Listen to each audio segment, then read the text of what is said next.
Just when I thought I couldn't find my way out, yeah, I searched the God in me to find my way out. I know it can seem way out, but the Creator flows to and through me from way out. I'm talking way out, yeah, yeah, yeah. See, if you believe in the God in you, it's a better place. Creating the force and the power to live a better life. Just know that love and joy and peace is one in all of the same space. That you were chosen just like God.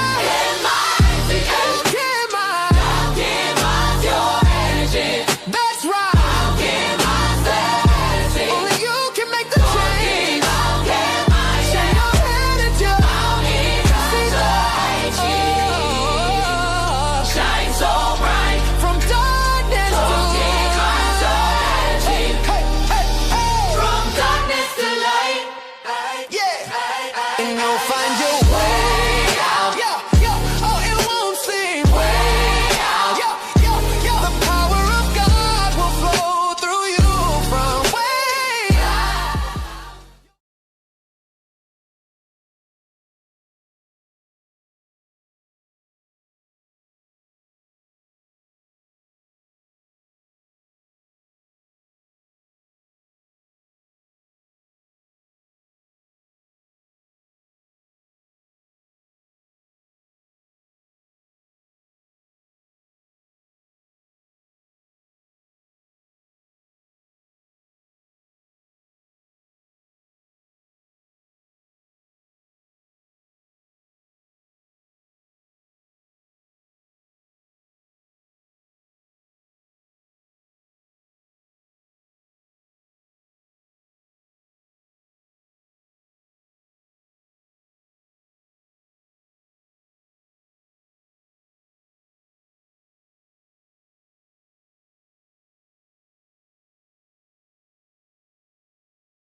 Man, I've been talking this whole time and I thought y'all could hear me.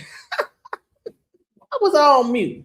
Anyway, so welcome to Alchemizing Energy. And today we are talking about the ICE situation. You know, there's a standoff with the Democrats' demand for new guardrails on agents with immigration and custom enforcement, ICE, and custom border protection after the deaths of Renee Good and Alex Pretty in January amid Trump administration.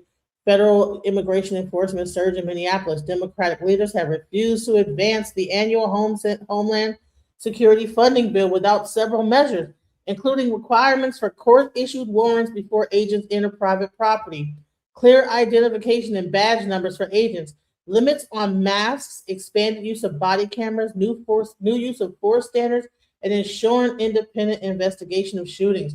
The White House and many Republicans say that the Democrats demands would hamper agents carrying out President Trump's deportation agenda. How is that? Why is it that these guardrails would be something that would hurt the agenda of deportation? It sounds crazy to me. But just for further information, for further details on this whole situation, you know, let's go and let's see what's going on. Let's watch. 1 month. And in that same month, they killed 2 U.S. citizens, They detained a 5-year-old boy and they ruined countless lives. Okay, let me. All right, the Department of Homeland Security is officially shut down due to a funding lapse after Kristi Noem, Tom Homan, Donald Trump, Stephen Miller, and all of the top characters in the administration repeatedly overstepped. Not just in Minneapolis, where they violated 96 court orders in 1 month, and in that same month, they killed 2 U.S. citizens. They detained a 5-year-old boy and they ruined countless lives, Hey, not Jackie. of hardened criminals, but of people trying to get to work, and then they're pulled out of their car and their seatbelt is cut off. But even beyond Minneapolis, I live in Chicago. There are stories in Chicago, repeated stories of ICE just violating constitutional rights. They shot a woman 5 times and then congratulated each other after, and we just recently got the footage and the text messages that prove this was all weirdly coordinated with Greg Bovino. Even in California, in blue cities across the country, ICE has been terrorizing U.S. citizens, and now Democrats actually have the upper hand. Democrats have effectively shut down the Department of Homeland Security through a funding lapse. There was a massive government funding bill going up for a vote, and Democrats said, we'll vote for the rest of the funding, but we will not vote for the Department of Homeland Security unless you meet our demands. And now they have the leverage. Before I even play for you this Tom Homan clip, let me show you the Democrats' DHS demands as they're laid out in this. Identification, wear body cameras, take off their masks, stop racial profiling, and seek judicial warrants to enter private property. So a lot of these demands are almost non-demands. I mean, stop racial profiling, that should be the norm, not some demand that we waste leverage on. Require judicial warrant to enter private property, that is a constitutional right. I do understand. Man, this post right here, this sums it up. It's interesting how many distractions we have monthly and how hard it is for us to keep up with the past distractions with the new ones. Exactly. Now everybody talking about Epstein. Everybody forgot about that ICE was wilding out and that they're trying to shut down the government. People stopped thinking about this. We stopped thinking about the elections coming up, how they were saying ICE is going to be at the polls. Well, guess what? Now the government is at an impasse. There's a partial shutdown going on. They took a break, and we don't know what's going to happen. And why Democrats are putting this in so that Republicans can shoot it down and look bad. But I think there needs to be more intense demands for accountability. Remember, there are thousands of rulings over the past year in which judges determined that people were jailed improperly by immigration authorities. Here's my idea. Here's the idea that Micah Irfan cooked up and that we are refining. We want severe punishments for any government actor who recklessly, knowingly, or purposefully violates the constitutional rights of a U.S. citizen. If you are in a position of power and you are a government actor and you recklessly, knowingly, or purposefully try to violate somebody's constitutional rights, whether it's the right to have private property that's not busted in, whether it's the right to free speech, the right to protest, then you get absolutely cooked. Right now, a judge maybe scolds the agency and then the agency gets to subvert a court order and there's no real accountability. Reuters recently documented that 4,400 court rulings over the past year have been completely violated and skirted by ICE with no actual accountability. So if a government actor violates American rights, it should be a crime, a deep crime, not just an investigation by a corrupt civil rights division of the DOJ, but there needs to be a separate oversight committee that makes sure each agency is held accountable. Now, this brings me on to Tom Homan, who is currently on TV on Face the Nation, trying to fight back against claims that they are racially profiling, that they are abusing their rights, but we will demonstrate that he's lying in just one moment. And I want to say this real quick. Someone says, terrorizing U.S. citizens, you mean the citizens that are attacking and impeding them? I would say this, if they were doing their job in a way that wasn't just so out in the open and so crazy, people wouldn't know where they are and be able to attack and impede them, because if they're doing this still like midday while people are at work and all out in the open and this, that, the other. Yeah, it is caught. The people that are protesting, it's like they pretty much know where they're going to be because they're so out in the open and over the top with it, and hell, Minnesota is not that. After a while, Minnesota becomes small, when people get the organizer, they know where you're going to be. They know, and that's what happens. So I would say this, which is worse, because they were saying that they were going to be at the polls and stuff like this. So could you imagine going to vote in the midterms and you see ICE agents out there circling the voting place? So that's another thing that people are worried about. Like, is that this whole thing could end up a whole thing of like trying to like stop people from voting and things like this. But thank you, much love, peace to everybody. Let's go. Appreciate what we've proposed so far. Make sure you drop a like and subscribe to the Adam Mockler feed. Now, it is worth pointing out that Kristi Noem and Tom Homan are sort of beefing. About a week back, Tom Homan took a swipe at Kristi Noem when she was kicked out of Minneapolis, and he replaced her. We currently have an unprecedented number of counties communicating with us now and allowing ICE to take custody of illegal aliens before they hit the streets. Unprecedented cooperation. And I'll say it again. This is efficient, requires only 1 or 2 officers to assume custody of a criminal alien target rather than 8 or 10 officers going into the community and arresting that public safety threat. Tom Homan definitely throwing some shade at Kristi Noem, who was sending 8 to 10 officers into each situation, as Tom Homan kind of disses right there. He then goes on to say that not everything was perfect before he came, and Kristi Noem fired back just a few days ago. We learned that behind the scenes, she is really, really pissed off every single time Tom Homan is on the TV. This was a Wall Street Journal tell-all from multiple sources that corroborated each other's reports within the DHS. They said it's utter chaos. They said it's awful. We've had similar reports from both the DOJ and the FBI. And Noem basically asked aides to bring additional people to watch her speak at a conference so the room would appear more crowded than an event that Homan was scheduled to speak at on another day. Noem also closely tracks how her national profile compares to other administration officials, ahead of a rumored White House bid, with Homan viewed as the main figure she hopes to surpass in power and influence. Kristi Noem's presidential bid is absolutely cooked. There is no shot whatsoever. And let's head back over here to how Tom Homan is answering these questions. No, they know that they had protests during that time, but for some reason, people want to only talk about the protests that are happening now. Wasn't it during Obama that they had that Wall Street something Wall Street or to take down Wall Street protests that happened all over the country? Wasn't that during the Obama administration? On the news today, now that we laid out our own affirmative framework of a government actor violating Americans' rights being jailed. It's not just a slogan. We don't just want a press conference. We don't want a strongly worded letter from Democrats. We want a law on the books that says if a federal officer, a supervisor, or a policymaker, anyone who has power over the American people, recklessly, knowingly, or purposefully violates some sort of constitutional rights, if it's an unlawful detention, unlawful entry, if it's falsifying a legal process, ignoring a court order, then there need to be severe criminal penalties. Because right now, in too many cases, violating Americans' rights is treated like just a letter should be sent. It's a little inconvenience, and we need to kind of write a few stories about it. But no, this is a moral breach of what it means to be an American, is what I'm trying to illustrate here. Here's Tom Homan trying to kind of, wash what's been happening with ICE. Begin, of course, with negotiations over reopening the Department of Homeland Security. They center around some specific policy changes Democrats demand in how immigration agents conduct operations. Among other things, they'd like to require immigration agents to show identification.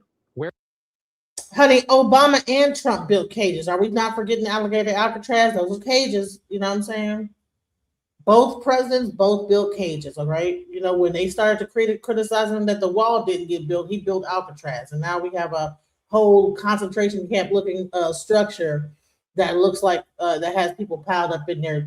Back people are coming up missing and all kind of wild stuff. So come on now. We got to stop. You guys cannot be just so heavy Trump that you guys are just one-sided and can't see that both of them have done like some things. So body cameras, take off their masks, stop racial profiling, and seek judicial warrants to enter private property. Which, if any of those asks, is the president, are you willing to consider? Okay, so all right, so take off their mask. What is wrong with this ask right here? Show ID. Okay, right now you don't even know who the agent is. Like I think they don't even have their name on their uniform. wear body cameras and standard uniforms because they're coming out there. Who knows? You don't even know who the person is. Wearing masks. Okay, police officers don't get to wear masks. They're so busy about, well, honey, you're a federal agent. Okay, all that wearing masks and stuff so you could just terrorize people. Stop racial profiling. Require a judicial warrant to enter private property because right now it's already required for this to happen, but they just stepped over that. So okay, and now they're gonna ask, hey, what are these things that is the problem? Let's go. Stop racial profiling and seek judicial warrants to enter private property. Which, if any of those asks, is the president, are you willing to consider adopting? Well, I'm not a part of those negotiations that's being done up on the Hill between Senate and House and the White House. I'm not really a part of those negotiations. But look, you know, when they say stop racial profiling, that's just not occurring.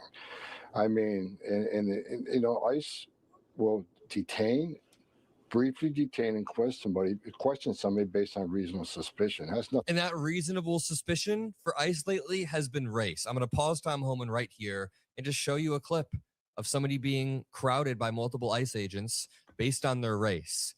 There's no reason for them to approach her. You see them walk up to her for the first.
Oop, sorry about that, guys. My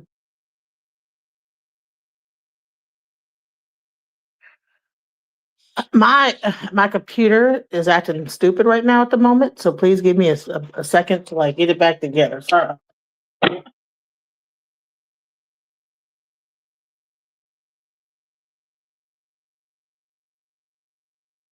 People, so like it's when you talk about this stuff, you get a whole bunch of weird stuff happen. So give me a second, y'all. Give me a second.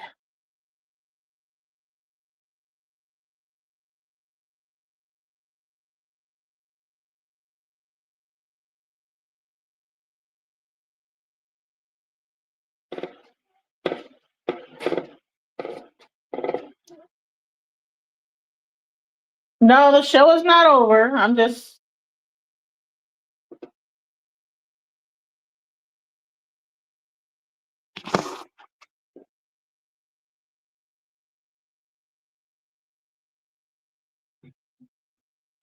Sorry, guys. Hold on.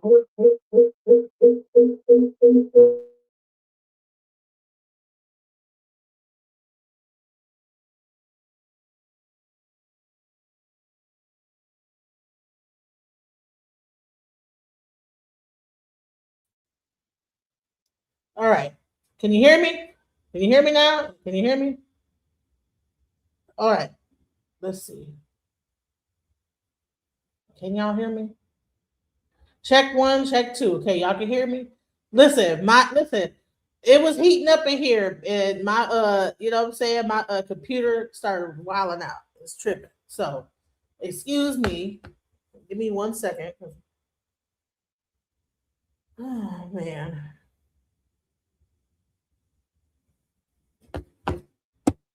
Let me bring it back up what I was playing.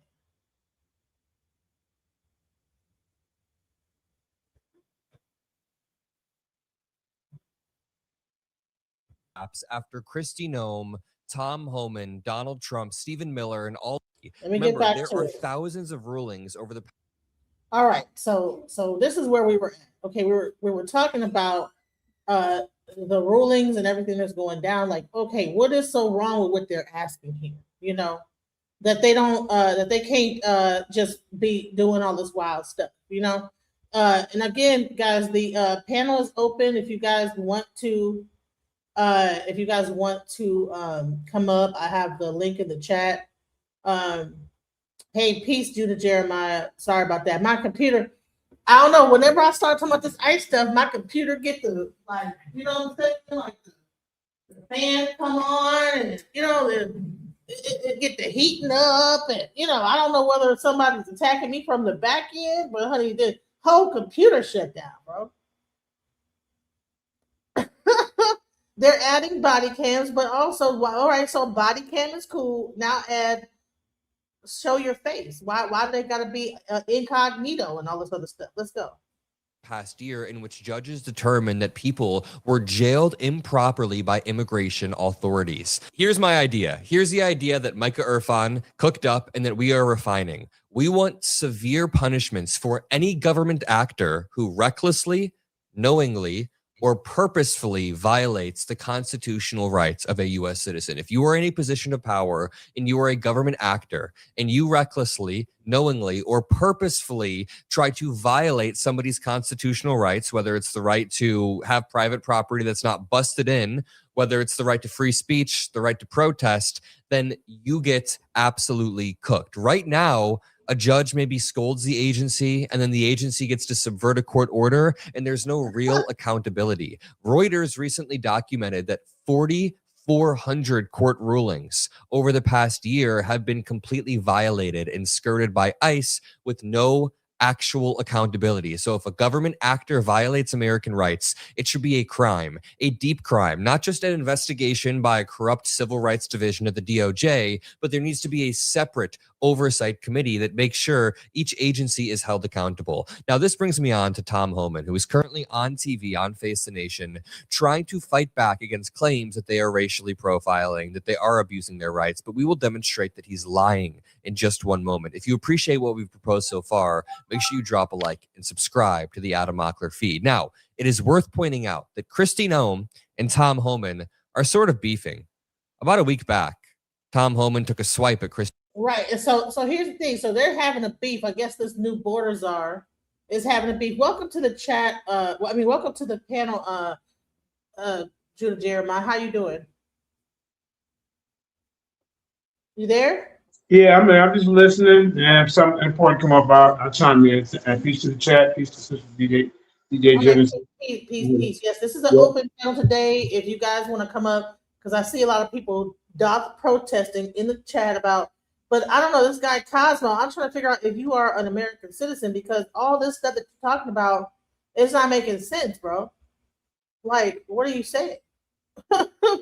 A lot of times, guys, you'll see these people protesting in my chat room and bombing my chat. A lot of these people be foreign actors trying to like spice up things to get everybody fighting with each other, you know, because they want to keep calling me a liberal and this, that, the other. And I'm like, I don't agree with either side of anything. I think it's all, you know, it's all politics, and I don't think one side is any better than the other, you know. Hey, you know what, DJ? That's the problem, man. America got people fighting over red and blue.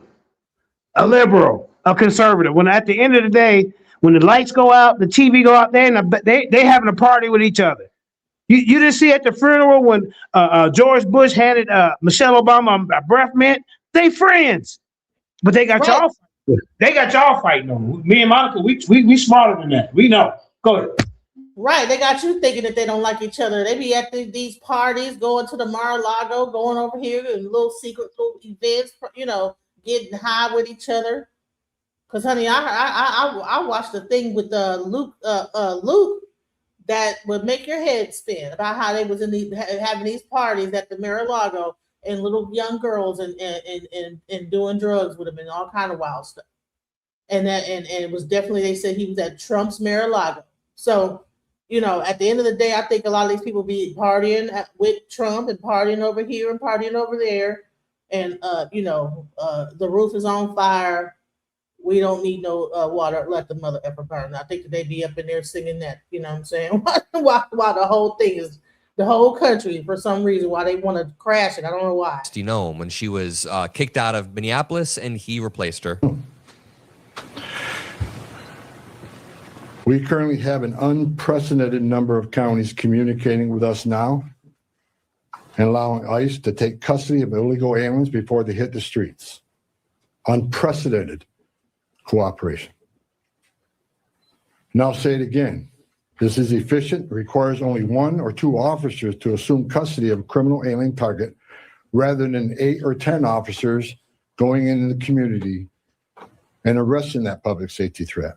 Tom Homan definitely throwing some shade at Kristi Noem, who was sending 8 to 10 officers into each situation, as Tom Homan kind of disses right there. He then goes on to say that not everything was perfect before he came, and Kristi Noem fired back just a few days ago. We learned that behind the scenes, she is really, really pissed off every single time Tom Homan is on the TV. This was a Wall Street Journal tell-all from multiple sources that corroborated each other's reports within the DHS. They said it's utter chaos. They said it's awful. We've had similar reports from both the DOJ and the FBI. And Noem basically asked aides to bring additional people to watch her speak at a conference so the room would appear more crowded than an event that Homan was scheduled to speak at on another day.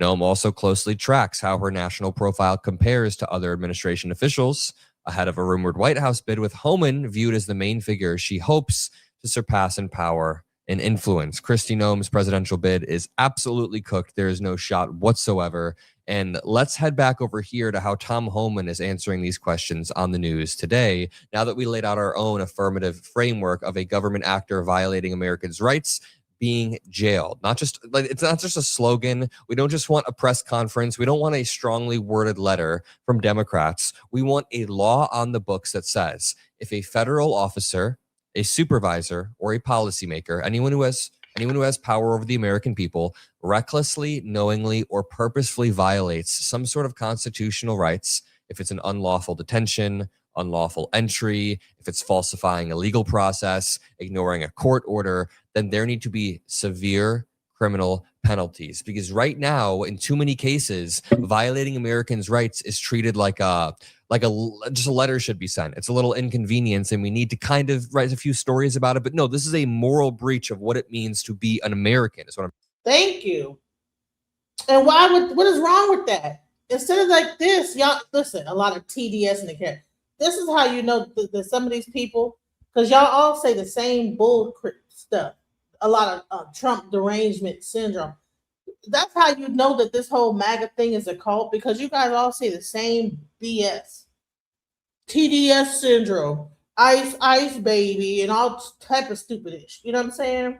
But at the end of the day, what he's saying is not an irrational thing. Why wouldn't a federal agent be held underneath the Constitution? Why would they just be able to run willy-nilly, do whatever the heck they want to do, and have no accountability? You know, the police have accountability, FBI has accountability. I don't know about the CIA. You know what I'm saying? But Homeland Security needs to have accountability. There needs to be some checks and balances. They can't just be able to pile up 10 to a car, jump out, and just grab everybody and sort it out later, and throw people into crazy facilities and just completely violate human rights. You know.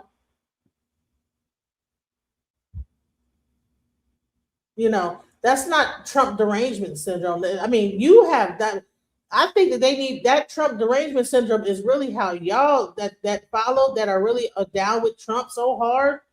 That's not like what y'all are doing. Y'all projecting. Because all this stuff is crazy what's going on. Y'all are, and y'all pretend like it can't never happen to y'all. Like y'all can't be somewhere and these suckers just jump out and grab your behind. And it really kills me when the black people be on this bullshit saying that. What black people gonna say that? And as much as the police done stomped down hard on us, and now you have a whole thing where you got Haitians that have gotten their citizen, their rights removed where they had like asylum or whatever they had going on. And now the Haitians can start getting jumped on and attacked and everything. And guess what? You know how many black people look like Haitians right now? Caitlin, we're playing with some kid.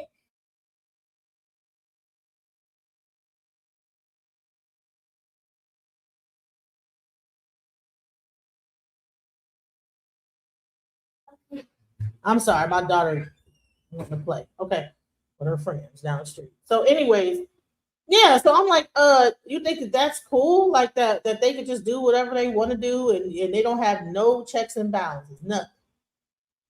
And then when they actually kill somebody, no one can come and arrest them or have any kind of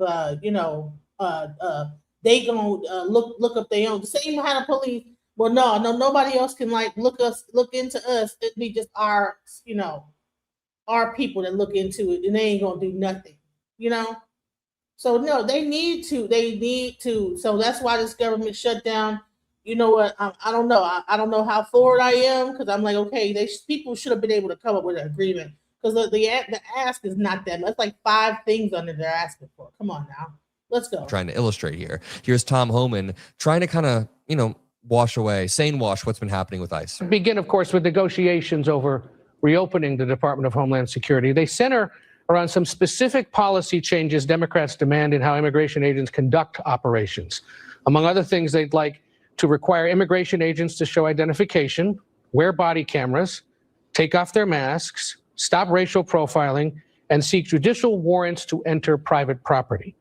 Which, if any of those asks, is the president, are you willing to consider adopting? Well, I'm not a part of those negotiations that's being done up on the Hill between Senate and House and the White House. I'm not really a part of those negotiations. But look, when they say stop racial profiling, that's just not occurring.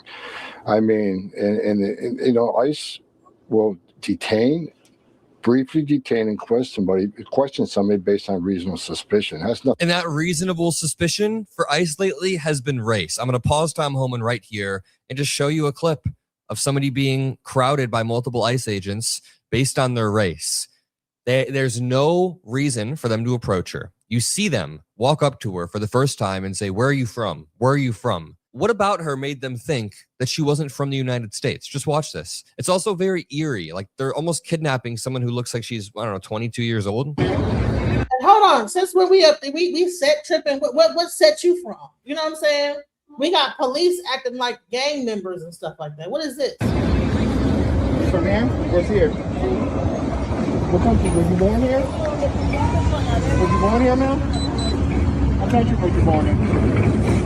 That's racial profiling. There's 100 more examples of this that I could point to, but Tom Homan continues to downplay this. As the surge winds down in Minneapolis, one of the more dramatic incidents now is very much in question, as you know. 2 ICE agents now on administrative leave pending an internal investigation because video evidence shows their sworn testimony appears to have been untruthful. Only hours after that incident occurred, you'll recall DHS had said the ICE officer who shot the migrant they were targeting was being... Hey, listen, there's almost 200 people in the chat. Please hit the like. Please subscribe. Please support the channel. Let's go. ambushed and feared for his life. Wait, can I just pause one more time? This is the case in Chicago where an ICE agent shot a woman multiple times. The ICE agents claimed they feared for their lives and the woman was ambushing them. And then they realized the body camera footage shows the exact opposite. The woman was trying to get away. They chased her down. They shot her and they almost took her life. She lived by the grace of God. And did you hear what the reporter said? He said 2 agents are on administrative leave. The entire point of this video has been there's basically no penalty. There's no deterrent for people, for ICE agents or people in power not to act this way. We need severe criminal penalties. Imagine trying to tell Americans, don't drive drunk, never drink and drive. But then anytime someone gets caught drunk behind the wheel, you don't suspend their license, you don't prosecute them, you don't punish them in any way. You just kind of yell at them, give them a lecture, and you put them in the newspaper. But maybe they have masks on. Imagine they have masks on. That's literally the ICE agents. We don't even know who they are. That is not how humans work. That is not how power works. The power will continue to expand until you create a boundary, and it's far past the time that we create a boundary. Now appears to be untrue. You take that incident combined with the 2 deadly shootings in Minneapolis and an incident in Chicago recently where evidence contradicted the government's claim a woman rammed an agent's vehicle. And I wonder, does this all just further undermine trust in ICE across the country?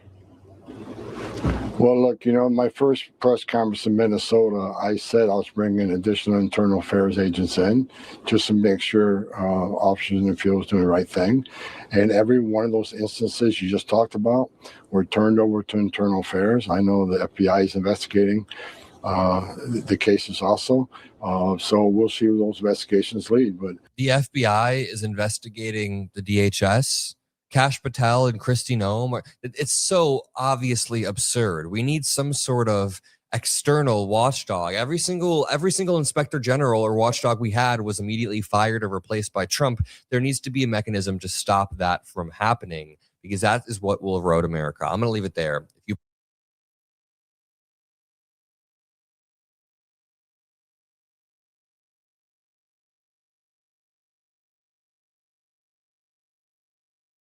All right, so that is that thing. So I wanted to also get into this whole thing where they were actually talking about how ICE was going to interrupt the elections, that they were going to be riding around and all this other stuff trying to interrupt. But this is what the Democrats were saying. He says he can stop Trump from stealing. Let's go. We are live with Congressman Jamie Raskin. Congressman, thanks so much for being with us. And let me start out by thanking you for the kind words and the offer of one of those little Stevie bandanas when I was going through blood cancer treatment and losing my hair. Happy to say that, as with you, the treatment was successful and the hair came back. You look great. And yeah, we should send love and solidarity to all of our fellow cancer survivors and fighters out there. And thank you, little Steven, for spreading the love, man. Exactly. You've got two unique perspectives on the damage that this president has done to the country, in particular the rule of law. One is as a constitutional law professor, which you were in the past, and the other is as a leading Democratic member of Congress. Let me ask you from the first perspective initially. As a member of Congress in the Democratic minority, you've got a couple of tools at your disposal, you and your colleagues. One is legislation, but that's limited since you're in the minority. The other is shining a spotlight on abuses, as you, Senator Van Hollen, and others did, for example, with Abrego Garcia in his case last year. I wonder how you grade the effectiveness of your fellow Democrats in standing up and slowing down this president. Gee, well, I would say that, we were all thrown into a completely different universe with Trump, both the first time around and the second time around.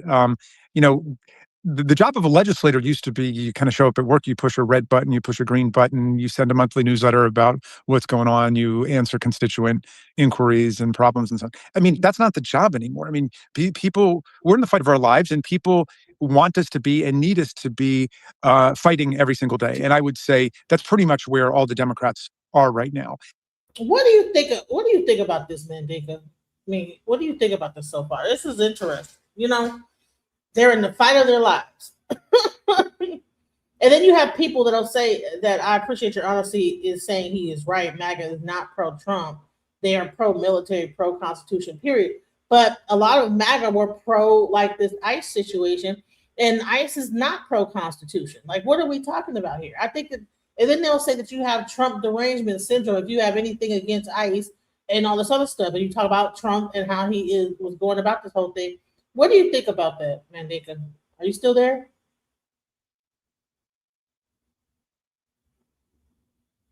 Okay, he might have stepped away from his computer, but I wanted to say that no, the moment that you employ a group of military people that go out into the community and stomp on the constitutional rights of them, the right to not just have your house just barged into without the right warrant and this, that, the other, that's going against, anything the Constitution. So let's go. And those who either can't do that for various reasons or won't do that, I think, are on their way out. I mean, this is a fighting party, and we are in absolutely the trenches, like World War I, fighting every single day. Like I say to my members on the House Judiciary Committee, we may win a battle today, but we go to sleep, we wake up, and we start all over again tomorrow. We might lose a battle, and the same thing. We go to sleep, we wake up, and we get right back into it. And we got to take the House back, and we got to take the Senate back, and cut this reign of terror in half, starting 2027. Now, one area in which you had partial success, certainly political success, not legislative in a full sense yet, is the shutdown over the expiration of the Obamacare subsidies. You raised the spotlight, put the president on the defensive. Republicans were on the defensive. You passed it out of the House. We're still waiting for the Senate to do something. What is your view of whether or not a shutdown is merited on the behavior of ICE, and if Republicans do not submit to many or most of the demands that Democrats have made about constraining their behavior? But we hate all these Republican shutdowns, and we've seen a bunch of shutdowns under Donald Trump. They obviously have no program for the country. They have no policies for the country, and it's all about assembling as much power and wealth and self-enrichment as they can. But there are certain places where we just have to draw the line. And one of them is we have to draw the line when they're throwing millions of our people off of their health care, whether it's Medicaid or Affordable Care Act. That's another thing, right? What laws have been passed? What kind of executive order have been passed since this Trump and Epstein, this ICE and Epstein situation? It has been just DHS, ICE, Epstein, all this drama and nonsense, but I'm not seeing healthcare. They did a huge sweep, got rid of a whole bunch of stuff that really was helping the American people.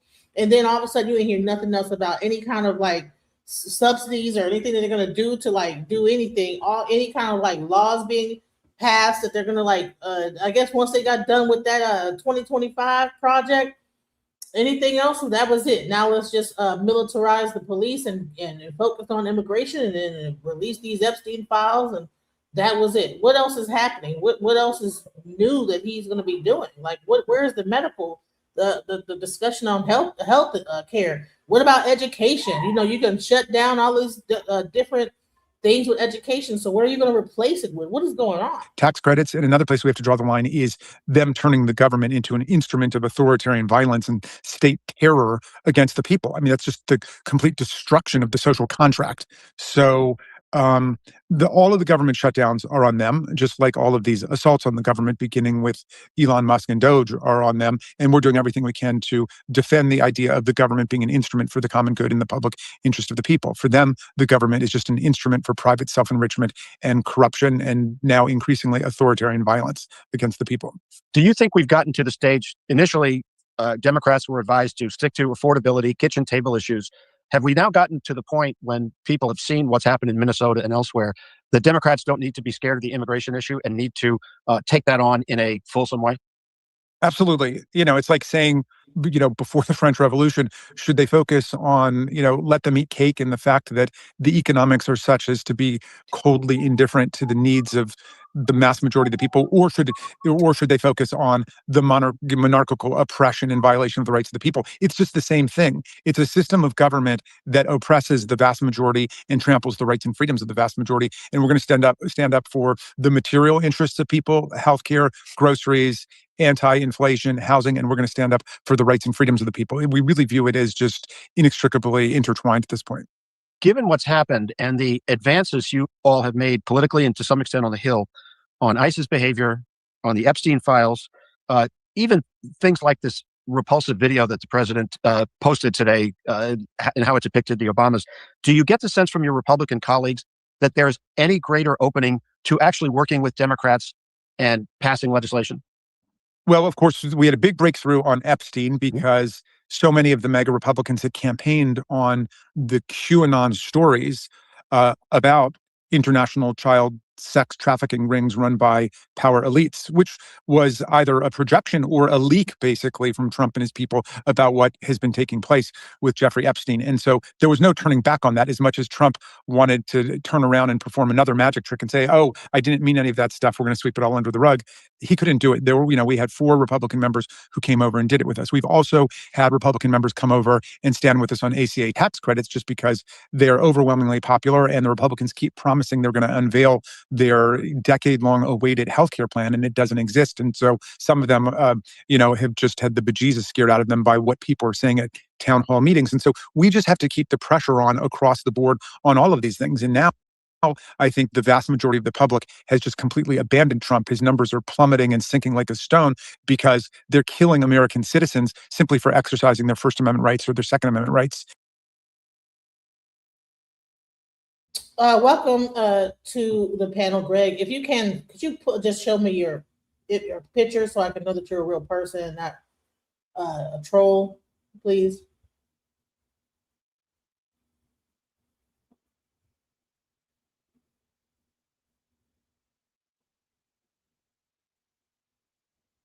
All right, are you there, Greg? I'm here.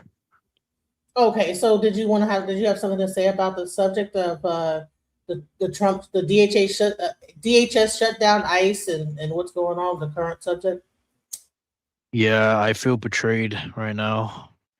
Trump is surrendering, and I'm disappointed in him, He said that he was going to have mass deportations, and we haven't had that, So he's a traitor.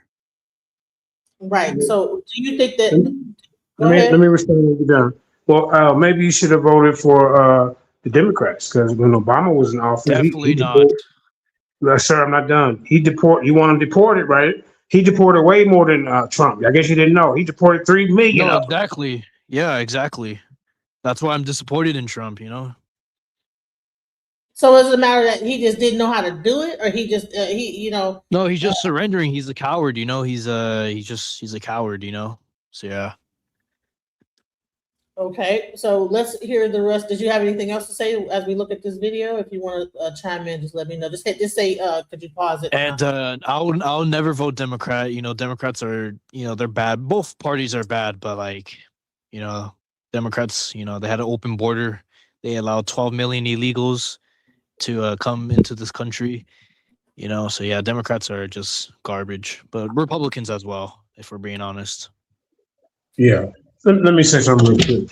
See, See, you don't know this. They're all two sides of the same coin. They all work together. So what they're gonna do? They're gonna get one administration, open up the borders, let them in. Then you got your saber to come in. Now you got the saber complex. Oh, Trump's gonna save the day, right? And then all you're doing is I'm done with Trump. I'm done with him, though. I'm done with him, man.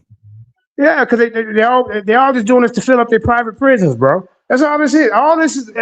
You mean to tell me that they couldn't have put tanks on the borders to guard the borders? Yeah. You mean to tell me they couldn't do that? The government couldn't have voted for that? Democrats and Republicans couldn't have came together and voted that for let's put the tanks over there. Come on, man. You I gotta think, want a man. third party. We need third parties. Go ahead, bro.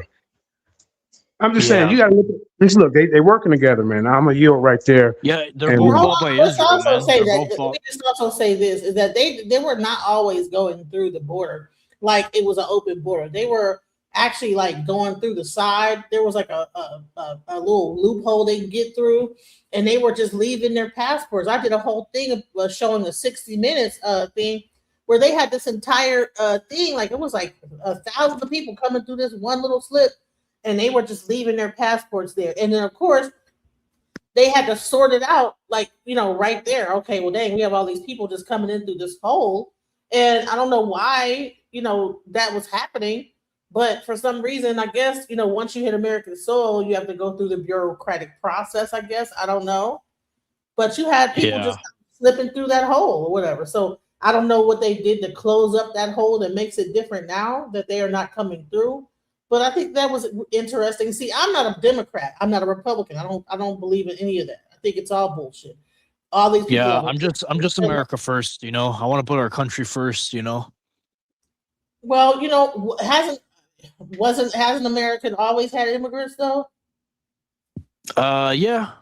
But not illegal so immigrants, and not mass immigrants, like back in the day, it used to be like a couple of Italians, a couple of Germans, but now it's like everybody's coming in, and that's not what the founding fathers intended, They didn't intend for everybody to come in, It's a disgrace. It's disgusting. So yeah. And here's a question: why is it a focus only on the ones that come from South America? What about the other immigrants? What about the ones that come here legally and go to school here and probably overstay their time. That come over from India and China and Russia Yeah, I'm and not for that. From India, from all those other third world countries, India's not bad, but like I don't think they should come here. Like we should do a pause on them, you know? so So why is yeah. India not bad, but Mexico is bad? No, India's bad. India's bad. Okay, you said India wasn't that bad at first. So I'm No, just I trying to. mean it's like 50-50 develops, but I'm not a fan of their people. They don't align with our values, you know? So that's why. So someone says in the chat, this guy has never read the Constitution. The founding fathers always intended all can come. This guy is just racist. Wait, let me respond to him. Like, wait, can you go back to that comment? Sure. Okay, let me respond to him. Dude, let me tell you something. The founding fathers did not intend for like 50 million to come at once. You know, that's retarded. Sorry, I don't mean to say that, but that's so stupid. The founding fathers intended people to come from, like Europe, small places who align with our values, you know? So, and I have read the Constitution. So yeah, that's just stupid what that guy said, but yeah. Well, what about the whole Ellis Island situation? See, here's the thing. I think that people are thinking this is the first time this has ever happened. But you had a huge influx of immigrants that came from Ellis Island over to New York. And honey, they made that island into a trash dump. It was people that you say that oh, these were the great nations coming from Germany and Ireland and wherever, Israel or wherever they were Italy? coming from, Yeah. Italy. And honey, by the time they was through with that island, it was considered the murder capital of the globe. Do you understand? The children were running rampant. People were dying of disease. They were piled up on top of each other, living a certain way, and that's where you get the orphan trains that I talked about, where they were taking the kids off the streets and then shipped them across to different places across America to work on farms. So why are we pretending like this is the first time we've ever had a mass migration of people into America, and then the government had to they did the same thing. This is just a replay of something that already happened. Yeah, I get what you're saying. I have to double check that, but when the Italians and when the Irish and when the Germans came, it was pretty productive. It was a positive net. No, You know, honey, it was look, positive. look up Ellis Island, sweetheart. It was terrible. No, the Italians are the best. They brought culture here. They brought pizza, the Italian food. They brought everything here. They brought style. They brought everything. First of all, pizza is not even first of all, even things that go on to Italian food come from half of the ingredients come from other America and other countries. No. You could search it up. The form of I don't know why we're talking about pizza, but pizza is Italian. I know, but I'm saying is that the dough is from Greece, but still the form of pizza, like putting the sauce and the cheese, that's the Italian way. So yeah. But I'm saying is that we are saying that they brought all this stuff. They also brought the mob too. Thank you. The Italians brought the mob. They brought their kids. The kids ran rampant. They got sick. People were leaving their children out on the streets to fend for themselves. That's why you had, like I said, that is where you got the orphan trains, and it was the beginning of CPS, Child Protective Services, and it was called the Children something agency. I'm not MAGA, by the way. Shadow. If you're listening to me, I'm not MAGA. I hate MAGA. I used to be MAGA, but MAGA is not American anymore. MAGA is just not American. I'm not MAGA. MAGA is bad. Because he keeps calling me a racist. He keeps calling me MAGA. You know, I'm not racist. Well, everybody's racist, but I'm not an extremist racist, you know? So, yeah. Okay.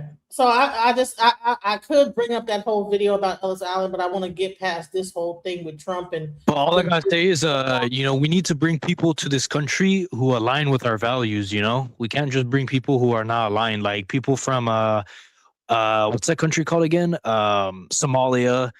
You know, we shouldn't bring people from those countries. So yeah. Okay, so you think that they should only be white countries that they bring over? No, not for the majority, but not all white countries. Like I think Argentina's good. I think Brazil's good. I think some Asian countries are good. I think Japanese people are good. Chinese people, but yeah. You know that the majority of and I did this on a show. I showed this on a show too. That the Chinese people, a lot of them come over and they get very high. They go to school and get in there in these high master's degree, PhD programs, but they're actual spies for China. I think that's a racist stereotype. That's kind of weird to say, but actually, it was actually no, that's not true. No, Chinese immigrants are It's a video on Diary of a CEO, and it was a CIA agent that was actually discussing that the majority of your PhD and master's degree candidates. That is kind of weird. Listen, I grew up in a neighborhood full of Chinese people, and that is just like not true. The Chinese people are really hardworking people, and they're the richest, by the way. They're the richest group in America. Fun fact: they are the richest per capita. They have the highest income. They have the most productive family in America, so they are good people. So yeah, they're positive. Right, but no. See, here's the thing: is that if you understand what the Chinese government and how they operate, and if they send their people over, that they also still have. They're not Chinese spies, though. That's just racist to say that they work for the Chinese government. They left China. This is based on that is racist. That is based on intelligence from the CIA, sir. Okay. Tell me your source. Okay, wait. Let me get this straight. Your source from the CIA intelligence said that every single Chinese immigrant who comes to America is a spy. No, I said that what he said was that the majority of your master's degree and advanced degree candidates that come out of China, PhD level, master's degree level, are spies, that they actually are working in cahoots with China to gather. Oh, that is. Listen, I'm not trying to be rude, but that's just like very scary that you're saying this right now. Not a black person. That's very just misinformation. Very bad. But to each his own. There is no way that is true. I could fact check it right now, actually. Okay, so first of all, the CIA agent, he had spent over 20. It's on the Diary of CEO. After I get done with this, I will bring that up because this. No, I'm fact checking it right now. So your claim is wait. I gotta fact check it.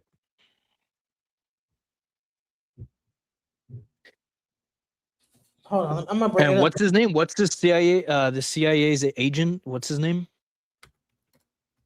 Hold on, I'm about to just show it because I don't have here is like I that's a crazy thing. That's crazy. A crazy claim. Right, hold on. Let me go. You didn't get it from Twitter, right? I'm not trying to be rude, but you didn't get it from Twitter. No, I didn't get it from Twitter. Nope. I'm about to bring it up. I'm gonna search this up real quick. Hey, DJ Genesis. I can't see. You mind telling me what that comment say up there? Which comment? Oh, that you got on the screen. Just took it off. I couldn't see it.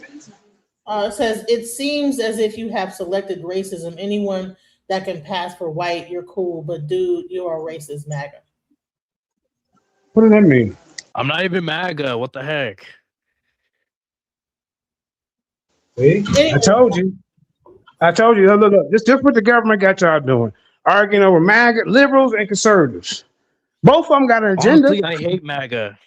I hear you, sir, but let me speak. MAGA and Trump and them hiding Epstein files, messing with little kids. Then you go over to the goddamn Democratic side. They're pushing this LGBTQ agenda. While both of y'all is arguing about MAGA and conservative and liberals, they pushing their agenda right in your face. Bad bunnies and goddamn it, all this stuff that they making making stuff normal. But y'all are dispelled because this is Magna over here, and then you get over here the liberals. Oh yeah, y'all fighting the wrong shit. I just told you they two sides of the same coin. Yeah, we have to fight Israel. It's Israel. Okay, so let's go into it because I'm not going to sit up here and go back and forth. This is the actual interview with the CIA agent. Let's go. From a tree. And then Piers Morgan said, General Allen, was he a spy? And he goes, my ex team. Who knows? Who knows? It's like, come on, man. Who do you think is the real adversary of the West? Because we often talk about it being Russia or... I think it's China. Why? What is it that we don't realize about China and their agenda? Oh, wow, so much. The Chinese are so good at what they do, and the Chinese are so patient. You know, in the United States, we don't have long-term timelines for anything. When we want something, we want it now. Is that in part because we have this 4-year election cycle? Yes, I believe that it is. The Chinese will plan for something 25 years down the road. Because they'll still be in power then. Mm-hmm. Yeah. And so, you know, they're really good at stealing technology. There are more Chinese PhD students in the hard sciences here in the United States than you can shake a stick at. They're everywhere. They're at every major university, and they're really, really smart.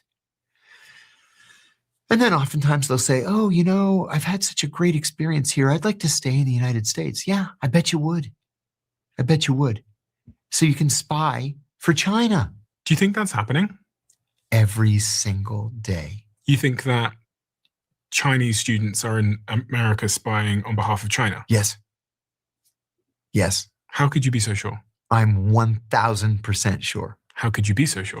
Because we frequently arrest them and then trade them for Americans who are in Chinese prisons. Yeah. And they're masquerading as students. Mm-hmm. PhD candidates, always in the hard sciences, always. So China are the long-term adversary. And what is it that China want? What is it they're doing?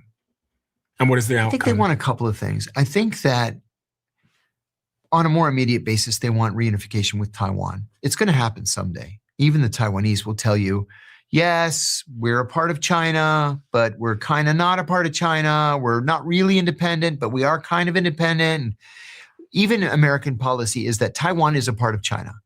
And eventually, someday, they'll be reunited. Do you think with everything that's going on at the moment with Trump in Venezuela and Greenland, this is going to create cover for... Oh, I was hoping you would ask me a question like that. I think that's a very important issue that, can we pause that it? the media really aren't talking about. So, Okay. Okay, I got to respond to you. Of course, there's going to be students that are spies, but he's not saying your claim was that the majority of Chinese immigrants are spies. That's not what he said. He said, I never said yes, you did. No, you I said Chinese immigrants. Replay. Wait. Replay it. Somebody in the comment section, replay it. Try your best. Like I think 5 minutes. Of course, there's going to be spies. There's going to be spies from every country. That's fine. I said that in the top degree programs, master's and PhD degrees, that they're spies. And yeah, you said the majority, but not the there's going to be spies from every country, 100%. But that does not mean the majority who are trying to get out of China. Wait. The majority are trying to get out of China because they don't like authoritarianism. They don't like dictatorship. That doesn't mean that those Chinese people who come here to the United States, that doesn't mean the majority are spies. They're just coming here for a better life. I never said that the majority are spies. You did. Okay. I swear you did. You did. I did not. No, she did. You're trying to say that, you know, because I was saying Chinese immigrants are good, and you're trying to say, oh, they're spies and stuff. So you're the majority. So you're okay with Chinese immigrants, but you got a problem with the Hispanics. This was their land first, you know that. You know that this was their land. This wasn't your Europeans' land. You came and took it. Now how you gonna make America great again? They leave. I'm not MAGA. What? No, you used to be. You voted for him. Did you? Yeah, 100%. Yeah. Now he ain't important enough for you? 100%. He's a traitor. Yeah. How is he a traitor? Because he's not doing what his policies were. He promised mass deportations. He promised putting America first. He promised ending wars, and he hasn't done any of that. That's why he's a traitor. And you fell for that. Every president say that, sir. Come on, man. What? Okay, so what president did you like before him? Who'd you like? Being alive.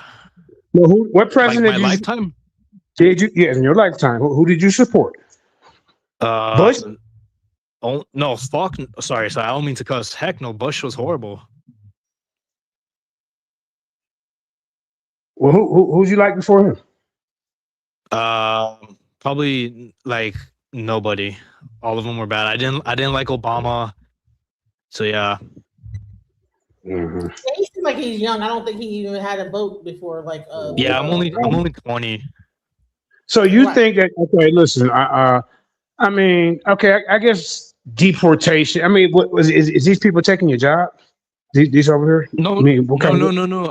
I'm mad. I'm just mad that Trump said we're gonna have the biggest deportations in history, and he's deported less people than Biden. You know, that's so embarrassing, and I just feel betrayed. You know. Well, I don't know. Because all he did was just do it wrong. When he hired the wrong, he did stupid. No, because I want mass deportations, and he hasn't given that us. Yeah. So okay, let me ask you this. Yeah, okay, go ahead, DJ. Go ahead. So what does mass deportation do for you as an individual? Like, do you think it's going to make jobs more available? No, it's just it's simply it's simply showing that we're a strong country and we're not going to tolerate people coming here illegally. And yeah. All right, let me hold on real quick. Did the founding forefathers did they come here legally? I mean, did they take over something that wasn't theirs? Yes or no? They conquered it. This is a horrible argument I hear from a lot of people. Wait, last time I checked, last time I checked, we're in the year 2026. No, and just because settlers back in the 1700s, just because they came here and there was nothing here and they made it better, doesn't mean we should tolerate people coming here illegally. If you think about it, every land is stolen. Everybody comes from somewhere else. Nobody is truly native. So like the argument that, you know, the founding fathers, you know, how about them? Are they illegal? You know, yeah, they're legal. They're what? They were legal. Whoever the Choctaw and they land right there. They weren't illegal. You know why? Wait, they weren't illegal. You know why? There was no borders. There was no borders. The Native Americans didn't have borders. They didn't have a government. I don't give a damn about your white man borders. They had their own goddamn borders. They didn't have civilizations. So when the Europeans saw, wait. When the Europeans saw how empty it was, and how okay, go ahead. Okay, control him. No, control you. Because you're talking deal with. Okay. I'll let him go and then I'll respond. I'll let him go and then I'll respond. Let me finish and then you can respond. Now I ain't gonna say nothing to you. Now see this what some of these people do. Oh, they don't belong here. And, oh yeah, but the original people, them Europeans, the Puritans, and all them type of people that came over here, them people are accepted in with open arms. And what they do? Turn on them, giving them blankets with smallpox, killing them, taking them off their land, and putting them where they want to put them. You know what the Native Americans were doing to other tribes? Like, you know, the Native Americans don't have moral high ground. You know that, right? Like, yes, what the Europeans did, they did a lot of bad things. I'm not doubting that. But, like, nobody has moral high ground. The Native Americans were killing other Native Americans. They're killing other tribes, okay? And what the Europeans did was no different, you know? Okay, let me respond to that. Killing each other too in Europe. What are you talking about? All of a sudden he's moral high ground with the Native Americans? There's no moral high ground. They're on their business, on their plan, minding their business, doing their wars or whatever they got going on. They couldn't even agree on land. They were stealing lands from other tribes. They couldn't even agree. They were nomadic people. Right? Is Russia even agree? Who was Is it Russia's? That's a white guy, and then you got Trump, a white guy. And y'all still doing barbaric shit. Hey, y'all are at war with each other. We ain't caught in the middle. So what about them? So what? Is Trump right and the Russians wrong? Who? Is the Russians wrong and Trump right? Right? Is that what you're saying? No, I don't support Trump. I don't support Russia. I support America first. I don't support it. Well, okay, so what makes Trump right over them? Go ahead. No, I said I don't support Trump. I don't support Trump. What makes the white government more right than the goddamn Russians? Both of these this white on white crime right here. They're at the highest level. Wait, what is your question again? Taking over Ukraine, right?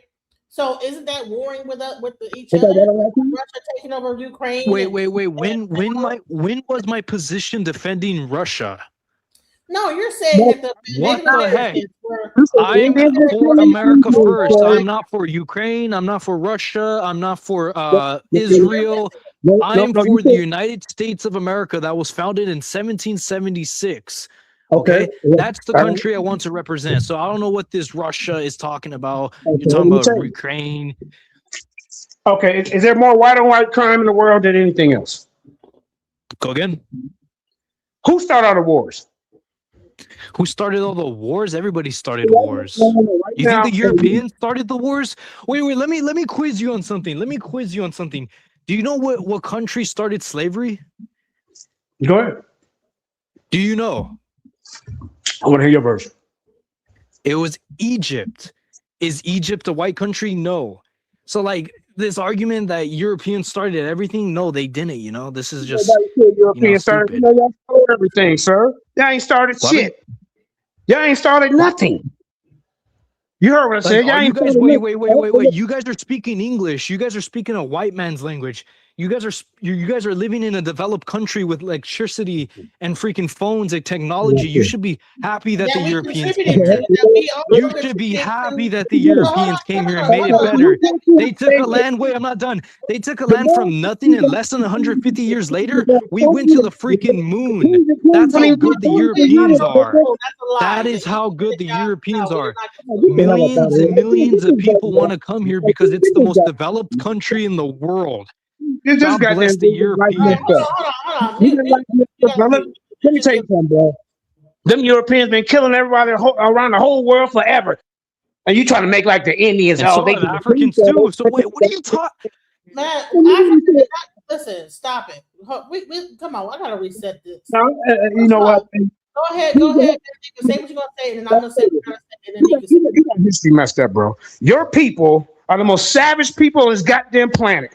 You don't see the Africans running around here terrorizing everybody. You don't see black African Americans running around here terrorizing everybody. There's a civil war in Africa right now. What are you talking about? There's a civil war right now. You said to me, yeah, I'm saying it. Y'all started this shit. Hey, there's a civil war in Africa, buddy. Do you not know that? You trying to bathe your goddamn ass. Did you know that? I'm not trying to be mean.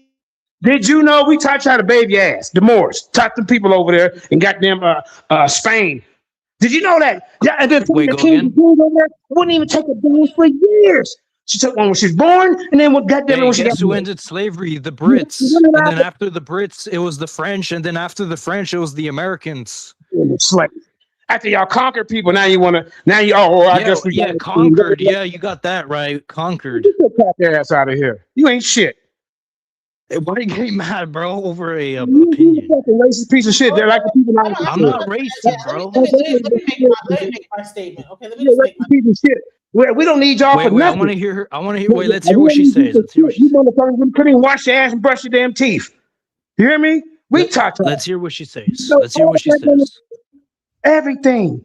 Hey, the comments can't hear. The comments can't hear. Let's respect them. Come on. But no, stop interrupting, bro. Okay, so I want to just say this real quick, okay? Because like I think it's a misunderstanding that you might have about what's going on. You know, you're 20-something years old, and you know it sounds like you've been very much indoctrinated by the American educational system and probably haven't done research beyond. No, actually false. The American education system has taught me to be ashamed of Europeans. The education system taught me that Europeans are evil, and you know this country was stolen. You know, that's what I was taught. So I wasn't taught what I was saying earlier. You know, I did my own research and found out, you know, hey, the Europeans aren't bad. You know, they aren't bad. Well, without Europeans, we wouldn't be here right now. You know, we wouldn't have all this technology. We wouldn't have all this stuff. So, you know, yeah. Okay, so what is the biggest genocide that ever happened? Like, and where did they happen? And what European countries went and had the law? What African countries went into Europe and genocided the entire like race of people? Africa was under occupation, so they wouldn't. Yeah.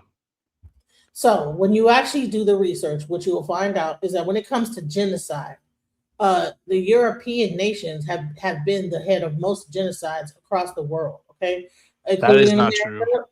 Yeah, that is true. American No, genocide. that's not true. I think it's Asia. The Got rid of continent of entire- Asia has had the most genocides, I think. No, honey. No, I'm talking about when you talking about the world, not just Asia. I'm talking about like when the Europeans decided to go out and so-called conquer lands, they also genocided like millions of people on the way of doing this. Okay, there was genocides in part several aspects of Africa, South Africa.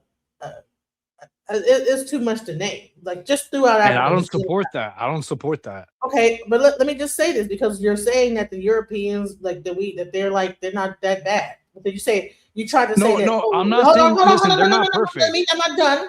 Not done. I'm making You a point that hold the on, technology that you're using. you're interrupting me. Okay, you said that the Indians were terrible people. They had no moral high ground.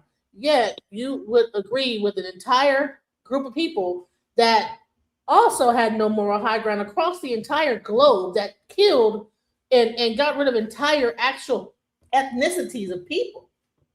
So and you got Australia all throughout the world where there's genocide. When they decided to come into that place, they got rid of the people. So millions of people just to take it over. So and then you can't tell me any other people of color that have gone across the globe and done anything close to the amount of genocide that Europeans have exacted on the world. So that's number one. So you can't compare that to Native Americans on their own land having wars with each other and fighting each other. I don't think that they got rid of entire tribes. They might have enveloped those tribes into their tribal culture and everything based on war, prisoners of war. Okay, we take over your land, we all that stuff. But that's just a part of war. Africa had the same thing in war.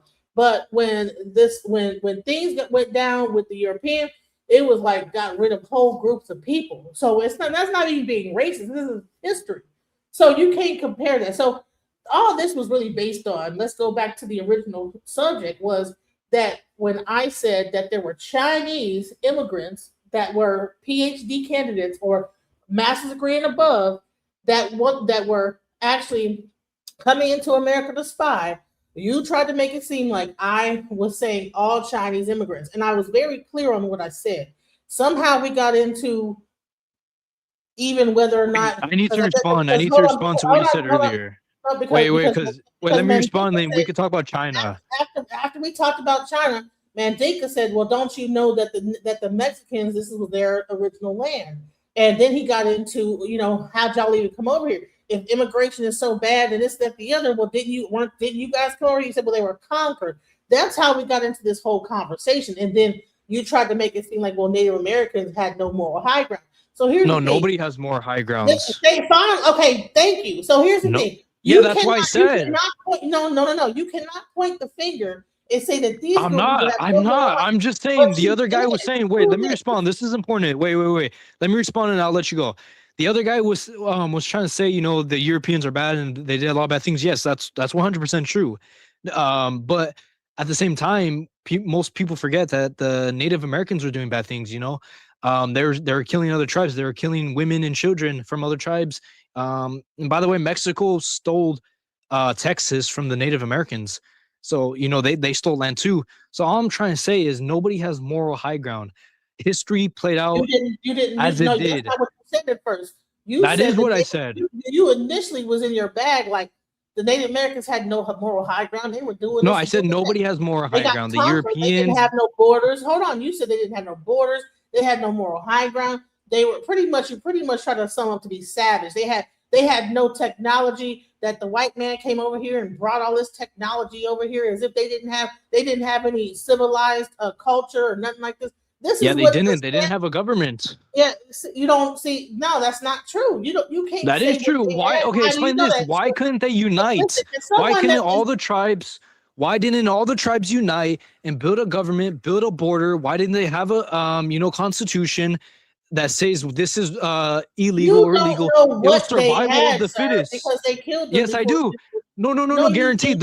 It was survival of the fittest in that land. And then he Yes, I said do. that. It was Then he survival said of that the we got. fittest. There was Oh yeah, we no got America to the constitution. moon. And you know what? There was no let me tell you this. constitution. You don't know if they had a constitution or not. They didn't. They literally killed Based people. on There was what? no You don't know. trials. How do you? Okay, show me the proof that the Indians. You how do you not know that? Oh wait, let me ask you something. Wait, let me ask you something. Wait, let me ask you something. Wait, let me ask you something. When a Native American killed another tribe, was there a trial? I don't know. No, exactly. There was no trials. They weren't civilized. I'm not saying they're bad people. I'm just saying they weren't civilized. There was no government. There was no constitution. There was nothing. There was nothing. The Europeans came here and they made it. I can't even. I don't know how to describe it. Like a million times better, you know. And all I'm saying is that the technology we're using today is invented by Europeans for the most part, not all. Are invented by Europeans. The language you're speaking right now is English. We're using a phone right now, created in Scotland. The first ever telephone was created in Scotland. It is a language. The technology we're using are Europeans, and we should stop saying Europeans are evil because they invented a lot of good things. Made by Europeans. Wow. No, not all technology, but a lot. The first telephone was created in Scotland, right? The first telephone was created in Scotland. Okay. Yeah, by a guy in Scotland. The first ever car was invented in Germany. The steam engine was, I think, in America. The internet was invented in the US.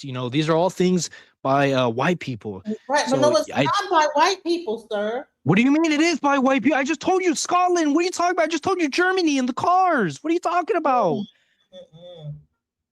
Oh my gosh. You need to do everything we use today, most of it is from white people, and we need to acknowledge that. We need to stop saying they're evil. So what are you white? Are you a 100% white person? I'm mixed. No, I'm mixed. Mixed with what? With Hispanic. Wow.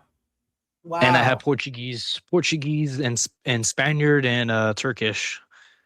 So I'm like 15% Asian, 40% Hispanic, and the rest is Spaniard and Portuguese. So you're up here, like just bigging up the white man, and then you're actually well, if you say that you're just Hispanic, but then you're from Portuguese and no, I said I'm mixed with like Spaniard and Portuguese, which is white. So yeah. Yeah, that's a European white person, but it's interesting how you're. But Oculus, can you white mixed with white? Listen, Oculus, I just sent the link to your messenger because I put it on the thing. Put it in here. I don't know how we got to this conversation. I forgot.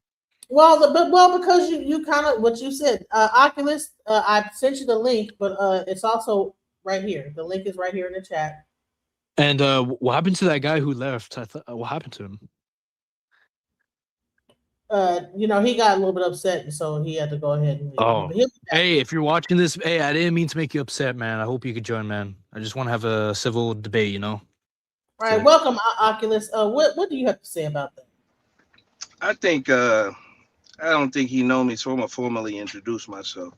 He called me Oculus. I like to have civil, intellectual conversations that's rooted in facts, and I like individuals to state sources when they regurgitate information, not just information that they done heard off the internet and they regurgitating it. Cite sources. And I would also like to say is I'm fairly entertained by the overt ignorance that this gentleman is spewing. It's very, very disheartening to see one suggest that we should exalt, to a degree, if that's a better lack of a word, Europeans to this, this place of reverence, because this is what I'm extrapolating from what he's saying. Or not tear down the, the Eurocentric ideology or what have you. But I can see by way of what he say, his knowledge only goes so far, right? Because I can look at what he's using to reference his position, and it tells me on a subconscious level that his knowledge only goes so far. Because if we keep going back, we'll see that it continues to get black. But that's nor here nor there. I'm fairly entertained and I'm enjoying the show, and I would like this gentleman to continue to, speak. Yeah, let's have a conversation. Yeah. So By the way, somebody in the comments. I have a question. Wait. Somebody in the comments said internet was created by a black man. That's false, but whatever. Go ahead, DJ. I mean, Monica. Well, I ain't gonna say your real name. Go ahead, DJ. So I have a question. So, all right, he said to some arrangement that the white man was the inventor of all these things. The majority of these things For the most part. The majority of everything. They're the inventors. I mean, you guys are speaking English right now. I'm just saying. And then he talks about English. Okay, can you break down one thing I want to do is break down the understanding of what the English language really is and why we speak it. And then if you know, because I'm not sure if you know that, but I know English language is an amalgamation of language that has been extrapolated from multi different ethnic sources.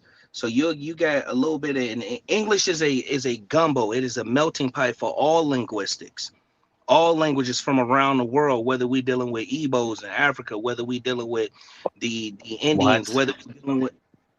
Go ahead, sir. Because I'm very. The hold language on, of sir. English came from the UK. Stop. Okay, so he was saying something, and I noticed like sometimes ADHD runs in our family, right? So what we gotta do is that he wasn't done talking. So when he's done making his statement, then you could say what, and then say blah blah blah. Because what you did was you cut him off halfway through. So let him continue to discuss the English language and what he was going to say, land his plane, and then you get to say something. Go ahead. Okay, I appreciate that. I definitely appreciate that because I'm not one who goes back and forth. I don't cut people off, and I maintain a level of decorum when speaking with individuals, right, who have a different, viewpoint or understanding than what I have. I'm not the end all be all. But all I will say, just to keep it overly simplified, is that the English language is an amalgamation of multi languages from around the world. That's what I'll say, and my plane has been landed. Okay, so I also want to say this, is that it was also a docking language. The reason why people chose English is because it's the easiest to understand in trade. So the real thing of the English language was a dual, like a kind of a dual tongue, I can't describe what it is, but it's like a maritime trade language, So it's not anything special that we're speaking English. It's the easiest thing to speak because the people were people from the sea, and it was the easiest language for everybody to understand that were traversing the seas. So what's the point? Let me rebuttal. Yeah, I'll tell you. My point is English. The language of English came from the continent of Europe. It was invented by white people. You guys are speaking in a white language right now, and you guys could speak your own language, native language if you want to go back. Some people say it's extinct, but it's not. You could go learn it. So my point was just, you guys are using something that are speaking in something that was created by whites, and that's it basically. DJ, can I interject real quick? As far as go ahead. As far as responding to the individual, I'm just listening to the way that he formulates syntax, his grammar, right? I know I'm doing a disservice to myself by even participating or responding to anything that he says in regards to using these words, these trigger words like white, black, Europeans, and then what it's going to do is going to constitute and set up a stage or a platform, where it's them versus us or us versus them, and it's beneath my understanding. You know what I mean? So if that's what you want to do, that's cool. I get it. It's gonna get views, but it's like I'm talking to a child. You know what I mean? Just by listening to him. Hey, dude. Hey, how many consonants are there? I just want to make sure that you have a basic IQ. What? Hey. Crickets or what? Wait, hey, how many consonants are there? Do you know like a basic 5th grade question? Brother, exactly. I can't respond you don't even to know. that. Yeah, exactly. You don't know. Dude, you don't know something that a fifth grader could freaking know, dude. A-E-I-O-U and sometimes why? I There are told you 7 it's like a continents, child. dude. Just Hey, listen there's to 7 me. I want continents. Hey, no, everybody. you're a child. Hey, I hey, want the hey, viewer. hey. I want the viewing Hey, audience name to all the listen to continents. Name all the listen to continents this. in the world without switching it up. And let me They ask say you this. That's What what I make thought. consonants. Yeah, you're Consonants. calling me a Yeah. child. You don't even know basic geography, dude. You don't know basic Oh, I geography, thought you man. this said is consonants. You very said funny English is a actually. melting pot. You No, said really, English you're was a talking melting pot. about It's okay, how man. many It's okay. consonants. I thought you said consonants. See, here's the thing: is your own English language. You can't even you speak like a mixed language because I thought you said one thing and I What do you didn't. mean? I'm speaking I thought you said English. What do you mean? consonants. My pronunciation. Yeah. No, I thought you said consonants and not continents.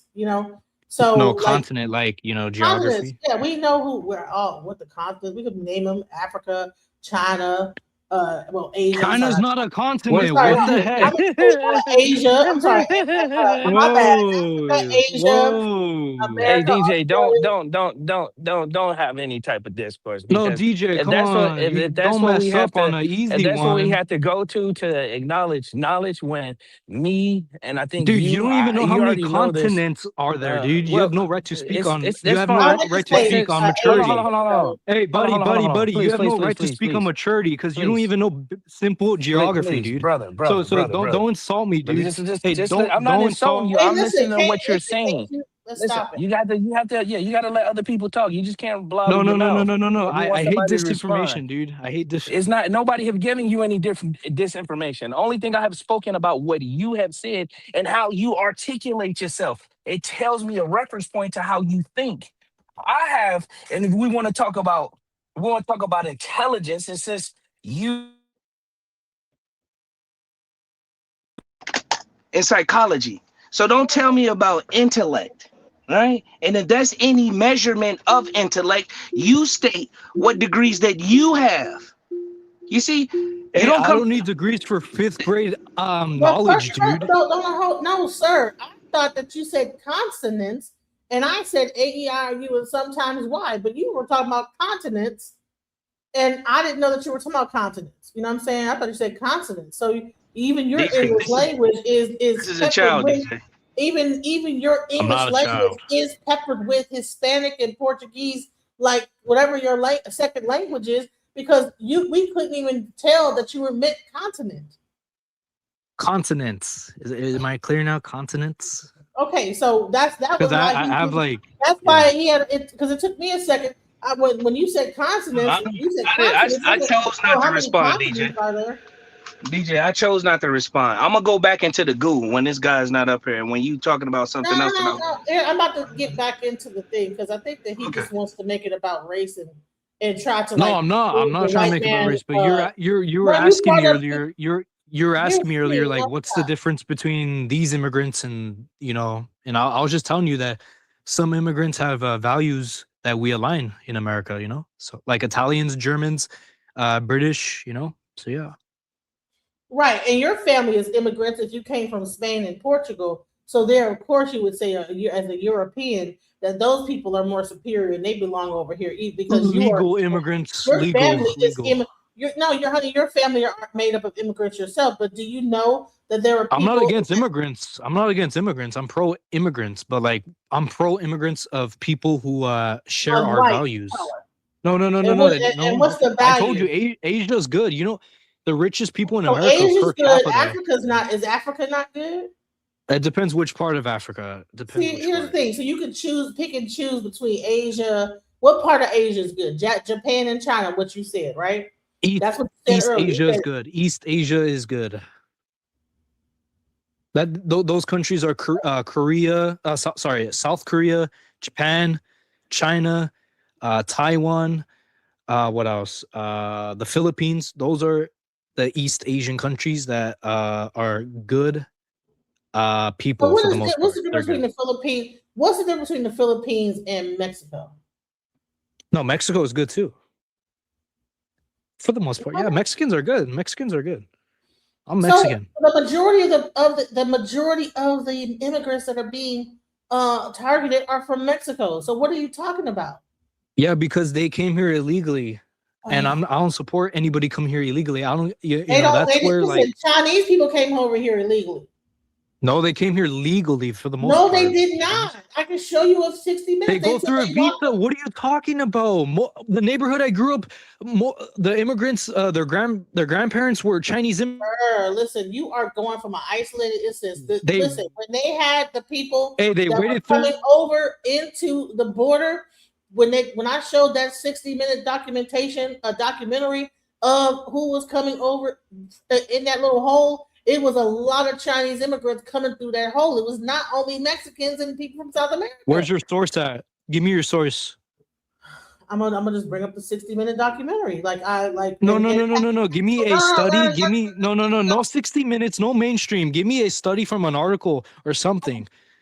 Like, don't show a video. I want you to read. I want to see if you can actually read a study instead of showing videos, because that's like the easy route, you know. Show me a study where you could read it, please. Hey, listen, DJ, please. I'm just gonna go back into the goo. It's okay. And when he done, I'll come up. Hey, go learn some 5th grade questions, man. Go learn some 5th grade basic geography, man. Yeah, go back. Approximately. No, don't go, leave. man, Don't dude. You gotta get smarter, man. He's 100% right. Listen, don't leave Oculus. Yeah. I don't like. He's 100% right. Let me say this. Let me just show you this real quick, because I don't like stupidity. It says approximately 300,000 Chinese immigrants came to America through illegally over the past 2 years. 300,000. The fuck are you talking about? You saying you want to see if I know how to read, honey? I know how to do research. I'm a software engineer. I don't know. You don't know who you're on this. I know how to. I can do research. I can do AI. I can do all that shit. I can do it from ChatGPT, Google, Yahoo. What research? I can actually get all the details if you want me to. I know how to read. How dare you come up on my channel and talk down on me like you know more than what I know? Right. You're 20 years old, honey. I'm 48. Get about 20 more years under your belt, and then you can like fuck with me. Don't come up on my channel talking that bullshit. Exactly. I want to see if you know how to read, honey. I'm a software engineer. I work for some of the major consulting firms. Okay, I know how to type up something real quick and bring up the information. Stop it. His energy is passive aggressive, and that's the part that's disheartening. Honey, you're 20 years old. Did you even graduate college yet? Right. What college? What? You know what I'm saying? Please. Yeah, buddy, like that's too much. That was too much. I was gonna go back into the goo. I didn't want to hear that dude. Yeah, it's like I'll bring them back up, but I'm like, hold on. But let me first get back to the subject though.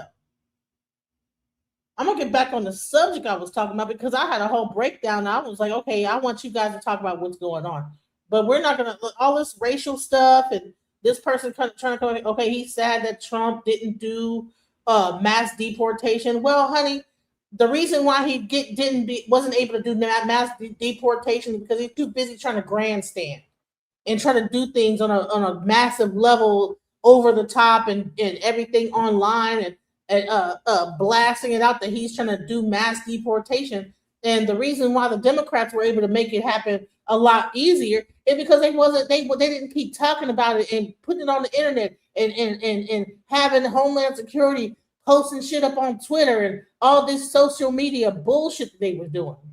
They just did that shit quietly, and that's how they were able to be able to. But this wasn't about mass deportation. This was about pushing out this new federal military that Trump was trying to do. It was more about that, because that military is not just going to do mass deportation for illegal immigrants, but also American citizens. And that's what's crazy about this, is that he want mass deportation, but honey, he's Portuguese. All they got to do is say, hey, we're getting rid of all immigrants, and honey, your family goes too, sir. So all that like trying to be on thinking that you're white and you got it right, honey, it could be very easily that they can say, you know what? Well, you're not an American citizen. You don't have any birthright to be in this country.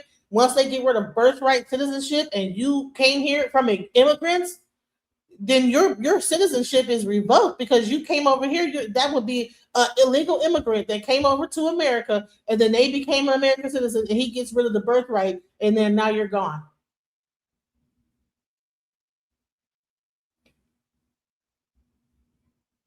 Simple as that. I don't care how many generations you came down here for.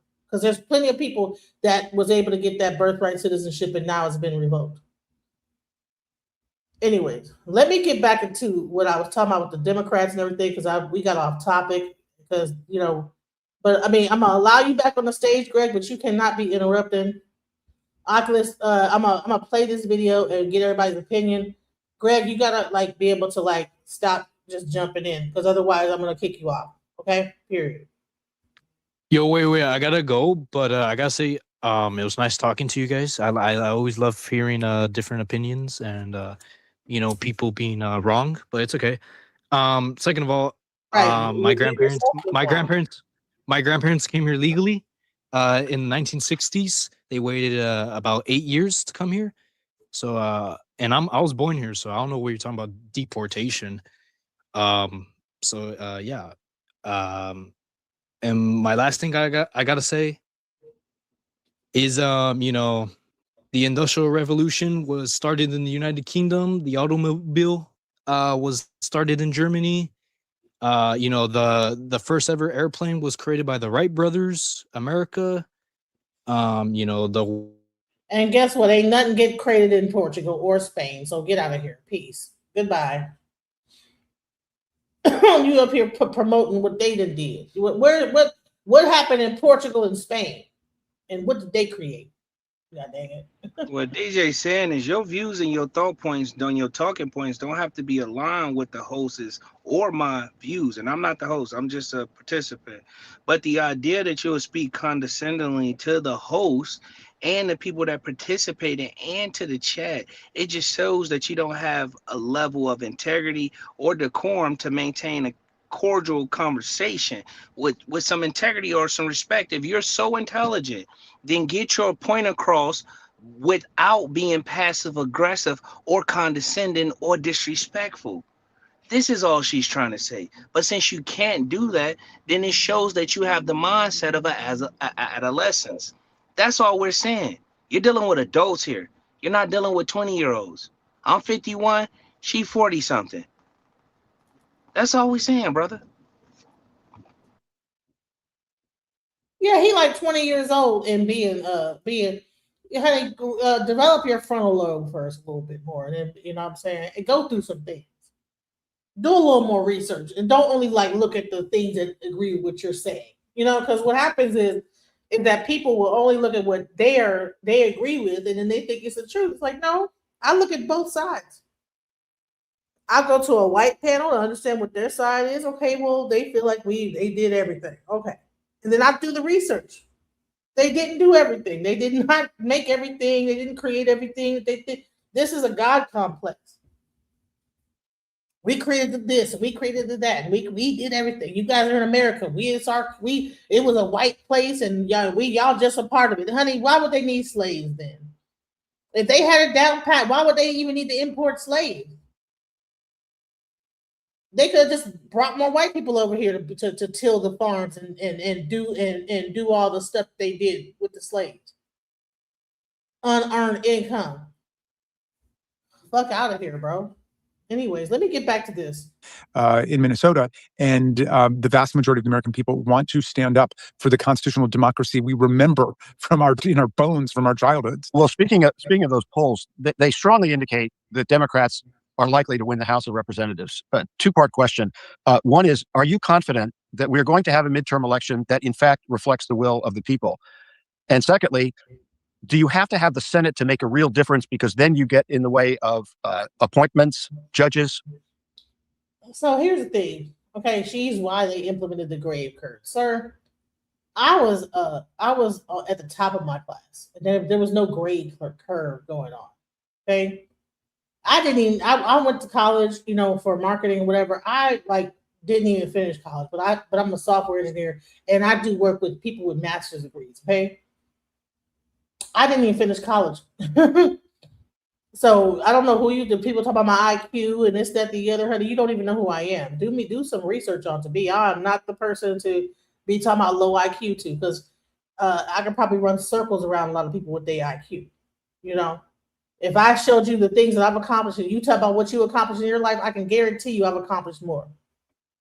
Period. So don't ever try to come at me about my education. Anyways, let's get back into it. Things that have been very damaging and will be damaging for a long time. So on your first question, am I confident it's going to happen? I mean, look, that's your business. I'm not in the prognostication business. I'm in the mobilization business. So I go out every weekend, New Hampshire, North Carolina, Arizona, Pennsylvania. I'm fighting in swing districts and swing states to mobilize the vote, to turn out a huge avalanche of political participation by Democrats. No, I didn't finish college because I didn't like the field I was in marketing and advertising, and I realized how manipulative it was, and I got out of it and went into software engineering. Because once I found out how much marketing is been manipulating the people back in 1997, back in 2007, and when I was actually studying marketing and advertising, getting my bachelor, I went all the way to my junior year, and I realized how much of it was so manipulated and how everything was about collecting information. And I found this out early on. I was like, I didn't want to be a part of it. So I just, no. So I went into engineering, and I was already doing that from the high school level. So I didn't have to go to college for it because I was already in that field. So there you go.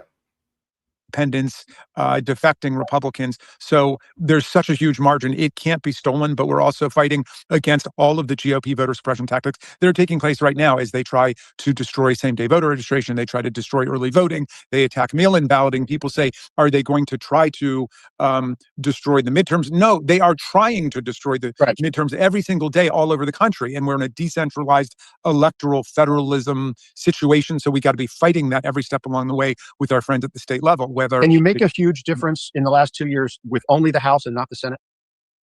We can make a huge difference in terms of the use of the oversight power, the use of the subpoena power to shine a light on this matrix of authoritarianism, corruption, and cover-up that have become the operating system of the GOP. Yeah, we can expose that, and we can use the power of the purse in a lot of ways, and we're going to have a lot more leverage. So I think we're going to be able to stop a lot of the worst depredations and violations of people's rights and freedoms, but we really do need to take the full Congress back and take the presidency back to get America moving again towards strong democracy, progress, and freedom for everybody.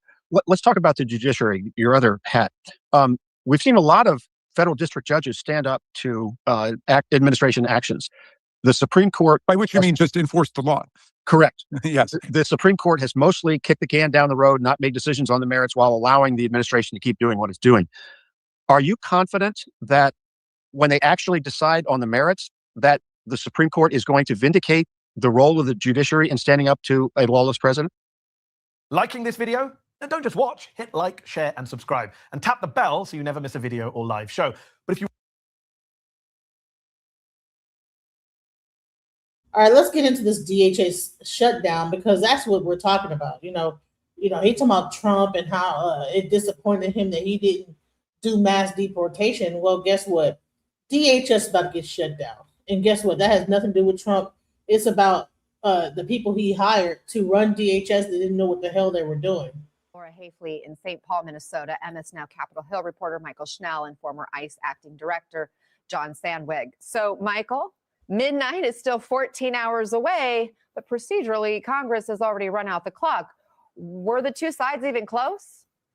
Yeah, Anna, procedurally, but also physically. As you mentioned, Congress has already left town. The House and Senate broke for recess yesterday, essentially because they knew that they weren't anywhere close to a deal and it wasn't worth staying in town. In fact, that's what Senate Majority Leader John Thune had said, that he was sending his members home because a deal was not in reach. Essentially where we are is, we'll remember that last week, Democrats kicked this negotiation off by unveiling those 10 demands that they are looking for as part of these negotiations over the Department of Homeland Security. It includes federal agents removing their masks, turning on their body cameras, instituting judicial warrants, in addition to establishing an official code of conduct for these federal agents. Very quickly, Republicans had panned those demands. As you mentioned, judicial warrants, a big sticking. What's the problem with this? All right. Targeted enforcement with judicial warrants, no masks, require ID, protect sensitive locations like schools and hospitals, no racial profiling, uphold use of force standards. That means can't be just whipping up on people and doing all sorts of stuff. Ensure state and local coordination and oversight. That means work with the state governments. Don't just be trying to overpower the state. Build safeguards into the system. Body cameras, standardized uniforms. What is wrong with what they're asking for? What is wrong with that? But they want to have a whole government shutdown over it. Point, but also taking off those masks, which was something that Democrats thought would be an easy concession as part of these talks. A lot of Republicans are saying they won't get on board with even that because they're afraid about federal agents getting docked. So after Democrats had unveiled these 10 demands, Republicans came back. Why is it that they're more worried about federal agents getting docked, but police can walk around? They don't get to wear face masks. No other agency is wearing face masks. Why do they get to have this special face mask thing? And then they're going to tell you can't walk around with it. When they had the thing in Cincinnati where those white supremacists went into Cincinnati with their face masks on and did that whole thing, do you know that when the black people came back into their neighborhood and began to patrol their neighborhood and had on face masks, they made it illegal for people to walk around with face masks on it, for them to do that. So it's cool. It's cool when you do it, but it's a problem when I do.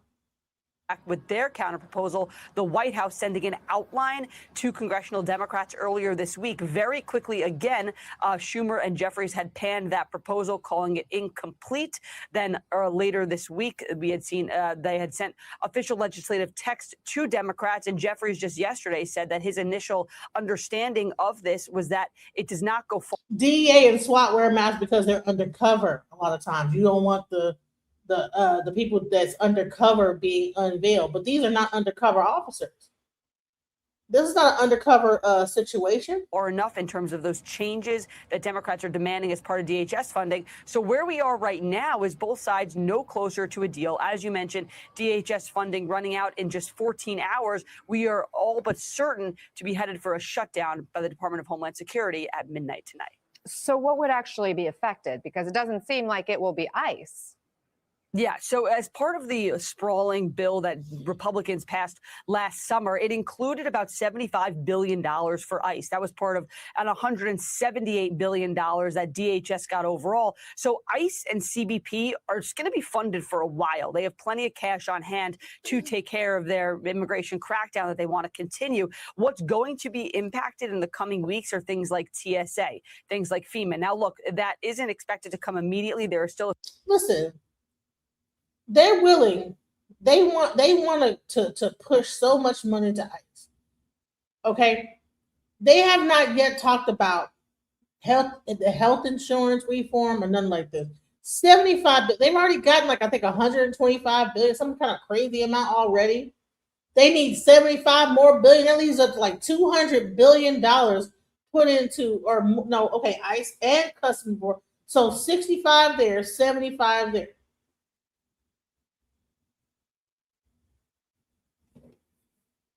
Crazy. $140 billion to ICE and Customs. And then you want to make it okay to put $140 billion in ICE and Customs. They already got $125 billion to go into it. So that's 200 and how much? So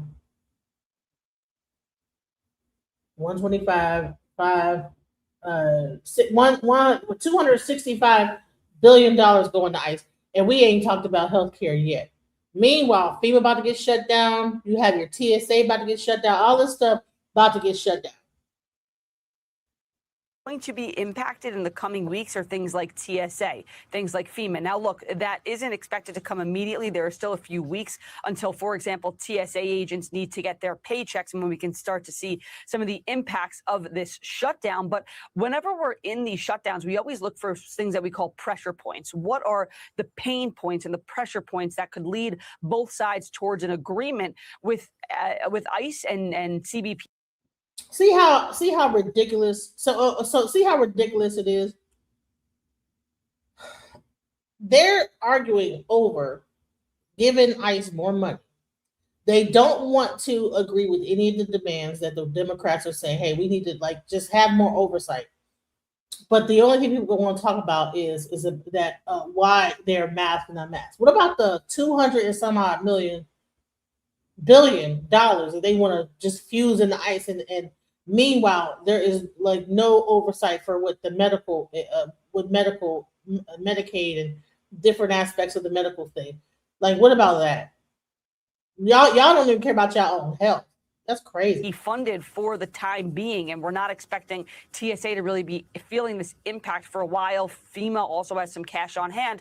We're not expecting any of those pain points to pop up anytime soon, which means we could be in the long haul for this DHS shutdown. So, John, you ran ICE, and Michael just went through a list of reforms Democrats are asking for. Are lawmakers focusing on the right things here? Are these reforms going to restore credibility to DHS? You know, Anna, it's going to be a long road to get back that credibility. As you know, when you conduct the operations the way they were being conducted in Minneapolis, there's an erosion of public trust. This shutdown is a direct byproduct of that. It is going to be very hard for Congress to legislate the kind of reforms and really fix the problem. It's going to take leadership at ICE and at DHS. It's going to take re-implementing a culture where public safety and protecting all of America is the goal of the organization. That's something that's not going to be able to be done through legislation. Certainly there are reforms there that are going to be valuable. As I've said before as well, I would love to see Congress demand more than anything data about who's being arrested, data about whether or not what their immigration violations are and their nexus to the criminal justice system, so we can evaluate whether these operations are worth it. But look, this is a direct result of the manner in which those operations were conducted. And the sad part about this is you could have done immigration enforcement without the chaos we saw in the streets of Minneapolis. Laura, Minnesota officials are now calling for the federal government to pay for the damage done in Minneapolis. There's emotional trauma. Businesses are hurting. Are you seeing signs of this drawdown? And where does the community go from here? Yeah, Anna, we are seeing signs, and it's why it's so important for us to have our crews on the ground here. I was able to witness in real time reaction from protesters after the announcement was made that this surge is over. Anna, they were not celebrating. If anything, they were skeptical, wondering if this is even real. I was able to ask the governor about that. He's promising they will be gone by latest early next week. In the meantime, the fallout is significant. Small businesses in the area have lost thousands of dollars because their customers are afraid to leave the house. Governor Walz promising a financial relief package, and like you said, he wants the Trump administration to help pay for it.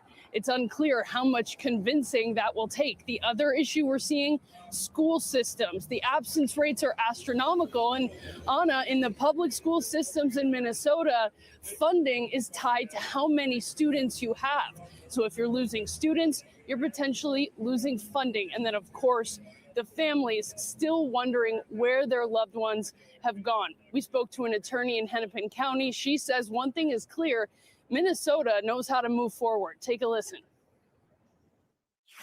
I think it's going to take a long, long time for people, and I won't even say it to recover from this. I don't know how you recover from this. I don't know how 5-year-old children recover from being afraid to go to school. Businesses have closed. People who were here with no records, who were just working and got forcibly removed from their community, and their children left behind. And I want to make one thing clear. Tom Homan yesterday said that ICE agents, some of them, will remain in Minnesota and be pre-positioned around the state back to pre-surge numbers. That's not what protesters have asked for. They want ICE out completely. It seems like they're not going to get that. Anna? Laura Hafley, thanks for your reporting. John, just picking up where she left off, Tom Homan insists some quick reaction force is going to stay in place to deal with, quote, agitators. Is that ICE's purview? It's certainly not what you want ICE agents to be doing. I think a lot of the problems and a lot of those violent interactions we saw with protesters, where both, protesters were hurt, obviously 2 deaths, agents were hurt, were a byproduct of the fact that that's just not what ICE does, right? That's just not what ICE or Border Patrol are trained to do. That public order policing, that intersection between what constitutes First Amendment rights and what constitutes, impeding a federal officer is just not what ICE is experienced in doing. I will say this, Anna, I think that one of the things I think Tom Homan has done well in Minneapolis, it appears that more of that type of policing is now being done by the state state and locals, that there's better cooperation going on. I just think that's a byproduct of talking to each other, right? Rather than having this political rhetoric going back and forth, let the law enforcement professionals talk to one another. Certainly, I guess what I would say about this, though, it remains to be seen how they want to deploy these forces. Certainly my preference, strong preference, would be to let state and locals handle the protest activity. But I think that if you diminish that footprint, get back to more targeted operations, hopefully you're going to lower the temperature, but also lower the number of those protests to where these additional forces won't be needed. But then what's going to happen next, I think, is a big question on so many minds, because Homan says ICE and CBP may be leaving Minnesota, but will go to other cities. How's that going to go if they don't address these concerns that are tanking the public support right now on the issue of immigration? Yeah, it's hard for me to, I watch those press conferences. There is clearly a divide within the administration. And per various media reporting, it looks like there's the Secretary Noem way of doing things and the people like Homan, the people with actual more law enforcement experience way. What is going to be interesting to me is to see, Tom Homan has been consistent. He wants to see targeted operations, prioritizing the worst. He's on board with arresting everybody, but he says we're going to go out there and target the worst offenders first into these targeted kind of operations that we saw. And listen, as a military veteran, this is what I've been saying this whole time. The way ICE is going about it is not organized. It's not structured. It is just random and just insane. All I've been saying this whole time is that, yes, you can have ICE enforcement. You can have anti-immigration, but it has to be done in an organized fashion. It cannot be just done willy-nilly where people just running out, jumping out of cars without no organization whatsoever, like 1, 2, 3 break. That's not how you do that. Whenever you're dealing with protesters, they should have had a line. They should have had a training. But the thing is that when you only train people for 47 days, then you're going to miss certain aspects of training on crowd control, this, that, the other. And you're pretty much giving them basic training on how to capture whatever they're training them on. And you're going to miss all the other aspects of how to do law enforcement. Most law enforcement, I think that their training lasts about maybe 2 or 3 months at best, or maybe even more. So it's not like a thing where you just get to just jump out there after about a month and a half of training and just think that you got it all figured out. That's what I'm saying. I'm not saying it shouldn't happen. I'm saying it should be more training involved, more strategic law enforcement being done to where you're not even, if you do it right, you won't have all this whole public outcry and people, protesters and all this stuff, where it's this whole thing. Frankly, during the Obama administration and through ICE's history, really, I don't know if we've seen the end of these surges, right? I mean, there were real differences on it with the way they did this. They had these roving patrols of Border Patrol agents led by Greg Bavino, this very aggressive confrontations with protesters that resulted in people dying. I don't know if the administration is done with those and the Homan vision is going to now take over nationwide. If it is, I think we're going to see ICE agents deployed back to their field offices doing the targeted operations. But again, that's the big question. Well, we'll stay close because you have such good insight. John Sandwig, thank you. Kevin Fry, thanks for the reporting. Michael Schnell, thank you. Hey, listen, people that are saying, okay, the left is making it crazy.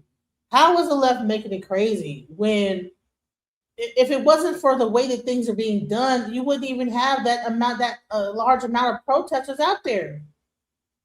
Like they said, Obama was able to deport X amount of people, and it wasn't crazy like this. So there must be something about the lack of experience of the people that Trump is hiring. I mean, let's just be real. We cannot sit up here and only talk about just make it all about just basic we have to use common sense, guys. But let's go into this. This just happened. More disaster for Trump. Let's go as airport, with the airports. Great Again Party continues to go out of its way to cover up for Jeffrey Epstein and all of the people in those files. And we're also seeing the Pardon J6ers just constantly on my feed being arrested for crimes against children. And here we have one that was convicted just yesterday, a U.S. Capitol rioter pardoned by Trump, found guilty of sex abuse. He is not the only one. And I look at this, it's just pedophile after pedophile. I think in September, I got a thing, it was 20 people that are super MAGA outspoken. They're being arrested for sex crimes against children. So that's why they're not so up in arms about Jeffrey Epstein, and they're willing to overlook Trump covering it up because it's just all lined in that party. There's so many of them. Well, I mean, I think we can see with the Jeffrey Epstein files that the sex crimes can happen regardless of political affiliation. I do think there is a psychological component with people that fall prey to MAGA cultists, where they are seeking atonement in a party that is more rigid morally, more black and white morally, because they think that will fix them. And so you have people that have very suppressed sexual issues, probably raised in uber religious homes where sex was shameful. And so they, all of these sexual deviancies and sexual crimes come out of that. And they think, okay, they were raised in this authoritarian religion, raised in this authoritarian home, and then they find home in refuge in this authoritarian fascist regime. And these are like the most broken people among us. These are closed-minded people. And I do agree with you that there seems to be more of this happening on the right. But I would be remiss and intellectually dishonest if you can go to other countries where they don't have MAGA movements and you still have child sex trafficking, sure, even in Scandinavia and places that are super. So this is a problem that exists outside of political parties, but it sure does seem the people that are posting that Biden's a pedo and all this stuff, which I don't think Biden's in the Epstein files once. It does seem that they continue to get arrested. And when you go look at their social media, they were all against all of this. And then they're doing it exactly what they're protesting against. Absolutely. And then all of the conspiracy theories of MAGA, we have seen so many lies from the FBI, from the DOJ. They just lie. They make up shit. If somebody is murdered, they immediately go to, oh, well, they're trans. They always have a narrative and they always put it against their enemies. So we saw that the El Paso airport airspace was closed down, and immediately Sean Duffy, the Secretary of Transportation, he comes out and he's like, it was drones of Mexican cartels. I mean, that was just right out of the box. He said it. Then we find out really it was the incompetence of Pete Hegseth. Fox News, the U.S. military earlier this week shot down what turned out to be a party balloon near El Paso after initially assessing it as a possible foreign drone, a misidentification that later led to a full airspace shutdown around the airport. So when I see this, I immediately know nothing that comes from this administration, from jobs report to criminal indictments to narratives about ICE and criminals, you can believe nothing because they are willing to propagandize anything, even mistakes they make, against what they perceive as their enemies. Full stop. Well, yeah. I mean, they have completely turned government upside down, and it's intentional. It is a feature, not a bug. And they've intentionally trying to get the public to understand they make the rules. And all of this started a long time ago. All of this has been incubating for a very long time. What's so fascinating about this to me is the people who were against a large, dishonest, non-transparent federal government now support it. It's just, the movement is so incredibly hollow. But of course, I never in a million years thought we would ever be able to believe anything out of Trump 2.0, ever, because I lived through Trump 1.0. I know what a profound liar and con man this person is. So I never had any expectation. The rate at which they are dismantling the government and dismantling faith in government has surprised me to an extent. And I hope that scholars call this the autocratic backfire. I hope that this rate of speed and velocity in which they are doing this and this gamble that they are taking and incompetence in their execution of this, I hope that that comes to fruition and that it is indeed an autocratic backfire. Well, in addition to just being incompetent and lying, they're also doing something that I believe is so dangerous and is going to impact the United States for many generations. And that's cutting all funding for medical research. The best researchers in the world have lost funding. They're going to Europe, they're going to China. And just yesterday, we see that now they have stopped funding. They are terminating $600 million in CDC grants for programs supporting HIV and STD prevention and HIV surveillance. I mean, come on. They want people sick. In my mind, they want to keep people sick and poor so that they can control them. And there's more and more evidence every day when you put a dipshit like RFK Jr., who is a conspiracy theorist and a lawyer in charge of health.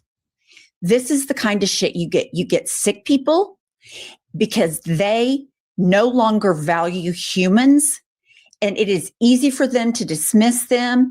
It is easy for them to allow them to stay sick and become sick because they don't give a shit.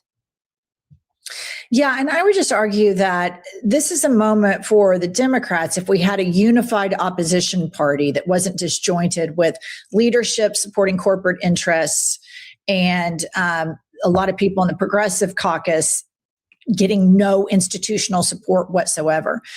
To argue that the pro-life party, the pro-child party are the ones that are doing this. They are the ones that are going to make you sicker. And to remind people that during COVID, there were so many MAGA people that freebase Fox News all the time that refused to get vaccines.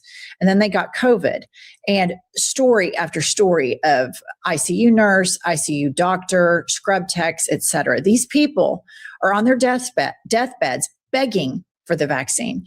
And I always noticed that this is just an anecdotal story, that really, really religious people will passively defer to science. They always do. So when somebody's sick in Oklahoma, it's always like, well, I'm praying for you. I'm praying for you. I'm praying for a great outcome. But here's the thing. If your arm gets cut off, nobody's ever going to pray that, oh, I'm going to pray to God that your arm is going to grow back. But yet they say everything is possible through prayer. But even their prayer defers passively to science. Even the most religious of the religious who say everything's possible under God. If your arm's cut off, no Christian is going to come up to you and say, I've been really praying and praying and praying that God's going to grow your arm back, because they know scientifically that is impossible.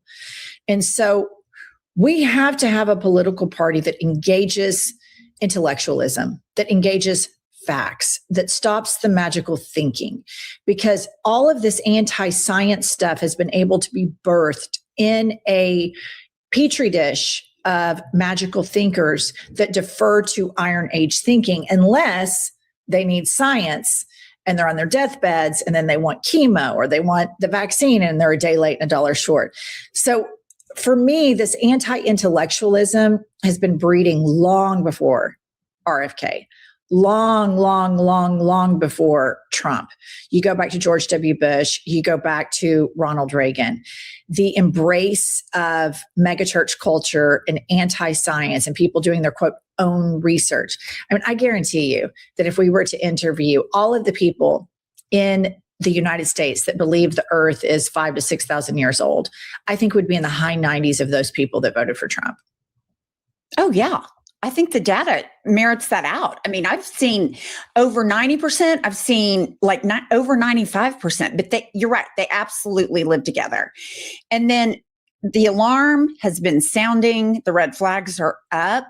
Trump wants to stop and or manipulate the midterms. And we saw he sent Tulsi Gabbard into Georgia to steal ballots, to steal the evidence.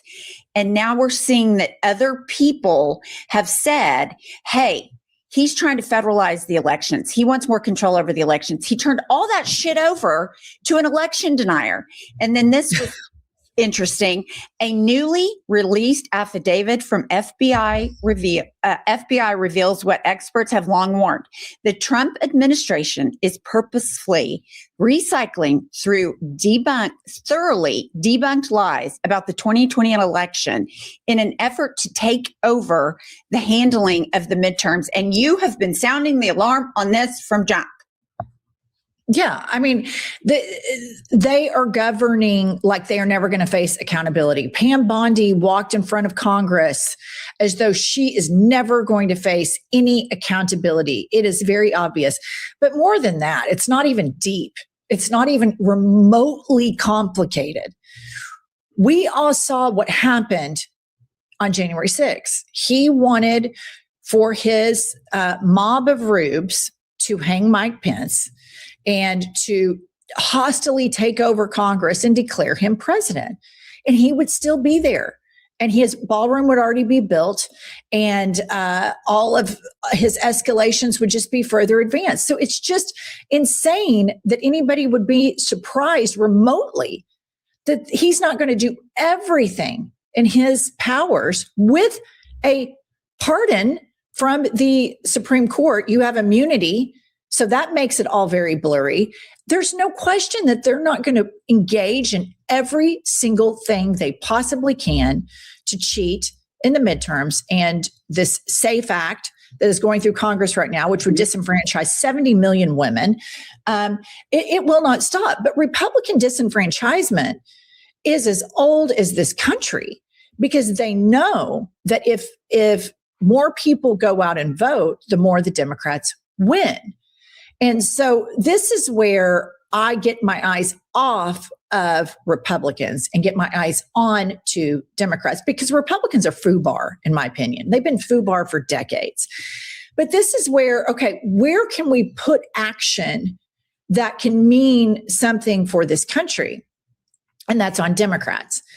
The Democrats being a full stop resistance party, a Democratic Party that says we will not take donor money from fascist collaborating corporations. We simply will not do it. Look at what they're doing. And so I am hopeful that the progressive voices continue to unshackle the Democratic Party from this corporate duplicity.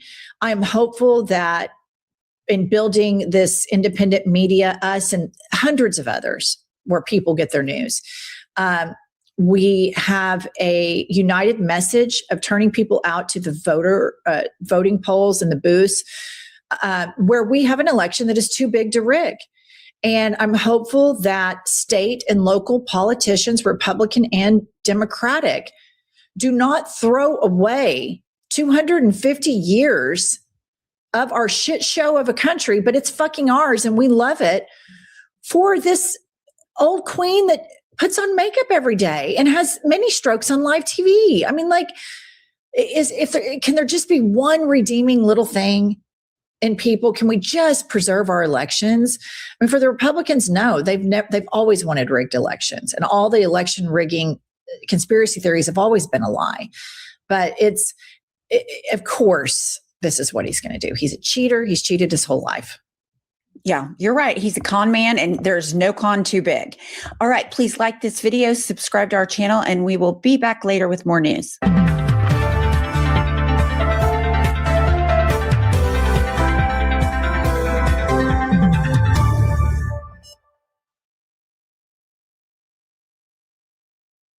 James Walkinshaw. He serves on the Oversight and Homeland Security Committees.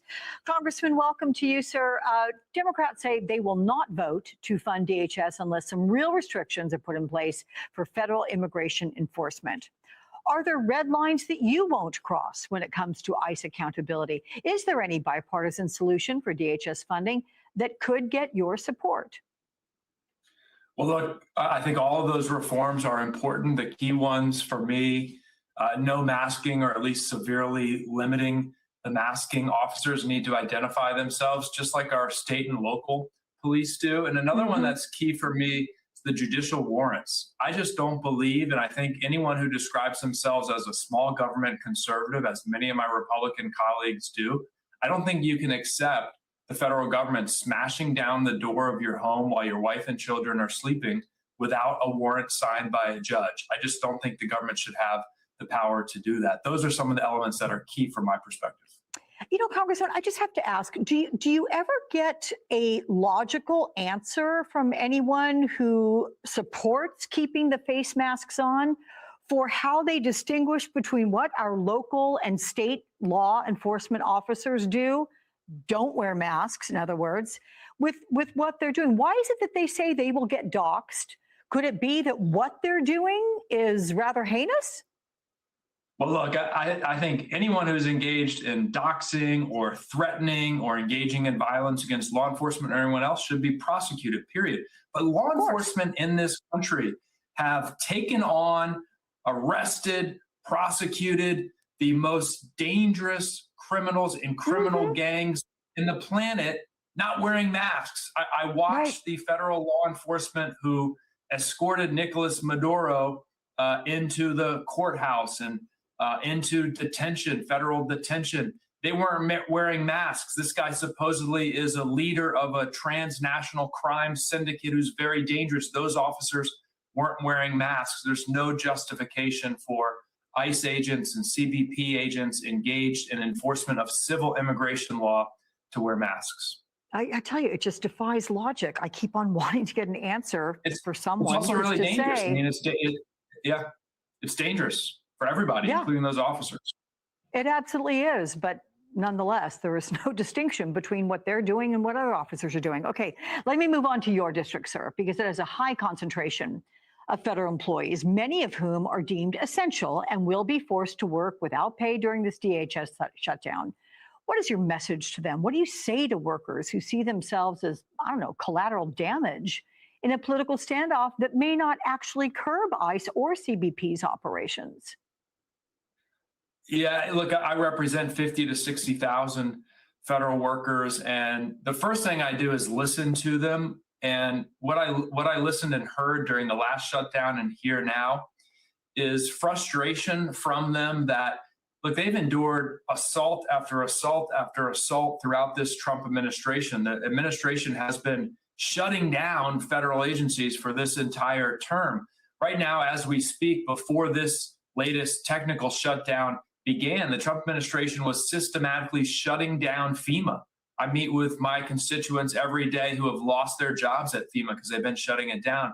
You have CISA up on the board there, the Cybersecurity and Infrastructure Agency. Trump administration eliminated 30% of the staff there. So these agencies have been being shut down by the Trump administration. Now this shutdown that we've entered is very significant and serious. And look, I track very carefully when those pay dates are for federal workers because a lot of folks can't afford, most folks can't afford to miss one paycheck. They certainly can't afford to miss two paychecks. The good news is a paycheck went out yesterday, Friday, before the shutdown. So folks got those direct deposits. The next payroll date for most DHS employees is at the end of the month. So that's a key date for me that I'll be tracking very carefully. I'm sure they appreciate you doing that for them. Wednesday, as you know, Attorney General Pam Bondi gave pretty combative testimony before Congress about the Jeffrey Epstein investigation. Bondi refused to answer some basic questions. She mocked Democrats and presented herself as President Trump's defender-in-chief. Let's take a listen to Republican Thomas Massie pressing Bondi over why the names of co-conspirators were redacted in the released documents. We corrected that within 40 minutes. He was already, you're acting like everybody's trying to cover up Wexner's name. Reclaiming my time. I'm going to answer this question. Reclaiming my time. He was, Mr. Chairman. This is how this works. It's a political joke, and I need to give my answer on that. We'll let the Attorney General respond, and then the gentleman can move to the next question. It's my time. Within 40 minutes, you asked me a question. Within 40 minutes, Wexner's name was added back. Within 40 minutes of me catching you red-handed. This guy has Trump derangement syndrome. Oh boy, what does Bondi's appearance reveal about the way she views Congress and Epstein? Why would the Attorney General, why would she be bringing up like social media talking points? This is weird, okay? What is going on? TDS, really? Survivors. Well, look, it was an embarrassing performance. It was obvious that she had an audience of one there.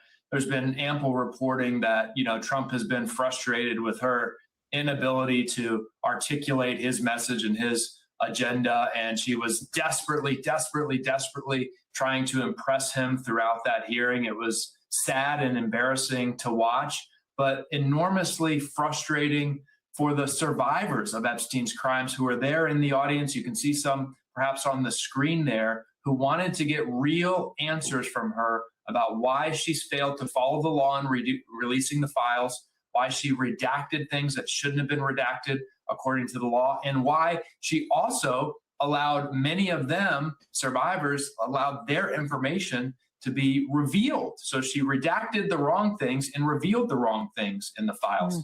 Very frustrating and outraging for them. Can I ask, since you reviewed Epstein documents this week, what did you find most disturbing in the documents that you saw? In the documents I reviewed, and it's important to note, there are hundreds of thousands of redactions, and I was there for about 90 minutes. I found a lot of redactions that were not consistent with the law. Names, email addresses redacted that were not victims or survivors, clearly.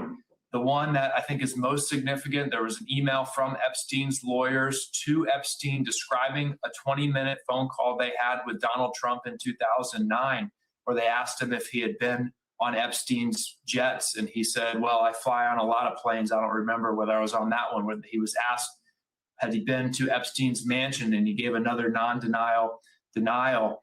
Clearly, Donald Trump in 2009, not telling the full truth about his relationship with Epstein. That entire document was redacted. There was no information about victims or survivors in that document. No legal reason for it to have been redacted other than to protect Donald Trump from embarrassment. So there's a new Wall Street Journal report which paints a pretty damning picture of DHS under the leadership of Kristi Noem and her top advisor, Corey Lewandowski. And it describes a department driven by optics, loyalty tests, and retaliation against career officials, right down to some staged raids and politically driven firings. Do these allegations, sir, of corruption warrant a formal investigation? And what measures should or can Democrats take to hold Noem and Lewandowski accountable? It absolutely merits a formal investigation. Look, I'm on record. Kristi Noem should step down, be fired, or be removed through impeachment. She has violated her oath to the Constitution. She's failed in her duties. And this is one area where, if you got people to be honest with you, Democrats and Republicans are frustrated with her leadership of DHS. Democrats on the Homeland Security Committee, where I serve, have started an investigation. We have written her asking for detailed answers to questions about allegations of corruption, including the $220 million of taxpayer money she used for an advertising campaign to promote herself, much of which was funneled secretly to her political and personal allies. We're asking tough questions about that. We need Republicans to join us and start doing the right thing here. She's bad for the country. She's bad for the Department of Homeland Security. Virginia Congressman James Walkinshaw, thank you so much, sir. Appreciate your time. So we're going to get into a little bit of this Epstein file stuff, because, it's coming out even more like Trump in the Epstein files. And, we're going to go into that. Let's go into it real quick. And here we go. Entire regime are panicking as the Midas Touch network keeps on dropping the receipts regarding Donald Trump's connections with Jeffrey Epstein. Donald Trump and his regime can't handle the fact that we've already gotten hundreds of millions of views on this YouTube channel. The Midas Touch Network is now beating the Joe Rogan podcast on this YouTube channel based on the latest rankings with our coverage of Donald Trump's connections with Epstein. Now, folks, we're not just covering it over the past few weeks. We've been covering this for years and years and years, and we've been digging up all the archival footage. So what we're able to do when we read the files is we can then show corresponding videos, witness statements, and as a former litigator, I think, in my opinion, that is, I can build a very compelling racketeering case against Donald Trump for his dastardly and despicable behavior. So we dropped a video yesterday on some of these videos. It got over 2 million views.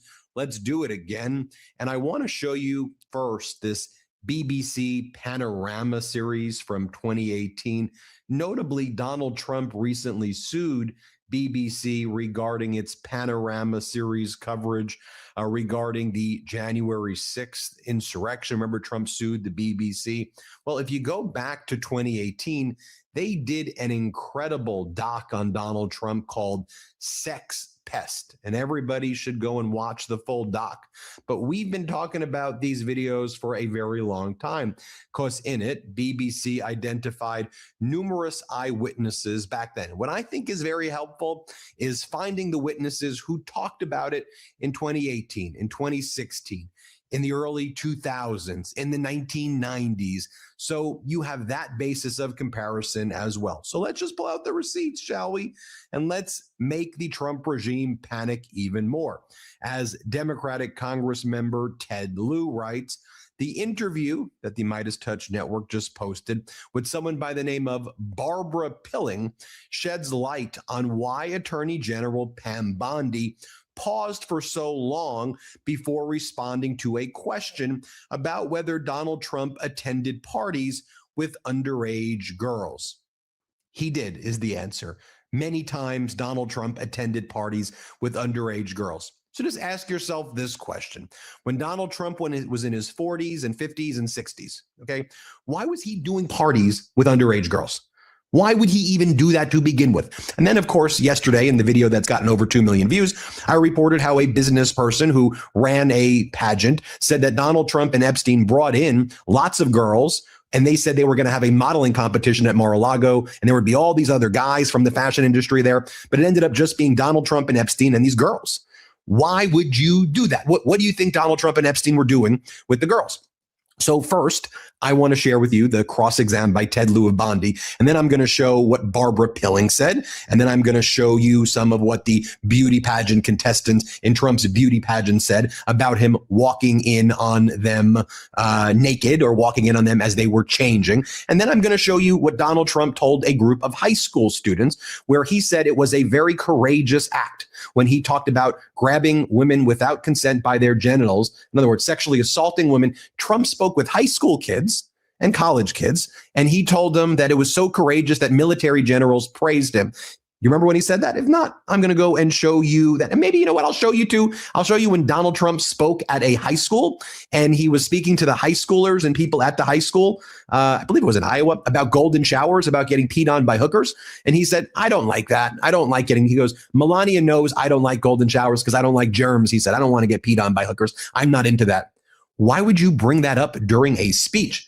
You ready for the receipts, Midas Mighty? Make sure you hit subscribe, by the way, to our YouTube channel. You see how close we are to 6 million subscribers? Help us get to 6 million. We would be very, very grateful. All right. First, here's what went down. We've got, I played you the clip of Ted Lieu. Were there any underage girls at that party or at any party that Trump attended with Jeffrey Epstein?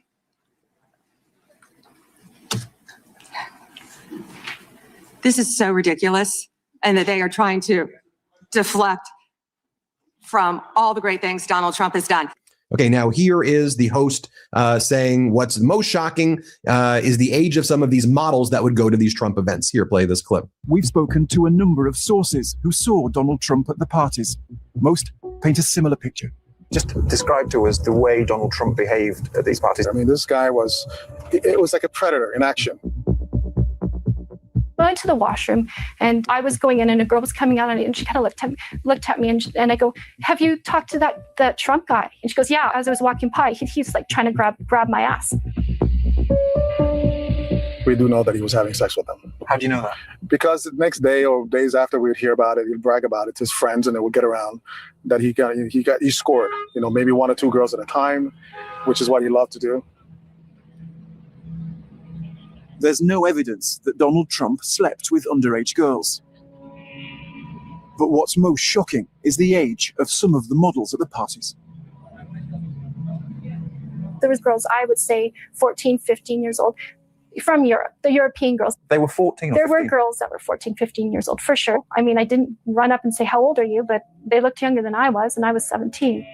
You just knew because of what they were wearing and how they would hold themselves. And these girls are all like, anywhere from 14, 15, 16 years old. There was very few girls above the age of 19 there. And you saw Donald Trump with these girls who were that young, 15, 16? Absolutely. Absolutely. Like they're standing around with them, ogling them. It was just disgusting. I felt like I was in the presence of a shark getting ready to roll his eyes back in his head and bite me. That's how I felt. It was just like, get the hell out of here. All right, now here's another clip from that documentary. Barbara Pilling, the narrator, talks about how Barbara Pilling was a young model from New York. Just watch for yourself. Barbara Pilling was a young model in New York. She first saw Donald Trump at a party in the late 80s.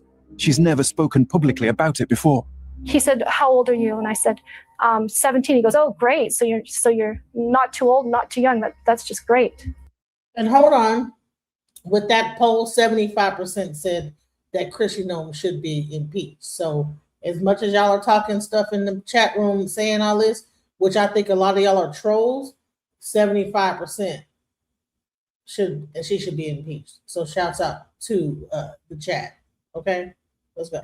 I remember one of the waitresses offered him a drink. He didn't take the drink, and he slapped her bottom. She was a blonde. He gave her a butt a slap, and he was very loud. He was like, don't worry, that's not your tip. Heather Braden also saw Donald Trump at model parties in the 90s. One was in Florida. At 23, she was one of the oldest women there. I remember particularly seeing him at a party at a house in Miami. This particular party, there were 4 men and probably 50 models. 4 men and 50 models? That's approximately what I would remember. And I was one of the models. I mean, I felt like I was in some, I could have been very well being auctioned off in some sort of a sex slave ring. That's how I felt. I felt like a piece of meat in a meat market. What else could I feel like? Then they talk about what would go down in the beauty pageants. Here, play this clip. I remember being in the back and hearing the chaperones say, ladies, listen up. We've got someone that's going to come in and see you. Make sure you're at least covered up. All of the girls were changing, getting their bras and underwear on and getting ready to put on their opening number outfits. So when Donald Trump walked in, there were women in there who weren't fully clothed? Correct. Women were not fully clothed when Donald Trump came in. And some of those women were, what, as young as 15? Yes, 15 years old. Now, next, I want to share with you what Miss North Carolina from 2006 said about Donald Trump. This is when Don Lemon was on CNN. This was back during the first time Donald Trump ran. Here's what, again, Miss North Carolina 2006 had to say. Play this clip. Is it normal to see men in dressing rooms at pageants and the owner of the pageant? No. The director of the North Carolina, South Carolina, Louisiana, and Alabama pageants, it's very much a family atmosphere. She doesn't even go backstage when the girls are getting ready. Only the female chaperones are allowed backstage in the dressing rooms with the girls. I've never had an experience where there were men or directors or anything like that walking back in the dressing rooms. Yeah. As I understand, you have an experience of something that happened the night before the pageant?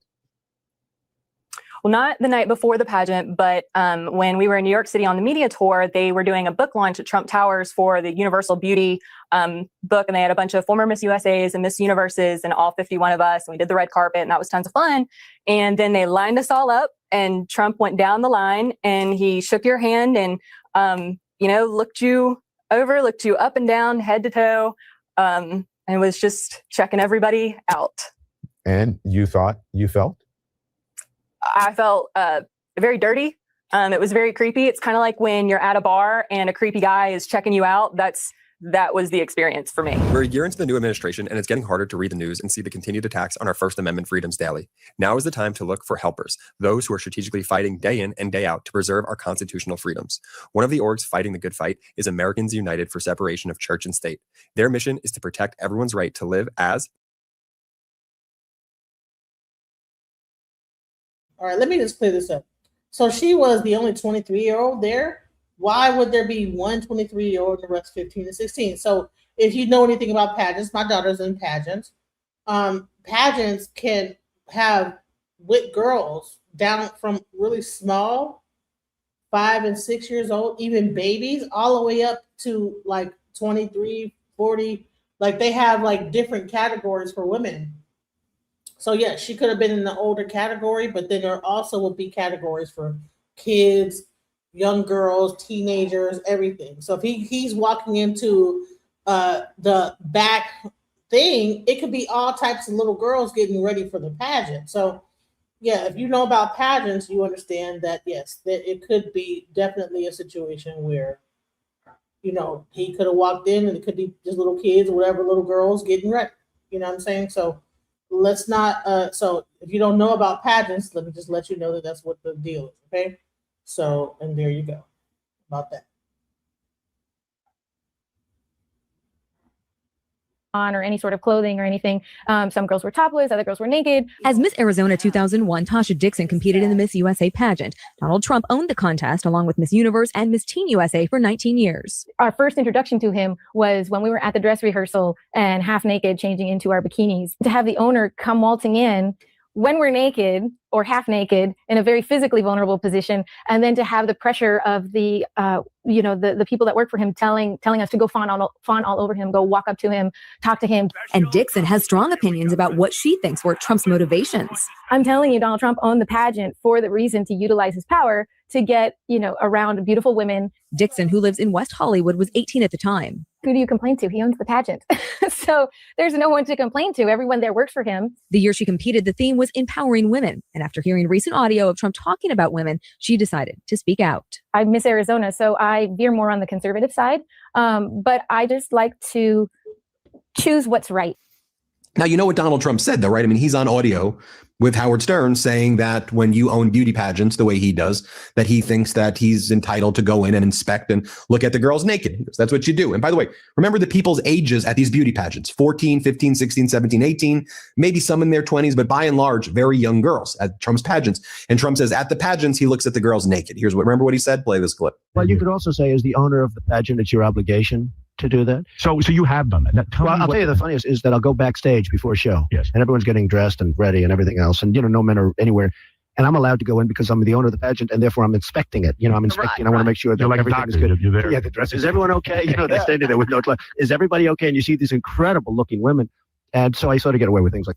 All right. And remember how Donald Trump treated Alicia Machado, who won Miss Universe? Remember back then? Here, play this clip. For the first time in the history of the pageant, viewers can actually participate. There'll be a question up, and the viewers can actually call in and vote. Let's bring up the question. It says, should a pageant title holder be required to maintain her physical appearance during her reign?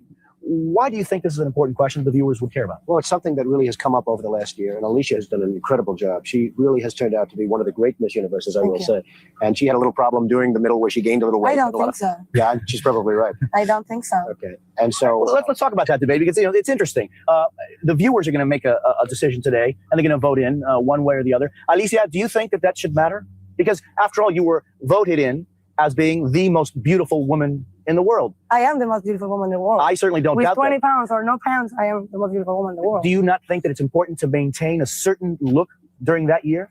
Yes, of course, but I think all women in the world have a problem with the weight. Right. And I think... What the hell is this on public TV? CBS News. This was before we had the internet, right? And he's up there sitting next to her and talking about how her weight is, weight shaming her. Maybe I had some problem with this, but I'm fine now. And I think 15 pounds is nothing with 20 years old. And I think the most important for the next Miss Universe and then is no more dinners, no more lunch, no more breakfast, and no more when you travel, diplomatic dinners and right. parties. I think what Donald's talking about, and I think most people agree, that there is a look to Miss And Universe. more time for go to the gym. It's very important because when you are Miss Universe, you don't have time for nothing. Right. Donald, how do you think that this Miss Universe will be different from the others? Well, I don't know that it's going to be different. We have many beautiful women, and it's actually incredible. I was over there today, and the women are magnificent. And so I don't think it's going to be different. It's going to be more of the same. And just to make you remember, too, or have you remember, the first time Donald Trump ran, right, when the statements came out where he said, grab women by their vaginas, and when you're rich, you get away with it. Remember, he said he grabbed them he used the P word. He then didn't attend the beauty pageant in Louisiana, and you could see the relief on the people on the contestants when Trump was not going to show up. Here, watch this. We saw that Donald Trump announced on Twitter he would not be here for the pageant tonight. How does that change things for you? They clap their hands. They said Donald Trump ain't gonna be here, and honey, they clapped. And look at how thin these girls are. They're not like no overweight.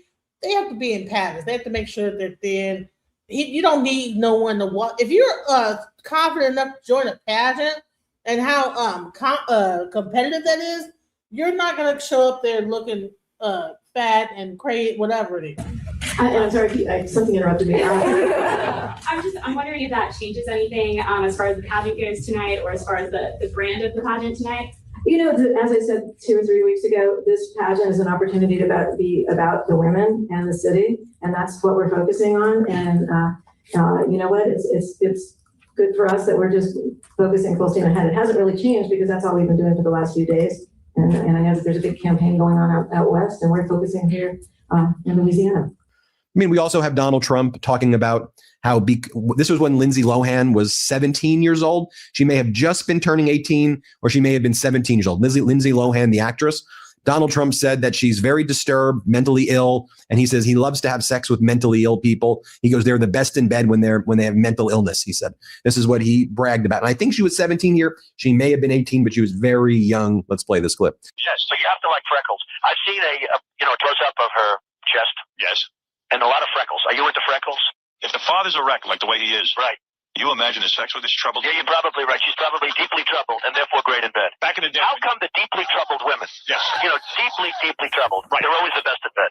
And then Donald Trump talked about how attractive he thought Paris Hilton was when she was 12 years old. Again, just pulling out the receipts, things that he said. Play this clip. I've known Paris Hilton from the time she's 12. She's hot. Her parents are friends of mine, and the first time I saw her, she walked into the room and said, "Who the hell is that?" Did you want to bang her? She is at 12, I wasn't interested. I've never been into that. Right. They've sort of always stuck around that 25 category. But even at 12, you were kind of but wow, I she's hot. saw her at 12. She was beautiful. But honestly, Paris gets knocked and this and that, but she's very beautiful. She's dumb? flawless. She's dumb like a fox. Have you seen the video, the sex video? I have seen it. You did. What'd you do? You went on the internet? It was just. How did you see that? What did you do? Melania showed it to me. She did? She showed it to me. What did you think of that? I think it's probably unfortunate, and perhaps it made. And this was the speech that Donald Trump gave. I think it was either 2023 or 2024, maybe 2023. But it was in front of the young Republicans of New York.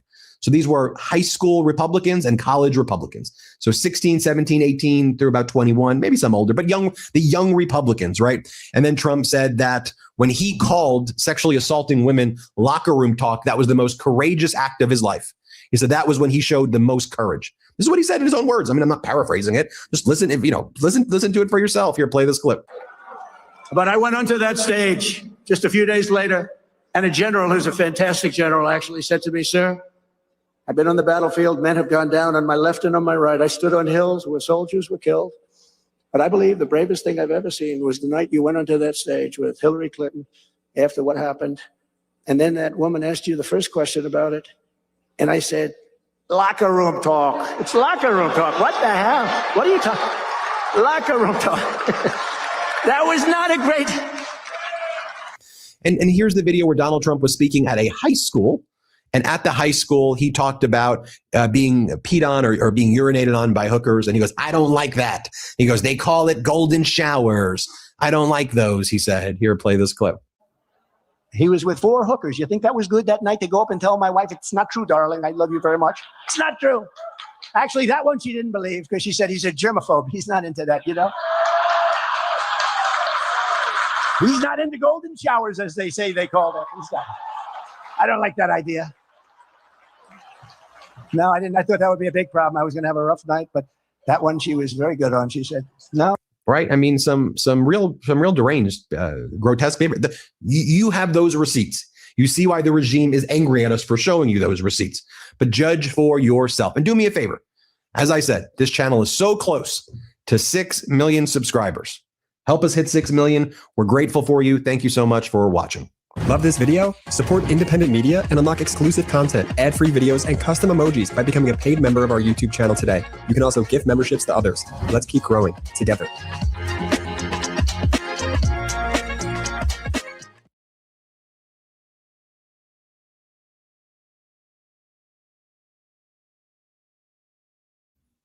I'm sorry, I was getting some pizza for my kids. When I'm doing this, I'm also being a mom. So I wanted to so let's get into this where we talk about, because everybody want to be like, "Oh no, it ain't who we think it is." He ain't doing, That's all BBC and all this other. Let's go into it. Who are you talking to? On Jeffrey Epstein's 62nd birthday, he got an email from former Obama White House counsel Kathy Rumler. "Happy birthday. I hope you enjoy the day with your one true love," adding a smiley face. Epstein responded, "They say that men usually gave a name to their as it would be inappropriate to make love to a total stranger." Rumler replied, "Hard to believe that there is still an open question about whether men are the inferior gender." This is one of just a few of the hundreds of emails that Rumler exchanged with Epstein during the final years of his life. Now the chief legal officer at Goldman Sachs, Rumler has said that she got to know Epstein through her work as a lawyer, and that the two were, quote, friendly in that professional context. But in the latest release of Epstein files from the Justice Department, photos of Rumler and messages between the two suggest they had a close personal friendship. Rumler discussed matters in her personal life, expressed gratitude for their, quote, friendship, sometimes concluded messages with, quote, XO and XOXO, and repeatedly fawned over gifts from who she called at times Uncle Jeffrey. Rumler even discussed possibly visiting Epstein's private island, asking in 2017 if she could take a, quote, day trip there, with emails suggesting Epstein tried to coordinate a private jet to pick her up. It's unclear if the visit ever occurred, and a Goldman Sachs spokesperson previously said Rumler never visited the island. Rumler's PR team referred CNN's questions about her birthday exchange with Epstein to her attorney. The fact is, Ms. Rumler does not make any statement about Epstein's penis. She does not reference it. She does not joke about it. She does not banter with Epstein about it. She does not accede to Epstein's unsolicited, gratuitous remarks about men and their penises. Nothing. In another message from July 2015, Rumler asked Epstein if he read a New York Times story which featured critics of sex offender registries, like the one he had been listed on for several years by then. Thinking about whether there is an opportunity there, Rumler wrote. Asked about that exchange, a Rumler spokesperson told CNN, at times, Epstein sought informal advice and she provided feedback based upon her understanding at the time, without any formal involvement. Months later, Rumler wrote that helping Epstein with his, quote, legal was important because, quote, friendships goes two ways. A spokesperson for Rumler told CNN she, quote, has done nothing wrong and has nothing to hide. Nothing in the records suggests otherwise. Jeffrey Epstein was a man of 1,000 faces. Miss Rumler only saw the one he put on to win people over and gain credibility and acceptance. Her views were shaped by that and his denials of any wrongdoing other than what he had pled guilty to years prior. Miss Rumler has deep sympathy for those harmed by Epstein. If she knew then what she knows now, she never would have dealt with him at all. Nothing to see here, folks. It was just friendly exchanges, even though he was convicted for prostitution, soliciting prostitution from a minor, which, if you don't know, he cut a sweetheart deal with the federal government. He cut a deal that he would only be prosecuted in Florida for this crime, right? And that he wouldn't face any federal charges. But remember also, guys, isn't it crazy that the day after he checked into prison, that he won the $85 million Powerball? But guys, there's nothing to see here. Why are we still talking about this? Why does anyone care? They are really trying to normalize pedo. Just eating babies, doing whatever. Oh, it doesn't matter. Oh, where most of them were probably, they were like 16, 17, or 15. So they're basically a woman. This is what I'm hearing. So years after this man is convicted of this, and we know many people kept dealing with him. Bill Gates is one prominent name. But this woman, this is what her defense is. And I have the emails, which we'll look at in a second. But do you see how disgusting this is? And just to show you how disgusting this is, look at this. Jeffrey Epstein called this woman, who later became the top lawyer at Goldman Sachs, the night he was arrested in 2019. Before that, he had showered her with gifts, and she even described him as an older brother. That's why I'm surprised her departure from Goldman took this long. Right up until Catherine Rumler sent in her resignation, the firm was still defending its top attorney. Goldman maintained that her interactions with Epstein were typical of a business relationship, and that the convicted sex offender gave unsolicited gifts to many of his contacts. Rumler says that she had only a professional relationship with Epstein, had no knowledge of his criminal conduct, and regretted ever knowing him. But the connection between them has been publicly known since at least 2023, when the Wall Street Journal outed her as someone who appeared on Epstein's private calendar. The two also exchanged more than 11,000 emails between 2014 and 2019, when she was serving as a criminal defense attorney. Yet as each new batch of Epstein files revealed more about the scope and nature of the relationship, Goldman's defense of Rumler grew more confusing. Just last month, a spokesperson called their interactions inconsequential friendly exchanges. But Bloomberg News had noted how the warm tone of Epstein's emails with her stood out. After the latest batch of files were released, there were signs that Goldman was distancing itself from its top lawyer. Even then, however, the decision to leave was reportedly still Rumler's. By characterizing their relationship as strictly professional, Goldman sent the wrong message about what companies should consider appropriate behavior. And that's especially true for Rumler, because it's hard to see how her reputation and judgment wouldn't have everything to do with her job at Goldman. Of course, they're protecting their own. We see this happening with the government right now, guys. These are the dark times that we live in. And this has always been happening. It's just now the veil is being lifted because I've told you we are in the last days. This is it. Do you not see this? Do you not feel this? That people are just accepting that these cannibalistic people, demons who sacrifice babies to Moloch and Baal, who eat babies, all types of things are happening. Well, it's just part of it. And Goldman Sachs was continuing to defend her, saying there was nothing to see here, folks. And she didn't get fired. She decided to depart on her own, I'm sure with a nice golden parachute. But look here, she had no idea, right? Do you see that number at the top? I just put in her last name, 7,238 emails. Now, the number was higher in that clip because if you go to the DOJ website, it has more but I've noticed that they duplicate some things. It's kind of weird the way it is all spread out, but this is jmail.world. Somebody decided to create kind of like a Gmail app that puts everything chronologically like it is Jeffrey Epstein's actual email. It has his contact list on the side, all of that, guys. It's really wild. If you want to look at it, I've told you, I can only pull it up on Safari. It does not work on Chrome. But let's look at the last email. Okay, let's just look at this last one, guys. It says, Kathy Rumler asked if she could come at 3 p.m. on Friday.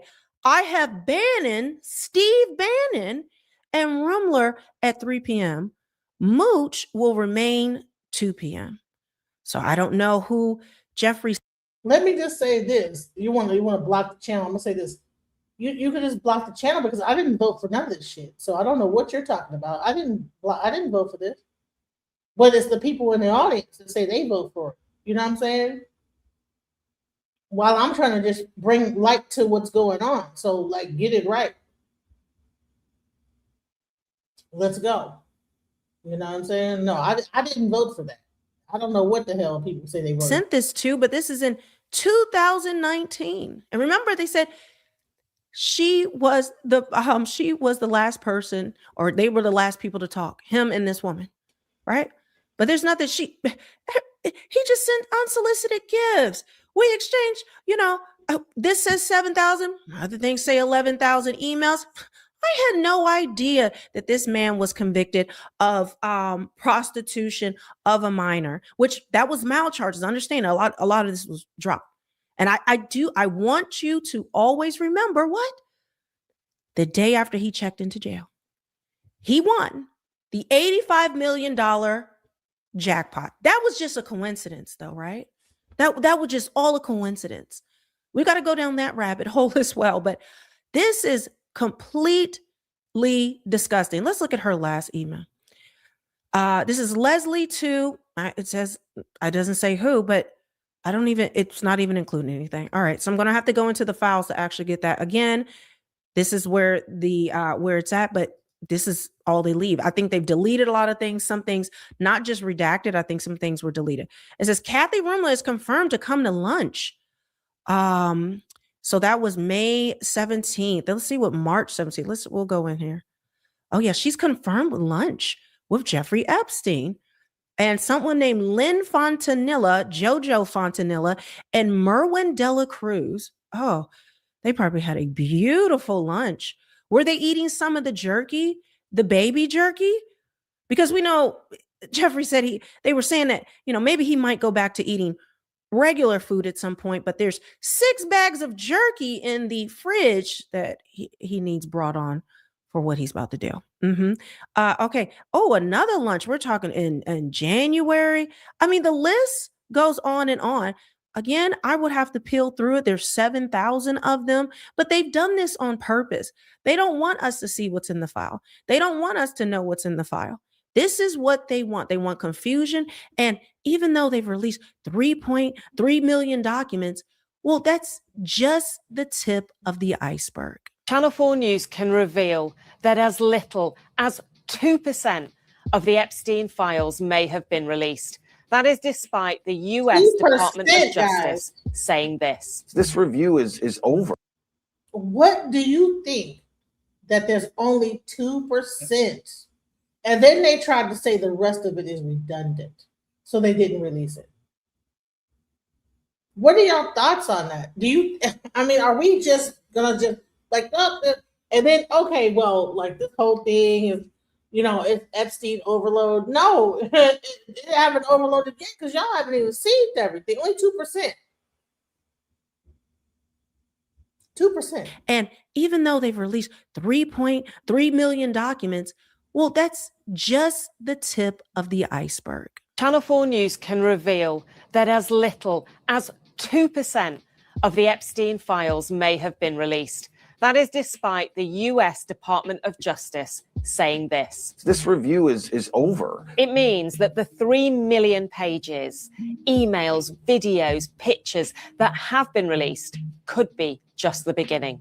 So how have we worked this out? It began with our investigations team examining raid footage from Jeffrey Epstein's Palm Beach home in 2005 and his New York townhouse and then luxury sprawling island in 2019. We could see dozens of devices being removed, being bagged and tagged.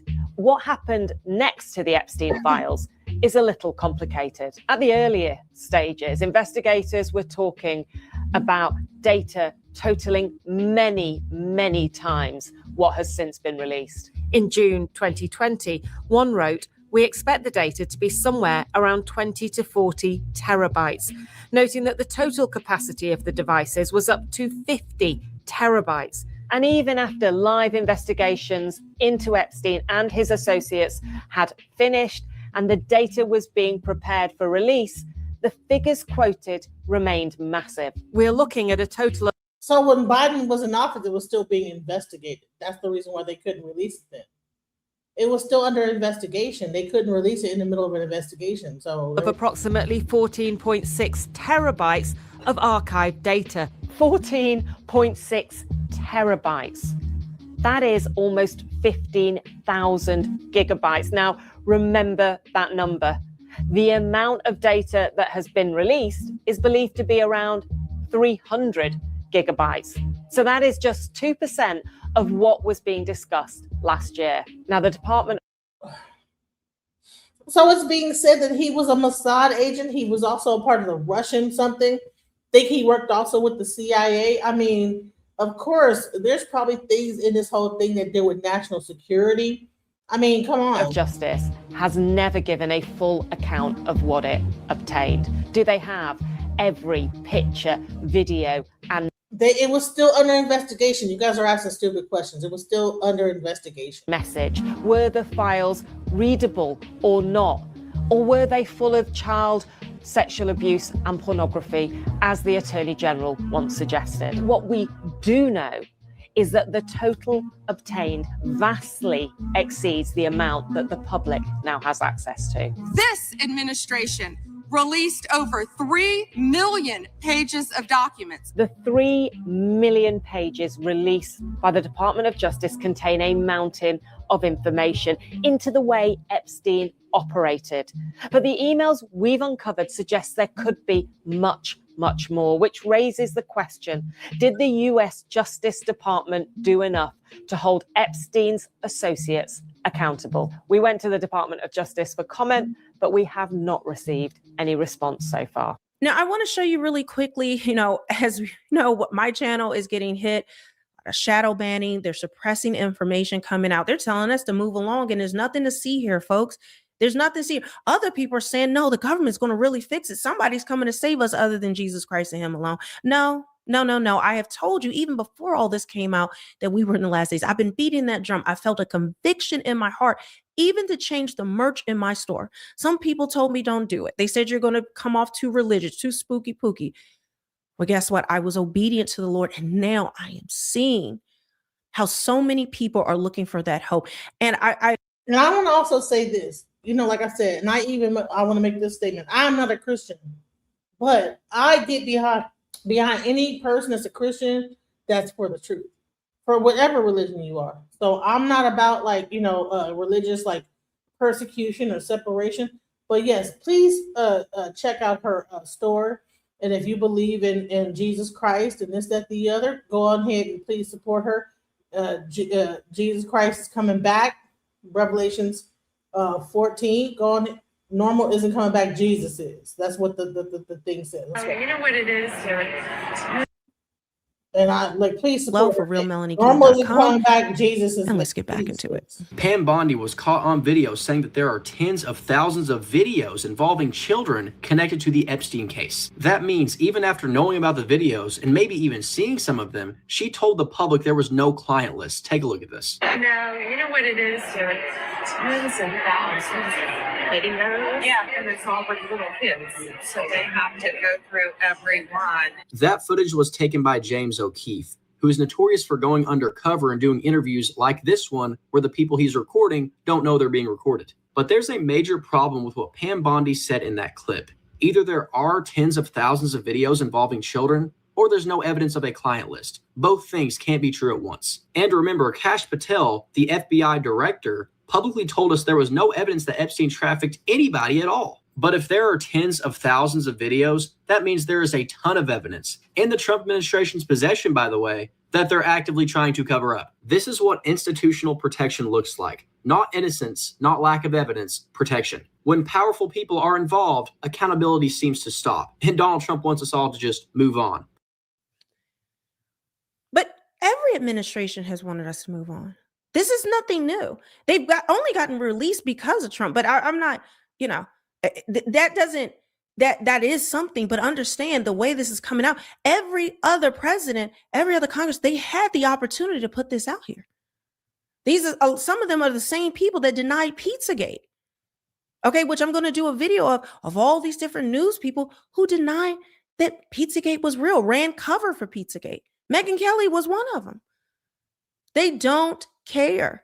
They want us to just move it along and let's just do partisan politics and left versus right, black versus white. Let's just, all of these divisions that does it matter anymore? Does any of this matter anymore? We are seeing the rot. Every administration, every Congress, every politician, do not tell me they did not know about it. And that's why I played that whole thing about Goldman Sachs, because they knew about it. They knew about this and still they did not fire her. She resigned because of all the pressure that was coming over there. But I'm sure she still got her package. There's different people are, resigning or getting fired from their jobs. They're CEOs, billionaires already. Well, who cares? They're probably going to move into some consulting, or they don't really even need the money anymore. They've made their money, or they're probably involved with NGOs and, charities where they get these back deals where, remember USAID, a lot of this money was being funneled to people. A lot of money from USAID was being funneled to Jeffrey Epstein. Are you starting to see the picture here? This isn't about people. This is about a wickedness that the Bible talks about, that we wrestle not against flesh and blood, but against principalities, against the darkness of the rulers of this world. The Bible says that Satan is the ruler of this world. Okay, a lot of people are just very confused. How could God let something like this happen? What? What do you don't know the word of God? I didn't know the word of God the way I should have. Because God has told us what the end is. Things are not going to get better. They're going to get worse. And what is about to come next will be the worst time humanity's ever seen. Worse than the days of Noah, where Nephilim and demons were running around, these hybrid animal humans. This is all in the Bible. There will be 200 million of Satan's hell riders that come out of the pit of hell. Okay? And destroy, I believe it's 30% of the population. This is what we're talking about. There will be locusts coming out of hell, and they're not like regular locusts. No, they're the depictions you see in ancient carvings and civilizations. These were these demonic hybrid human beings that actually existed, and they worshiped them like gods. Because we know from the Bible that Nimrod was so disgusting. He was 2/3 demon, 1 part human, where and that comes from fallen angels mating with women, human women. This is in the Bible. And they will become these demonic entities will be brought from that Nephilim. Okay. Some of them were giants that were as tall as 400 feet. Yes. Not just Goliath was small. So when these demonic beings that existed, because Nimrod, they would actually mate with animals and create these hybrid dog-faced human body beings, bird face with wings and a human body, a human torso and head, and then a horse body. They told us those were fairy tales and myths. That was mythology. That was just, make believe. Really?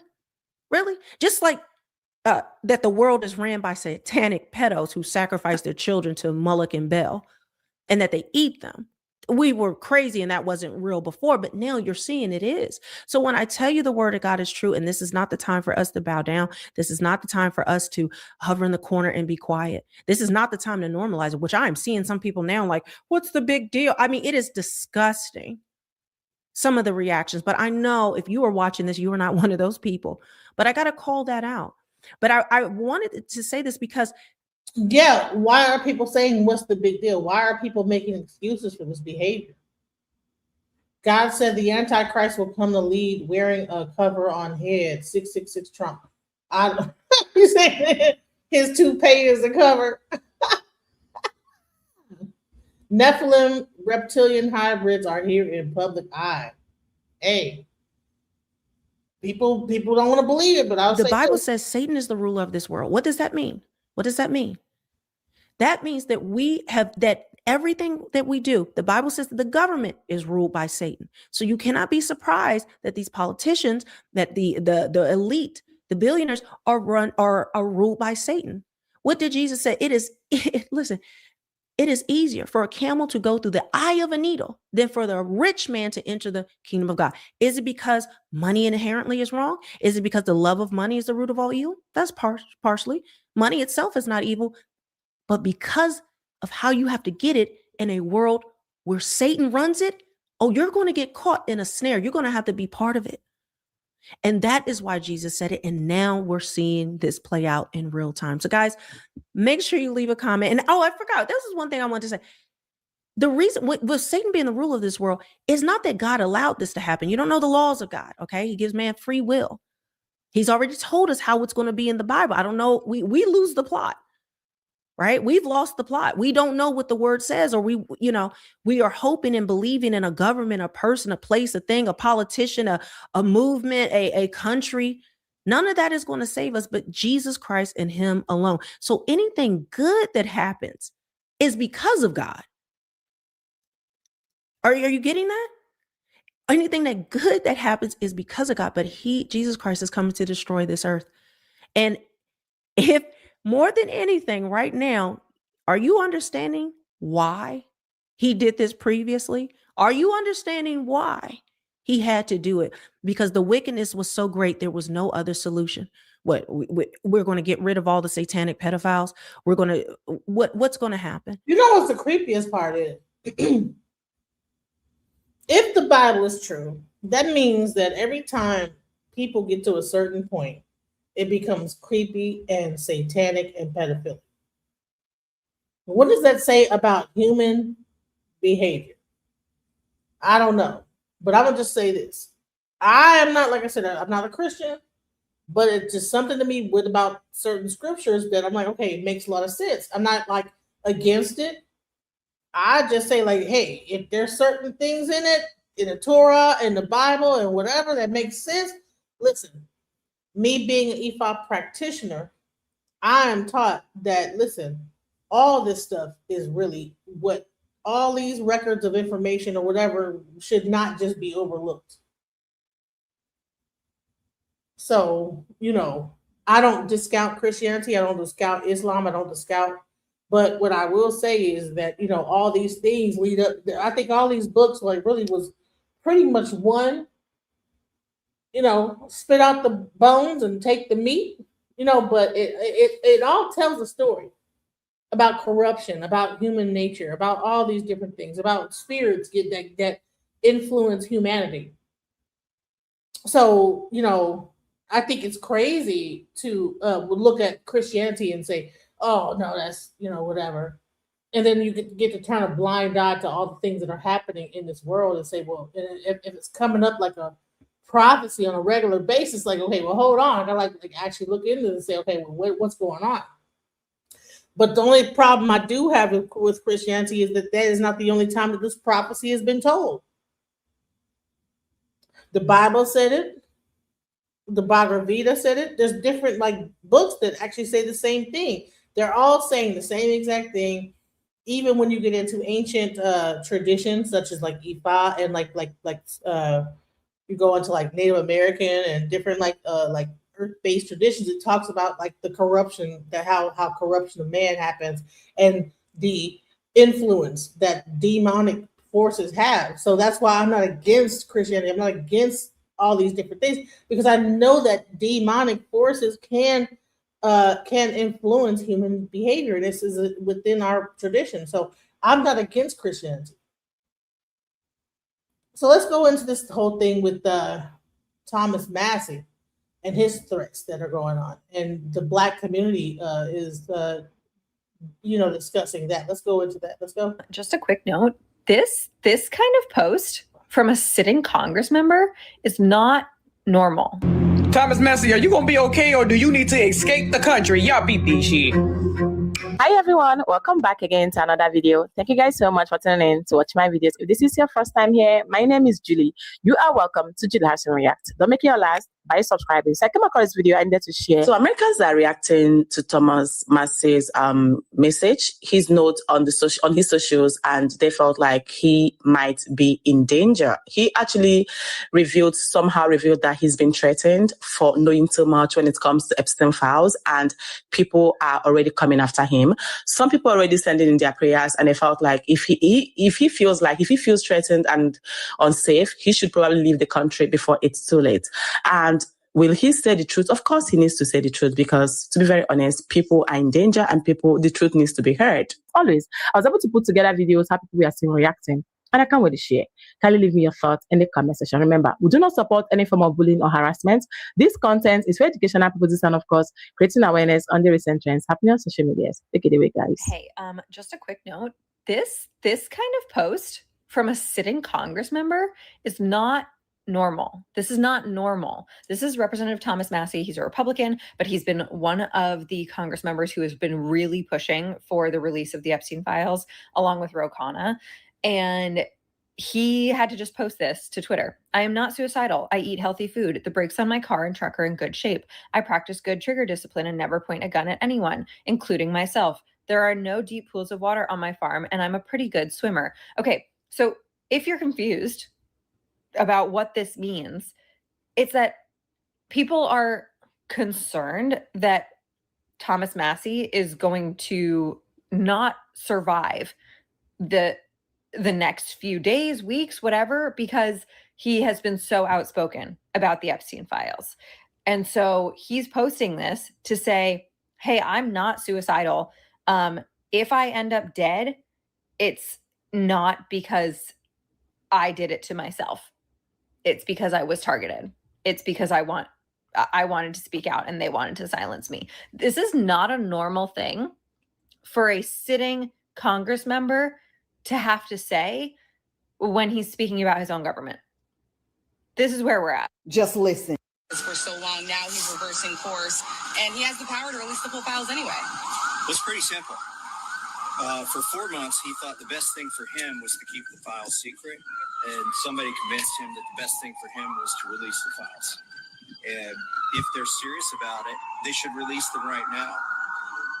It's that simple. Why do you think he is working so hard not to get them released for so many months? What do you think the real reason is? These files implicate billionaires and friends of his and political donors that he's trying to protect. And Epstein also had close ties to our own intelligence agencies and Israel's intelligence agencies.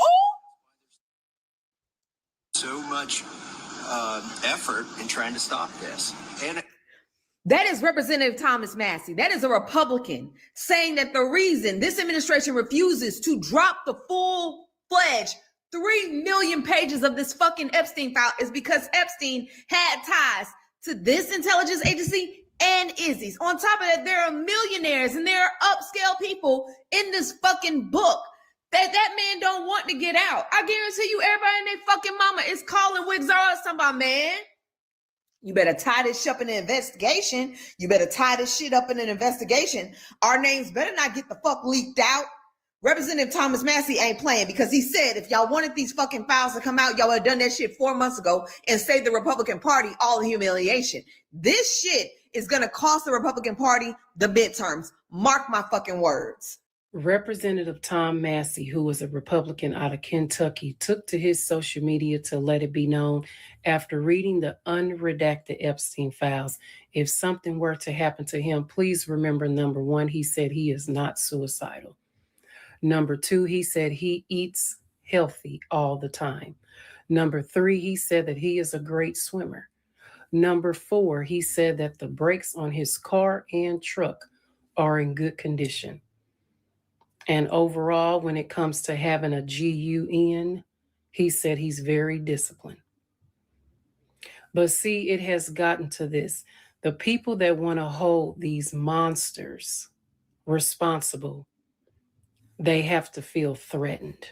And they have to put information out like this. It should not be about this. And one day these monsters will pay. So obviously this man, he's kind of fearing for his life. No, kind of, it sounds like he is, to put that type of information out there. So just remember, he did put those things out there for people to know. At this point, I think it's safe to say Thomas Massey is the single only Republican who actually cares about protecting children. And the entire GOP, from top to bottom, hates him for it. Thomas Massey, are you gonna be okay or do you need to escape the country? Y'all PP shit. So Thomas Massey, for those of y'all who don't know who this is the guy that got a hold of the EpiPen files completely unredacted. You know what's sad as hell? Every time government officials about to come out and say some bullshit, like bullshit that's going on with the government and everything like that, why the fuck do they gotta type these type of messages? Let me put my glasses on. As y'all can see, I'm blind as a goddamn bat. Let's read this together. And Thomas Massey, we praying for you, baby. Lord have mercy. I am not suicidal. I eat healthy food. The brakes on my car and truck are in good shape. I practice good trigger discipline and never point a gun at anyone, including myself. There are no dead pools of water on my farm, and I'm a pretty good swimmer. Why the fuck do we have to post that? Like, seriously, why the fuck do he have to post that shit? Why? Because he's seen what the unredacted version of them fucking files look like? Like, there should be no reason for this shit. So with that being said, are you going to be okay, Thomas Massey? Like, for real? Because now I'm worried for you. Like, I am sincerely fucking worried. So now that begs the question. Let's say you post this shit up, and then the rest of us start posting this shit up. If you can imagine what could happen to him, what do you think gonna happen to the rest of us? Like, now I'm starting to think, are they going to use airstrikes against Americans because we gonna be like, I don't know. Now my mind is racing because of this shit. Like, this should be alarming to y'all. Like, Thomas Massey, I hope you can see this shit, baby. We praying for you, honey. Because, baby, the only thing that can protect you right now is God at this point. Lord, cover him. Cover him in the name of the Lord. In the Lord's name, amen. Oh, my God, this is fucking scary. So, Representative Thomas Massey, he's actually the representative of my district here in Kentucky, apparently received a flash drive with all of the files completely unredacted. And his words were, if this gets out completely unredacted, the entire system is coming down. He goes as far as to say, as every person is implicated, every person of power is implicated. And let's get into it. Hold on. That it has been. For y'all that want to talk about the Democrats all the damn time, everybody's in it. This ain't about the Democrats versus Republicans. This is about just people. Wow. They wilding out, doing crazy stuff, eating kids, eating babies. This is what this is about. This is not about like what y'all think it is, left versus right. This is about evil.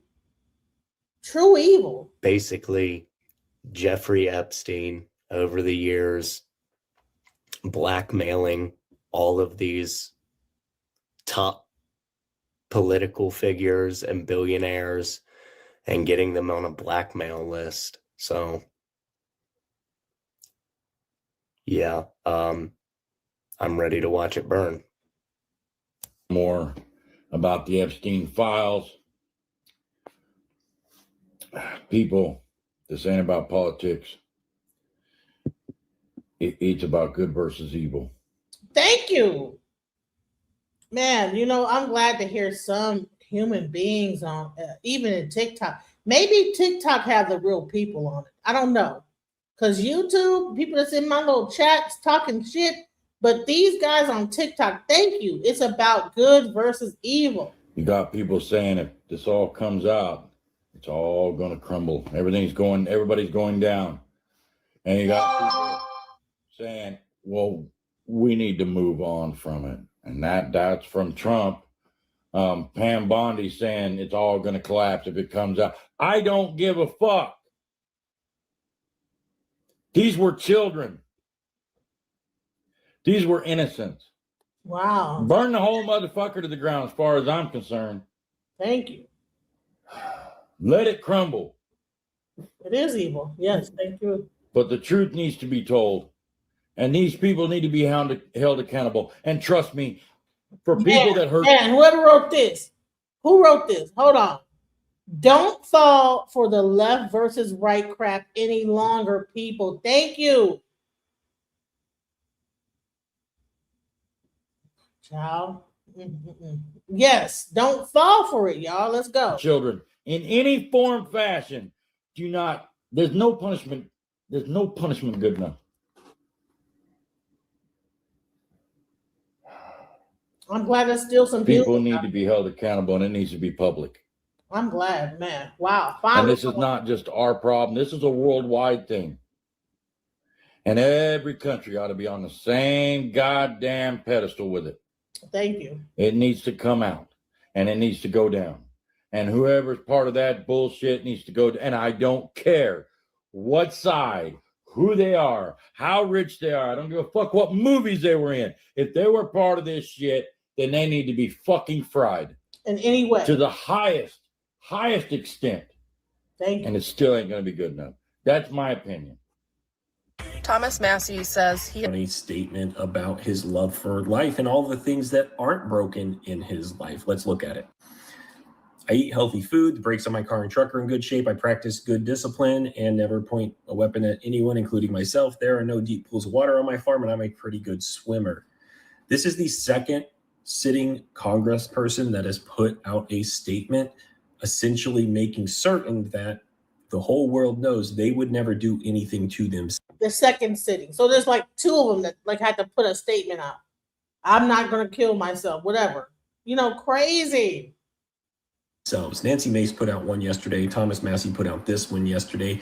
And if you remember, Marjorie Taylor Greene put out a similar type of statement a couple months ago before she resigned from Congress. There is something that all three of them have seen in the files that has made them believe that this administration cannot be trusted and would attempt to do something to them. Thomas Massey and Nancy Mace have actually seen the unredacted files. Marjorie Taylor Greene just saw a portion of them. And all three of them came to the same conclusion, that because they're Republicans and they've spoke out against this administration, with what they're seeing in the files, they have to fear for their safety. So they're putting out statements so that nobody makes them look like they did something to themselves. They want it clear to the world. They would never do that. We have some major developments about some of the most serious Epstein files that we've seen thus far, including possible identities of co-conspirators. One of the files relates to that torture video document. Let's break it down. Remember this file? Quote, "Where are you? Are you okay? I love the torture video." An email from Jeffrey Epstein to someone who his name is redacted. Well, Congressman Thomas Massey viewed it today and says, quote, "A sultan seems to have sent this. DOJ should make this public." Another document, a quote, "co-conspirator of Jeffrey Epstein's potentially. This is a well-known retired CEO. DOJ should unredact this. Why did they redact it?" Another document, he says, 4 of the 18 redacted names here were men born before 1970. These are not survivors by any means. Why are they redacted? He says DOJ needs to explain why they redacted unless they were just randoms in a lineup. More and more members of Congress are going to view the unredacted files. I'm trying to send as many file numbers to several members. Stay tuned for more. This kind of thing is straight out of like Kim Jong-un's North Korea. Or You know what's so crazy? I don't know if you guys know this. So the girl that's sitting right here with this beautiful hair, her little hair is braided. I wish they had that braider over here. This is an African channel. And they collect all the people responding on TikTok about American politics. And you notice that, man, they find some of the people with some of the most greatest, like when it comes down to what they feel, it's amazing to me that these Africans are, when they do like their research, how do they do it? Vladimir Putin's Russia, a sitting U.S. congressman saying, "Hey, I don't want to die. I have no desire to off myself. If something happens to me, you probably know what happened to me." A member of Donald Trump's own party is basically going out there and saying, yeah, there's a possibility, because he has been so vocal in pushing for the release of the Epstein files. And he made a statement yesterday that a member of Donald Trump's own party, Republican. So all y'all talking about Democrat versus Republican, cut it out. Obviously, I don't agree with Thomas Massey on everything, but this is pretty clear. If you can't advocate for children that have been trafficked, who can you advocate for? And the harsh reality is no one. There is no one that MAGA cares about other than themselves. There's no one that Donald Trump cares about other than himself. And this is the bottom line of the Epstein files. It is leading to the collapse of an entire global system of power that. And let me just say this. I think that the reason why they can play this is because they're in Africa and not get deleted. And when I play their videos, they don't get deleted because they're in Africa and I'm replaying an African video. Because if I were to do the same thing, honey, it would be yellow across the board. There's something to this. Needs to be brought down. There is no other option other than to take the entire thing down. And Thomas Massey, for playing his part, is now concerned that he may not make it out. I'm a registered Democrat, but I love Thomas Massey, and it's because he reminds me of what Republicans were like before Donald Trump. Like, I don't think people understand the Overton window has shifted so much over the course of the past decade in American politics. Like in 2016, when Donald Trump started Make America Great Again, and then he started just like saying crazy shit, the left started reacting to that crazy shit with just this level of pretentiousness that did not fucking exist before. And when I see Thomas Massey today, like that to me is a true Republican. Like someone who's like, oh, let's have our fucking gun rights, small government. Let's go to fucking church every Sunday. That to me is what a Republican was like before Trump. I don't know what the fuck Republicans are now. MAGA is like its own like divided fucking group, but Donald Trump genuinely ruined America. Thomas Massey, you have the ability and the responsibility to release it. You will go down in history as one of the greatest Republicans of all time. And the system may crumble. It's crumbling now. But we, the people, don't have the control. It's those in those files that do. Let us take back control. We, the people.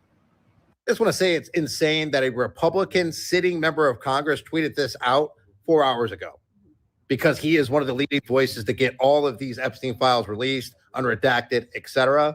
The fact he actually said that. Thomas Massie is a do-nothing congressman, say the haters, but that's bullshit because he got the Epstein files released, which is the most do-something move in American history. And the reason he doesn't pass more legislation is because they all take power away from his corrupt colleagues in Congress, so they don't vote for them. Join me in saying thank you, Thomas Massie. So when I read the notes Thomas posted, I was a little bit concerned and was like, there's no way this doesn't sound like a threat to people. Like, you know, he said that he has never been suicidal.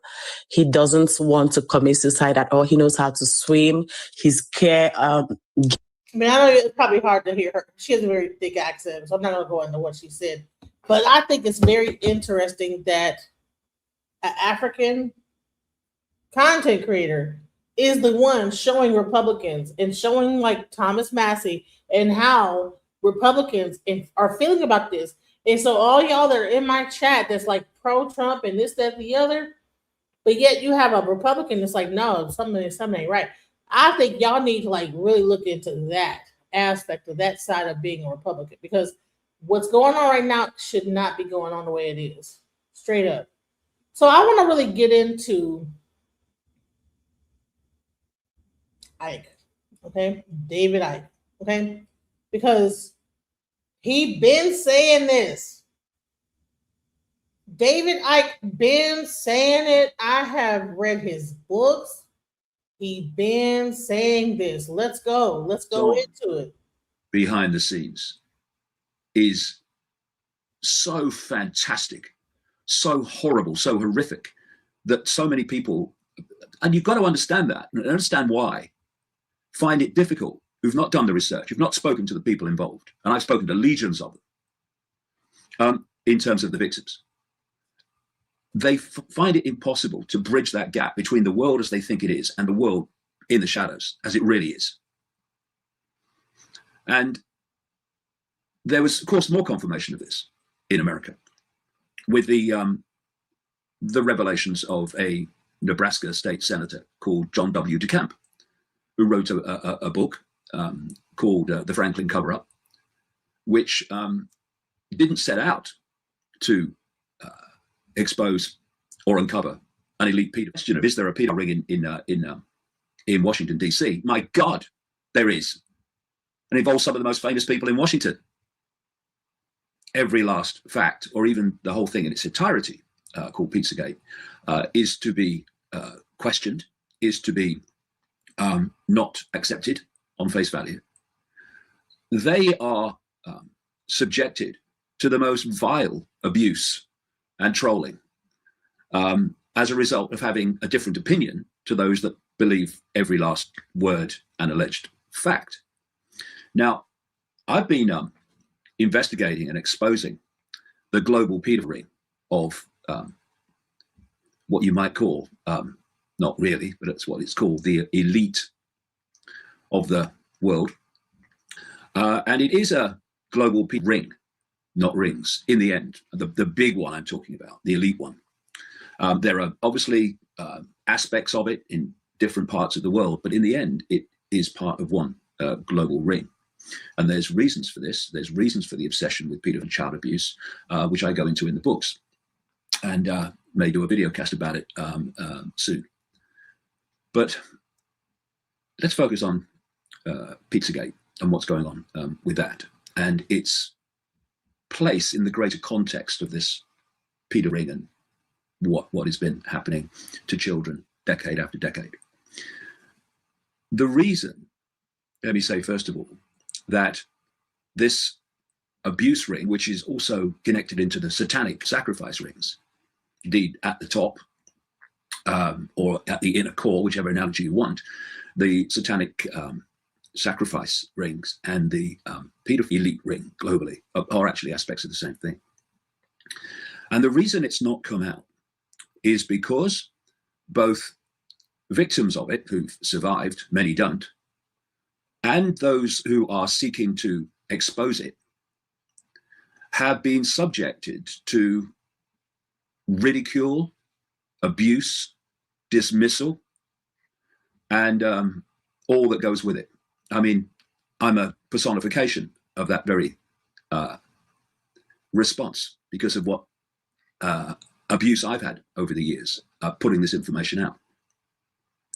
And it really is, like I say, hypocrisy and self-delusion on a mega shocking scale, that those who say they are trying to get information out about this paedophile ring in its various and indeed almost infinite forms should think that when people have another opinion from them or differ in certain facts and emphasis, that they should be subjected to abuse on the scale that we are seeing in relation to those questioning genuine people who do accept that there is a pedophile network, but have questioned aspects of Pizzagate, that they should be subjected to abuse, ridicule, and such extraordinary levels of hostility.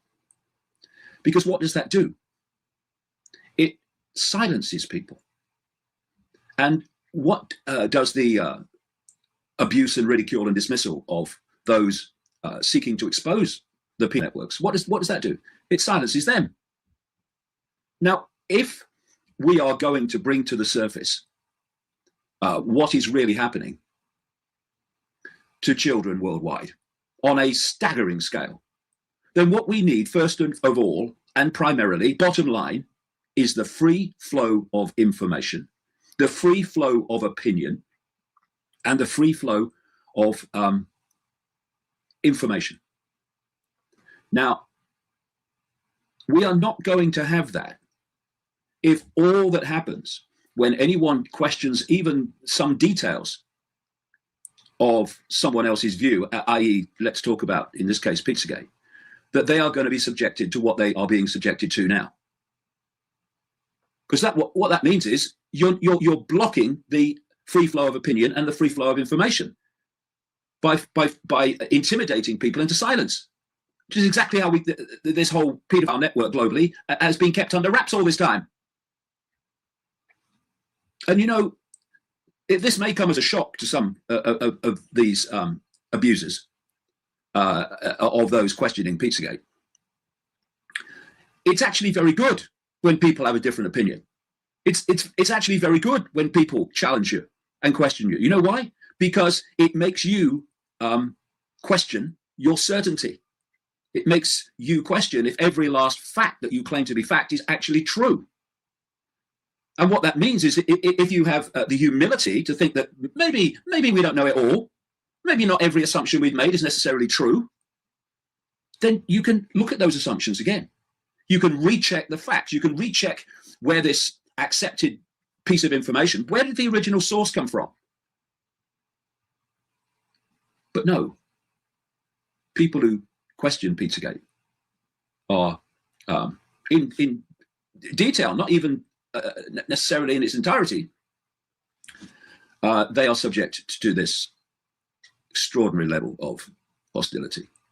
And what I would say to those people who are issuing forth the abuse, look at what you say about the suppression of information and the suppression of opinion by the mainstream media, and then find a freaking mirror and ask yourself, well, am I actually behaving in the same way that I claim to oppose behaves? And the answer, if people are honest with themselves, over and over again will be yes, it is. So let us not forget either, of course, that trolls and abusers of people in the way that I talked about also connecting to a now massive and highly sophisticated military computerized system of systematic trolling and seeking to undermine those who are putting out information that people or those in the shadows don't want people to hear. But beyond that, we still have this very significant number of people who are not connected to the military, who act in the interests of the suppressors by abusing those who question anything they say. And I say that from the perspective of knowing for a long time, more than 20 years now, that these elite pedophiles in the end ring exist, and that they connect into the child satanic rings. Going back as far as 1998, I published this book, The Biggest Secret, which named people like the former Prime Minister of Britain, Edward Heath, as a paedophile Satanist. And the passage in the book was read to him. He was still an MP, Member of Parliament at the time, was read to him in the week of publication. What did he do? Nothing. Why? Because it was true. And it took nearly 20 years for a police investigation triggered by other sources, not mine, to start into the child abuse allegations against Edward Heath. Of course, now, as with all aspects of this child abuse pedophilia revelation in Britain that came out after the revelations about the BBC entertainer and record-breaking pedophile Jimmy Savile,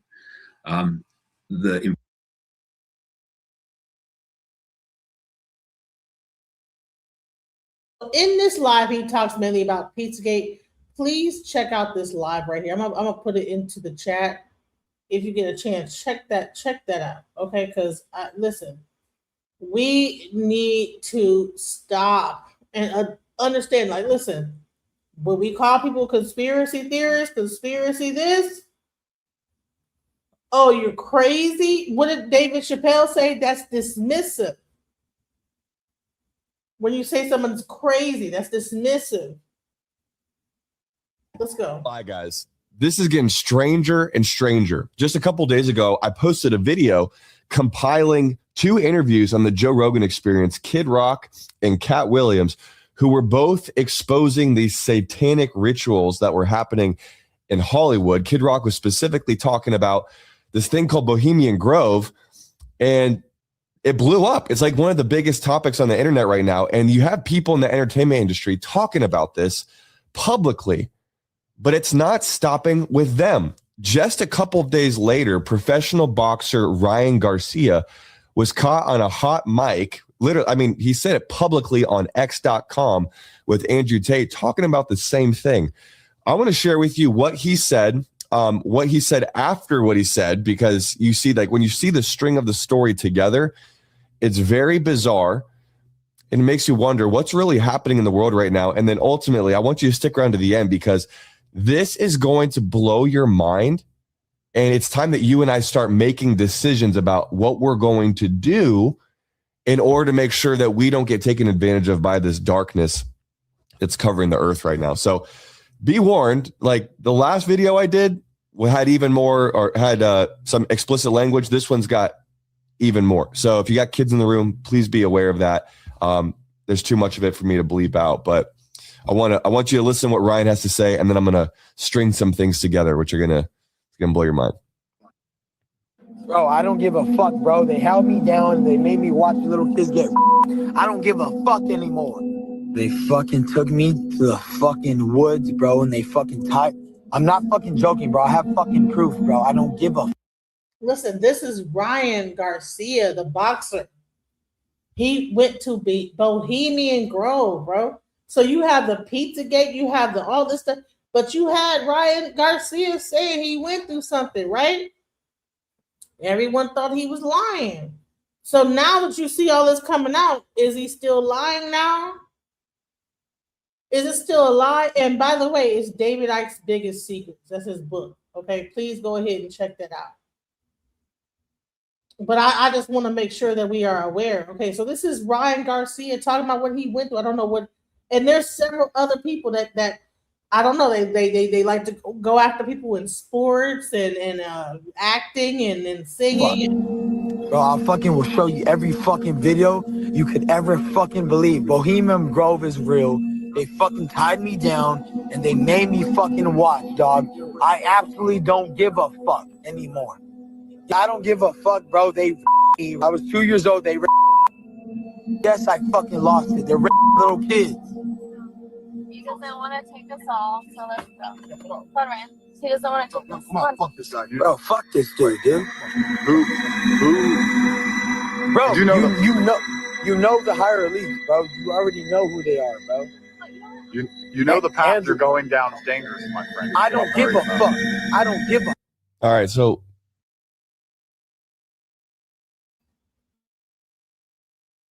He's recording himself saying this. It says, you know, the path you're going down is dangerous, bro. Whoever that handler was. See, this is the thing, is when you get to a certain level in Hollywood, they had this thing called handlers, right? And when you would go crazy and try to speak out about what was going on, they would warn you, hey, Dave, chill out, bro. I don't know whether they would like, listen, you're going to be the best boxer. All you got to do is rig the boxing match. Because that's what they do. They'll be betting on it to get more rich. All this stuff is rigged. The sports, the boxing, the basketball games, all this shit is rigged. There was a whole thing about boxing and how they were like doing bets and this whole betting ring about boxing. But you only heard about the black people that was in this ring. But the bottom line, all this stuff is like based on betting and fake, outcomes. So when you're even watching like the NFL game, they probably know who's gonna win before it even happened because they it's all rigged, bro. Let's go. Ryan is on this Twitter space or this X space with Andrew Tate and is talking about these things that he allegedly saw in the woods. He said that he was tied down. He was forced to watch kids get blank for these rituals. He says he has proof of it. I haven't seen any proof on the internet of it. The clip you see above is from Alex Jones. He did an expose of this, like, I think a few decades ago, which I highlighted in my last video. But Andrew Tate is saying something very interesting. And Andrew Tate, highly like super famous figure, highly controversial figure. And just for the things that he said in the past, but a guy who has clearly had a target on his back, especially from the mainstream media over the past handful of months, at the very least, is telling Ryan, you're going down a dangerous path. Like, is he going down a dangerous path because he's making this stuff up? Or is he going down a dangerous path because he's exposing something that other people, these elites, don't want him to expose? Let's keep watching. Fuck, they can't touch me. I'm a god.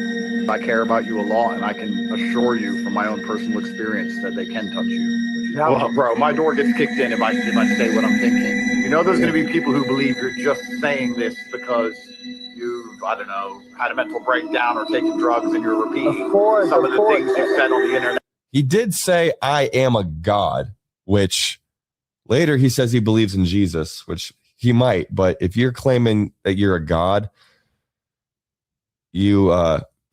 I don't know what Bible you're reading because there's only one God. All right, so here we go. But anywho, yeah, he see how they try. Okay, one thing. Okay, now this is where I am for Christianity in one sense, but when they try to diminish a person that might be going through a traumatic event and might say, they might realize they're God. Listen, it says in the Bible, ye are all gods.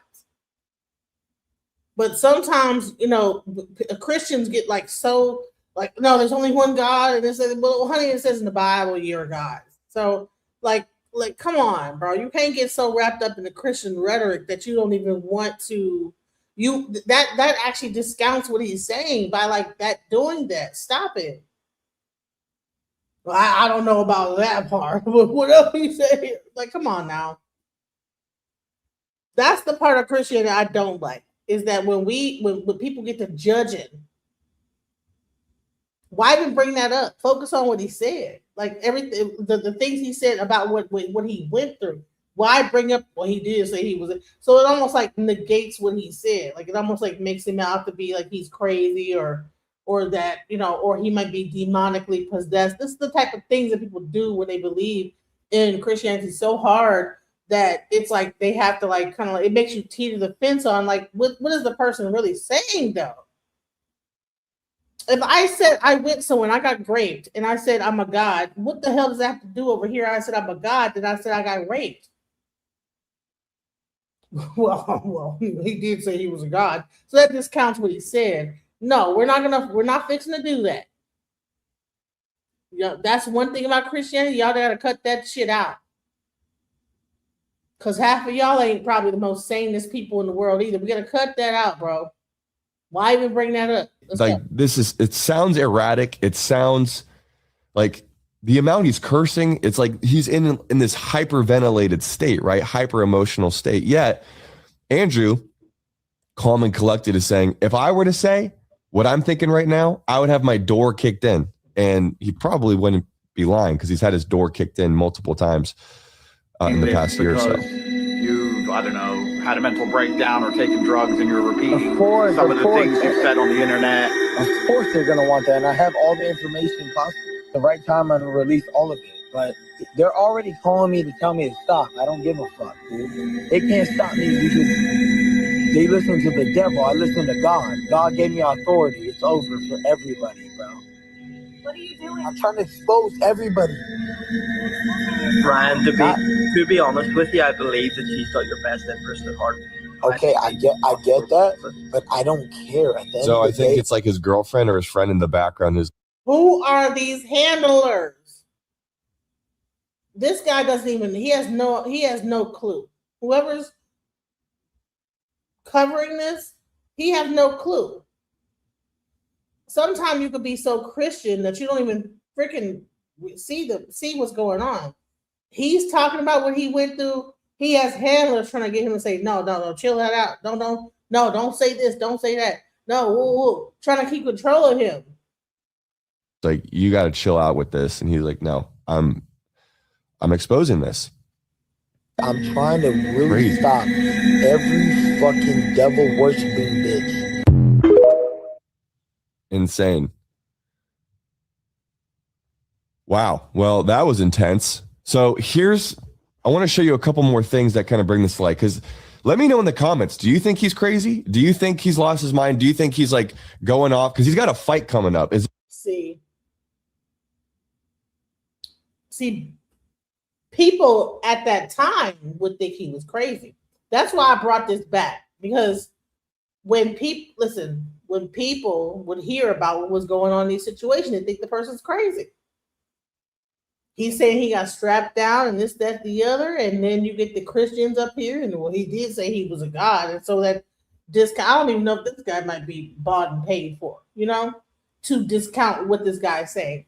But if you actually listen to it, and now that you know what's going on with the Epstein files and all this crazy stuff, now re-listen to Ryan Garcia. Now re-listen to him. This for a publicity stunt so that he can get more eyeballs on his fight. I don't know if he would need it, but people will do anything these days for attention on the internet. So I don't want to minimize that. But it is interesting that you have Kid Rock saying the exact same thing on Joe Rogan recently. You have Cat Williams exposing this stuff on Joe Rogan and on Shannon Sharp's podcast recently. People have been talking about this for a while. I'm going to show you like a couple more things. Jimmy Levy, I don't know if you know this guy. My understanding is this guy at the very least was one of the best contestants on American Idol or The Voice or something a while ago, or he actually ended up winning the whole thing. Forgive me for not knowing too much about his career, but I do know that this guy is extremely famous in the music industry because he's had a handful of opportunities to have like a #1 song on iTunes and on Billboard. The dude completely left the entertainment industry. I'll actually read exactly what he commented on Ryan's post. He said, "Ryan is not lying. I've been in the music industry for over 10 years. A lot of these people worship the devil and do satanic rituals on children. When I started exposing the industry for what it was, everyone in the industry turned against me and mocked me and even threatened my life." I remember that happening in 2020, actually. "I received multi-million-dollar contracts that I turned down because I was asked not to speak about God or the truth. In the end, God allowed me to have multiple #1 Billboard charting records. Amen. Speaking the truth without any deals, only the Holy Spirit. So be encouraged. Whatever's going on, God's bigger than anything that's happening in the world. Realizing that the devil was real made me turn to Jesus. Listen to that. I'm going to repeat it. Realizing the devil was real made me turn to Jesus, even though I was born Jewish. Giving my life to God was the best decision I've ever made. I stand with Ryan and I pray a hedge of protection over him as he exposes the darkness in Jesus' name. So you have yet another person who's saying, I've seen it. It's why I left the entertainment industry. In fact, the darkness that I saw made me realize there's got to be a God, and I need to get on the right side of that relationship with him. You're going to look here. I'm just going to play this like kind of loosely in the background. What's with all these allusions to it, even in the mainstream? House of Cards, if you're familiar with this show on Netflix, they have, I didn't even know this. I don't watch the show, but they have a whole scene. It's kind of like this predictive programming thing, possibly. I don't know. But here they are doing this same ritual in that same grove with the same owl statue. And they put this like figure on this altar, and then they set the figure on fire. Listen, they have to show you what they're doing. I don't know why they have to. People always say they got to show you what they're doing. I never knew why. Why do they have to show you what they're doing? Why do they have to show you what they're doing and cloak it? I don't know what it is. Like, people will say they have to show you what they're doing. I say the same thing, and I don't exactly know why. Let's go. I'm not really sure what this figure, like the statue represents. People say it represents the god of Moloch, which was the god, by the way, in the Old Testament that the pagans would take their babies, put the babies on an altar, and burn the babies alive as a form of worship to this false god, which sounds a lot like what we do today with Planned Parenthood. Anybody watch the State of the Union yesterday? That's crazy how much people love that stuff. So here you have that's Kevin Spacey taking the hood off, House of Cards. Entertainment, right? It's just entertainment. You let me know in the comments what you think about what Hollywood is trying to do by putting this imagery in front of our face. So final things I'm going to show you. Here's Ryan Garcia again after this thing. So he's probably more in a sober state. I don't know if he was drunk or whatever, but listen to what he has to say here in this clip.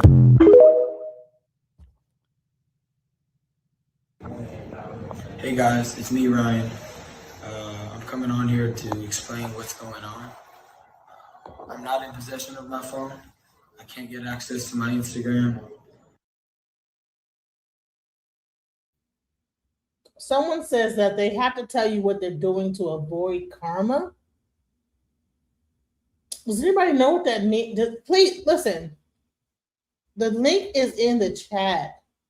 Why is it someone says to avoid karma? Why is it that when people are doing wild stuff, they have to put it in a movie or show you exactly what's going on? What is that about?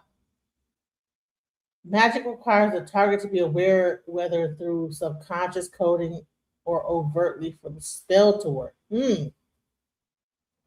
Wow. Okay. I didn't know that. Okay.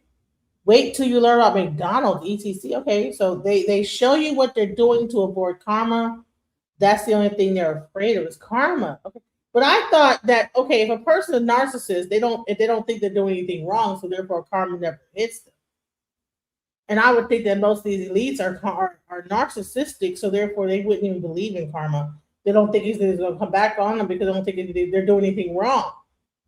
Right? If they don't think they're doing anything wrong, then karma wouldn't even be in the picture. So what other than karma would be the reason why they would have to show you what they're doing?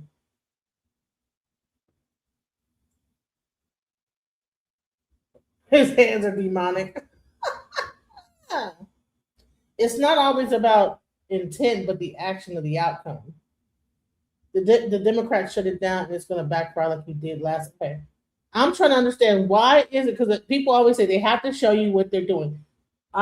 Listen, I just posted a link. Someone come up explain to me, why do they have to show you what they're doing? They say it's in The Simpsons, it's in the Hollywood movies.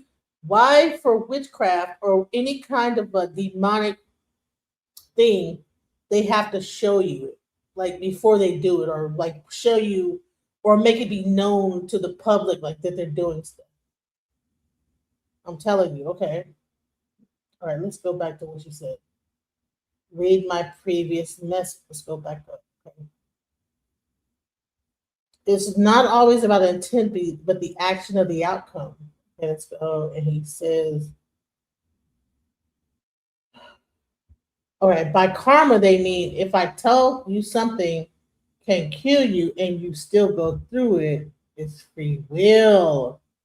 Oh wow. So they have to tell you it, and then if you still do it, it's like you did it of your own free will.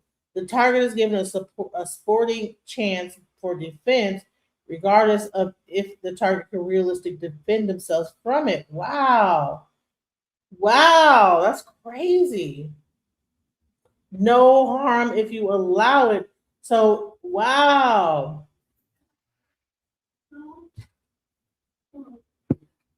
Okay.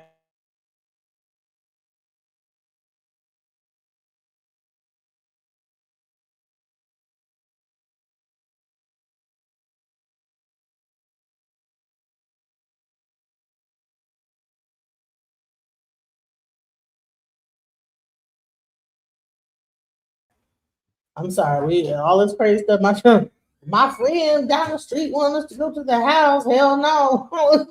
You ain't going to nobody's house, okay? That's crazy. While I'm talking about this, they talking like going over somebody's house. If you don't get it, no, ain't no on the porch. Like they tell them to come to my house because I'm not fixing to do nothing. If they want to play, come over here on this porch. Ain't no porch over there and over here we'll be going to. Come on now.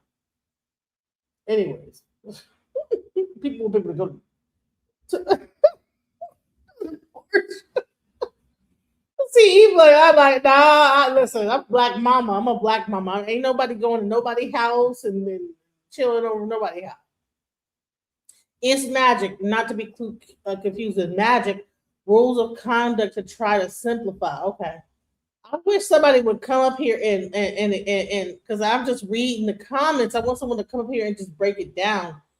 Here is the link again. Please try to come up here and explain even more, like in layman terms, everything. Let me finish this whole thing. Ryan Garcia, he said all that stuff. They're like, "Oh, you're crazy." They took his phone. Now he can't even talk. Let's go. My cards are locked, and I'm just being real. I'm being real taken advantage. And I personally wanted just to send out a video to the people that love me and my fans and family that's concerned that I'm okay. I'm not dead. I believe in Jesus.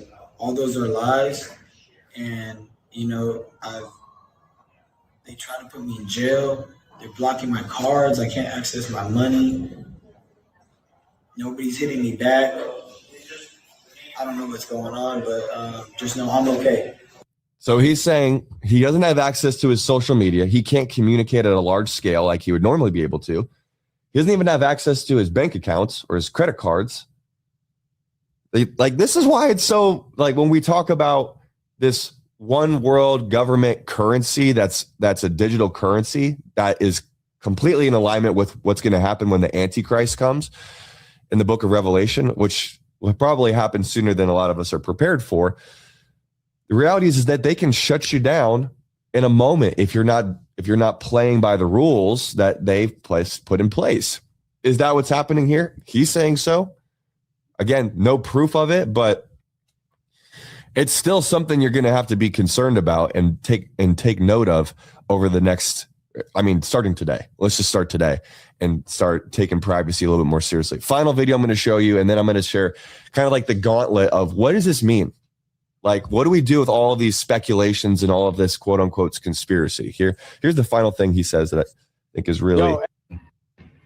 Here to announce my return back to Instagram. Now, over these past couple of days, you guys have seen some pretty intense things. I understand.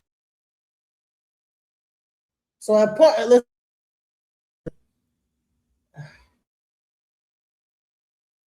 I'm sorry.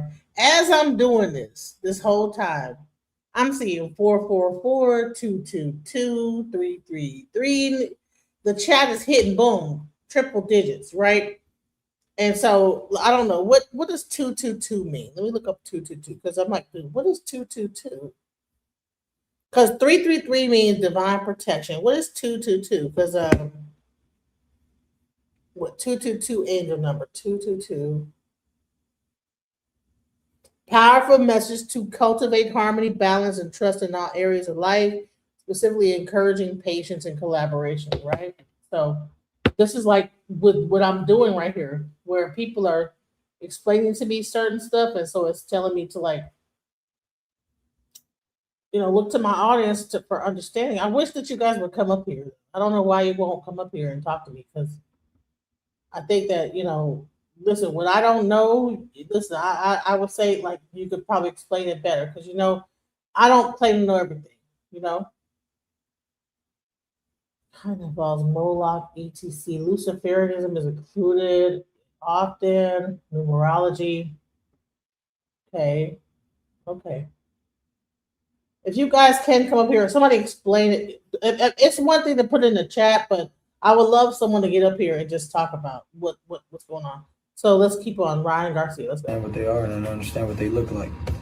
But I'm coming back to announce I'm not going to speak on any other topic other than boxing, sports, and my fight. That's the only. What is happening here? Like, do you see this video? This is him after this whole deal that went down. He's wearing I don't know if that's like part of his brand, but he's wearing like a Caesar sort of crown on his head, which is,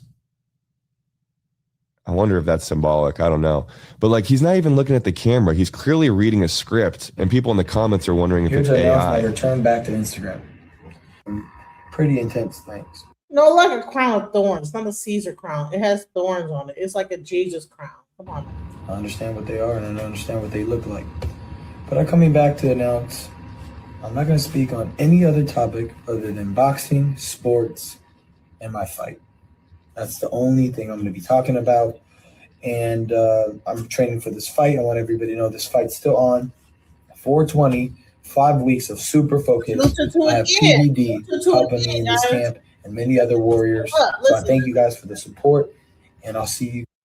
You don't have to be an expert. If you just know enough that we could like actually talk about, like, and you could like break it down, like, listen, come on up for real.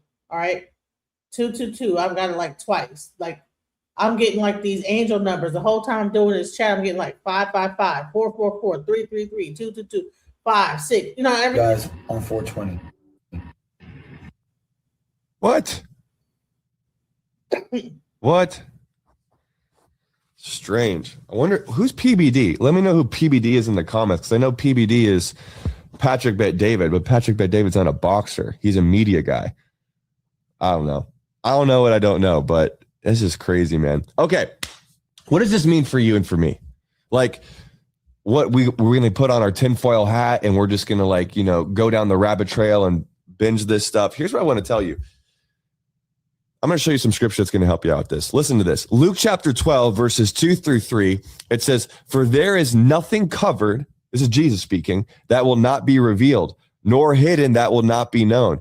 Therefore, whatever you have spoken in the dark will be heard in the light, and what you have spoken in the ear and inner rooms will be proclaimed on the housetops." Let me tell you, this is why I'm so passionate about Jesus, because Jesus is the light of the world. Let me tell you, 2,000 years ago, Jesus died on a cross for your sin and for my sin, to defeat the power of sin in your life, to save us from a destiny in hell that we all deserved, and to disarm and to make a spectacle of the devil for all of eternity. He rose from the grave by the power of the Holy Spirit on the third day, and he holds the keys of eternal life for whoever would simply repent of their sin and turn to him in faith. The Bible says that Jesus came to destroy the works of the devil. It says that darkness can't extinguish the light, but the light overpowers the darkness, and the darkness can't understand it. Let me tell you, we are in a spiritual war right now. Whether this is verbatim true or not? The reality is, you know that evil is running rampant these days. You know that lawlessness is increasing. You know that the love of man is growing cold. It doesn't take a rocket scientist to see that so much has changed over the past 5 to 10 years. And what we're seeing is a confusion with people not knowing what's right, not knowing what's wrong, calling good evil and evil good. And this is exactly what Jesus said would happen before he would return.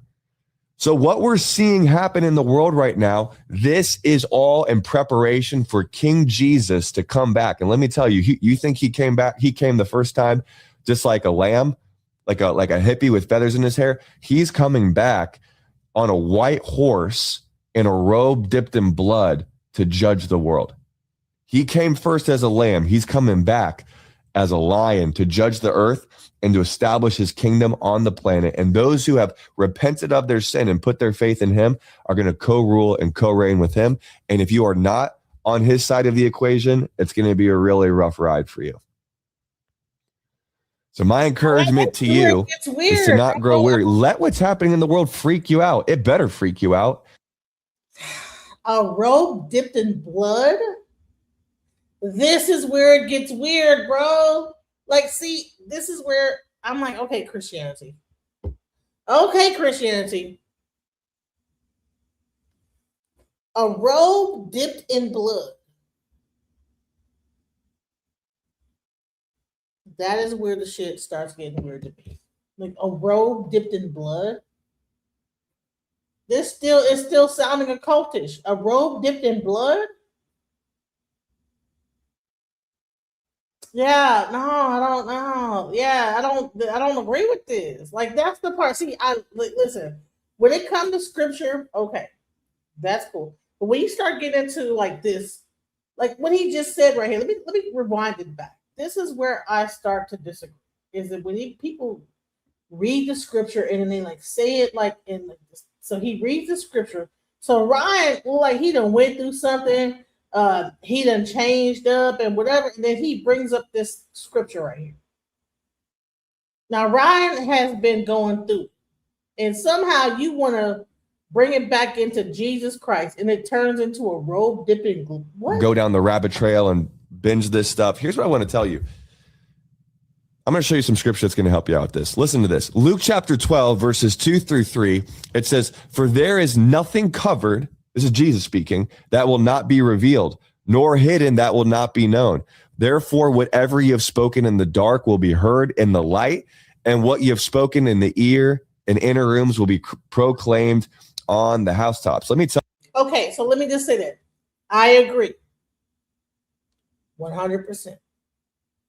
What is in the dark should be in the light. And that's what we talk about, like where they have to always tell you what's going on. So they have to tell you what's going on. People say it's based in karma. Some people say that they have to tell you because if they, in order to like complete the spell, that they have to let you know what is happening in order for the spell to work, right? Because you have to like be aware of it and forgo your free will. And it has to be embedded into your mind, right? For that spell to work. Okay, that's why they have to tell you what's going on. I get it. But this is the problem I have. Okay, let's hear the rest of what he's going to say right here. Tell you, this is why I'm so passionate about Jesus, because Jesus is the light of the world. Let me tell you, 2,000 years ago, Jesus died on a cross for your sin and for my sin. See?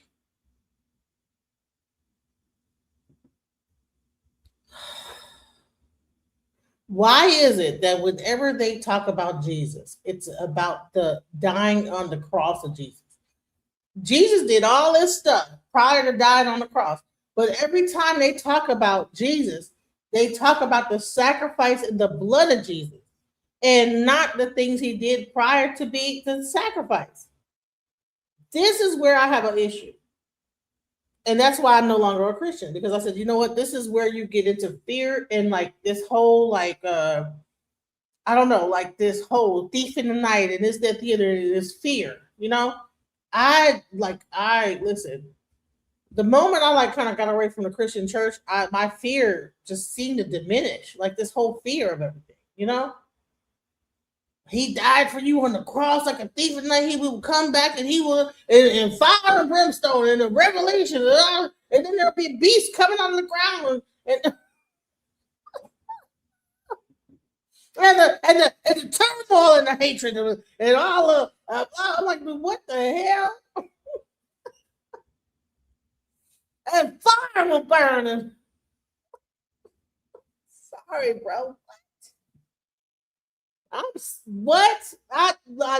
Listen, growing up, that was the most frightening shit I've ever. And Jesus, the blood, and they were singing, in the blood of Jesus, the blood. Oh, there was a song, the blood that Jesus shed for me. Way back on Calvary. What? Blood? Like constantly talking about blood and sacrifice and blood sacrifice? We need to look into that. What are we doing here? Why are we constantly talking about blood sacrifices all the goddamn on time with Jesus? Why is the religion centered around blood sacrifices? Now you got kids being blood sacrificed, this being blood sacrifice, and this makes it normalized, a blood sacrifice. I don't think you guys realizing that this is like normalizing blood human sacrifice. Like, what are we doing? Human blood sacrifice. I mean, no one is like picking it up. Like that we're just. And then when we hear kids being sacrificed, you know, it's like, yeah, well, you know, Jesus shed his blood, and so therefore, you know, what? No, okay. We need to really reevaluate what we believe in, and how much of this is like really getting into like really creepy stuff here, you know. Why are we promoting? Why are we more focused on this blood sacrifice of Jesus all the damn time? Why is that like the biggest thing to focus on? He shed his blood. That's weird, bro. To constantly be just bringing up blood sacrifice all the time. That's strange, bro. I'm trying to find this video where we discuss that whole blood sacrifice thing. It's like, we need to get away from that blood sacrifice, even as a talking point, constantly bringing up a blood sacrifice. That's not cool, bro. That's not something to like always be promoting and bigging up. And let me find it. Hold on. I think I brought it up right about. Hold on. All right, you know, that's a smaller one because, you know, I like do the mobile thing, and I also do like the regular, so I could like find the. Because I actually brought that up in a video. I was like, dude, what is up with this constantly bringing up blood sacrifice all the time? And then, like Christianity, it's like it should not constantly be like people. If you say I sacrifice to goats, to whatever, you know what I'm saying? They'll sit up there and be like, oh, that's evil, that's the devil. But you're constantly talking about blood sacrifice when it comes to Jesus. Every time you get a chance. Well, he sacrificed his blood and then all the blood. What? Oh, here we go. Right here. And that's where I brought it up on the thing. And I said, you know what? No, that shit is weird, bro. Hold on. Let me bring it back. Hold on. Let me pause it. Unmute it and share this tab right quick. Because I'm like, dude, y'all, that's weird, bro. Cut that out. I talked about this before. I talked about this. Like, what are we doing? Why is it that whenever we talk about Jesus and certain things, it's all about the blood and you know? No, that's cannibalism, bro. Let's go. Based on this, or am I just reaching a little too far here? Let me know down in the comments. Don't forget to like, subscribe, share this video so that more people will see it. And until the next one, it's always one love, baby.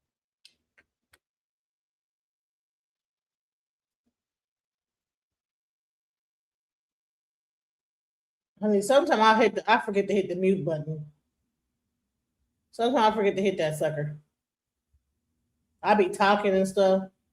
I'm talking this whole time and So I nobody. just have to say this, especially during this time where there's a lot of talk concerning the Epstein files and the child trafficking and a lot of the things that's going on out here pertaining to children, blood sacrifice and things of that nature.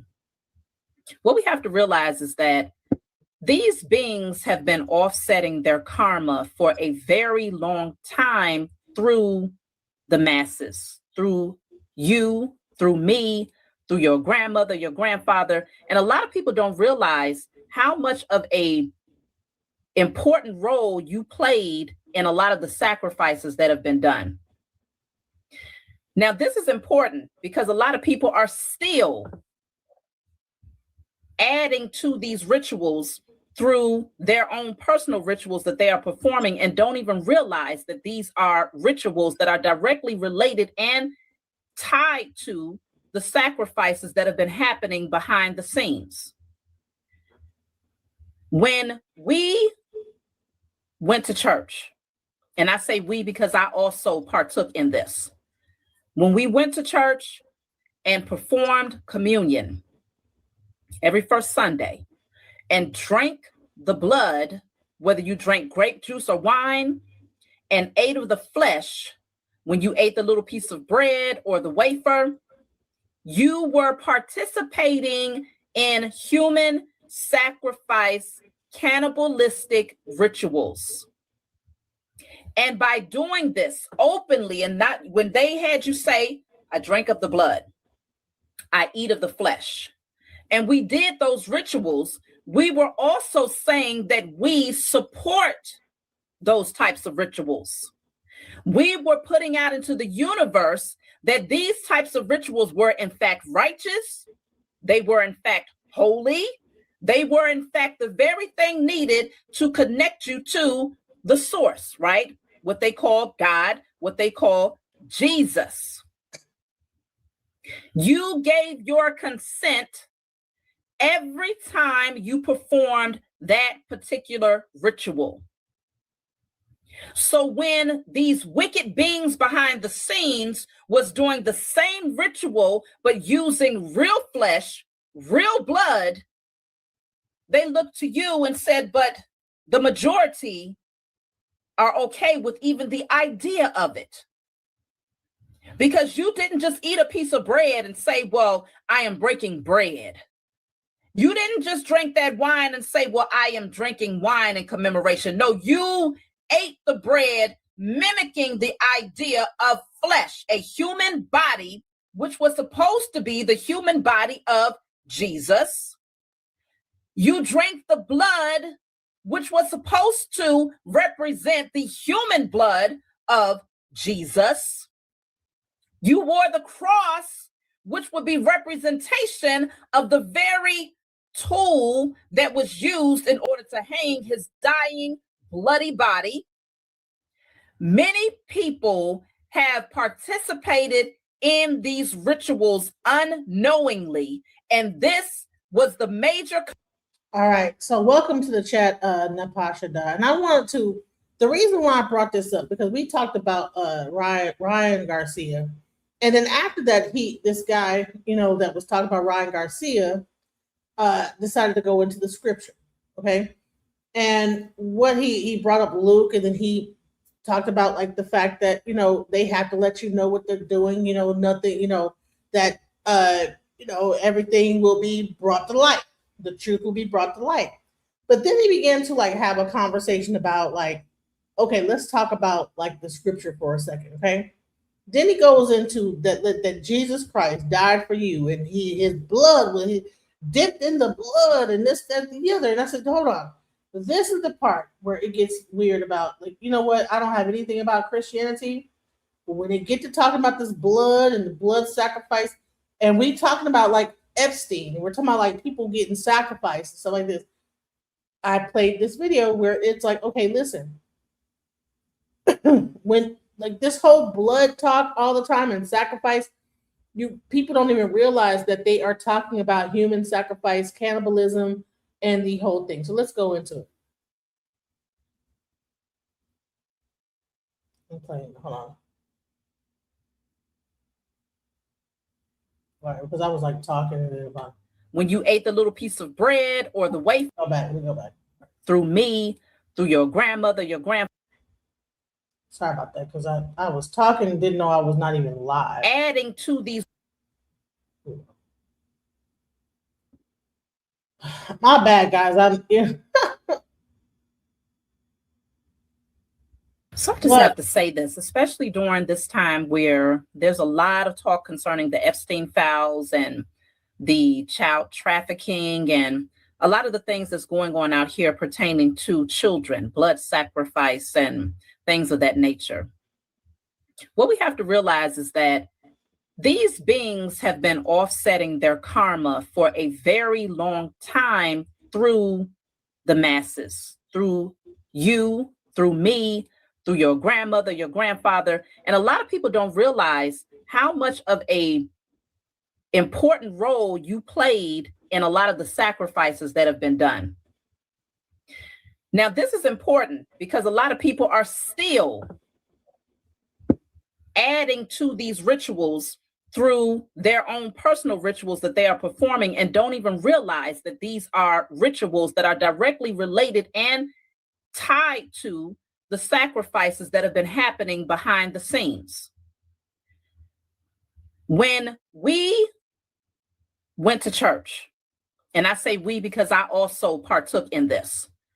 When we went to church and performed communion every first Sunday and drank the blood, whether you drank grape juice or wine, and ate of the flesh, when you ate the little piece of bread or the wafer, you were participating in human sacrifice, cannibalistic rituals.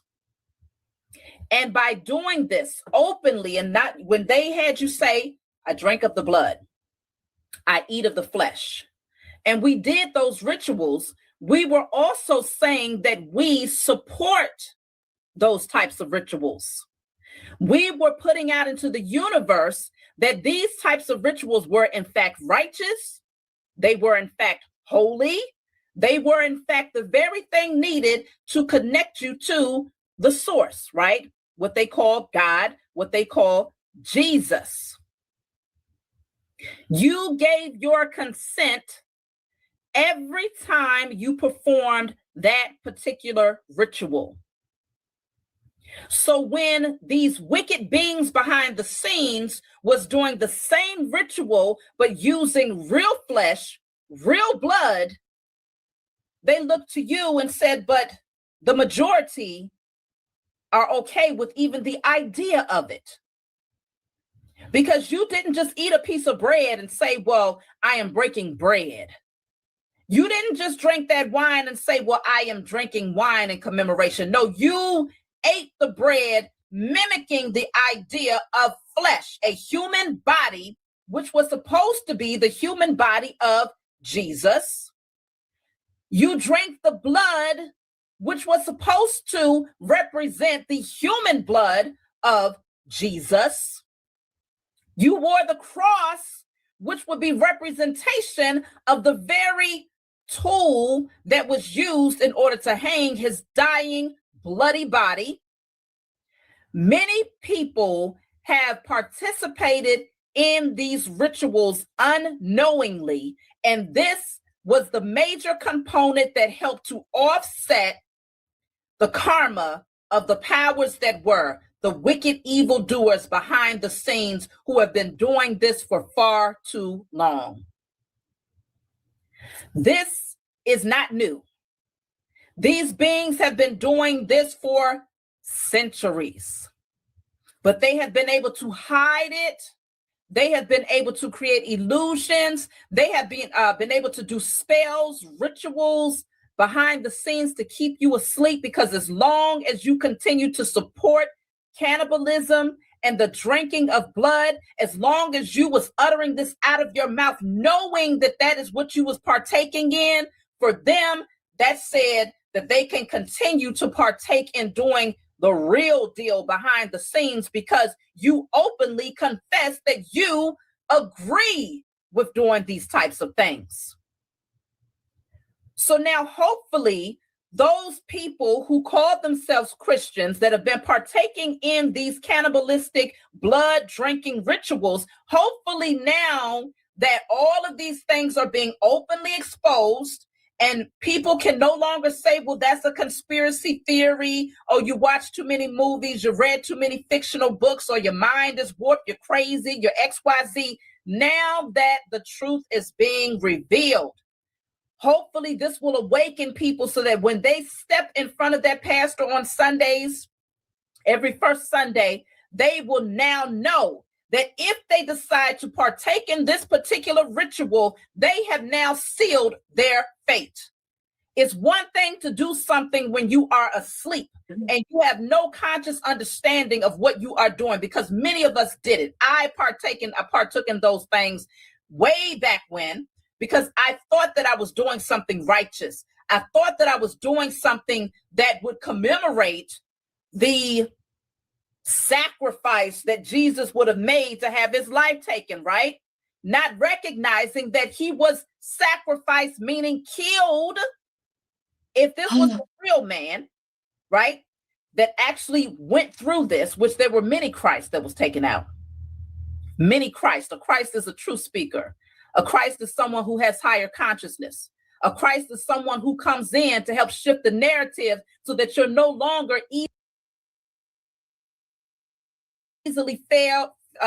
easily convinced or just blindly following the structure of a false, wicked government. So many people partook in this in a sleep state with the best and highest of intentions, and this is why grace is bestowed upon those people.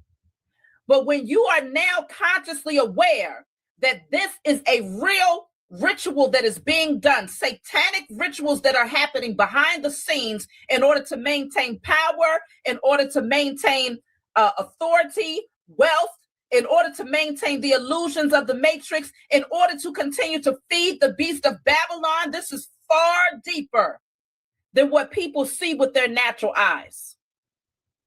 Those same people that continue to partake in these rituals will now be held accountable from this day forward. There's no such thing. There is no more I didn't know. There's no more I don't understand what I'm doing. There is no more turning a blind eye and a deaf ear to truth, because truth is now being exposed here in the age of Aquarius.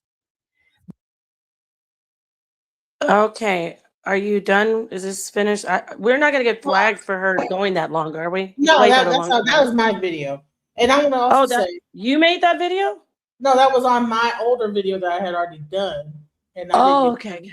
I got it. I was wondering why you're letting it play so long. Yeah, it was on my video. And let me just also say this, is that earlier we were talking about, okay, why is it that they have to tell you what's happening, right? So why is it Are we going to get to comment on what she said or no?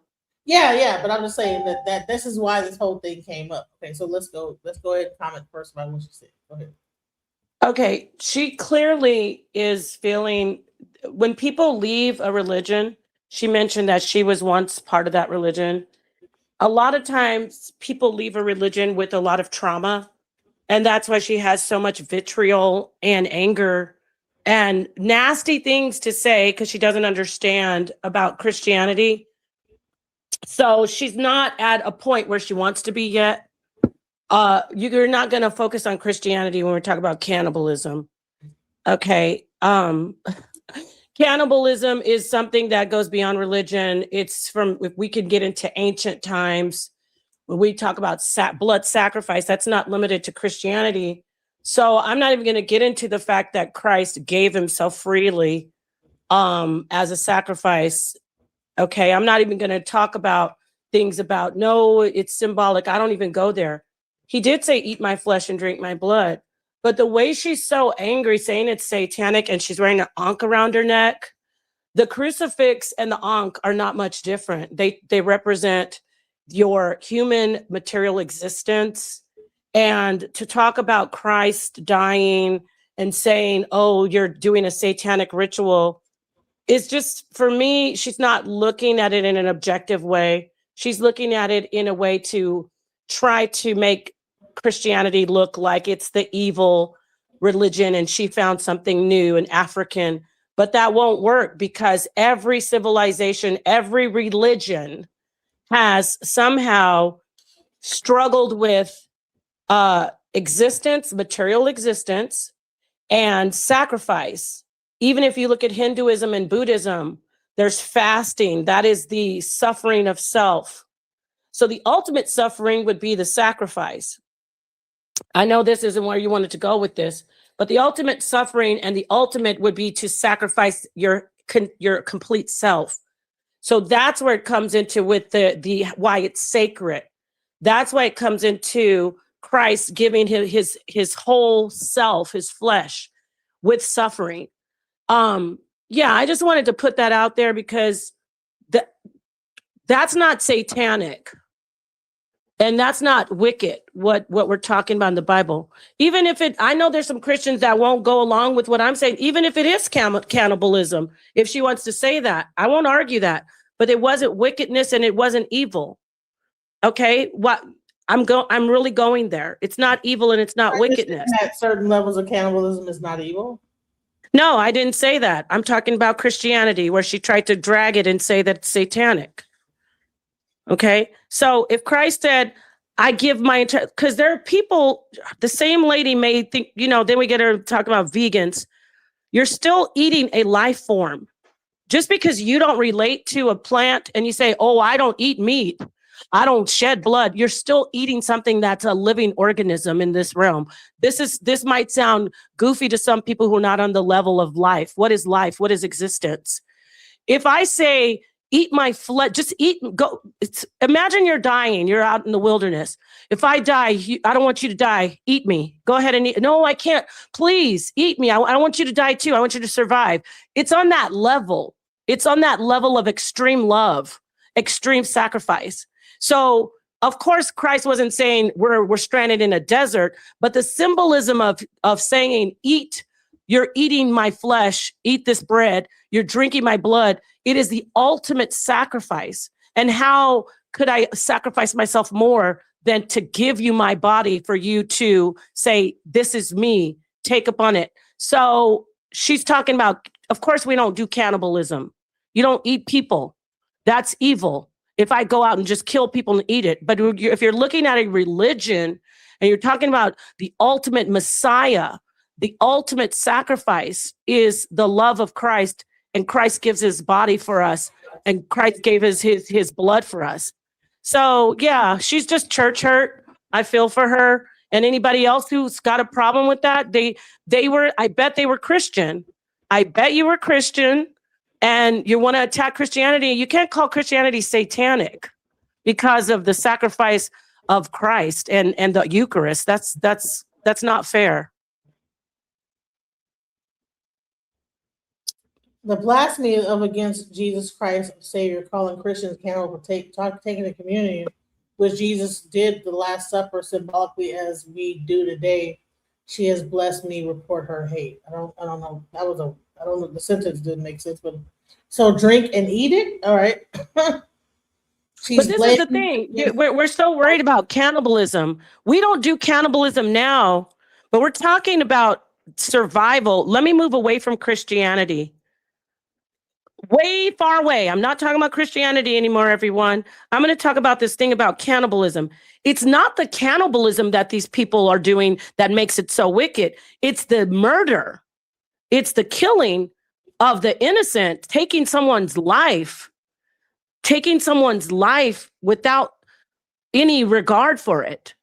It's not the fact that I eat a piece of steak. You get what I'm saying? The meat is the meat. We're talking about what you've done to that person. You've snuffed their entire existence out. That's not right. So I don't want to dwell on it's vile. I want to have that for the record. It's vile to eat another person, but that's not the most evil part of it. The most evil is that you tortured and murdered somebody for your pleasure who didn't want to die. So we can't compare that to Christianity at all. Okay, so here's another question I wanted to ask because people were talking about the fact that people have to let you know what they're doing, right? It kind of came out in the like earlier when I was talking about this, and I was like, okay, so what do you mean you have to let someone know what you're doing? Like, so imagine, okay, you have all this stuff going on, and they have to put it in a film, or they have to put it into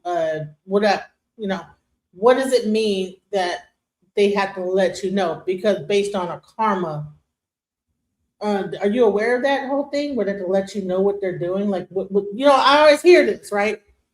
So the elites are doing something, they have to let you know based on, they put it in the film, put it on The Simpsons, put it on this, because they can't do it behind the scenes. They got to let you know what they're doing. What do you Right. That's a spiritual thing, like as far as magic and different types of how do you say things that people do. It has to connect to your consciousness, or it won't be your reality. So you hear about when they say you have to let a vampire in. You have to, not just vampires, any spirit. You have to invite it in. You have to give it the okay. Even if it's brought to you subconsciously, they have to let you know, even if it's hidden, but it's there. If it's clandestine, they still are giving it to you in plain sight. You have the responsibility to figure out what you're accepting. So that's the thing about that. If they don't let you know, then the magic won't work. If you don't allow and accept the spirit, if you don't accept the energies, if you don't like magic, if you don't accept the energy, then how can it work for you in your reality?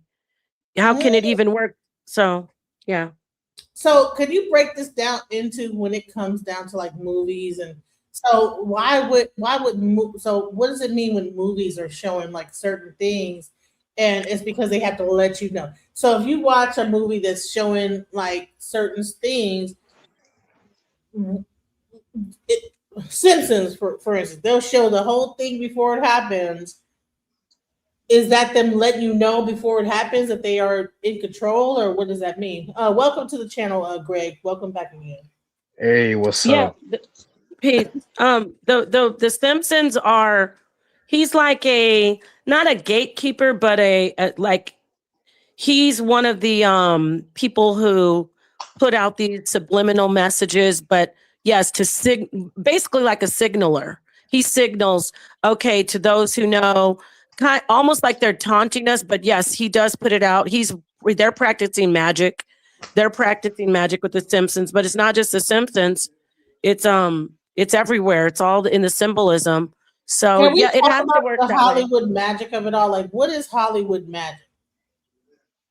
Well, Hollywood is a church.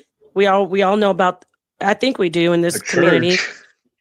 Yeah, Holly. Well, The Holly church isn't tree. a church supposed to be pure, and Hollywood is definitely not pure. No, it's Hollywood not supposed to be pure. Listen, if you don't know, you should listen more and talk less. Okay, A now church Greg is a congregation. 20-year-old. A church can be anything. A church can be, there's satanic churches. There's churches everywhere. It doesn't have to be pure. Your Well, idea those are of pure. satanic churches. Those are satanic, you know. Well, But when I think of a church, I you think said church. You said church. I'm not doing this. No, I'm not I'm doing sorry. this. Greg, don't listen. I was talking and it's weird. sorry, I was just You let saying. him talk. Let me let him talk. What do you have to say? No. Hold on. Let me hear what he has to say. Go ahead. You have the mic. No, I didn't disagree with you. I was just when I think of church, I think of God's kingdom, you know. But specifically, I think you should say satanic churches, you know. But I don't think so. I don't have to say to help you. Yeah, stay no, you don't asleep? have to. I'm not. No, you interrupted me. Do you want me to help you stay asleep? And then you say, this is what I'm talking about, everybody. It's not even a slight on him, but I want to show you something. Everybody wants to be heard. I get it. But if I'm saying something and I say, and then I say the word church, you're programmed. So if you don't understand that you're programmed, let it sting inside. Feel the pain in your heart, but just don't jump in and start talking. Church is pure. Since when? Since when is church pure? She just told you there's people doing satanic stuff around. What do you think that is? You think it's not a church? So now you're going to say I'm not disagreeing with you, but can I please say satanic church for what? No, I won't. I'm not going to say satanic church. I don't have time to sugarcoat and blindfold you. Okay, I don't know everything, but if I'm talking, don't come in here talking about church is pure. That's childish.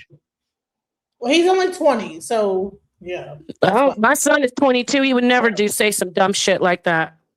All right, so I'm gonna let you back up, but listen, we're gonna have a dialogue, but you have to learn. ADHD need to like chill, bro. If you're gonna cut people off, you're gonna get put back to the back until it's time for you to speak, okay? Because you clearly cannot. If I mute you, you're gonna unmute yourself. So I have to put you in the back, and then when it's time to speak, then you can talk because I have to like treat you like a child. Okay, go ahead. I'm gonna let him talk. No, let him talk. I'm gonna mute out too. I'm good. I want to listen. I want to learn too. So I'm muting out. I'm listening. I'm here. I told you I'm doing some stuff, Genesis. So I'm listening. Right, but I really wanted you to on the letting people know what's going on because I didn't know what the magical aspect of that whole how they have to let you know what's going on, and I really wanted to get into the Hollywood aspect of things. But he came up, he wanted to speak on the church. I'm gonna allow you to do that, but I really want to please don't leave Nepal until we cover that whole aspect of magic. No, I'm not leaving, Genesis. I told you what I'm up to. I'm listening. I really want to listen, and then I will get back in. But let him speak a little bit. I don't want anybody to have their feelings hurt. You know how I'm a little tough sometimes. Right. Go ahead. No, you're okay. No, I was just saying, churches that do those satanic things, those aren't true churches, That's it, That's just what I believe. Okay, so what did you think about the whole thing about like doing communion and like drinking the blood and eating of the body? And were you here when we talked about that? I wasn't there. I did not hear that, but that's symbolic, Jesus commanded us Christians to do that, So that's just us Christians. That's what we do. Christians to do that? Is that real? Is that true? Yeah, he said do this in remembrance of me. He said that. So he said, in remembrance of me, eat my body and my flesh. So what yeah, it's symbolic. Well, some people interpret it in different ways. I see it as symbolic. So yeah, that's it, He it's symbolic. So there are actual scriptures in the Bible where Jesus says that Yeah, I can pull it up if you want me to. Yeah, do you have a present are you on a computer or are you on like a phone? I'm getting my Bible. Well, let's tell me what the scripture is now bringing up so people can read it because I'm trying to understand. Because I've been in church this whole time and I've been doing community the whole time and didn't even know whether it was something I was just doing or whether it was like in the Bible that Jesus actually said. John 6 verse 53 through 58. Unless you eat the flesh of the Son of Man and drink his blood, you do not have life within you. So yeah, and there's more. Let's see. Did Jesus say that or did John say that? Was it in red? Jesus. So it was in red, like it was. So in the Bible, because whenever Jesus says, yeah, like a quote. Yeah, it was like quotas. It was Jesus. Yeah, okay. Jesus therefore said unto them, I say unto you, except ye eat the flesh of the Son of Man and drink his blood, you do not have life in yourself. So yeah. So what does it mean eat the Son of Man though? What does it mean the Son of? I thought his body. Okay, the Son of Man, but isn't Jesus the Son of God? So why would? Well, he's both. He's fully God and fully human. So yeah. All right. So hold on now, because I'm confused. All right, the Son of. Okay. Wait, do you think I have a question for you? Do you think Bible? All right, Bible Gateway. Because I want to understand it. Okay, so John, what is the scripture? John what? John 6 verse 53, and you have to read through 58. And King James. Well, they're all this. King James, I suggest, but yeah. 6:53. Yeah, through 58. You should read the whole thing. Yeah. All right, I'll go ahead and do that. All right, hold on. This is the NIV. Let me go to King James because because You know, Wait, I have a I question though. I have a question based off of that because I know you're not a Christian anymore. Do you think that's satanic? don't know. I don't know exactly what that is. It's like, okay, what are we doing? Like, why are It's we tapping? remembering him because he's gonna leave the earth. Well, he got crucified, you know, and yeah, he was crucified. Is it satanic to eat meat? No.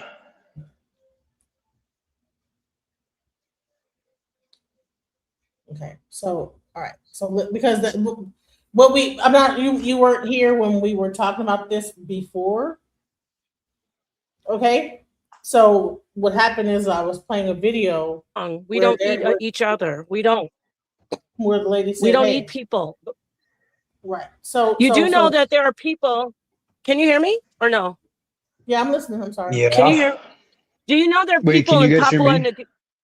Okay, there are people in different cultures like Papua New Guinea. They eat their dead, and it's a sacred thing. And they also eat flesh. They eat humans when I'm not saying I eat humans, and I don't want to eat humans, and I don't think people should, because I grew up in a society where eating humans is very, very taboo and vile. But in Papua New Guinea, they have indigenous people. They eat their dead. It's a very sacred ritual. Are we going to call them satanic? I just need that. I don't need anybody dancing around it. I just need facts. Are they satanic if their ritual is to eat their dead? Anybody? Yeah, I think Are they so. satanic? You know, You think those people are evil? No, I don't Can think you they're pull that up evil. about I didn't Papua say New that. Guinea? hold on, one in the chat. Is it satanic for a person to eat the dead? No, but no. I'm saying that community. We can't say for us. Yeah, it is, because it's our community. We don't eat the dead. It's evil for. I'm saying for them.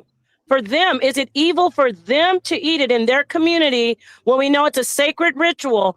Does that make them evil? I just want to answer with that specific question. I'm going to go to this first, okay? All right, so is What it they're okay doing for is evil. Papua New Guinea? One, if it's okay, and two, if it's not. Get the chocolate first, okay? If you're not starving to death, why would you? The Old Testament contains information on what we should, like only fish, fins, what to wear. So the Old I'm not Testament, talking about the dietary laws. Well, I know what the dietary laws are. See how they went back to the Bible? I'm just talking to people. Let's get out of our religion, and let's stop with this whole evil. Oh, they're evil. Why are they evil? Oh, because Jesus said to eat him. Okay, we're gonna It's get out of our cannibalism. religion and out of our. Yes, Right? there's So- cannibalism that they do in certain cultures, and they don't kill people for the flesh. They have ways that they eat the people. I don't think it's right. I got to keep saying that because there's a lot of knuckleheads that will try to say I'm saying it's right. I don't think it's right, but who cares what I think? I don't get to say they're evil when they eat flesh, when that's part of their life and their culture, and they don't kill people Wait, for what? it. Yes, exactly. You see how hard it is? You got to break your Wait, so program. you tolerate? They don't kill people. They eat the people. They eat their loved ones. So when I a don't person do it. passes away, they eat them. Yeah, it's a part of, like, they might not eat the entire body, but they eat parts of the flesh, and they eat flesh. They eat human flesh. And sometimes they just eat, some of them might be rogue and just eating people that just are dead, and not for, I don't know, but I know that if you pull up the information, go to Papua New Guinea, and you'll see that they have an issue where they're getting, that's where I told you how I studied Kuru. They are developing that disease with prions, and they're attacking their brain because they're eating human flesh. It's a disease they're catching from eating, but they eat human flesh in their community. That's how Kuru was studied. That's how they studied Kuru. My point is, you coming in with me? They ate dead relatives. They eat their relatives. Yeah. Do you see that? But So they said that my was the thing four- that they said it was the four people. It's not the. Hold on, let me just They play change- this real quick. They stopped eating it because they were dying. They were getting a disease. But the point that I'm making is that is a very strong part of their culture, even if they stopped doing it because they were getting sick. All right, let me play this real quick. Let's go. They ate their I dead know. relatives, not as punishment. Yeah, I know it's bad, Papua New but they Guinea, didn't know. the 4 people. It's not healthy. Like When someone pork. died, the family consumed the body, brain, organs, flesh, everything. Women and children did most of the eating. They believed it kept their loved one's spirit alive in the community. Then they started dying. A disease called kuru from eating infected brains. Thousands died. Entire villages wiped out. They stopped in the 1960s. The practice ended. Exactly. But it helped Thank you. science discover prion diseases. Follow for Bingo. more cultural history. So let me say Well, this. it's Hold good on, that hold they that thought. stopped. Hold that thought real quick. Let me say this. So you see how cultures develop things? Because pork.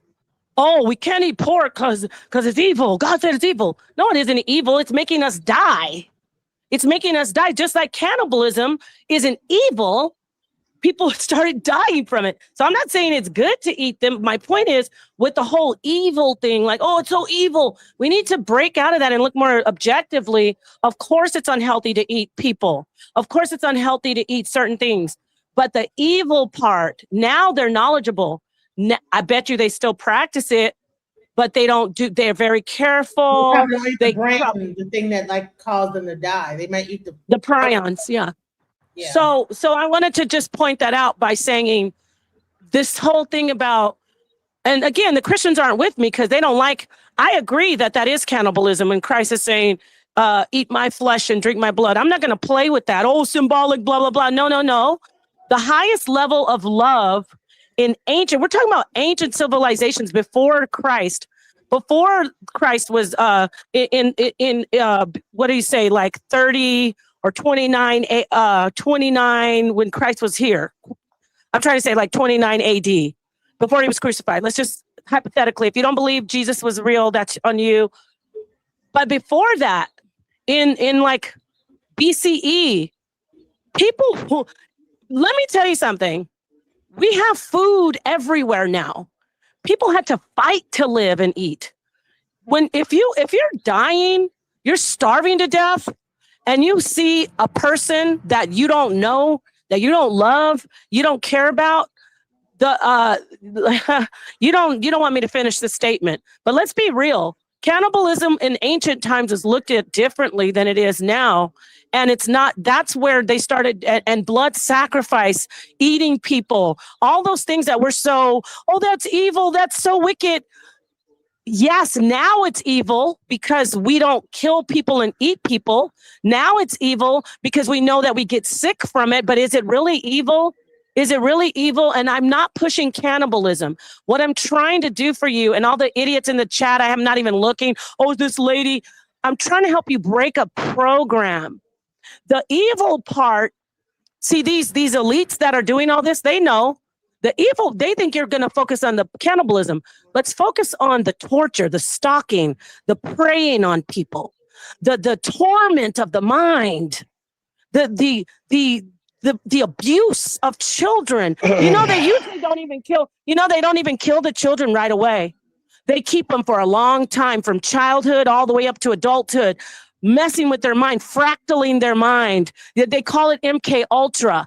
Just all of these fractally, like, I'm nice to you, then I abuse you. I'm nice to you, then I abuse you. I abuse you. I play games with you. I isolate you. I humiliate you. Humiliation rituals. That's the torture. That's the evil. And if we could focus on that, it'd be way better, you know, than just always focusing on the play stuff that's right on the, blood sacrifice and eating the children. What about the mind abuse? What about these kids that get in Nickelodeon and Disney, all these childhood actors that are just, their minds are destroyed. Their souls are sucked dry, like Britney Spears. All of them. And then Michael Jackson is one of the number one. Bob Hope. Oh, he was a high level handler.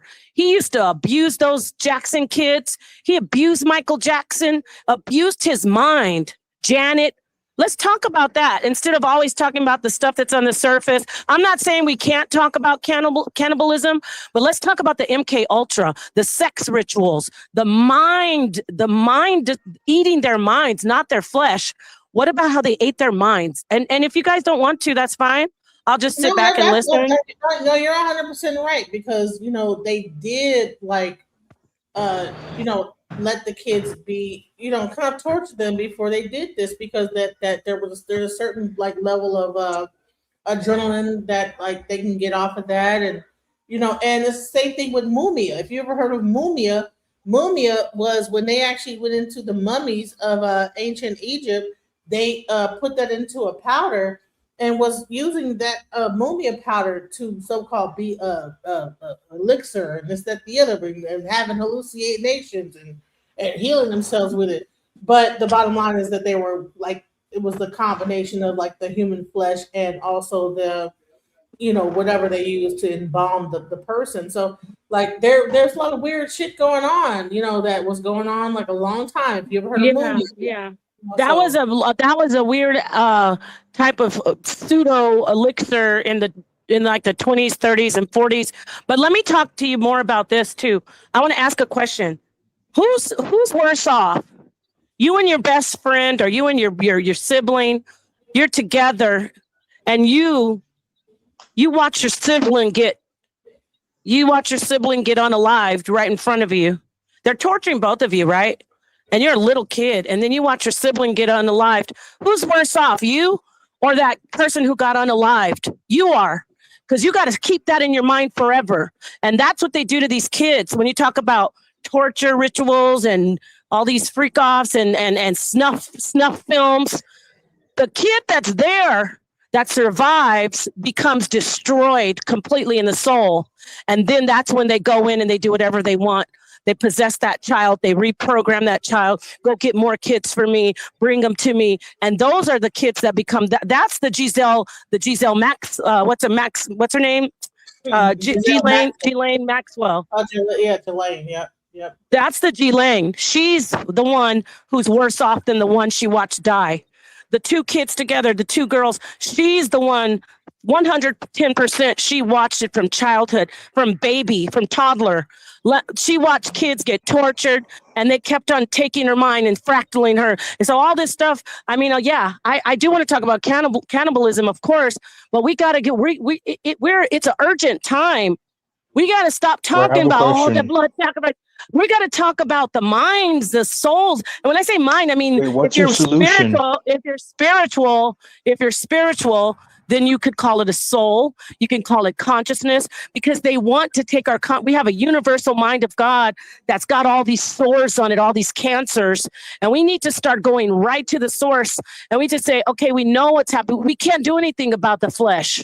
We can't. At the end of the day, cancer could get you. But we can work on the mind and talk about what are they doing to the minds. And we have so much power to heal the mind because we could talk. Talking will heal the mind. You understand what I'm saying? I mean, I'm not trying to be right or wrong, but this is the stuff why I stopped talking about this stuff. It'll consume you when you keep on looking at all the death and all the child rape and all the suffering of the children, and you get consumed because you're too focused on what they're doing to the body. The scripture says, "Fear not the one who can kill the body, but fear the one who can kill the body and the soul." They can't kill our soul. So we have to go to the part where let's talk about how we can help people and say, wake up, stop focusing on shit that doesn't matter. And when I say doesn't matter, go ahead, kill me, eat me, I still will live. You got to let people know there is no death. There is no death. You can heal your mind. So that's where I am right now. And I'm not trying to preach, but I'm tired. I'm tired of worrying about if it's evil to eat pork or if it's evil to eat humans. Who cares what you eat? Christ says it doesn't matter what goes in the mouth.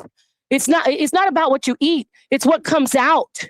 And that's your soul and your mind. What about that? I'm gonna let this young man talk because he wanted to talk. Talk about what they're doing to the minds of everybody. Yeah, the problem I have though is what's your solution? It seems like you're all talk, no action. What's your solution? Yeah, well, you weren't listening, young man. I said we got to heal our minds. This is what it is. You know, I can talk. You know the magic of a Fill our word? minds? I can talk. Guess what? I can talk to you and you will live. I don't have to come over and put a Band-Aid on you. I don't I have don't to think that's give you. true. I know, because you're not listening. You're not. No, You're not. because Let you're me not ask a you a question. Can prophet. you go? You're not Can a you go rescue? prophet. Let me ask you something. I'm not trying to be a prophet. I'm just talking. Can you go You're save talking about healing these kids? people like a prophet. Can you go save these people? Can you go find these kids and say rescue them physically? No, you can't. I mean materially, because we're all physical. There's metaphysical, is a spirit. Can you rescue these kids? No. Do you have the power to start a war? No. But your words and your mind, when you jumped in here talking about, oh, church, what do you mean church? You got to heal your mind. You got to think past, oh, their cannibalism and all the blood. You got to think past what they're doing. Because they want us to react to bullshit. They want us to react to the child grape. They want us to react to them eating flesh. We want to get in there and we want to heal our minds. We want to let them know, guess what? Death isn't even real.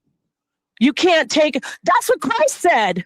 He said, when I get on this cross, you're not taking my life. I'm laying down my body, but I'm going to be resurrected. My Father's going to resurrect me. He's saying, you can't kill me. So anything you do to me, I'm still going to be strong and I'm going to rise above, because you can't kill me. So you think that I'm not doing anything because you still want to sit up here and talk about blood sacrifice and eating babies. And that's fine. We should bring attention to it. Which But is you don't wrong. want to fight. Of course it's wrong. It's wrong duh. to do that. We could agree that it's wrong to do that. What are you going to do about it? What am I gonna do? I'm gonna Yeah, what are you going to do about it? tell our politicians to stop hiding the files, you know? So you're going to tell them something, right? I like what that Biden guy said. She's No. absolutely So Looney you're going to Tunes. tell. So you said you're going to. The thing you're going to do about it is you're going to tell them something, right? I'm gonna try. So you're going to do exactly what I'm doing. You're going to talk about it, right? Now you're talking about spiritual. I'm talking about physical. No. What are you going to do? Are you I'm going gonna to go rescue? to Washington D.C. Are you going to rescue them? I'm gonna go to Washington D.C. and tell AOC. I'm gonna tell all the politicians, Democrat, Republican, to stop hiding the files. It's that simple. Good. So you're going to talk to them. Good for you. Just like we're all And doing. if We're they don't talking. listen, then a war is gonna have to come out. You know. What war? What are you talking about? Don't play games. See, this is Civil where you're war. insulting the victims. You're going to have a war? How? I'm fighting for the victims. I know you exactly. How are you going to have a war? You have weapons to fight the government? Yeah, we have guns. Our Second Amendment, our constitutional I'm rights. done talking to him. He's ridiculous and childish. Like I said, No, you're there's somebody in the ridiculous. chat said- You're No, a conspiracy you wanna theorist. You have no talk about facts. guns? You're You wanna comparing talk yourself to about guns? Jesus. You're So- comparing so your. wait. Let me just say this: is that Wait, no, before you say this, Dude, I she need to went tell on him for the like scripture. 40 minutes. Hold on. Yes, because you don't like it. Hold on. She asked me to come No, on here. because Number one. you Number sound two. like a retard. Number two. He's a child. Let me say this. You're supposed to I'm not a compare child. yourself to Jesus. Jesus said, compare yourself to me. He was fool. perfect. We're not And perfect. Jesus said, be ye perfect dummy. like your Father in heaven is perfect. Yeah, Christ and we said can't that. be perfect. Christ says, be ye perfect You, like your gotta Father in read your heaven. Bible, miss. Hey, sir. just the script. Wait, Genesis, don't do it. Hey, Let little her boy, the scripture says, Christ said, Color be woman, ye you have to read perfect. your Bible because you're not And educated. the Bible says, be ye perfect like your Father in heaven. And that's the impossible. Bible. It also says we have all fallen short of God's glory. Jesus said, be Every ye single perfect like man, your every Father in single heaven. woman. You notice And he that's scooted impossible. past that. You notice he scooted past Does that. it say in the Wait, Bible? how do you respond to? Wait, don't mute me. How do you Jesus respond said, to? be We have all perfect. fallen. Wait, okay. Jesus also said we have all fallen short And of God's God glory. said, you are a perfect people. Be my people No, and we be are not perfect. like What? me. Oh, you are blasphemous. Holy crap. Oh, You are that's the dangerous. You are scriptures. That's the blasphemous. scriptures. Hey, anybody's watching this, you gotta be I careful. don't There's a care. lot of Listen, you know what blasphemers that out is? there. That's a narcissistic tactic. Blasphemers. This is When why you Paul said read, women can't hey, preach. Genesis, you're gonna have Hey, to mute him out or I'll leave. I God swear to God, bless. I'll leave. I'm not gonna argue over this little boy. Let me tell you what he's doing. You don't That's a even know anything about the. narcissistic.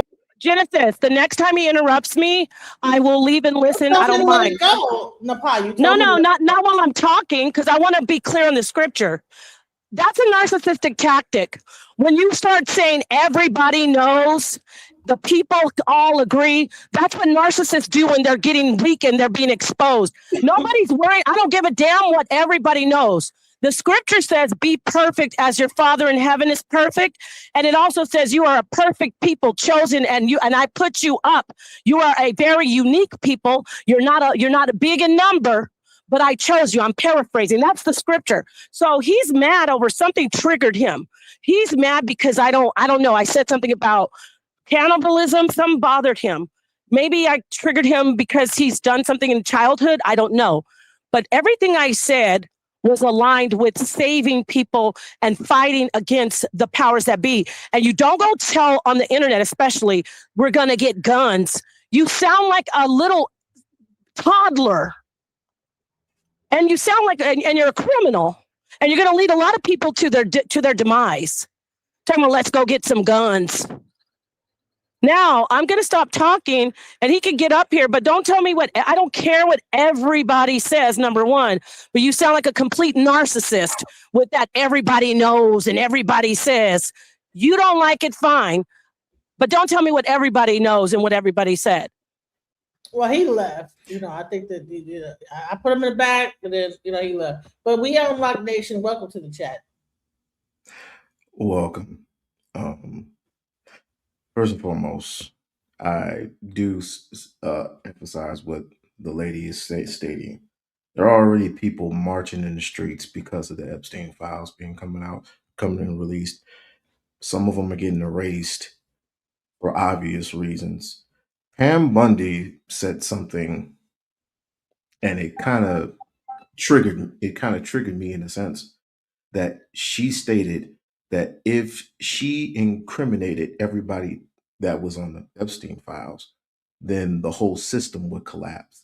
That means that any and everybody that was included in those files, including the president of the United States, they proclaim that Israel is also responsible for the deaths of many, many women and children. So it incriminate them as well. Me personally, let the whole world burn, to be perfectly honest with you, as long as the truth comes out. But there's ways to do that. There's ways to get the message out. There's ways to get the word out. Having guns, you don't own any guns. They do. You may have guns, but you don't make the bullets. You don't have the clout or the base to retreat to when you need to retreat to. They're already poisoning your water. They're already poisoning your soil. So who do you go to? What do you do? If this were to come out years and years ago, because this has been happening for decades, it's just not coming out now. It's just coming out now. And the only thing you can do is just raise your voices and raise awareness, just like everybody else is. You remember No Kings, right? Do that and follow up with something that will make the government shake. But everybody needs to be in alignment. Everybody needs to be in an agreement.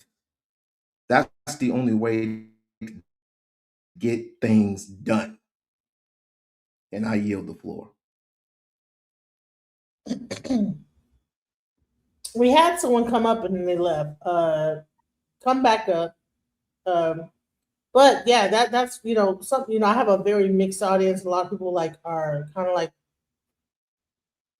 super on the right side of things. It's like, well, bro, if he tried to bring up this John scripture, then Jesus said unto them, let me just read this. Because I'm like, okay, what does this have to do? So does this mean it's okay to be a cannibal? Okay, then Jesus said unto them, verily, verily, I say unto you, except we eat the flesh of the Son of Man and drink his blood, ye have no life in you. Whoso eateth my flesh and drinketh my blood hath eternal life, and I will raise him up at the last day. for my flesh is meat indeed, and my blood is drink indeed. He that eateth my You know flesh. what that's from, right? What is it from? You know what that's from, right? It's from when you getting it was from the Last Supper. Last Supper. You're drinking my blood and you're eating my flesh, which everybody got a piece of bread symbolizing his flesh. You're drinking of the bit of the fruit of the wine, which represented his blood, in remembrance of him. Not and it has nothing to do with no babies. These people are sick. Can I be honest? These people are sick. The people who still support this guy, they're just totally sick. Let me not go on a tangent. The baptism was for people who were coming into the church to get baptized.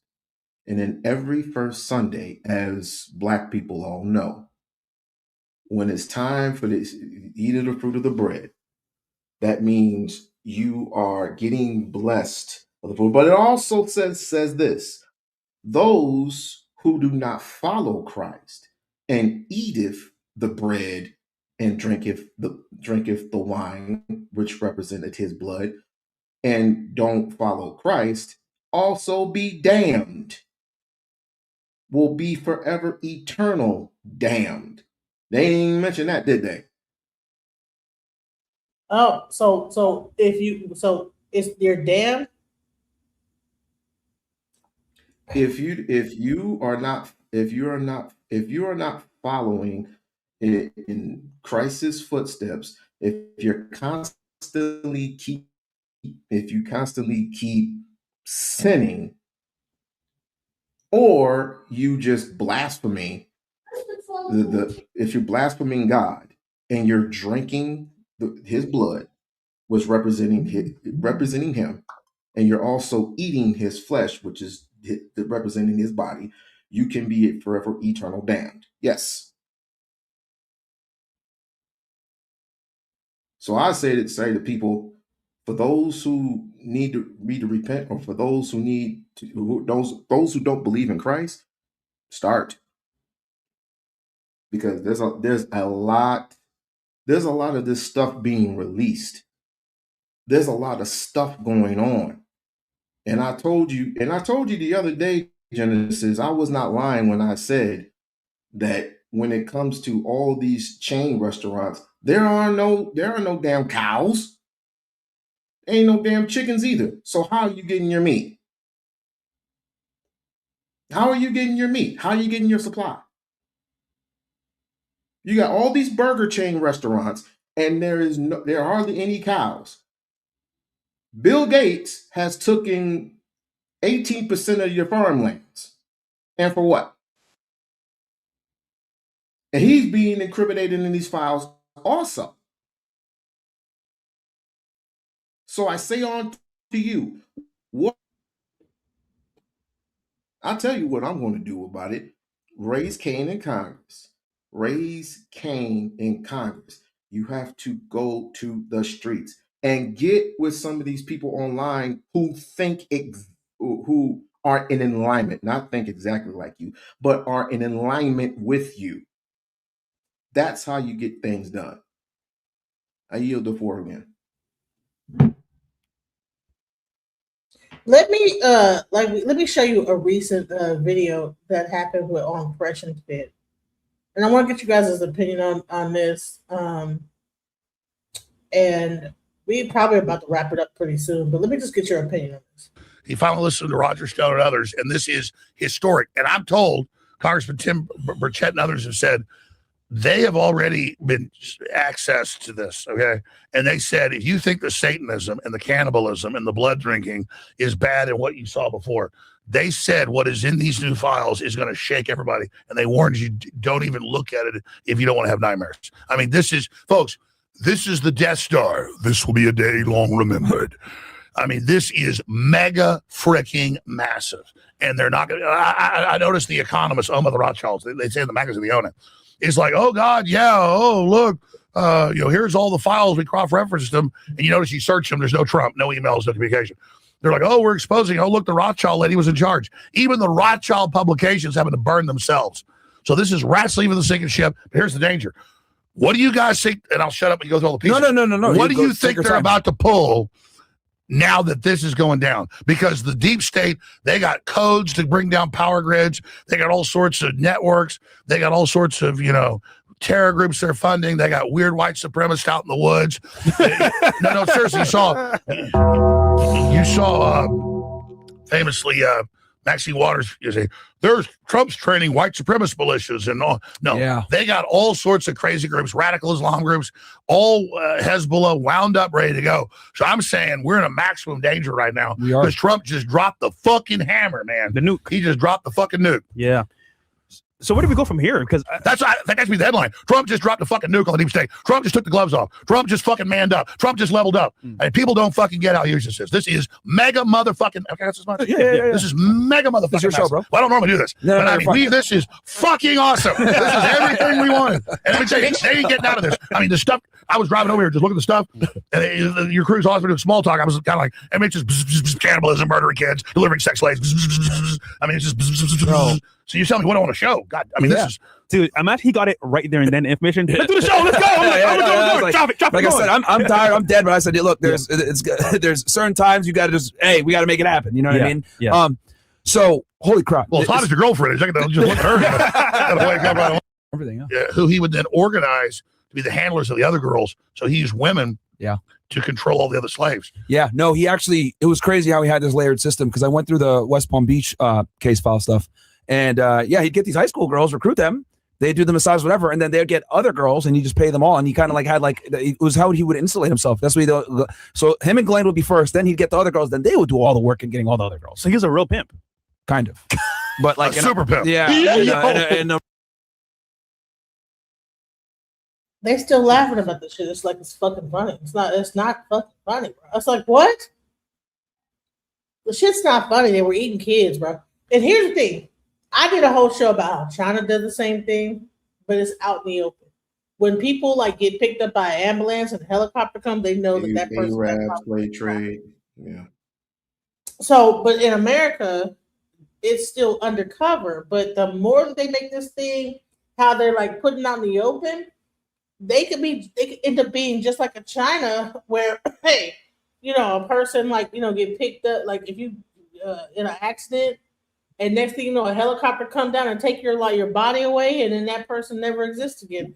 That's exactly what's happening in China right now to this day. By the way, just so you know, in China, you get an accident, helicopter come down, take your body, you never see that loved one again. So, but I just want to say something before because my live is in a few minutes. For those, I've heard it all, right? I've heard it all. And seen most of it. Mm-hmm. People would tell you that he could be a part of the Canada elected thing. He can be a part of child molestation. He can be a part of all these sinister things, right? But just as long as he does right for me as far as the economy goes. Oh, as long as he's getting rid of immigrants. As long as he's getting rid of immigrants. Illegal immigrants. So they focused on that, hyper-focused on that, but then just this... A very narrow-minded mentality. And I wouldn't be shocked and appalled that, it's, I mean, the devil's at work. The devil is at work. But the only way to fight this is, like I said, get with other open-minded individuals, such as yourselves, excuse me, and get together and form a coup and start protesting like there are people out in the streets right now. Like right now. Honey, I'm not fixing to go out in no streets. You already know what happened with niggas when we go out the street. It becomes all about us. It's not just black people, it's white people too. But you know, when we get out there, it becomes they hyper focus on black people. That's the reason why we haven't been a part of all this like protesting and all this other crazy stuff, because we already know that if we go out there and start protesting, it becomes a black on white thing. They forget about all the white. That's why I'm kind of glad that we didn't get involved, because you got to see like them begin to hyper focus on They forget about Jeffrey Dahmer, right? They forgot about Jeffrey Dahmer. How he was putting black people in the refrigerators. They forgot about that, right? Yeah. So how is it a black and white thing? No, what I'm trying to explain to you is that when we go into protest, right, we become the target.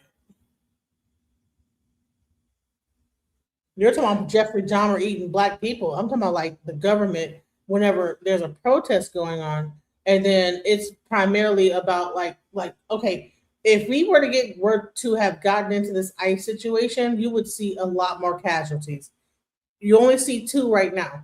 If we were involved with that, you would see way more, because that's what they wanted us to do, is get involved with this, and the next thing you know, they're like off at a bunch of like niggas. You know what I'm saying? So I'm glad that we just kind of stepped away from it and let them fight that battle of that. So you could see, oh, okay, you know what I'm saying? And that's the reason why they're pulling out, because Minnesota's a primarily white state. Mm-hmm. They're already trying to go into Chicago, and you already seen how the Chicago's like, no, we're not fixing to let that happen. But when you start getting into those black areas, you have like the Black Panthers trying to mobilize, even though the guy wasn't really a Black Panther. You have people like that, and the next thing you know, you're gonna have like a real war, real civil war. You know, so it's best that it ain't our fight. You know, even though I believe that we should, like, I'm glad that we're doing it online, like having this conversation. But for us to be jumping out there and getting on the groundwork of it, we would become the primary target. Period. We already know this. At some point, you're gonna have to say when. When, because one way or another, one day. I mean, the people they say the exact same thing about ICE, and the fact that they don't go after. Well, now they're focusing on the Haitians now, and now it might be our time to rise up, right?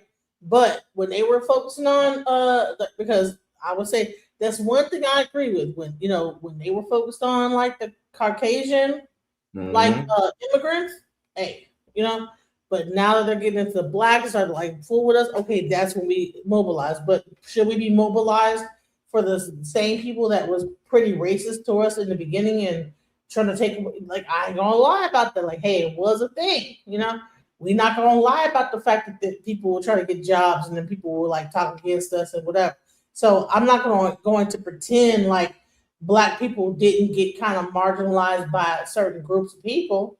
We're not fixing to lie about that. But if they're going to start targeting like Haitians and now we are getting scooped up in the mix, okay, well, hold on now. Now we might need to mobilize now. So I'm glad that we saved our energy, because imagine if we're spending our energy protecting those immigrants, and then when they finally get around to us, we're out of energy. We're out of like troops. So I'm saying, okay, let's save our. All right, now if they try to fuck with us, now we've watched the whole thing go down. All right, now if they gonna fuck with us, okay, what's up? That's a better strategy than just jumping in and trying to protect everybody. Because if they would have just did that, and we wouldn't have enough energy to like fight the whole fight. You know what I'm saying? So I think that was very strategic from a military standpoint, not just jump into the fight straight away. If we're gonna do this, no FBAs. Well, the FBA, I don't know. Dude, they don't have any type of identity. These Negroes nowadays don't have any type of identity. They should. I'm just waiting for what. I'm gonna say this, whatever it is. I say, well, that people that are real know that we need to come together. not to be delineating. Because how the hell you gonna fight a fight when you delineate it all the way through, and now you fighting amongst each other trying to fight a fight? When you know that hey, the Haitians are going to cause a situation that's gonna like affect us, FBA, then we probably need to like come together. You know what I'm saying? But I don't understand like that. So here's the thing. Let me just go into this real quick. We lost some pie, but it's okay. We lost the pie. But I want to go back into this. Let's go into this more, like, because Alex Jones said some interesting things. Let's go. Wrong way, but yeah. Yeah, if evil pedophile pimp's got a cape, he's Superman. Yeah, pretty much. So let me ask you this, then, Alex, because obviously you've went through the files, you've been looking at this for decades. What is Trump's role specifically with Epstein? What was their actual relationship? We hear different stories from the media. CNN says they're best friends. Fox News says he kicked him out of Mar-a-Lago. You know, the file came out where he reported him to West Palm Beach in 2006. Can you kind of give us a quick, well, no, actually take your time, an overview? What was their relationship? When did they stop being friends? What was it in totality? Yeah, I mean, we've had New York Times articles saying that they were best friends. Yep. That's not true. Before I endorsed Trump 10 years ago, I talked to the authors, I talked to the experts. Remember, I was already an expert on human trafficking, government sex operations, pedophilia. Yep. Knew all the Ted Gunderson and John DeCamp and all the guys that had literally exposed it in the Democrat and Republican Party. These are the guys that had the front page in 1989. You can pull it up in the Washington Times. Underage call boys, midnight visits White House.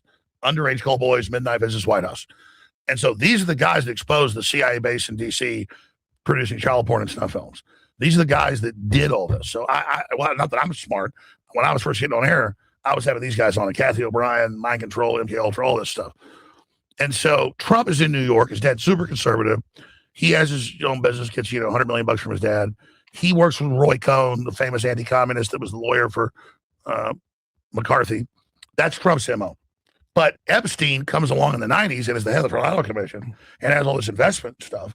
And so just like Steve Bannon, yeah, they do business, but it's like investments and real estate and stuff. And that's what Trump knows. And so Epstein, obviously is in New York. Trump's in New York. And then you got the satellite at that time down here in Palm Beach. And so all that's public, that they're in events, they're at public shows, they're socialites, they're in some videos and photos together.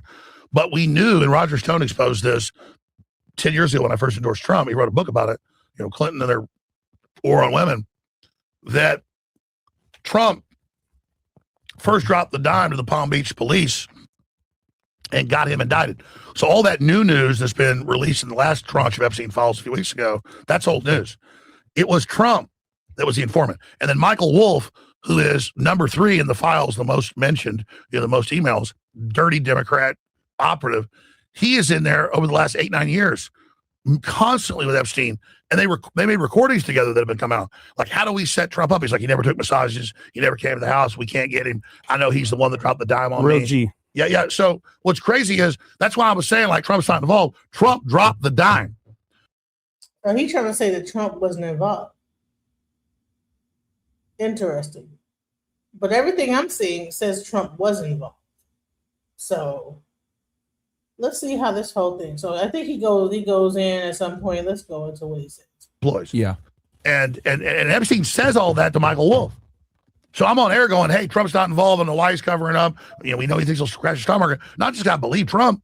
And the Democrats spin it. Oh, God, you're all the pedo party. No, guys, it's hundreds of top Democrats, hundreds of university heads, all these Hollywood people going to the island, delivering kids, eating babies, draining blood, adrenochrome. I mean, it's all in there, grinding up bones. I mean, it is, they are, but what else do they do? They just put on this confidence sack, puffed up. And hold on, can we also talk about the fact that who was the different, just regular people, even delivering these children up to them? Police officers, CPS workers. Listen, everyone's only focused on the top level, Trump and Epstein and these people that are in government. What about the people that were regular human beings, like living just like us, that was down with delivering these children up to these people? That's the part that's scary to me. That your average police officer, or your average person was down with taking your child somewhere. You think that this person is a trustworthy person? Paid under the table. Go ahead. You talking about getting paid under the table type thing? Yeah. Or you might as well just put his girlfriend in there too. Or she's been prosecuted and tried, but they need her as a they need her as a witness for something, is to get the names out there. She is not going to get those names out there. She's not going to put not one single name out there, not even Trump's name. I say take it back to where torture was legal. That's the only way you're going to get anything out of a person. And this is the part where this is what I want to tell y'all is that y'all stupid for like thinking this about Democrat and Republican. This is about like people and being paid off, and no matter who they were, police officers, both sides, school yes, teachers, that like tracking down the kids, all that. Remember, like back in the day, the milk cart, the kids coming up missing. You don't even know how many of them kids was carted off to Epstein. This is the part that's crazy. But listen, people were talking about this. I mean, Alex Jones included. But at one point, he began to get on the Trump train too. But then now he's realized, I think, like roosters, hoping he would be intimidated. And for a while, he was. He's like, this is embarrassing, but it's over. I mean, they are completely screwed now. Yeah. What was the extent of their their friendship? I know they were friends for a bit. It seems like party mates or whatever. What was the extent of that? Well, I don't just believe Roger Stone. Back in the day, the New York Times was more accurate. Roger Stone in 51 years, and Trump doesn't cheat on his wives, but in between marriages, he's quite the horn dog. and he likes. And his Haram! He doesn't cheat on his wives. I give respect. He doesn't cheat on his wives. Okay. maybe they have to laugh, but it's not fucking fun. It's not fun. But that's the MO, and so he was his wingman. That's a lie in the media that he was friends or even best friends with him. He would see him at events. He was nice. This guy was the head of the Reliable Commission for David Rockefeller, his gopher, and he was the head Rothschild representative. So Trump on record mainly got his investment for stuff from U.S. German, but after that, the Rothschilds are his third biggest investor. So, but that's what they do. I mean, they're the richest family in the world. Yeah, it's like, they're oh really God, involved in everything. Dude. I was at 7-Eleven today buying some lifesavers. I mean, I work for them. The point is that this is it. It's like I flew on American Airlines. I mean, I own it. So yeah, it's the U.S. banks, German banks, some Swiss banks, and the Rothschilds are right there. So no, Trump has but he always paid his debts back and did a good job. It was a good investment. So of course he's hanging out with a Rothschild head of the Federal Commission. I mean, at parties and everywhere else, be nice to him. But as soon as he came and cut out some of his employees, he got on his ass. So now he's sound like he's trying to promote Trump. I don't understand it. Let's go. What you want to say, Tony?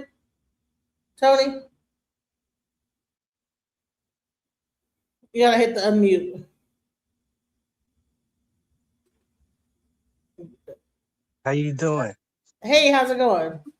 All right, everything is good. All right, I just wanted to meet you, and I just wanted to say one thing. I'm gonna let you go back to your video. Just like how that guy, whatever Greg was coming up saying, "Oh, the women," I said, "Be quiet," and that's them gay Europeans that wrote that stuff that tamper with the Bible. The woman is the first teacher. So just for everybody in the chat, don't listen to nobody when they tell you a woman can't be a teacher. A woman is the first teacher. That's all I wanted to say, though, Genesis. You get back to your video. Okay, thank you so much. Right. Mama is the teacher. Your mama's the first right. teach you how to do everything. Exactly. So how do you say the woman can't teach in the church, but the mama's the first person to teach the men and everything? Like, come on, now. Exactly. Talking about the mom can't teach. And Wolf talks about it. Epstein's like, yeah, he was right on my ass. So like, what are you doing, man? He'll pause. Yeah, which is crazy. And I owned all this stuff. How would I know somebody's pulling girls out of my business? Yeah. So Trump's on it. And but what year was this roughly when he I'm trying to remember. This guy is just booty clapping for Trump, and I don't believe it. I like, dude, what the fuck? Yeah, he's like a Trump. I don't know. I think that maybe him and this guy, what's his name? David Icke might be having some points of contention. I don't know. They might get to argue with each other because I don't think that David Icke believes that Trump is just 100%, Right. Right, and Alex Jones got that Trump following, so you know he got to keep that going, so he can keep getting that whatever he like, you know, that money and that support from them. Right, because I'm like, dude, why is he up here just booty clapping hard for Trump? And you know, everybody Right, on my channel, I was booty clapping, but I don't even like to say the words Right. booty clapping. But honey, that was a booty clap. You right though. He cheerleading like a motherfucker for sure. He is though. like, well, no, Trump wasn't. He can barely Right. what happened to his voice, bro. There's someone Right. like his ass in the throat. That's why he Right. can't even talk to the nigga lying so hard his goddamn throat was seizing up on his ass.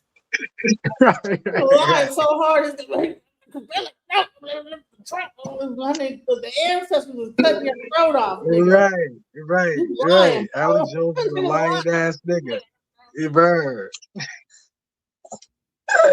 Like they cutting his damn voice and his everything off. Like, bro, listen. Right. No, we're not fixing to do that shit. Let's go back. Let's go. Is that these evil demonic forces that are driving this human behavior is a part of a spectrum. So as we see, we're like, why does Epstein love war so much? Why does he want to provide weapons to a murderous government? Why does he want to have these demonic pedophilia rituals?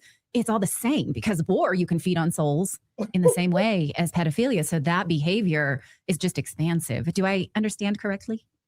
Yeah. And by the way, the guy I was talking about just now, I didn't mention his name, Lord Mandelson. I was going to say Oh, Lord. yes, Yeah, yes. I couldn't remember his last name. Lord. Yeah. Yeah. Yeah, Lord Mandelson. Yeah, they're trying to get him to drop the Lord and be thrown out of the House of Lords now. But you know, Let me see what's on Trump. to go to including the whites turned jet black. Jet black. Wait a And I'm minute. looking- Lights turn jet So- black. Hold on.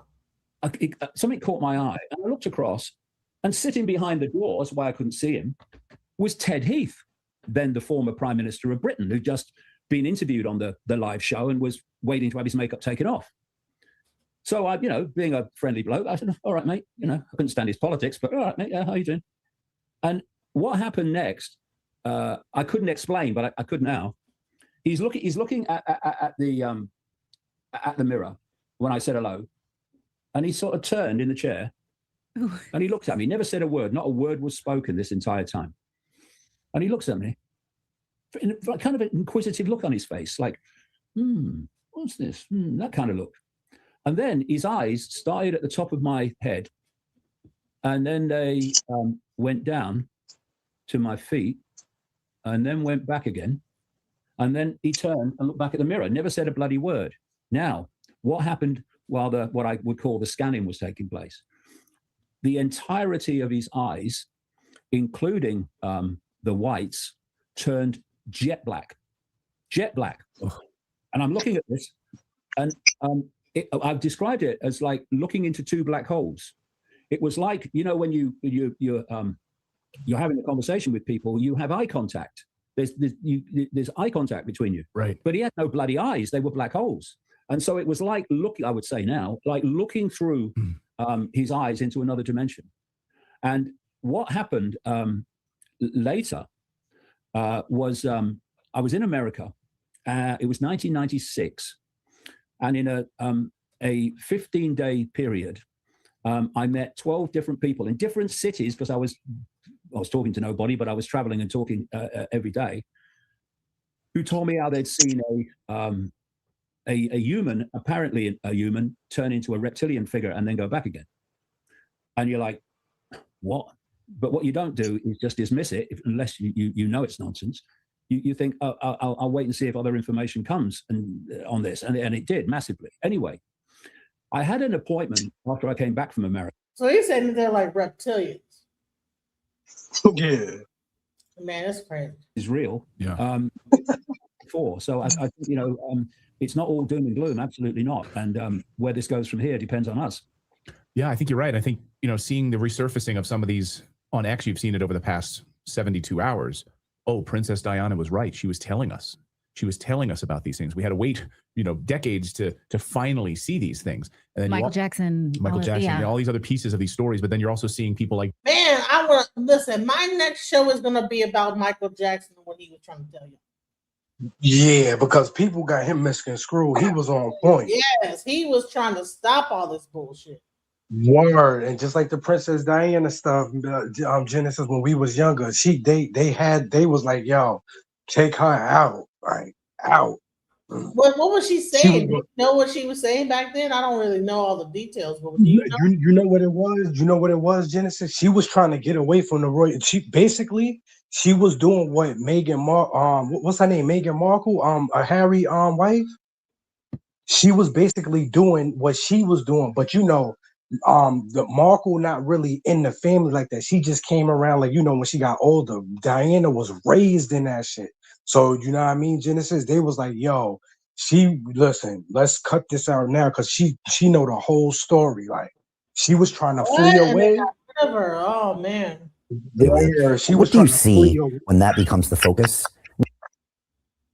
I'm sorry, because I'm trying to find the David like where he breaking it down because he be Right.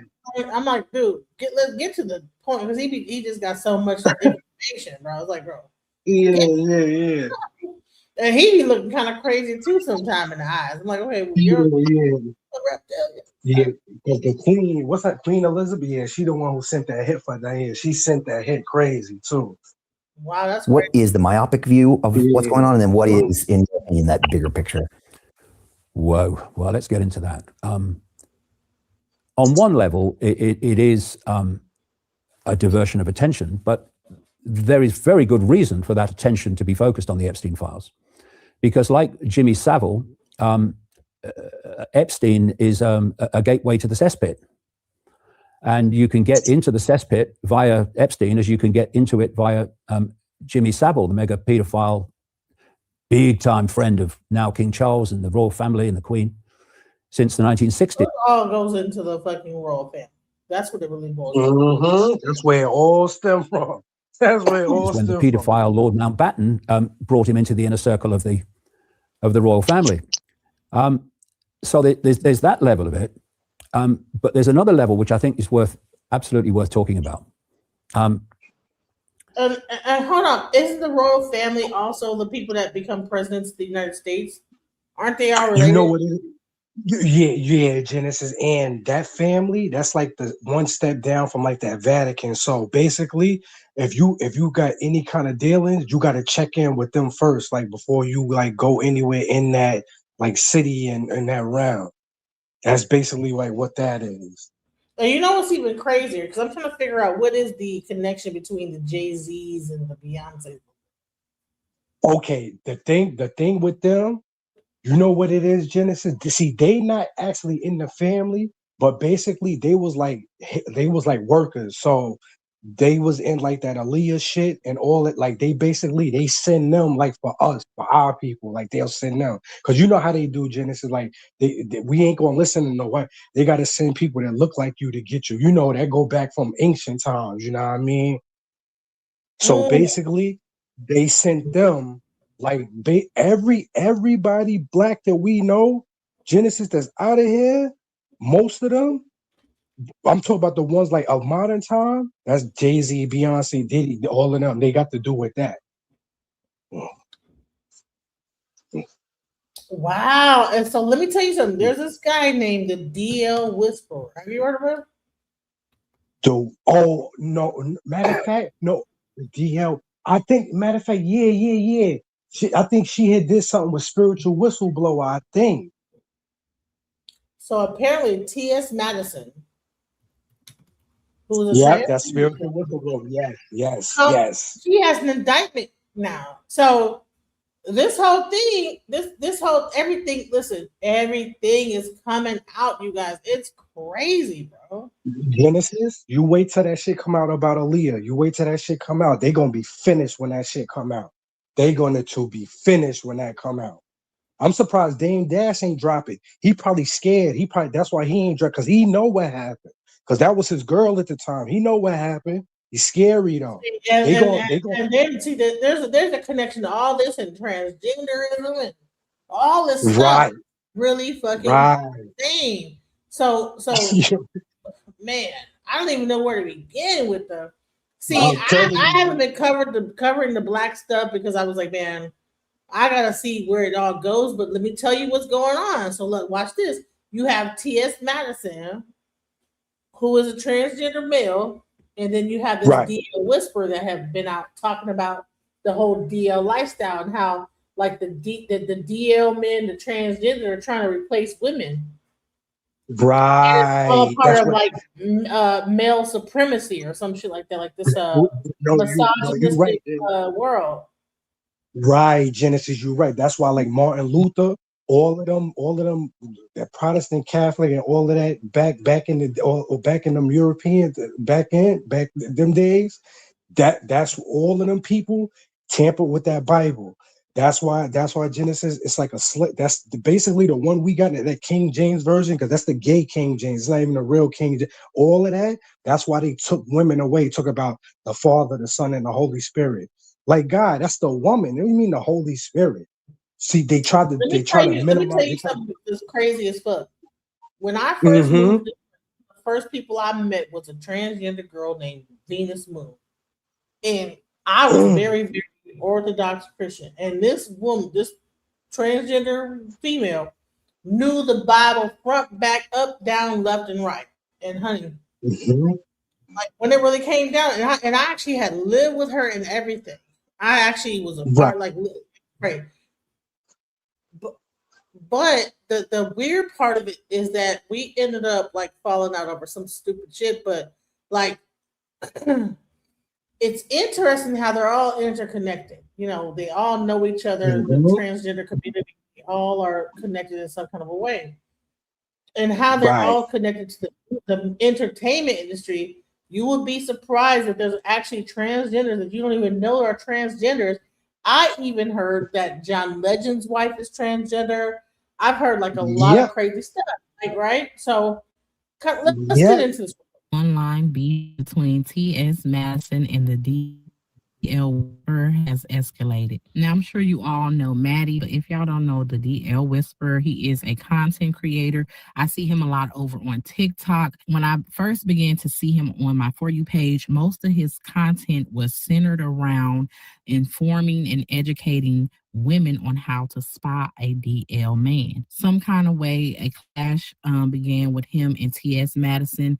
He was speaking a lot on transgender women and his stance on that. Somewhere down the line, it took a dark turn and spilled out into the streets of real life. And it seems that T.S. Madison had to go and secure a temporary protective order. Now, TS did a interview with Out, and that's the article we're going to read today. It will be on the screen, and I will also link it in the description so you guys can go check it out. And it reads, how a viral interview led to T.S. Madison's restraining order against the DL Whisperer. In quotations, he wanted to watch me take my last breath, Madison tells Out in an exclusive interview. And this is dated for February 11th, 2026. T.S. Madison has obtained a temporary restraining order against a content creator who filmed himself driving by her Georgia home while shouting threats of violence, according to Madison and court documents. The court order against Naquan Palmer, also known as the DL Whisperer,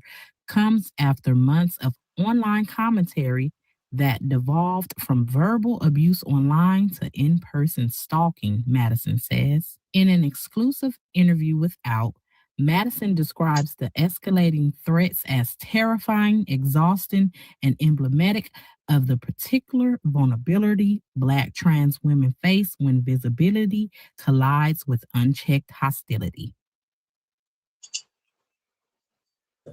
Let me tell you how on point my podcast is and my thing is, right? I interviewed DL Whisperer before all this happened. Listen, you will be surprised the people that I have interviewed. Before all this went down, I interviewed him. And he was breaking it down about the whole transgenderism and everything.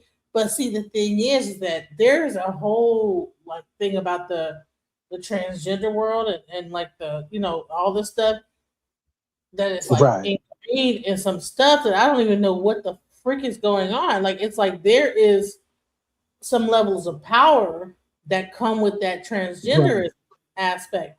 And it might be connected to the Democratic Party, whatever they want to say. I don't know. really, Genesis is both. It's both parties. It is. It's both of them. And really, the Republicans on the low, Genesis, they worse than the Democrats. But see, to us, they put on this like image, like, oh no, the Democrats is the ones for the transgender, but we the Republicans, no, we're for the family. No, they fronting because they need that audience. They need that audience, Genesis, because when they come get them guns from them people, they got all of them guns from their great grandfathers and great grandfathers from them wars back in the day. These people got a rude awakening. They should have left that politics shit alone, especially on that red side. They should have left that shit alone.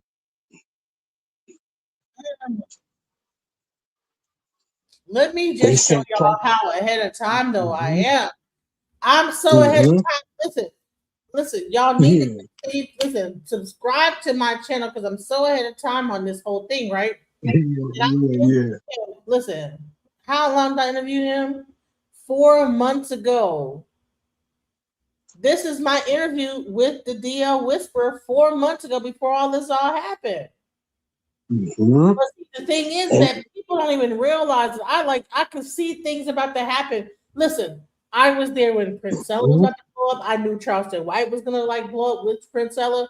I can for some reason I get like a gift of like knowing when some shit's fixing to hit the fan. And guess what? I interviewed him. This is the interview here. Look. Right. And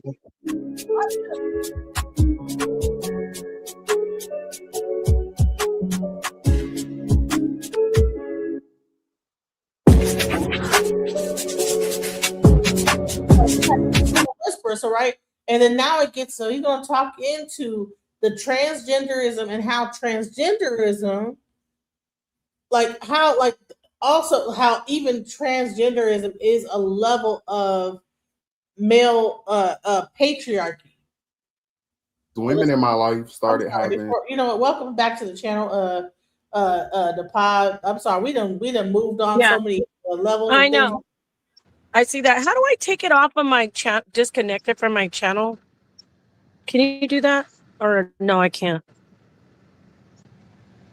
Yeah, I can do it right now. Do you know?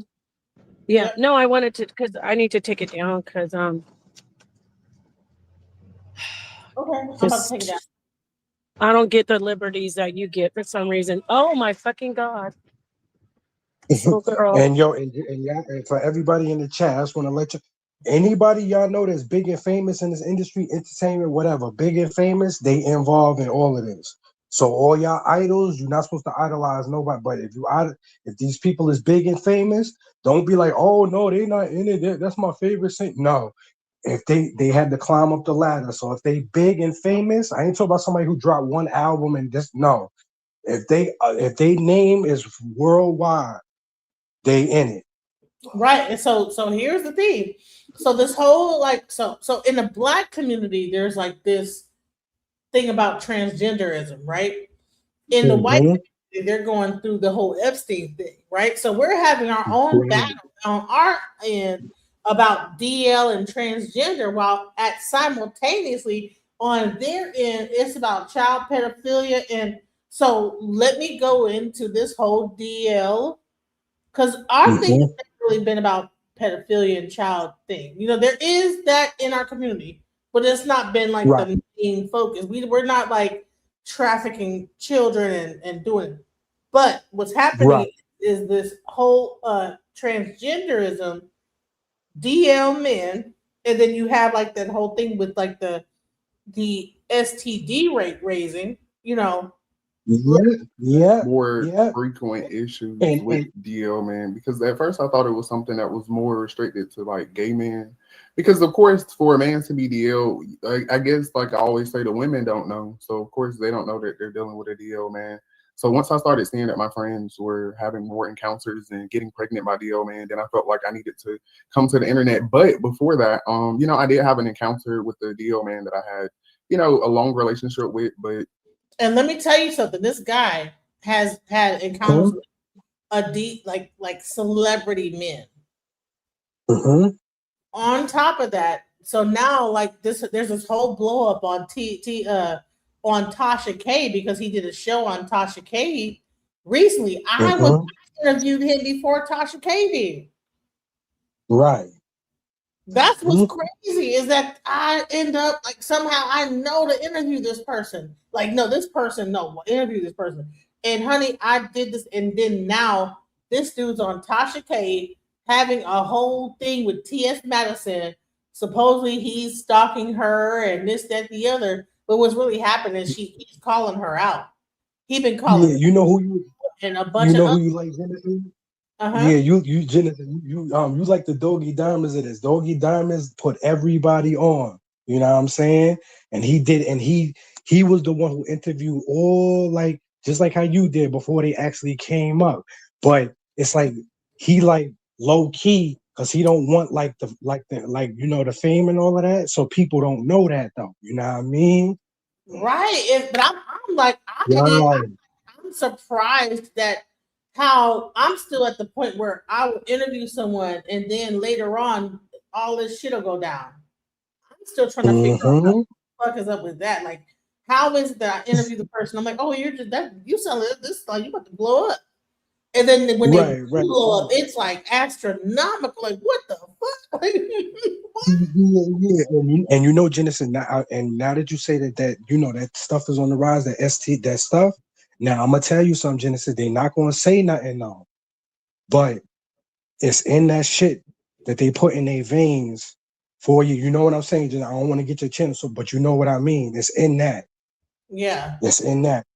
Yeah, because it just happened to my grandmother in April, and I was telling my mom right before they dropped it. In December 5, I told Mom, I was like, Mom, don't take it because this is what's in it. You thinking you preventing it, but that you're putting in you what they telling you what they preventing you from. And then when it happened, that's crazy, right? right, All of a sudden, right. you go all through Houston. All of a sudden, all these cases coming up. And here the thing is that it can all be DL. It's something more going on. Let's go. It just ended in violence. So that was even more of a determining factor. It's like everything kind of happened at the same time to lead me here. Can you talk about the violent aspect that can happen when you're dealing with a DL man? And why do you think that it turns violent at certain times? Yeah. What do you think the reasoning for that is?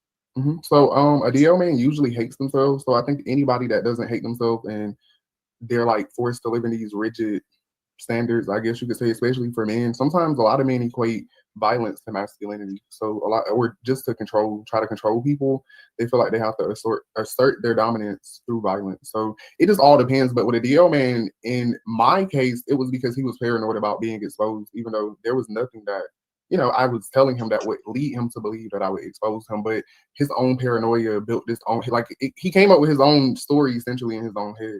But for women, you're going to be in a predicament where you're probably going to go to a man confronting him about his sexuality. That's going to lead them to be violent because they're repressing a lot of things. So when you come and confront them, you're kind of making them think about things that they thought that they had forgot about, or you're bringing something up that they don't want to admit to themselves. So in order to not admit it to you, they might, of course, like I said, be violent or just be aggressive. Do you think that there's some level of a jealousy that a DL man has toward the woman? Do you think that there's like a slight tinge of that, or is it just a hatred for the woman altogether? I think hatred and jealousy kind of go hand in hand. So I guess you could, in some instances, yes, because like I always say, some DL men will go on to be trans women, bisexual, gay. Some of them will be pansexual, all of the things. So there's always a spectrum of DL men. I do think that a lot of them are jealous of women, but I don't think all of them. Do you think a woman, like, okay, a guy, because I've known this one guy that's on Beagle. I think his name was Too Precise or something like but he like has his whole he does like the makeup, he dresses up like a woman, but he has a wife, so he would not be considered like a DL man. I guess his wife, he's like a cross dresser, but he's in the gay scene. Do you think that there is like kind of a small amount of like what is the difference between like that situation and like a DL person? A DL person is hiding their sexuality, so their partner wouldn't know. So if your partner knows that's not DL, they could be in a closet, but cross-dressing doesn't really give closeted either. Closeted men are men that just sleep with other men, but they don't openly identify as gay. So that the hidden part of it is what makes it so dangerous. Or that's what makes it different. Like it's about them living in secrecy because they feel like if they were truly themselves out loud, that people wouldn't love them. So they don't love themselves for who they truly are. So we have some of your audience members here. We want to give a shout out to some of your audience members that are not in the bushes, that are like speaking up and saying hi. Hello to the Facebook. And I listen. I did this interview 4 months ago. It's crazy. Mm-hmm.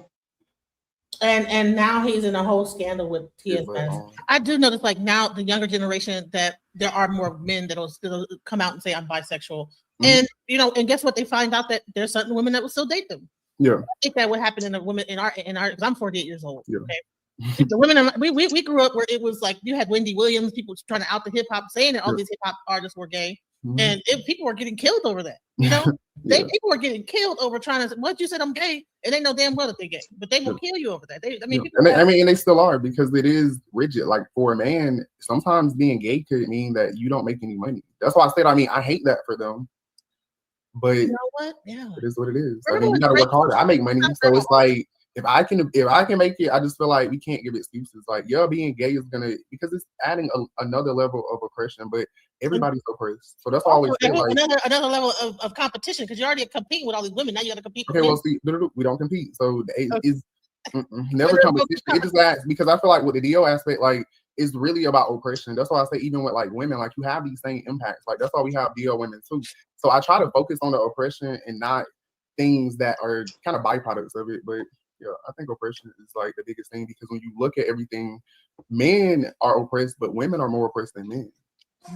The difference is women are able to like express their sexuality more freely sometimes, because I know a bunch of women that they're still in the church and they're not going to tell you that they're into women. They're not going to do these things. They still have certain stigmas that men have too. So that's why I always say, it's not just men. Women just don't repress it. You don't see women taking people's lives to keep a secret. You don't see women spreading STDs either, women to women. Yeah. The transmission is literally like, what, 0.03%? Damn near impossible. So I think that's, to me, the biggest difference. Like, I think a lot of men say, oh, women can express themselves. It's like, no, I know a lot of women that are heavily into the church that can't say that they're bisexual. They're not going to tell people that they're sleeping with women. They're going to sneak around just like DL men. So that's all we say. Like, oppression affects everybody. It's just how if you internalize it, and how it, if it truly gets to you and impacts you in the ways that I think it does. I think I wanted to play this video, and I wanted to wanted you to give me an idea. What do you think of this interaction that's happening in this video? Okay.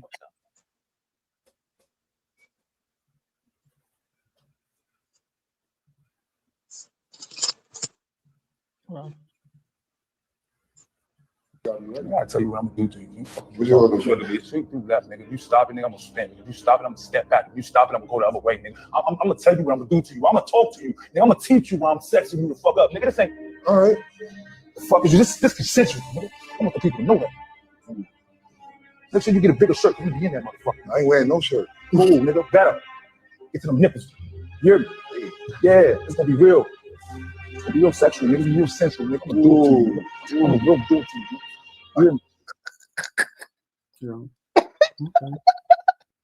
What do you think they're talking about? They're talking about basketball. That wasn't nothing. Yeah, I was about to say they're talking about basketball. All right, so let me just say what they think that they were talking about, right? He's saying that when you're dribbling the basketball, if the person shooks you out of it, like your booty shakes a little bit, and I'm like, dude, bro, that's fucking gay as fuck, bro. Like, imagine, like, okay, like, say, like, you're dribbling the basketball, and then the person's butt cheeks will shiver a little bit, and he said, "Yeah, I'm gonna make your butt cheeks quiver." Just this type of stuff. They bugging, because I know me. I like women too much. I can't be with this shit. I don't know how maybe they born. Some people say they be born like that, and some people say like they just be happening to them from like molestation and stuff. But I know me myself. I love women too much. I can't. I mean, Genesis. I can't. I don't know. What is going on in sports that this is the conversation? Like, I'm gonna do it to you real nice. Oh yeah, booty quiver. I'm gonna make your booty cheeks slap together. What? Listen, I'm glad you said sports too, because see, people don't know. See, just like me, I love women's sports. Love it. I love it. Because my cousin was in the WNBA. So see, they be making little narrative. Oh, women get back in the kitchen. They can't play ball. They all gay, lesbians. If they knew how much gay niggas was in the NBA, shit, niggas wouldn't even. They would be shocked. They would be shocked. Like, I think it's more how do haters. two dudes talk to each other like this? I don't care what the fuck the conversation is about. Right. They're like, yeah, I'm gonna make your booty shake, nigga. Yeah, they talking crazy. Yeah, You know what the fuck, bro? Like, yeah. yeah, that's So nation. And people, men that are insecure with their sexuality won't be able to watch a guy like this. That's why, like, when I did this show, I didn't even get that. Listen, when I did this show, and they knew it was the 173 views, bro. But now on Tasha K getting millions of views, right? Nah, you know why though? You know why though, Genesis? Because she another plant too. See, they pushing her.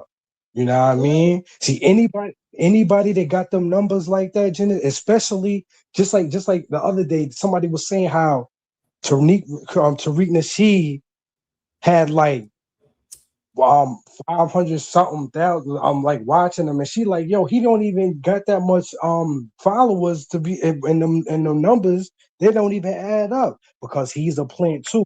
That's like just like how we was talking about that, like that FBA, yo. All these gangs, Genesis, they're gonna be labeled domestic terrorists. These MAGA, FB, any one of them. That's why. See, they think Trump is Trump is a puppet, and he's lining y'all up, and y'all don't see that. Y'all gotta stop Let me just falling say for this the real game. quick. This is a troll account. They tell you have like a G2A or a 123 behind your name. That's a specific person that just continues to troll me the whole time, right? You're 48 years old and you're interested in gay men, any kind. Come on, sister. What a grandbaby is that? What the hell do you mean? That might Genesis. be. What the fuck is that? Genesis, I could be wrong, but you know who I think that is? I don't know, but something just popped in me. I mean, I could be wrong, but the first shit that popped in my mind, Genesis, you know who I thought about when I seen that shit just now. Yeah, I'm like, bro, shut up, bro. That's who I think it is. Yeah, let's go. Yo, stop trolling, Genesis. Stop trolling. Right, stop trolling. Go get your teeth fixed, nigga. You too old to be online acting stupid. Amen. Go ahead. Yeah, I mean, I got turned on a little bit. I'm like, I don't know. I thought I was like watching two lovers talk to each other. I'm like, right. I mean, and you just ask yourself, like, why do they need to talk like that? And I mean, to me, those being professional basketball players for so long, you know, I have this theory about athletes and how, to me, they're used, of course, to manipulate society. But I think that they have a bigger agenda because, I mean, if you're a male, because I know everybody always get mad when I talk about this, but if you're growing up in sports, to be a professional sports player, most people start from like a very young age. They're at it, they're in it, that's all they know. But okay, so behind the scenes of sports, where are women involved? Like, this is not really, when you get older maybe, but for a long period of time, like, you're being socialized around nothing but men. You're seeing men naked, you're in locker rooms, you're building these close bonds, you have to build trust with them. And if you pay attention to like music and other forms, like, they're not promoting men to love women at all. So that's why I say, like, it's something deeper behind it that a lot of people don't think about. and listen, women that get your kids into sports, don't just have your kids going and just let your kids go with these coaches and stuff. Because these coaches be doing stuff to these little boys. I'm glad, Genesis, I got out that shit. I'm glad I got out that shit early, and I got out that shit by mistake because I started cutting school with my shorties and started going to their houses. That's why I dumped sports. But these people that stayed in it, like through high school and all of that, those be the main ones that turn into this shit right here. And then, because, you know, Genesis, they start going to all boys schools, you know, Catholic schools for basketball. So, you know, they ain't around no women. So, you know what I'm saying? They around men all day, 24/7. So then they start developing them, like, you know what I mean? Then when they go to them parties, they be on some all boy party shit. Like, see, that's another thing that add, like, that coincide with that Epstein shit. You know what I'm saying? Because it be these little fraternities. This is the black version of Epstein with sports and entertainment. Because we got the white Epstein stuff, but here's the black side of it. Exactly, because they all got little fraternities. Into like little boys in the entertainment and football and basketball and coaches. Listen, did you want to say something about that, Nepal? I kind of just came in. Are you talking about transgenders? No, we're talking about the down low So what happens? Well, transgender gonna come a little later because this whole thing leads into transgenderism. But we're talking about the down low, the sports thing, and how people in sports, how sports itself, like it has like these homoeroticism stuff going on. Let me replay this right here. So this watch. Oh, what? Watch this. So this guy says this. Hold on. I want you to hear this. I'm not sure. I tell you what I'm gonna do to you. You fucking sure to be sweet through that, nigga. You stop it, nigga, I'm gonna stand. If you stop it, I'm gonna step back. If you stop it, I'm gonna go the other way, nigga. I'm gonna tell you what I'm gonna do to you. I'm gonna talk to you. Nigga, I'm gonna teach you why I'm sexing you the fuck up. Nigga, this ain't all right. The fuck is you? This consensual, nigga. I want the people to know that. Make sure you get a bigger shirt. You be in that motherfucker. I ain't wearing no shirt. Cool, nigga. Better. Get to them nipples. You hear me? Yeah, it's gonna be real. It's gonna be real sexual, nigga. It's gonna be real sensual, nigga. I'm gonna do it to you. I'm gonna real do it to you. So he's talking about how he's gonna be real sensual, how he gonna cross him over in the basketball. But the whole thing I'm trying to explain is he's talking about how when you cross over the basketball, if you are able to juke a person, they booty cheek slap together. This is what this guy is talking about. Yeah, he using this like Who is that guy? Who is he? What is this dick? this and you know, what is it? and you know, crossover. God damn it! Fuck, I forget what the basketball player's name is. You know what? I'm replaying it, but let me find it. This is a real basketball NBA player. Yes. So he's just thinking like that, though, right? Like who thinks like that? And you know Genesis, that crossover, that symbolism, you know what I mean? Crossover, that's like transgender and like you know what I'm saying? All that shit is like coded. Well, when are we saying that sports are what? What are we doing? Maybe I shouldn't join in. No, what are we you doing should, over here? When I break it down, when I show you, I'm gonna hold on. What was the thing he said? I'm gonna give it to you. He's talking like that because he's got that mindset. But like straight guys that play ball, they're not thinking that. No, right? What the fuck was the name of that? I mean, maybe I came in late. Like I'm not trying to. Are we saying that sports is like corrupted playing sports? Yes. Yeah.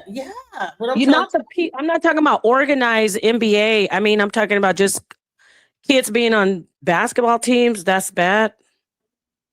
Not bad. Yeah, you know how many like coaches get indicted for like SA? Yeah, parents do too. So do teachers. Everybody. Predators go where the kids are. Like all the Girl Scouts and the Boy Scouts.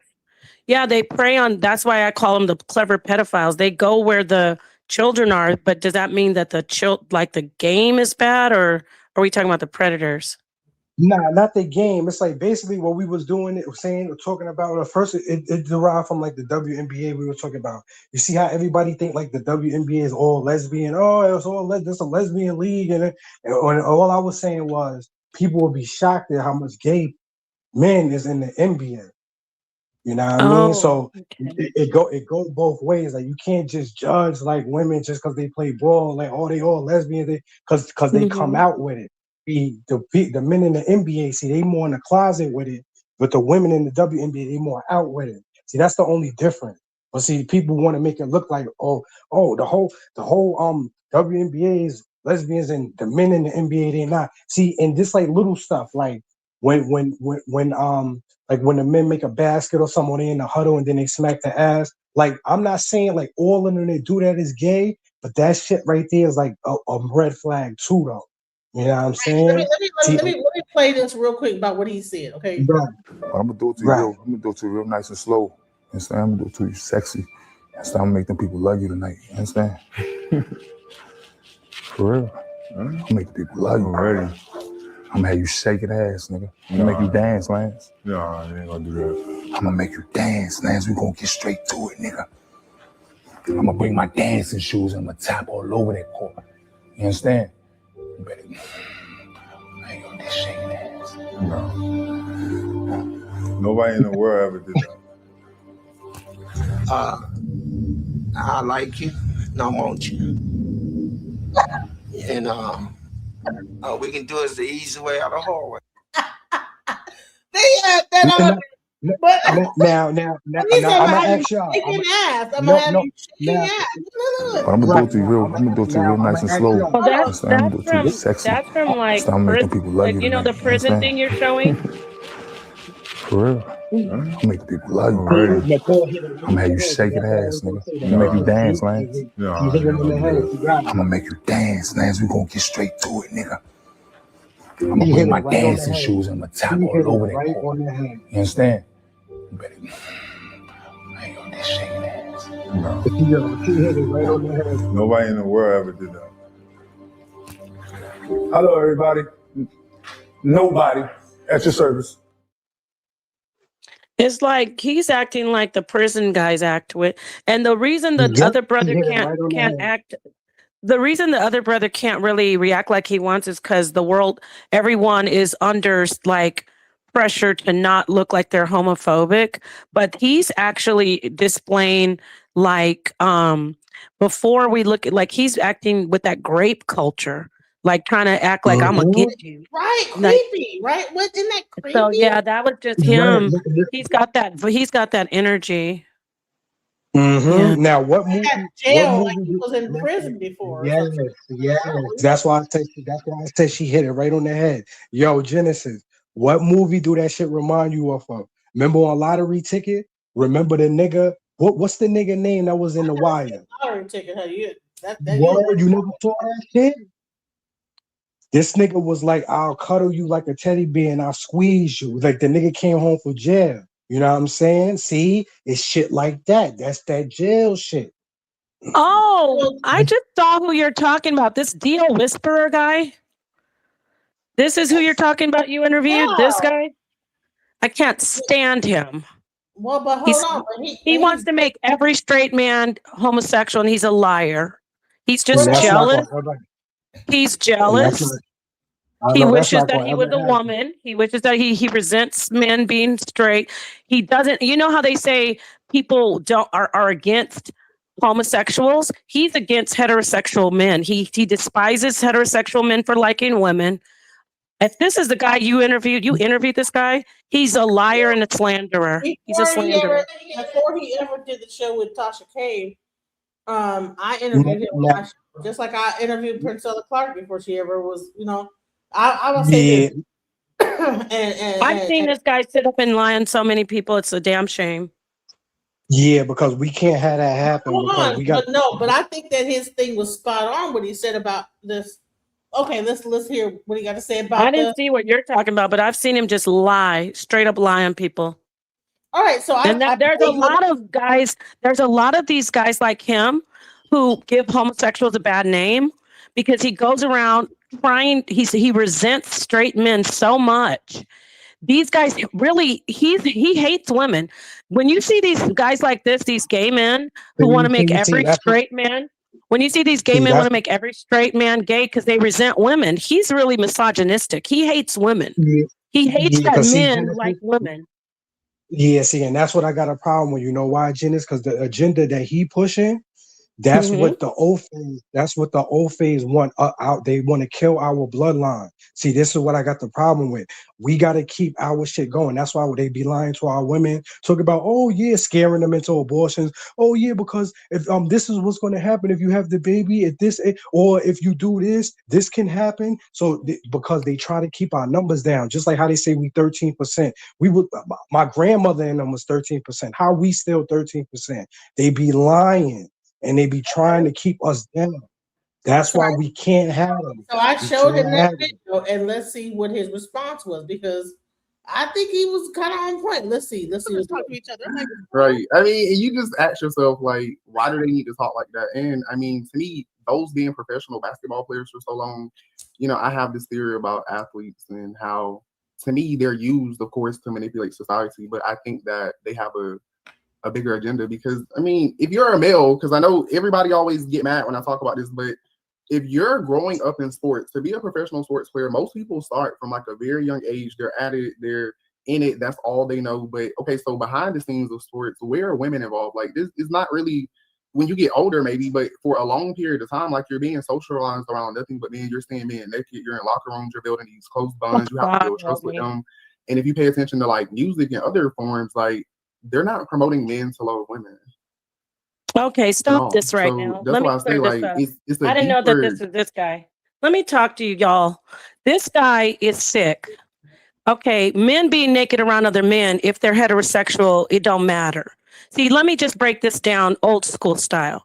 He wants you to think just because men are together that they're thinking sexually. No, he thinks sexually because something happened to him.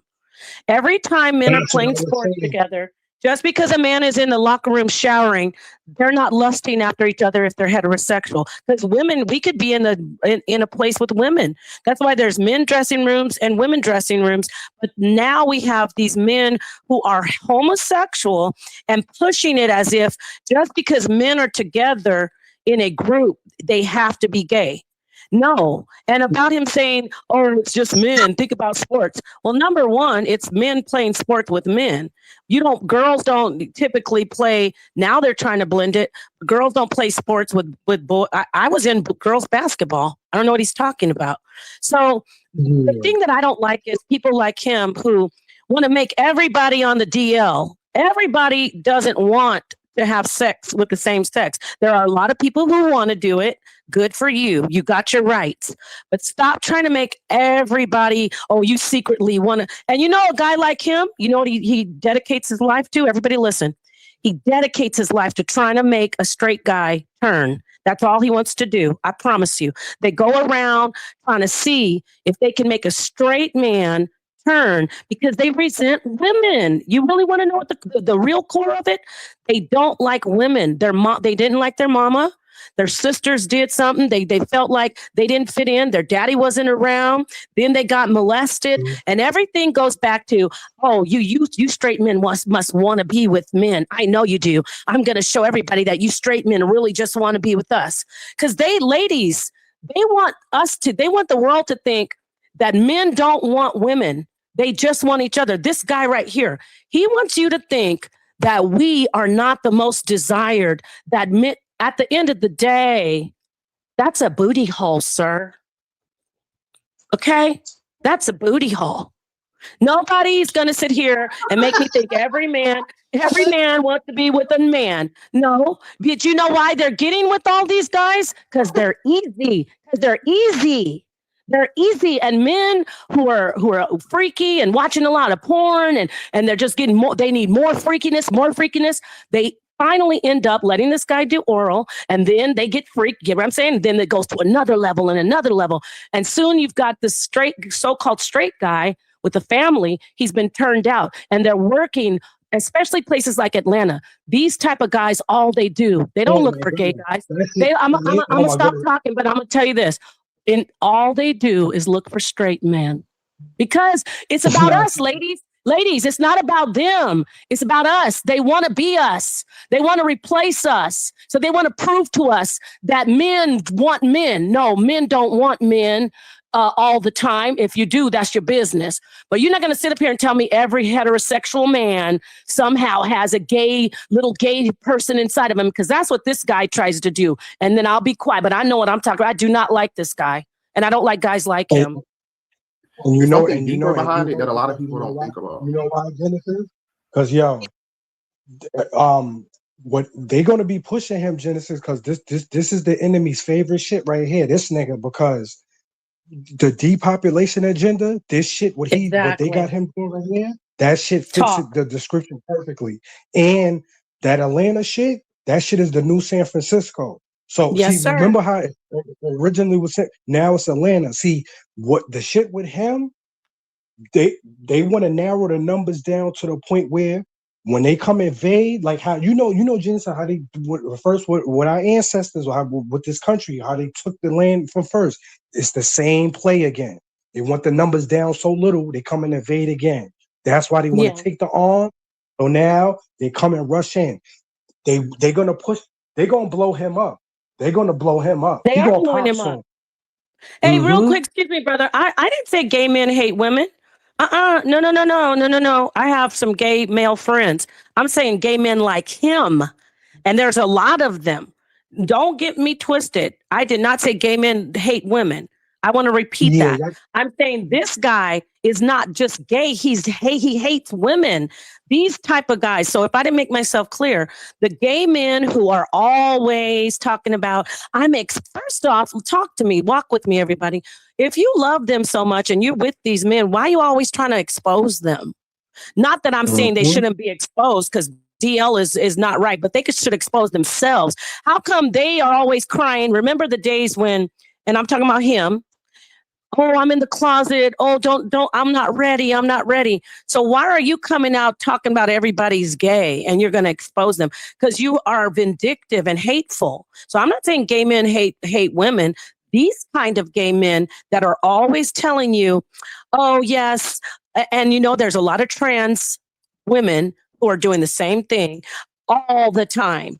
Am I lying? Are they always trying to, oh, did you clock me? I bet you didn't clock me. Did you clock me? Oh, I can get your man. Your man wants me more. That is what I'm talking about. So I didn't say gay men hate women. I do not mean that. I do not mean that. I'm talking about men like him who every time you turn around, they're talking about how they're exposing brothers. And yes, there are a lot of men on DL, but this guy is on another agenda. Like the brother said, this is some other stuff right here. This is so I just want to make that clear. Thank you. Yeah, and Genesis. See, this is why Genesis, your interview with him, like they didn't blow. You know why? Because you not a plant. That's why they sat him down with Tasha K. See, they initiated that shit. She didn't do that. They put him with her. You know what I'm saying? See, they got this whole thing going on where everything is like strategic. Like they sit around and they be like, okay, we're gonna put you with him. You with him. This is your script. What you gotta do. This is what you gotta do, because we need this to happen right here. See, that's how you know, Genesis, that you. That's how. See, if anybody need proof, I see people in your chat. Genesis, oh, this is all y'all proof that Genesis is A1. Because if she wasn't, they would have popped her interview with him. That's the proof right there. Yeah, because I got him before he ever got famous. Now he's famous, and TL Madison and all this stuff is going on where he's supposedly stalking her. I think it's also a thing. Even when the female shower rooms, they have separate showers. When men take showers, they're from the very beginning. And at some point, like, he did get irritated with me. We're gonna see it. They're just around each other. Before you go, this is when you interviewed him. Wait, I just want to make this clear. So what I'm watching is you interviewing him? Yeah. Okay, I'm just making sure. All right. Yeah, this is my interview with him before he went on Tasha K. I had already interviewed him 4 months ago. Just like in fraternities, that's why I always say large masculine systems operate the same, which is why you have the same impacts, which is a lot of DO men. But even if you think about sports, like in women's sports, they always complain like, oh, most of them are lesbians. Like, listen, what are you expecting? Like, if you're being socialized around nothing else and you don't really know any better, because of course at a certain age, like your brain is not really thinking sexually, like you're just in moments, just having moments, but you're also not being taught like, hey, maybe you're not supposed to be into this. So that's why I say, like, it kind of leaves the door open for, to me, if you're being taught to get closer to these men, to not trust women, it's like emotional intimacy only, it's like a thin layer before, to me, men don't even equate, I guess because I'm getting tongue-tied, because I want people to be able to understand. Most men, and I mean, argue with me if you want, but I think when you say the word intimacy, they're going to equate that to sex. They don't equate that to the emotional connections that they're having with their homeboys and how it's like crossing a boundary to where it's like y'all are technically in love with each other. You just haven't been sexual. Just have been sexual sometimes. But, let me tell you something. Back in the day, I used to always think it would be even weird. Like, you ever notice, like, they would have a song, like, even like with the studio world, like, it'd be a bunch of people on a song talking about, remember that song, I'll Beat the Pussy Up? I'll beat it up. Now, it's all these men in the studio singing about how they about to beat some pussy. It ain't no females in it. They just go one after the other, horny, high, whatever, talking about pussy and beat it up. You mean to tell me, come on now. To me, something connected right then when I heard that song. I was like, yeah, and I mean, and I always tell people, like, I used to be at strip clubs with DL, man, like, it's all, it's, I don't even know how to explain it. Like, you're right, though. Like, they get off the lean, they're on perks, they're just ready for whatever. Do you think that drugs kind of like will make people a little bit more open too as well. Like when they start doing some ecstasy pills, all that. No, especially ecstasy. Yeah. Yeah, They're doing ecstasy. I feel like people who do ecstasy, that's literally, to me, what else are you doing it for? Except to be very open, very promiscuous. It's like smelling poppers. What else are you doing that for? Can you tell the audience what these poppers are? I know it's just something that you sniff, right? And it's supposed to make your booty loose or something like that. Is that Okay, what? so it just gets you aroused. It's kind of like, that I mean, nitrous I don't know oxide? what Is that what ecstasy poppers does, because are? I think ecstasy is Molly, so I don't think.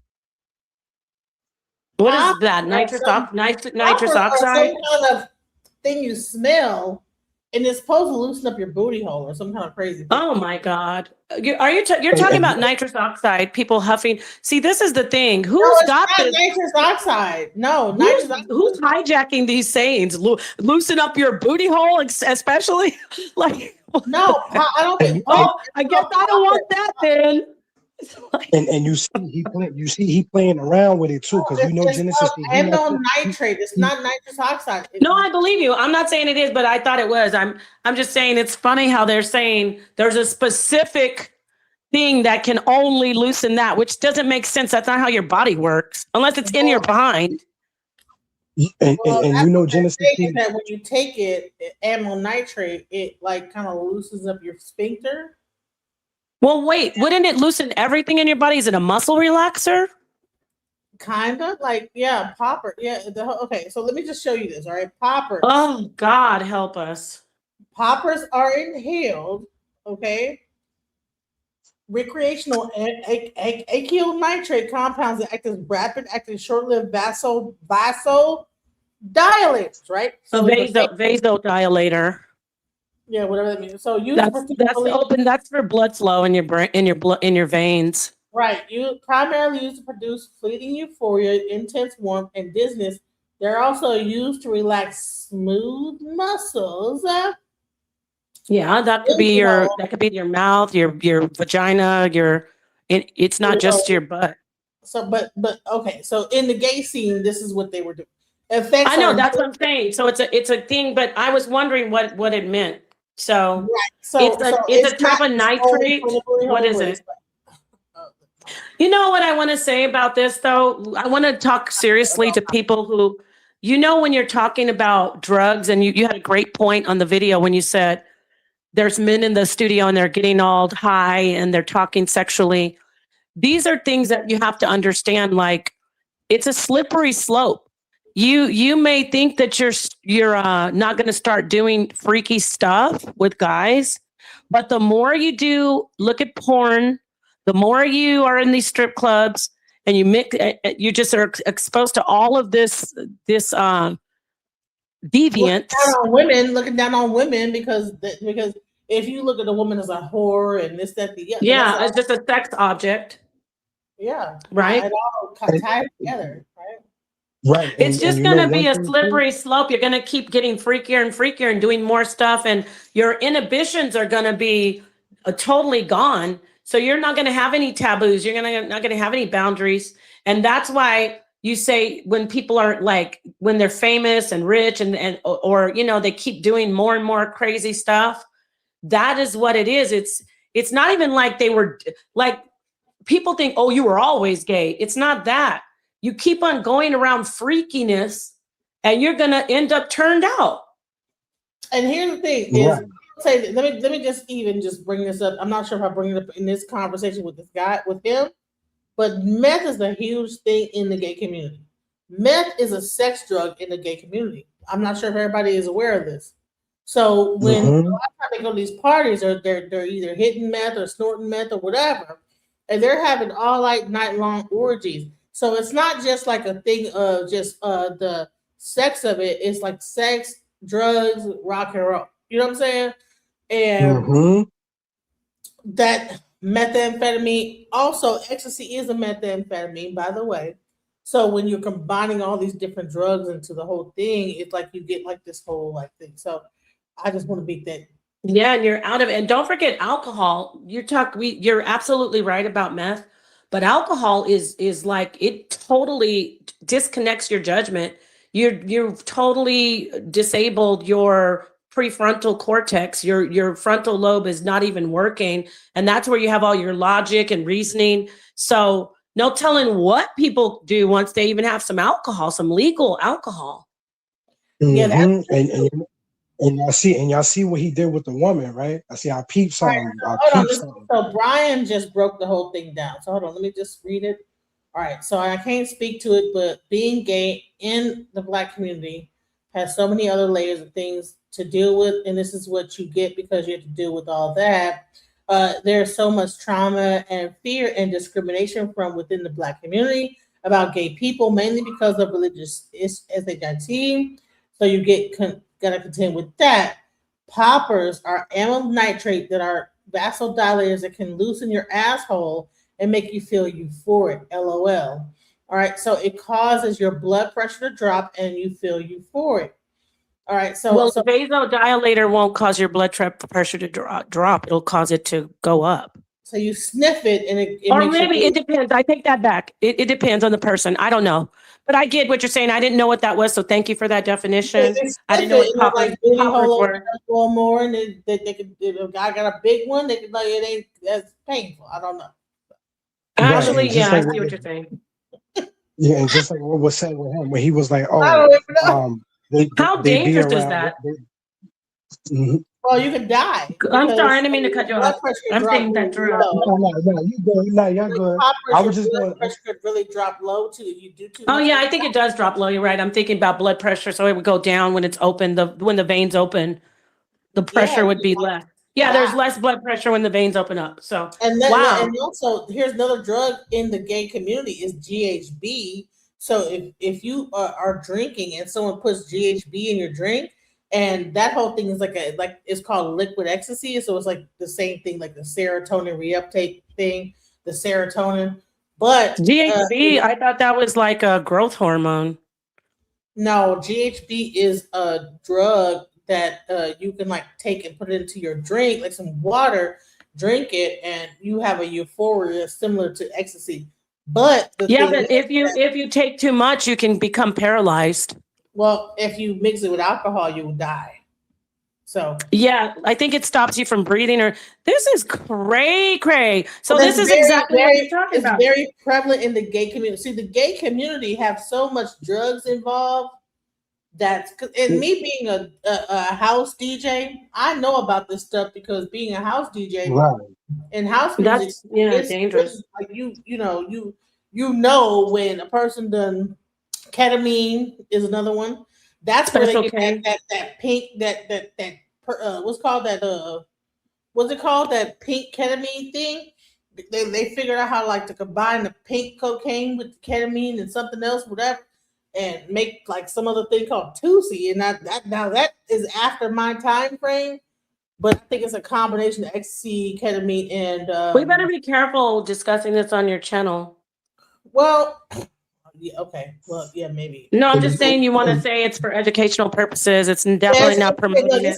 I'm not like trying to promote drug use. I'm just because you know how it is. You don't want to get anything going wrong. So this is not about like promoting drug use. It's about like explaining for educational purposes, guys, and what happens in the scene and when it comes to like nightclubs and this, that, the other. Because the gay scene is very tied into the nightclub industry, and when you get into nightclubs, you get into like all these different rugs. So let's go into Well, before you started, I want to say, he wants to say something, and so do I. Go ahead. Go ahead, brother. Okay, all I wanted to say was, you see how he just tried to shut off women, or they become lesbians because they're around each other. See, that's what I don't like. Just tell the whole truth. Some women be molested at a young age, so they'll get turned into like not liking like men. And then they'll turn, like, you know what I'm saying? You gotta be sympathetic when it comes to this. You can't just be hateful and be like, oh, they just be around other women, so that's why they become lesbian. See what I'm saying, Janet? You see what I'm saying? You can't put out messages like that. Yeah. You know what I'm saying? Thank you for saying that. And you're right. You're absolutely right. I did want to also, can I say this about the gay community?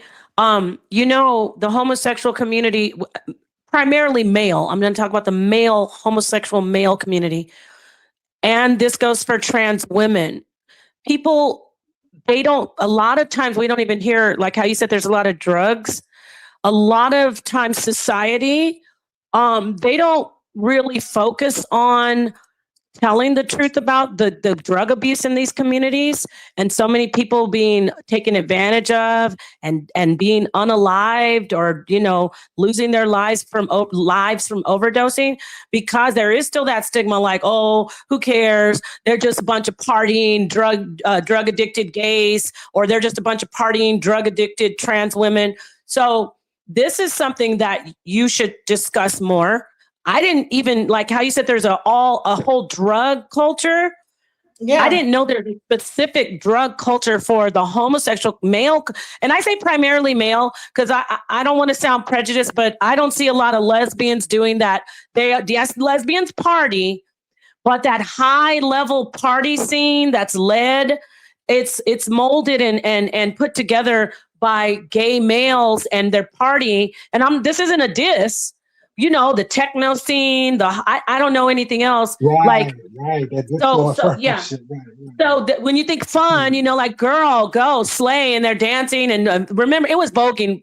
I forget what it's called now, where they do that dance and stuff. But my point is, we don't hear anybody putting a spotlight on. No, these drugs are for. I didn't know anything about poppers till just now. So more gay people and people who you've been around in New York that long and never heard about poppers? Not around gay, not the primarily gay though. You know what it is? Because I'm from I've been in New York, but they in weren't just like saying it's gay. I didn't know that. I didn't know there's a gay drug culture. Like I'm from New York.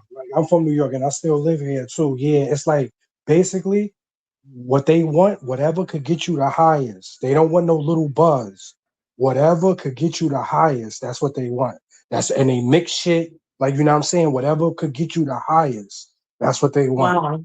You've been to the Limelight, the tunnel, and you never heard of poppers? I've never been to the tunnel. I was too bougie to go to the tunnel, and I never been to the Limelight is the one. Limelight is the one in the church. I never went to that because it was in a church. I've been to Life, Moomba, Lot 61. Just like kind of like that's why. If you went to Limelight, you would know there was an entire bathroom. Yeah, I never went there because I didn't. I'm gonna be real. I didn't want to be around those people. I'm a little stuck up. If you went to I don't want Limelight, sweaty, drunk people around me. Bathroom, fuck it. You know what I'm saying? And then if they take the poppers and be in the bathroom getting you couldn't even probably even get into some, even the female bathrooms, the male bathrooms, they would be getting it in them bathrooms. Oh wow, yeah, no, I wasn't. I didn't go to places. You would know about poppers because you know that the poppers are the thing they would sniff before they would get it in, because that would whatever loosen up the booty. Oh my God! I thought you meant like nitrous oxide, where they do the little, what are they called? Y'all know what I'm talking about? The stuff that's in the balloon. You like the balloon? You smith? No, that's not. The no, same. Not that. That's helium. No, the stuff that's at the dentist. No, nitrous oxide is done with a balloon. When you were in the party scene. They get the tank, they put it to a balloon, and you get a balloon, and you suck the nitrous oxide, and you're like, "Hey, what's going on?" Oh, you're talking about yeah, that's the stuff from the dentist office, right? So with helium, your voice goes up and then goes down. Nitrous goes down and then goes up finally. But yeah, wow, yeah, okay. And your Genesis, I used to be a radio. I know about all this shit, so I used to be Genesis. I know about all the drugs and everything like that, like LSD. And you know that lighting in the club, that shit enhance that shit too. That shit get you higher too. The way the lights, everything, all that stuff. Right. Oh, Whippets. That is right, Brian Kinney. Whippets. That is exactly what I'm talking about. You remind me. Yeah, that's what I'm talking about. Yeah, I thought. Okay, so yes, thank you. That is exactly what it's called. Whippets. I can remember. Occupy Wall Street. All of your a lot of your biggest the when they had the Occupy Wall Street, they were all doing whippets. When you would get done with the whole protest, all you would see was little gray canisters of nitrous oxide. They were all doing right. And Genesis, you ever saw Paid in Full? No. Oh, you never saw a Paid in Full movie? Well, that's why all them Harlem niggas in the 80s. That's why they them young niggas racked up all of that amount of money so they looked like they was rich back then.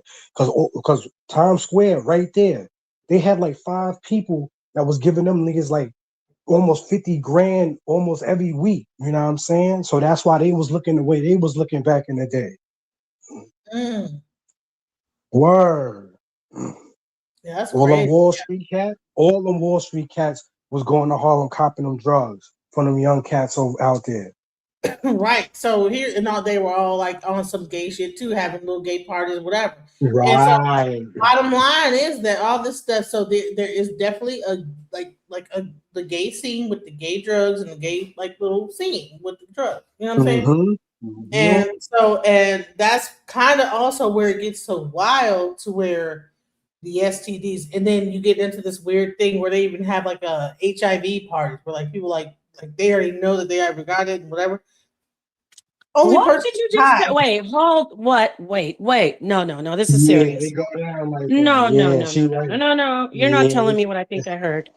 Yeah, Did you just tell me you there's heard right. HIV parties? Yes, it is. Oh, like why? super spreader parties where like they know people have HIV and herpes and everything, and they will go into a What party. the hell? Yeah, Do they them know niggas that for you can real you violent. can act if you're not that's a dangerous lifestyle. Even if you're infected, you could still get your Nah, viral but load that's low and that's what? why you Talk to ever me. heard This people. is You shit I ever never heard heard. people when what? Now I'm gonna tell you why. You ever heard people when they say it ain't safe, it ain't safe. You ever heard that? No. When the people tell Enlighten you me. I ain't safe, or songs where they be like it ain't safe. That's Oh my basically what they God. talking about. That's Damn. what they talking about. That right there. Yeah. Well, what See, I everything did be like find out from coded. one of my gay friends, they're square though. They're older men. There and everyone should know about this, not just homosexuals. There's a drug you can take before you engage if you're going to be promiscuous. I forgot what it's called. And it will totally prevent you from contracting HIV. And if you think you contracted it, It's called PrEP. It's called PrEP. But PrEP, let me, yes. And you can also, if you think you contracted it, this is for homosexuals and everybody.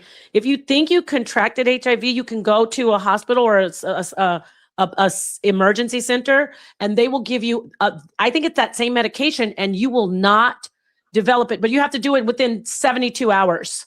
Right, Isn't so- that amazing that people don't know these things? Right, but let me check this out. Too, the girl who got infected by some guys in the industry, she said, she alluded to that. She said, you'd be surprised how many people want to be with me because I have HIV. That's wild. But I didn't know about these parties. This is too much. They love dangerous experiences, like telling stories like, yo, I had sex with somebody who had HIV, right? It'd be like, word, how was it? Like it'd be like that. So bad. So ridiculous. Everybody, please. I mean, I shouldn't be shocked. There's so much stuff under the sun. This is just too much. So what DL Whisper is talking about is that, so imagine you don't even know if this person is DL, if he's a bug chaser, if he's a this, is that. This is where it gets really strange and weird and creepy at. Let's go.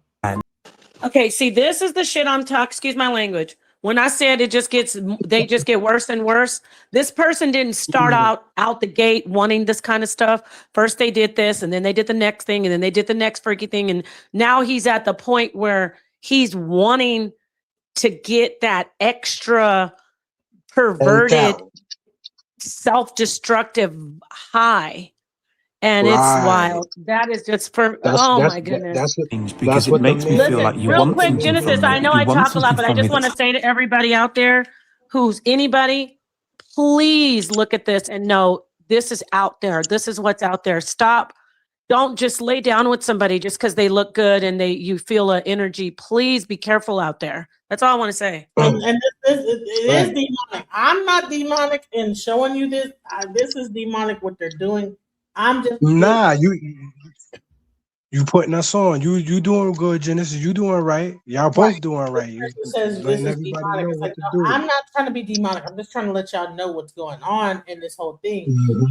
And I agree. This is what we would say. I don't even want to use a demonic. This is what we say is evil to the core.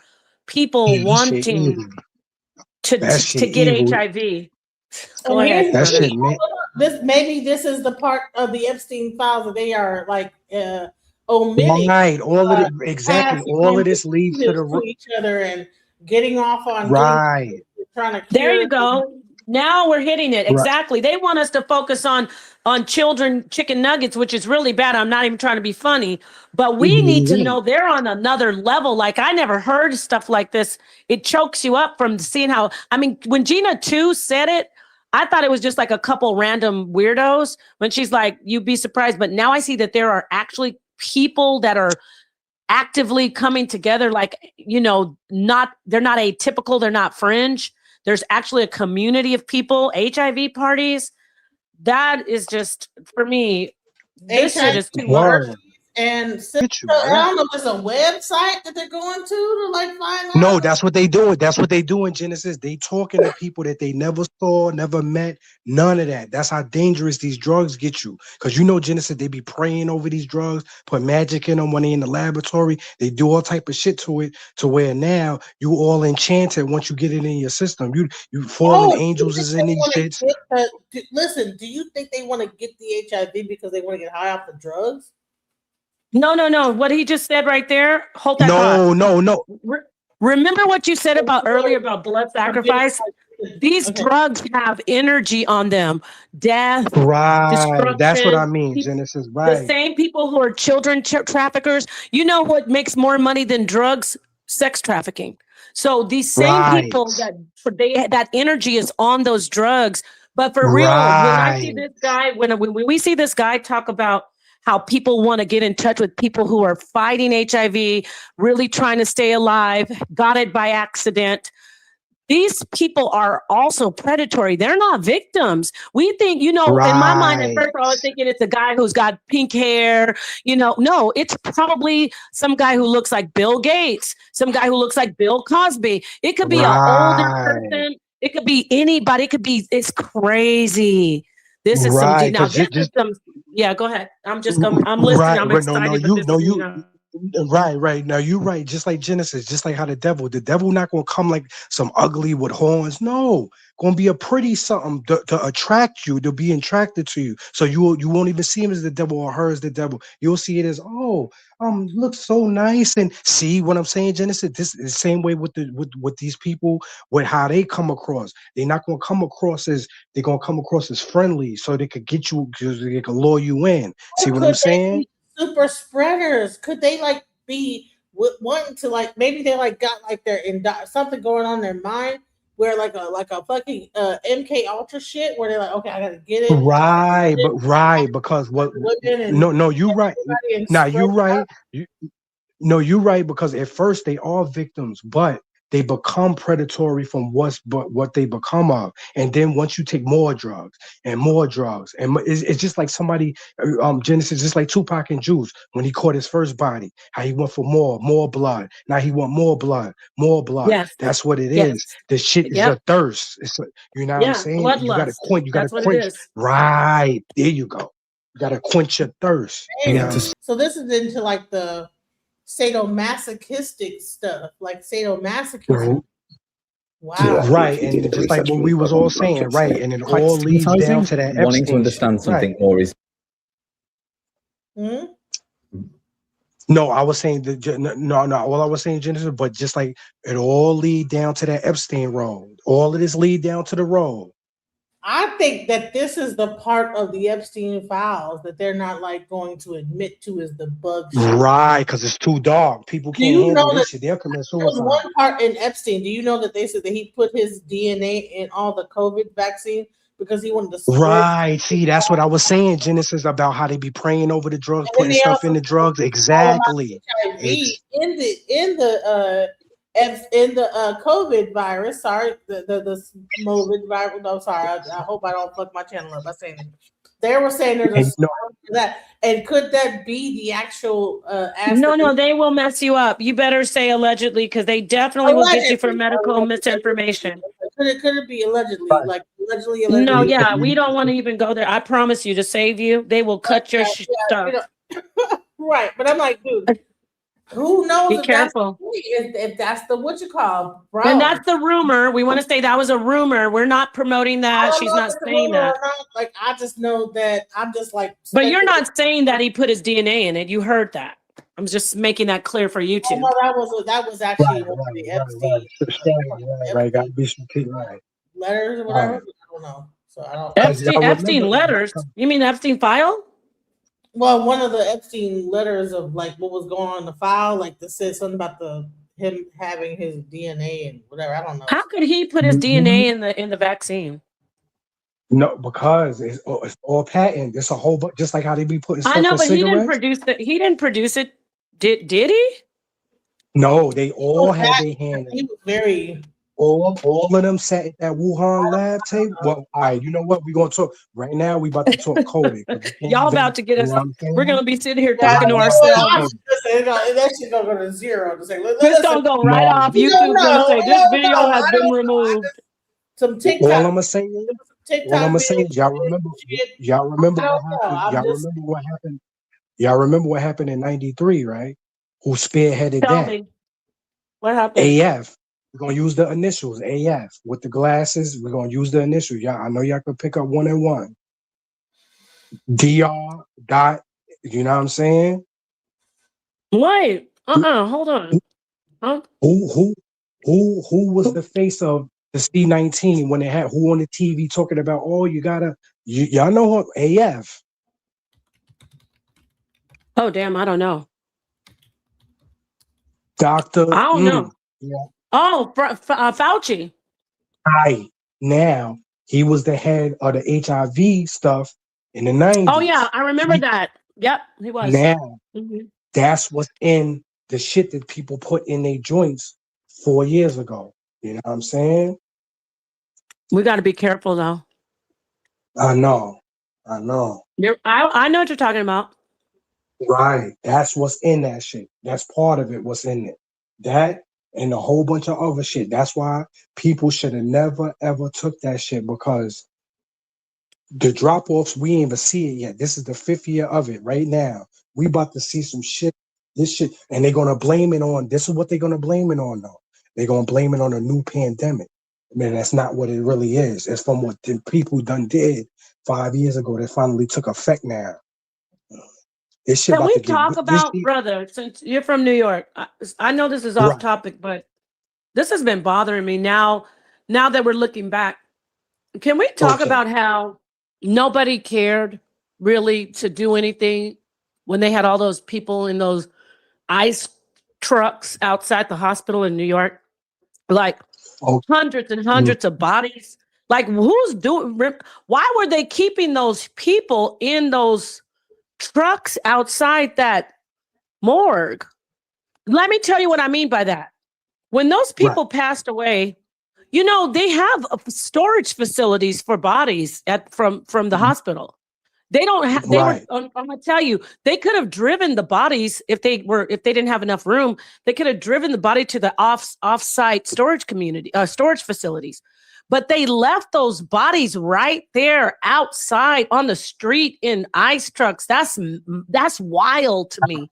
I'm gonna tell you why that happened, because you know I'm in New York. This to scare us, right?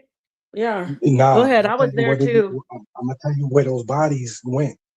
Them bodies went to the foods people eating there, and them bodies went to allegedly, y'all. Allegedly. Right. Poor Genesis. I hear you. Keep going, but we got to say allegedly because YouTube. And it also was basically auctioned off. You know what I'm saying? Bread. You know what I'm saying? They was transporting them, and that's why. Don't know. Well, I think organs.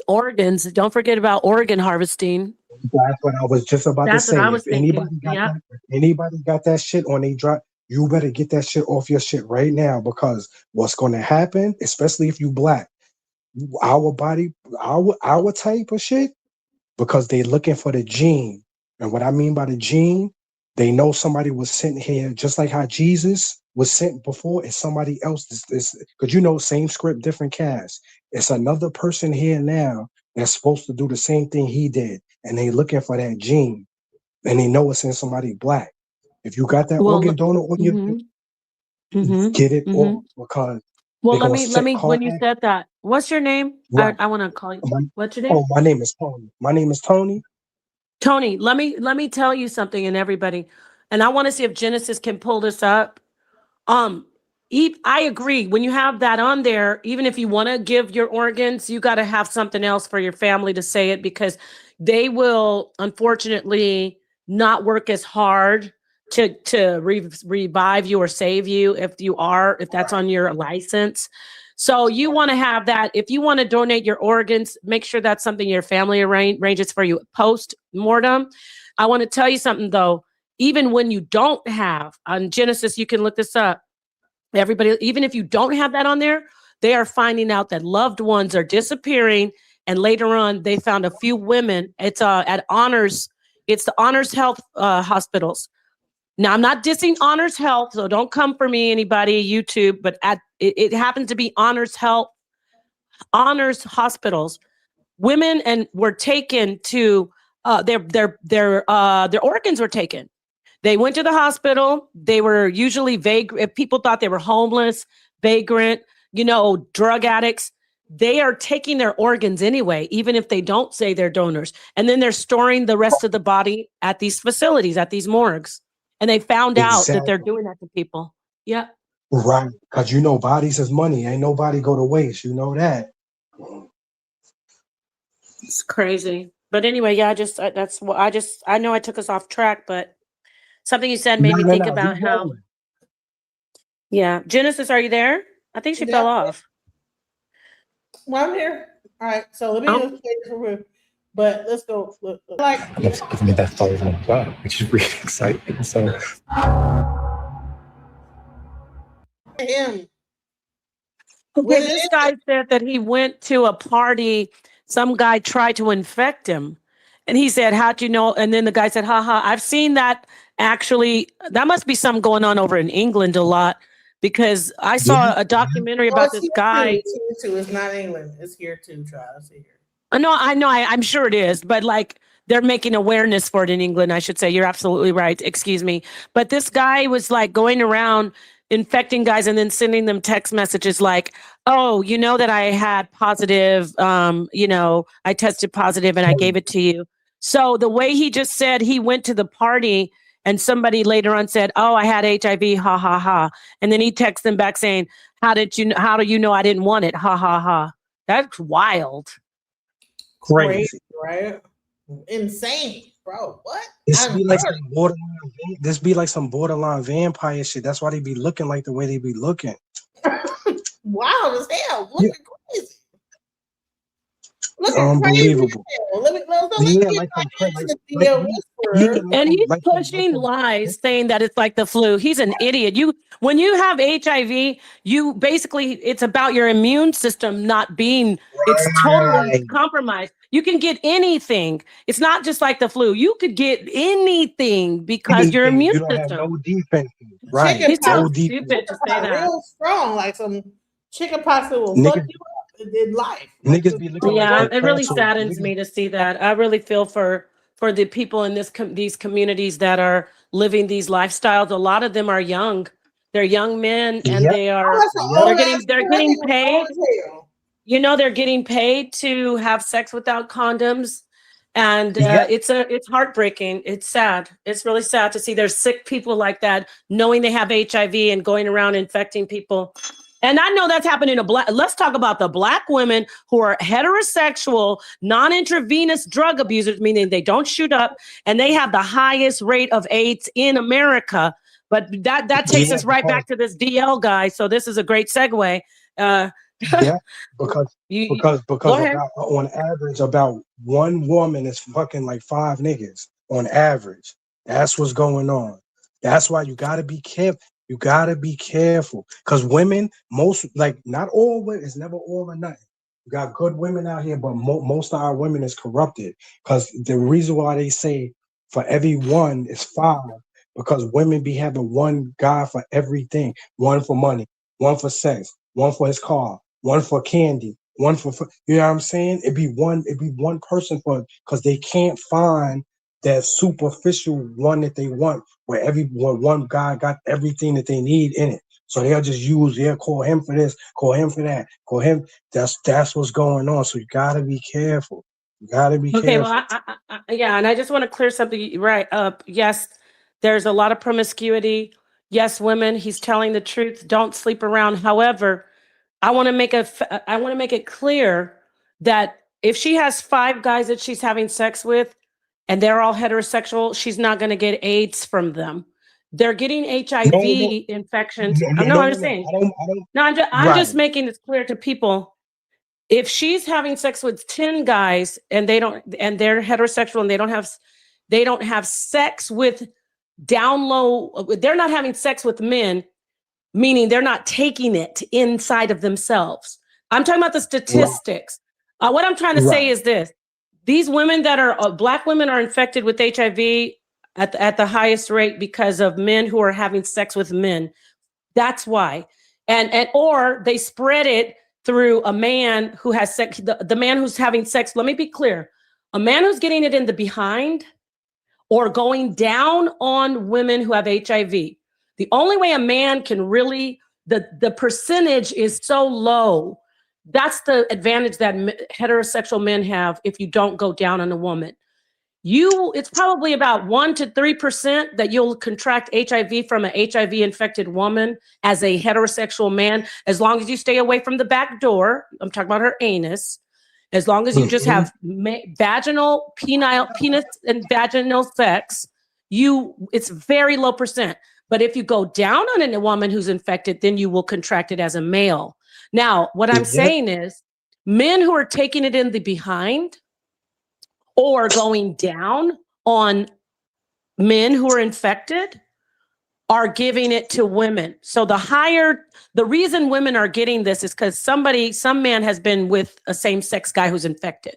For the most part. Now, people can come for me and say, no, you're wrong, because I know a heterosexual couple that got HIV from it.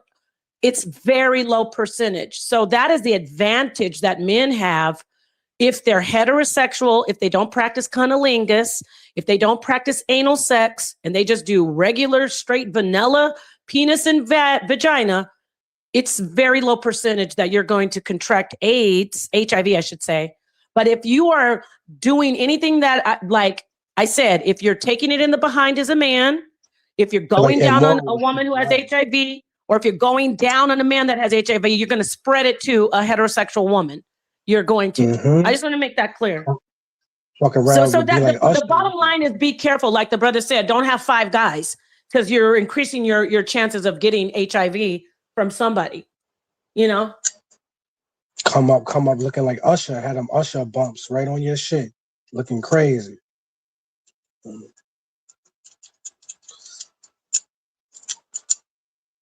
That you smell when you hear poppers, a lot of people think it's something that you eat, and it's something that you smell. Is if your man has poppers, he's definitely gay. Straight people don't use poppers. Isn't poppers like some shoe shine or something like that? It's like no, it's a CD cleaner. CD cleaner. Mm-hmm. Wow. And then if somebody figured out, man, I get kind of high. How long does it last? Is it like nitrous where you could you do it in the last of about 45 seconds? Or is it I don't know what nitrous is, but all I know is that laughing gas. You know when you go to the dentist and they give you that stuff and they be like, and it kind of makes you feel you gotta laugh a little bit, like you never been to the dentist? I just go straight to the they got the gas they give you and it kind of hilarious. Genesis. You said to the brother you've never been to the dentist. What the fuck? How you gonna tell the brother, you've never been to the dentist? Right. Did I say that? Oh shit. Yeah, you said, you never been to the dentist. Right. He can't even Genesis. He can't even look at you in the eye. You see how he can't even hold eye contact with you. Well, I'm not even there, as a person, so he can't hold eye contact. He's just looking down. Oh shit! I thought you was with him right there. No, he just. I put him on the screen. He should be looking directly into his camera. Women, by you not even being able to see it, to me, I don't want to give you too much of that conversation because you really need to see it because your man could have it and you wouldn't really know because it's not something that you're going to just see. I mean, of course, if you see it, you might be like, what's this? But you're really not going to know what it is unless you really I'm about to get a picture. Let me find this picture of this popper because we need to know all the details about what these key people are doing so we don't be caught off guard. Because I want to know about poppers and because that's kind of what it is. You know that's what it is in Genesis? the community, right? They don't got it actually loosens up the sphincter, so that makes it easier to have anal. That's what I heard. Thanks. Yeah, it definitely. That's why I say it just kind of is euphoric. Like it's just. If you fucking see He equates euphoria with your anus being loose. So what the hell? That's not euphoria. He's all yeah, it's euphoric. What the heck? I'm trying to Yeah, tell see what I'm y'all. saying? See, Listen, that's what I'm how do I saying. know this? Wow. And see, everybody drugging everybody. And they Nobody say got it's no more. CD cleaner. It's supposed to be a CD cleaner called Rush. God, that's so dangerous. What? You could CD? probably develop cancer Rush from that. CD. Ain't no CDs even existing right now. What the fuck? Ain't no CDs. Who is God, this is just madness. It's madness. Now you see what all this shit is too. See, these niggas, nobody got no more game because everybody's social skills is fucked up. Nobody can't hold no conversation. That's why they need to drug you to have sex with you now. You know what I'm saying? That's why he loved. That's why he loved this conversation because that's his manipulation. He can't game you like how we did, like when we was in school and shit. This nigga right here, he gotta drug you to get you where he wants you. He can't game you. You know what I'm saying? Damn, that's scary. Yeah, scary. It's Well, scary. no, they sniff that to like even have it even be activated or whatever the fuck it is. But like, what the fuck? I guess anything. That's all. Listen, women, if y'all see a dude with this bullshit in your closet, Let me see that thing. Oh, Is that's it at what the it is. drugstores? You can get that at the I don't know drugstore. where the fuck they get it from. I don't know, but wherever they get it from, that's what it looked like. I don't know how they get it. I don't know. Yeah, this should be like in Oh, GNC I and love shit. poppers. Okay, what the fuck is that? I don't even know what. How do you get it? Like what bookstore? And people better chill. They should have given you a heart attack. This should have killed you. Yes, you're right. Poppers are matter- fun. Really open the butthole, so make your booty like open up. Oh, like, we need to. Matter of fact, I'm gonna tell you I'm what not I'm laughing at that. I mean, people probably tuning in saying, "What in the world are they?" And we're not promoting this stuff. This I'm is not promoting poison. it. I'm not saying that. You can die from this stuff. This is wild. Genesis and the floor. Me, Genesis, number 4. We are not drug addicts. We just showing what's going on in the community. That's what we doing. To beware, stay away from this stuff. It's dangerous. It's poison. Yeah. Gosh, That so shit many is people are losing their lives over this stuff. Like anything people before, use like if you get drunk, like your body is gonna, like your lost inhibitions. their life. Yo, so that's why I'm like, it's quick No, though. listen. You're talking over it. What do you say? Go ahead. Say what you gotta say because we need to talk. Nah, all I was saying was I was just letting everybody know people use that one time, and the first time they used it, they lost their life. Do not use that shit. Thank you. Straight up, don't be doing that. That's But crazy. if your man has poppers, even Yes, if if it's you see anything like this woman in your man's closet, these are how they look. 9 times out of 10, or not in his closet, in his and see, those are the small ones though. They have In like his the overnight square bag, ones, in his barber This bag. was CD cleaner. Well, they must have turned it into something different. Because how do you clean a CD? It say hardcore. You must be really trying to CD clean. But you're supposed, but that's what I'm saying. Like if you go to the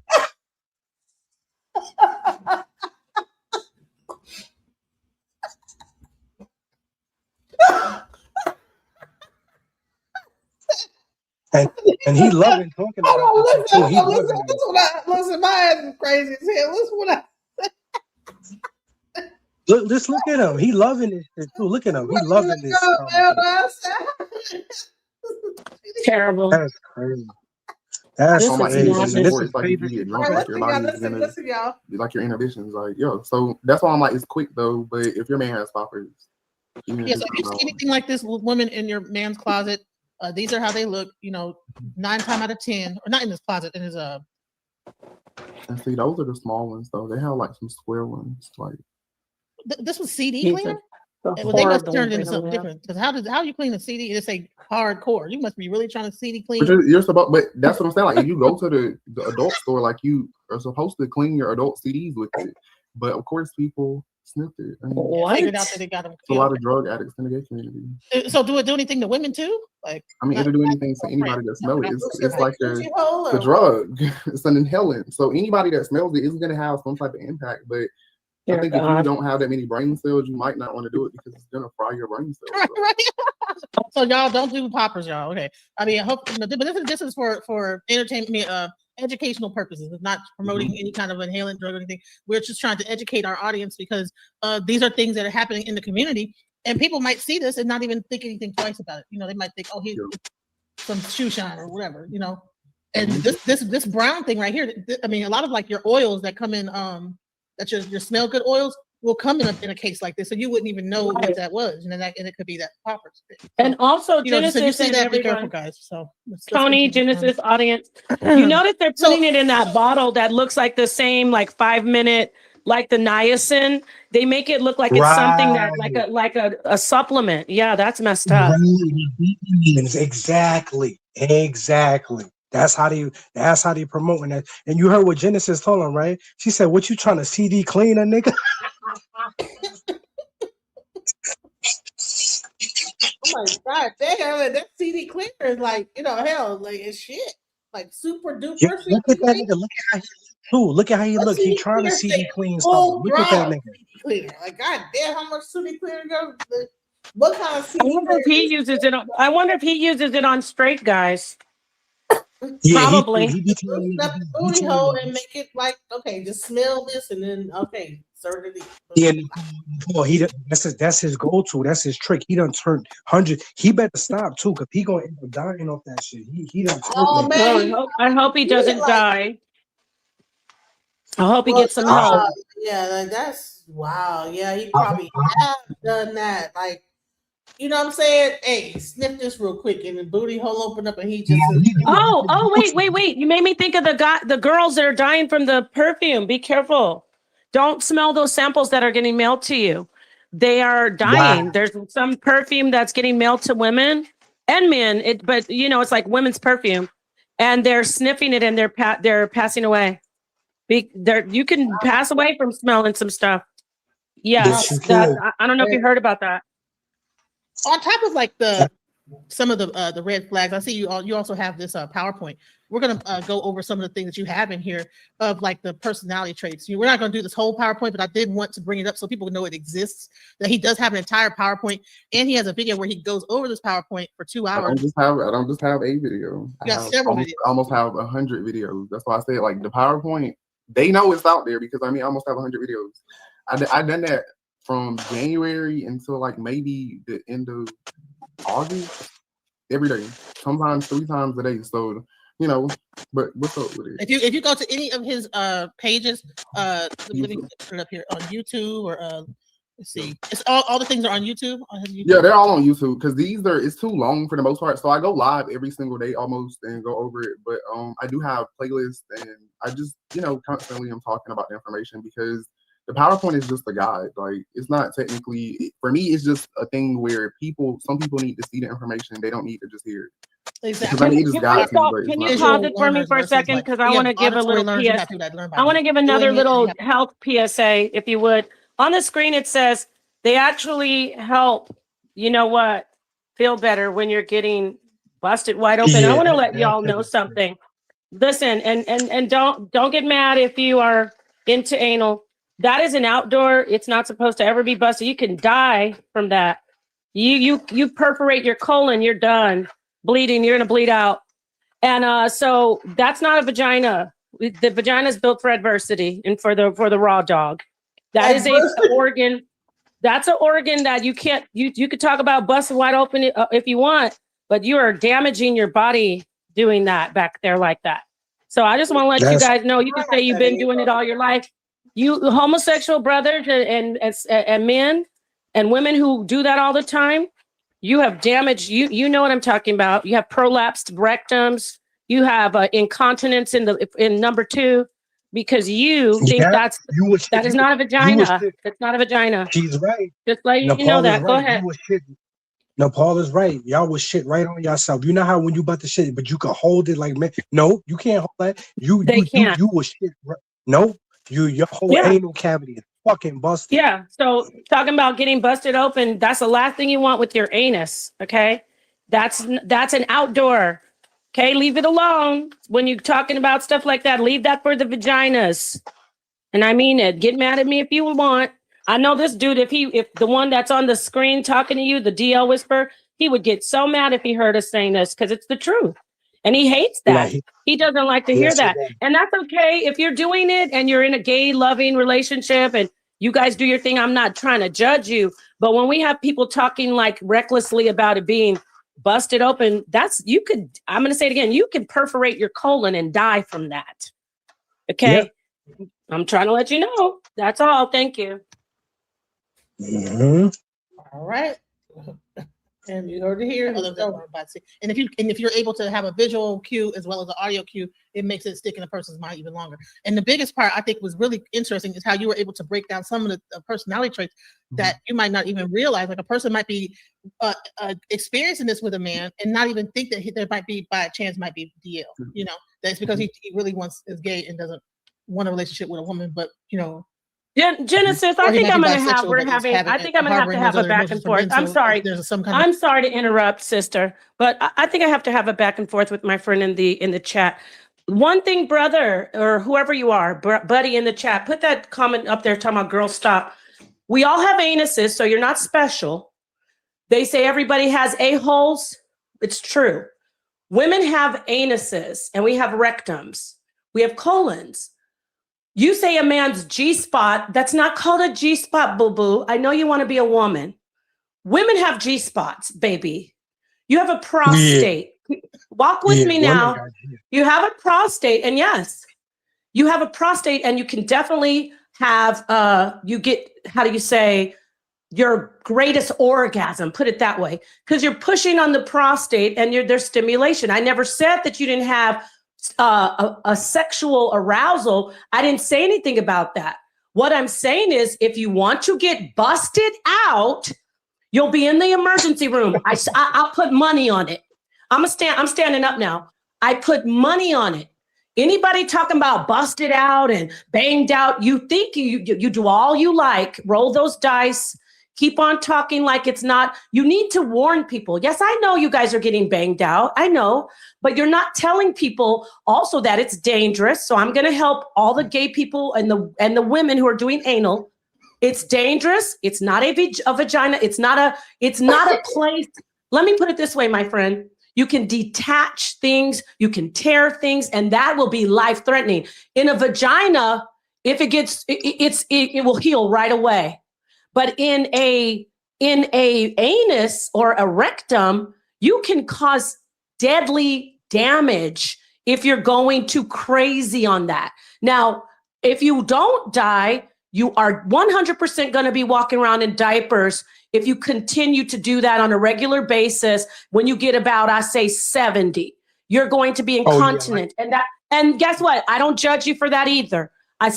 You're a great gay guy, but you're not going to sit up here and act like your booty hole is a place that can be banged out and you can sit up and laugh about it. Be very honest and say, it's dangerous. I know a lot of gay people who teach this. I know a lot of gay men who say, yeah, you're right. But so don't sit in the chat and be like, oh, girl, stop. The man's G-spot. You don't have a G-spot. That's in the woman's vagina. You have a prostate, sir. And you don't have a pussy. That's a booty hole. That's an anus. That's where doo-doo is. Don't play with me. Even when you douche it out, then this is not for children. Even when you douche it out and click, that's just, there is still bacterial, rectal, fecal matter at a very microscopic level is still in there because that's where the doo-doo lives. So if you're okay with doo-doo, this is for heterosexual women too. If you don't mind having poop in your sex, I'm good. I love you still. But what you're not going to do is act like it's a vagina and say, bang it out. And you could possibly tear your colon. You will have a prolapsed rectum. They call it a cherry because they want to make it nice. Your whole rectum's going to be hanging out of your booty hole. You're not supposed to have your rectum hanging out your booty hole, sir. You're not, ma'am. Now, keep playing because I have all the facts on this, and it's okay. I don't judge you for liking to do it, but you're going to know how dangerous it is when you do it. It's not a vagina. It never will be. Ever, ever, ever, ever. Thank you.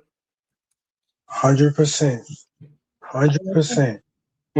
And y'all know that's why these niggas girls be leaving them because they be wanting their girl to bust them open. Gay ass niggas. Right. And then you don't want the plastic thing to hit you in the wrong direction because that's what happened. Let me tell you something. There was a guy, there was a thing called 2 Men and 1 Horse or some shit like that. And Damn, a horse? Yeah, a NASA engineer went into a stable with a horse, and honey, that horse killed that thing because he tried to do some stupid shit and it bust his colon open. So whatever. Thank you. Can you talk to the people, please? Can you talk to the people? Because it's not He about. See, he wants to make it like you see. He hates women. The gay He guy in the does, chat he is does. mad. He's mad. What is your He's thought? triggered. Let me say this: you're triggered because we're telling facts about anal sex, and women do anal sex, and I'll tell them the same thing. You don't have a vagina. You don't. You don't have a vagina. Nope. Okay. A woman's Stop vagina acting is like that's the same thing. It's a booty hole. What is It's it? a booty hole. A booty, though. A booty, like the man, a female man or whatever behind has way more worse bacterial thing than a woman's vagina that just has yeast. Honey, you might have BV, whatever, and like that's just like that BV is like a, like okay, your pH balance is off, you might have more bacteria. But the bacteria in the vagina is not as harsh as what is coming out the behind. Because this is the liver's way of siphoning out all the bacteria of all the meat you ate, all the parasites, and everything. And so you are sticking your whoopty line. It homophobic because we're talking about the truth about the vagina. Sir, women have anal sex, so how is this homophobic? We're talking about anal sex, and so how is it homophobic? No, wait, excuse me, 1 second. You call it homophobic because see, the media pushes anal sex like it's fun, it's dangerous, and heterosexual people have anal sex. So don't tell me I'm homophobic. Stop playing in our face. If you try to push that we're being homophobic because we're making the distinction between those two organs, a vagina and a booty hole, a vagina and an anus and a rectum and a colon, you're the one that's angry against women and vaginas. I told you we're weeding them out. We have the vagina that you want. Now you keep on playing in the back door. We've got it. Now, the women who are letting their booties get rammed open, bless you, but I'm not the one. I have a kitty cat, but thank the Lord. You want one, because I'm talking to the one who's mad at me that I'm telling the facts about the dangers of doing it in getting so-called blown out, or what do you say, busting wide open. You will die possibly from getting busted wide open. You better stop playing back there. You better take it real easy. You better take it real nice and slow. Like what's the Danny Lee and take it easy, take it easy. You don't want to be busting anything wide open. That's for the kitty cats, okay? This is raw and serious and true. Yo, the Paul said like Usher, nice and slow. These niggas is homos, son. Oh my goodness, this shit is crazy. Okay, and I'll stop. I don't want to hurt anybody's feelings anymore because we were telling the truth about women. I told you that they don't like women.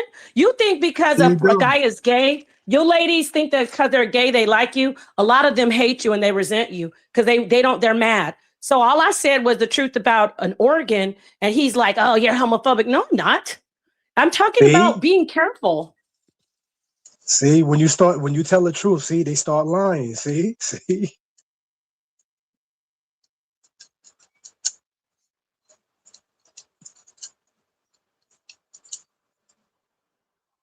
Are you guys, because I don't know what Genesis is doing. So let me look at these comments so I can help these brothers in here that are hurt.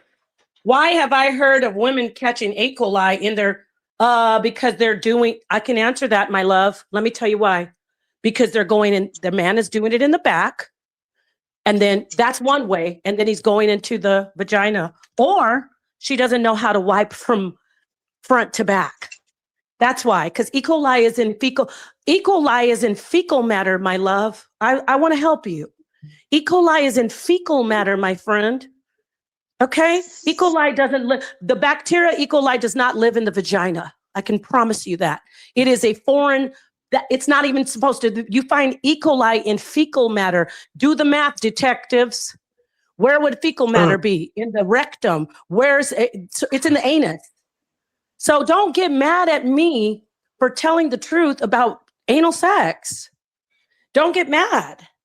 This lady's mad. She has blown it. What, bro? See, now you want to get, you're not hurting my feelings. Okay. You can't. See, when you get personal, that lets me know that I've won the argument. Okay. Yep. You're mad. See, with this guy right here, this Dave. That's a troll. That's a troll. He's gonna keep. No, but it's okay. Even if he's a troll, he's representing. He's representing the gay men who resent heterosexual women. Because I have gay guy friends who will sit there and say, "That's right, girl. Tell them," because they tell me stuff, and I'm like, "Right, I didn't know that." So you're mad that I just told the truth. Don't be talking about busted open. See, that's how people die, listening to lies like you can get your behind blown open. You will die from that, possibly. You can, Genesis, you just talked about the horse, but just talk about regular anal sex can cause, possibly if you do it too rough, it can cause real damage to your butthole. I have a person I know that's a nurse, and she talks about a lot of like people that are in like their later ages of like that whole like gay sex thing. And what she said is that the moment the hot water hits their sphincter, they poop themselves.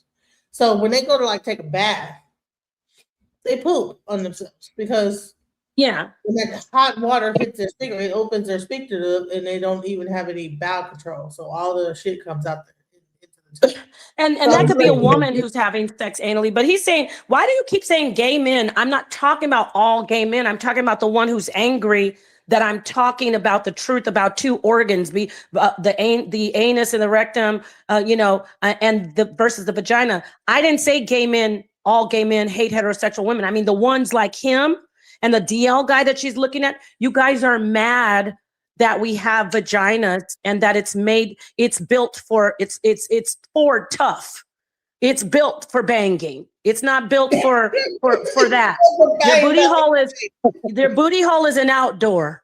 Okay, it's an exit. Going in, it ain't supposed to be going there. So that's all. And you know what? The actual ridge is on the booty. That's why they can tell if you ever had anal sex, because the ridge is like once you like out, ridge in a certain way, they know that you had anal sex. It will never go back to the right other way. So.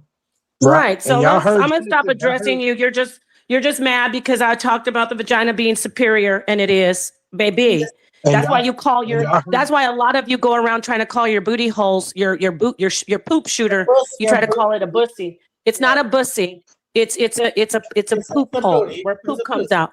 Every single animal, dogs, horses, cats, humans, that's where the poop comes out, sir. Okay? Yep. That's where it comes out. Genesis Live the other day. Genesis Live the other day. Booty.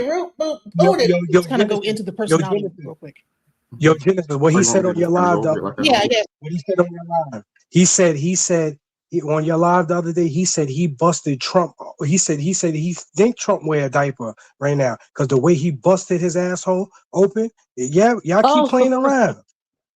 So I'm done talking about this with these guys. I just want to let you know I'm telling you for love, not for hate. You better be careful. Well, you better like I said, you better take it nice and slow like a little schoolgirl back there, or you're gonna be walking around in a whole diaper and a colostomy bag. That's on God. Okay. All right. So you know what? If y'all want to watch the rest, I'm gonna skip past. Because you know what? We're going to go right into this whole HIV situation. Let's go. I don't like the AI overview thing because I feel like that leaves things to question. I like official sites.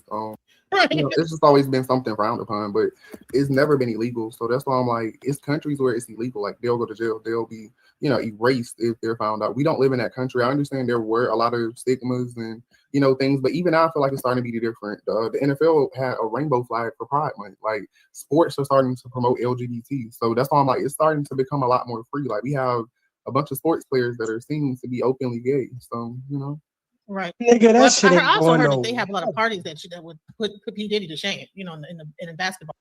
This is Houston right now. Houston has been growing really fast in STDs, not just only HIV, but like it's getting out of control with and that's a lot of places. Like I don't even think a lot of people know, like there's a lot of STDs that basically are kind of mutating and antibiotics are becoming resistant to those STDs, like some chlamydia strands, some gonorrhea. Like this always tell people you have to do your research, because knowing that some stuff that was curable is now starting to be resistant to antibiotics, like you should be a little bit scared. That is scary. And here's the thing: is we have this music for some reason. The women, you have I'm not going to mention Sexy Red. I don't think she doesn't even do albums out anymore. But just the way that the words are being said is just like this supposed sexual freedom. Where this was a great conversation. no, I appreciate you, and I definitely like I said, I already I have another person that wants to bring you on the show, but I definitely want to bring you back because we didn't find him. Definitely check out his YouTube page. Listen, openly gay, so Right. Just by having a vagina, that you're gonna have everything handed to you on a silver platter, and you can get paid for just sleeping with men. Like men, of course, how men think. They don't see nothing wrong with just sleeping with people for money or just making money. Like, so a lot of them, if it is jealousy, they're jealous that they feel like women can just do nothing and get everything. No, you're jealous of women. But you seen the this is where he talks about the transgender. Actually, hold on. All right, I hear him. Watch this. Hold on. Don't end typically because of one person, and it won't always be you're in the right.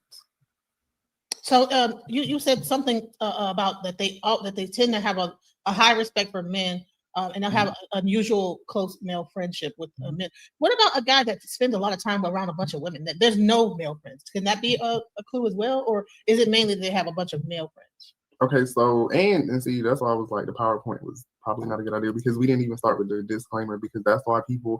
Okay, so essentially, like I told you, DL men you need to think about it like think about a ruler. Like some are gonna be here, some are gonna be here. Like they're all over. So yes, some of them I always say if a man has a bunch of female friends and they're genuinely friends, he's more than likely gay. Like it's nothing else that you're gonna tell me. Men don't befriend women. Oh. Men don't befriend women. What do you think about that? Men don't. Sounds crazy. Men don't befriend women. That's something. I think if you're a woman, you'll probably. Okay, you got to explain that one. Hold on. We gotta do another one of these. Like, have you ever been befriended by a man that was truly your friend first, or did he try to have sex with you? Unless they don't find you attractive. Now that is the flip side. Like it's either they don't find you attractive, but if it's a bunch of women and he's not sleeping with any of them, he's more than likely gay. He's not probably even trying to sleep with them. Not saying that you should, but what I'm saying is that go ask the man what reason he would have to be friends with a woman, and go see what they tell you, because they're gonna tell you what do we have in common. Like men look at women as sexual objects; they don't have anything to friend you over. That's why you'll see most of the time if you see a man and a woman being friends, he's typically gay, or the woman. Let me say this. Pause that. When I modeled and I have friends today, gay men try to have sex with you all the time when you're friends with them. So he needs to stop playing. No, all this, that's another thing that's one thing I do know. Wait, I don't know about the party. Their friends? Yes, my gay friends always will try it because that's what I'm trying to say. It's not about them liking men, y'all.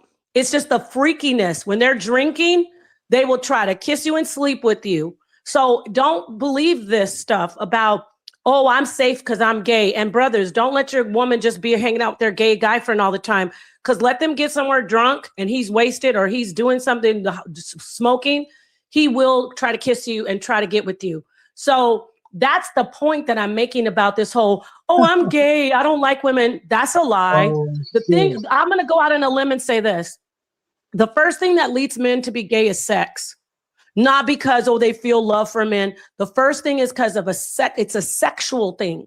And they will always tell you that. He said, he heard this DL guy saying, oh, men don't get emotional. Men don't have emotions like intimacy. It's always going to be sex. That's how they feel. So yeah, they have a preference for men. Hear me out.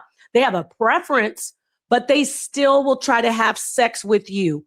They are just horny. They just lead their lives with sex. And I'm going in, now I'm going to be in general because I'm talking about men. See, again, these gay guys in the chat want to get triggered and act like it's about gay. These guys like him are horny and gay. And so he's trying to make you think because men have a lot of women friends, they must be gay. Men who have a lot of women friends is because they want something from the woman. They want to, when you're gay, you want to learn how we act. You want to be around us. You get along with us better because you can. We let our guard down. We talk to you differently because a lot of women are naive or ignorant like I used to be. And you think, oh, he doesn't want to be with me. Let him get some drinks. Sisters who, no. Let him get some drinks into him. He'll start trying to have sex with you just like he's straight. And so there's really no gay, straight. I use those words.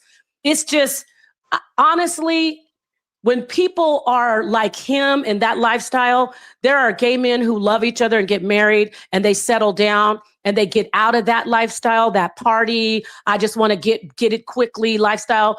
But most of them, like the ones in the chat talking about busting it wide open, you'll do it with anything. And I'm going to stand on my, because you're getting me, you want me to really tell the truth. You will do it with any woman, man, it doesn't matter. And when you're in those on the alcohol and those drugs, so him sitting here, I'm just saying, him sitting here saying, oh, no guy would be around a woman if he's heterosexual, it's because of sex. Gay men try to have sex with women when they're around them all the time. So is it because they're gay, or is it because it's your male nature? Exactly. Sorry, brother, you're going to have to jump in. We don't have to be an echo chamber. Enlighten me, though, because I agree. If a man is around a woman, he's going to be attracted to her. Same with women. You're going to get attracted. So gay men do the same thing as heterosexual men. So he can't say a guy is gay just because he has a lot of girlfriends. That's my point. You get it? Like, it's the same way. Y'all are understanding. You don't have to agree, but you get what my point. I want to make myself clear. Don't tell me a guy that has a bunch of girlfriends and only girlfriends is gay. That's not true. Yeah, because that nigga is lying. I'm telling you that right now. That nigga is lying. No, Paul is right, yo. Y'all listen to the chat. This nigga right here, this DL nigga, that nigga is lying. Believe that. Talk about you got a bunch of girlfriends, you gay. That nigga is a liar. Yeah, and then we got this guy in the chat. Like, that might be him actually, the DL Whisper Genesis, because look at this.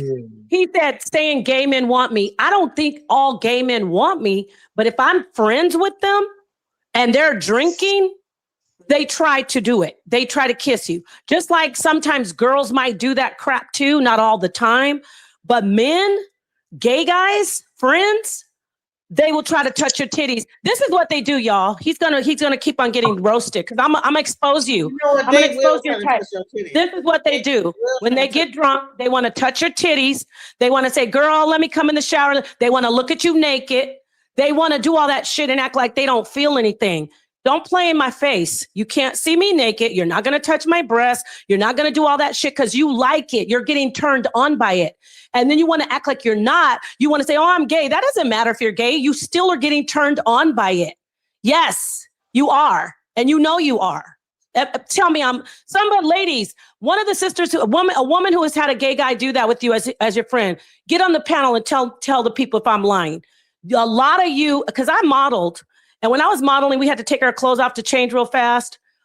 I didn't feel like with the women or the men, it was like high pace. But afterwards, like my gay guy friends were like, girl, I'm not heterosexual, but yes, I would do that. A lot of gay guys that I've met, because you will have sex with women. You don't like it, but you will, just like a man who says he's like not it. really. They lying, bro. They like Yeah, it. you like it. You want it. Then you want to say, oh, I was drunk, or I don't really like women, though. It's okay to be like that, though. My point is, we need to stop acting like because a man is gay, he will never want to be with a woman. And then but the same men, like this DL guy, will work night and day to make us think that heterosexual men want to go up a booty hole with doo-doo in it. Give me a break, bro. Give me a break. Terrible. Everybody doesn't want to do what's it called? One of them, oh God, I can't remember. When you clean it up. I want to ask a question. Everybody doesn't want to do one of those. What is it called though? What is the thing called where you clean your booty hole out? It's with the plug. Epidural. I'm sorry. No, God, it's the a douche. It's the thing that you do where you wash your whole butt out and then you have sex. You're mad. You're mad that I'm telling the truth. Hold on. Here's the question, though. Here's my question. All right. So the booty hole might have more suction within it. Is that what makes guys like more into the booty than the punani? It might be smaller and more tighter grip. No, on the contrary, there's more muscles in the vagina that are thicker. There's layers. There's walls. Going into an anus may be fun and there may be some problems getting in there, but you cannot deny nothing beats a vagina, no pun intended. You hear how he said he needs to he said there's a G spot, but it's not a G spot, it's a prostate. The person who bends over is getting more pleasure because he's hitting his prostate. But as far as the man who is the top, he's not getting. There's a rectum is not even near the top the feeling is of a not getting, vagina. all they're getting like is that rim, the rim action. Is that what they're really getting? The anus, the sphincter muscle is the grip, and then So they have everything to else go is all the just. way out and go all the way in. So I'm sorry. No, my point is, I don't want to get too graphic with that. I'm not doing all that. I'm not talking about going in and out. I'm really trying to keep it professional. I'm talking about a vagina. Nothing compares to a vagina. Nothing.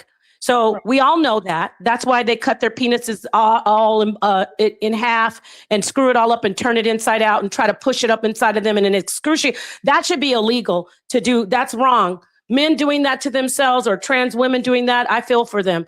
Don't do that to yourself. That's abuse. That happens in the booty hole that doesn't happen in the coochie. I'm not doing all that. I'm not going all there. I'm not doing that. I'm not going to analyze it. Understand what exactly. I don't know. I don't want to know. Guess what? Because I already know from biology.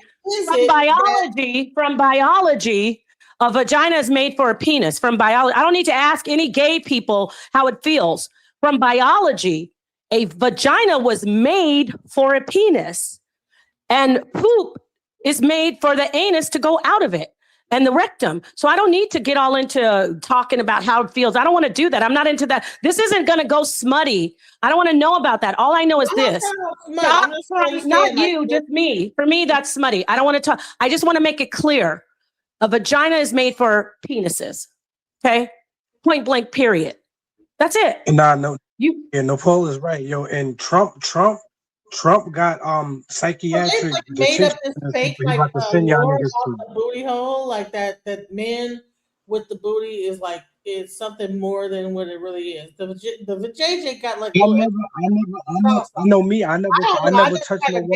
I never even touched one.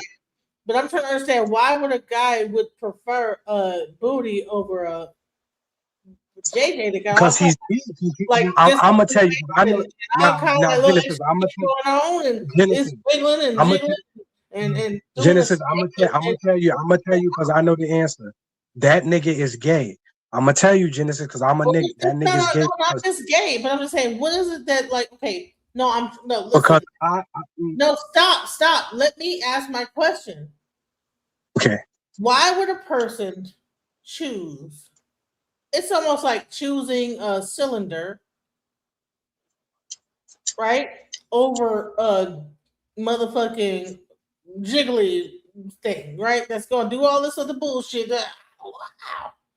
Why would they choose that over that? Is it because of the male like connection, like the testosterone of it all? Like, why would they choose something that like this way? Is it because of how they can like just hold a person out and just be on some wild-ish, or is it the drugs? Nah, because no, just think about it, Genesis. A woman got a vagina, that's natural, that's peanut butter and jelly. But if you fucking with a man, what's the only thing you could do? No, you're missing what I'm saying. I mean, that's obvious.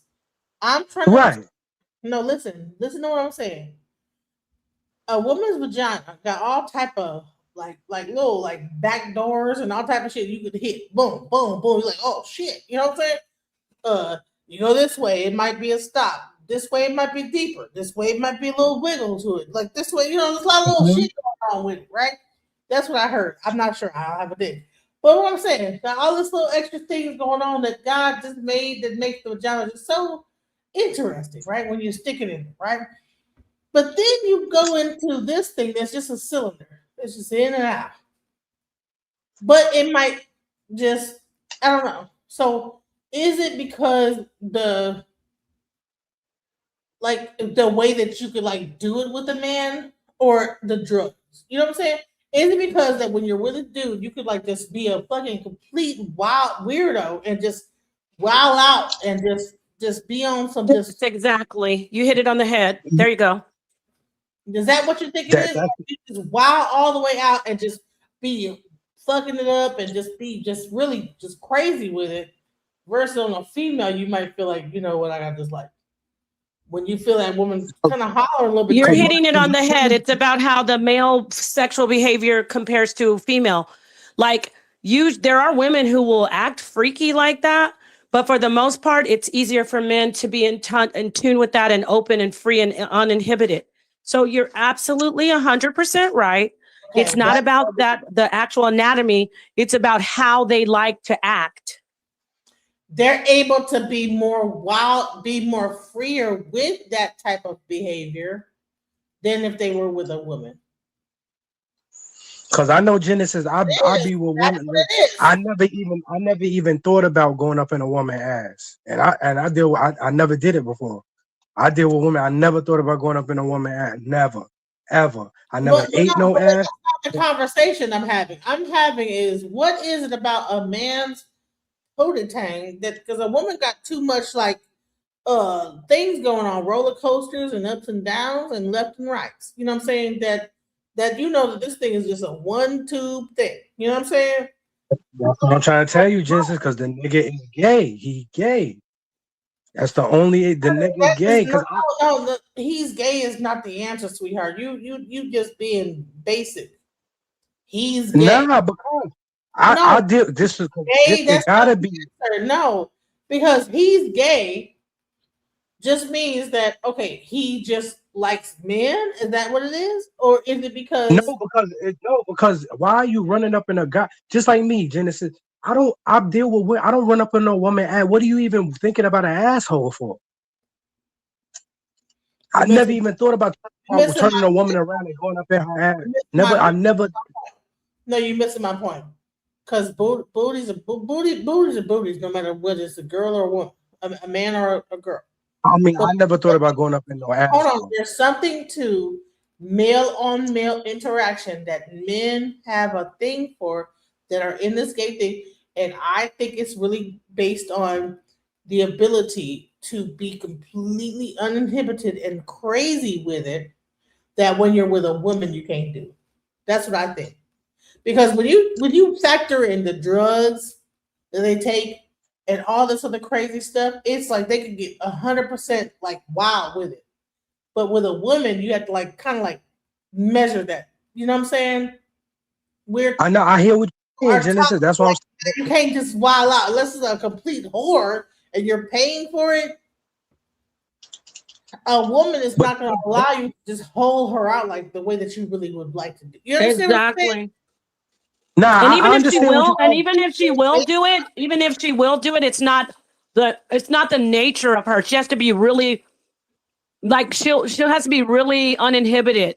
But with men, they don't look at sex like that. Even when it talk about intimate encounters, women get more attached after sex than men do. Yes, they both have oxytocin, but women, our bodies, we bring out more oxytocin when we're having an intimate sexual encounter more than men. So yeah, it's really just raw and basic. And like even the guy that's going against me, he said it. It's about dominating another man. See, it has nothing to do with the organ. It's not about sex. Thank you. Let me cut. We get into it. The male on male sex is not about sex. It's about dominating another human being, but hold on. But is it also male on female sex a certain level of domination too? But the male is another level of domination to where you get another man to bend over and do whatever and like then get them screaming and hollering. But they not. It's a different vibe because men are. It's like buck breaking. It's like buck breaking. It's a different vibe because women are naturally like for us being dominated. That's so what? That's like a plus for us. Like, yeah, she would say he put it on me. But a guy, it's like he feels weak and frail. So that's why the bottoms are always acting more like trying to be more like women and emulate us. But really, if they didn't emulate us and they were manly bottoms, they hide it. That's where the DL comes from. Because they don't want to act like women, even though they like to be. Well, I just want to say this. They don't want to act like women, even though, like he said in the chat about, I'm not going to call it a G-spot. It's a prostate. And there is a high level like of orgasm from that. So guys will be manly, but still keep chasing that orgasm. So they'll keep on being bottoms and they hide it because they don't want people to know. So yeah, it is about dominating a guy. And some guys don't want to tell people, oh, I get dominated by guys. Yeah, I'm a bottom. They don't want to, because they know they're going to be called a sissy. They're going to be called a bitch. Yeah, definitely. So the whole thing is really about, like, when it really comes down to this, even DL behavior, because we're talking about the DL guy, you know, it's really about like when these guys that really they like women, but they like that whole domination of a man, putting them into a compromising position and ramming it through. They boot shoot, duke shoot, you know. It's about like this whole feeling of like, you know, acquiescence, you know, of hey, you know what I'm saying? So they want to feel like a woman at some point. Is that what it is? They want to be the woman? And then they get into, I don't know about being, well, if you're talking about the roles, sexual roles, it would be the woman, because the woman is typically the one who is being penetrated. So but when he says there's dominant bottoms, that's a different dynamic. Even if you think you're on top physically, you're getting penetrated. So you think you're dominant, but you're the one that's getting, as the guy said, busted wide open. So you might think that's like a woman saying, because she got on top, she was dominating. I'm not talking about role play. I'm just talking about the actual act. We're not getting into those nuances about like BDSM or anything. I'm talking about the act. If you're being penetrated, how much are you dominating? You're not. You're not. You know, you're not. That even giving head is really a dominant thing. Because at the end of the day, they are acquiescing to whatever pleasure you're giving to them, and then you get to, like, you know. So bottom line is that like oral thing is really a if you are the one giving it, you are in the dominant position. Straight up. Female or male, you're in that dominant position. Hey, I'm all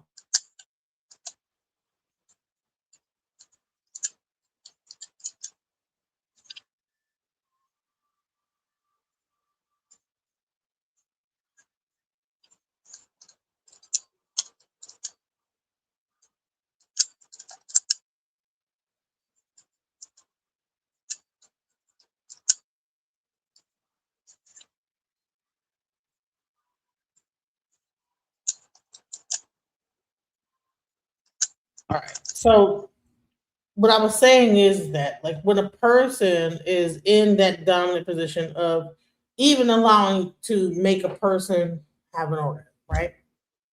That's a dominant role, because you are giving that person whatever that sexual gratification is, even to the point of like orgasm, right?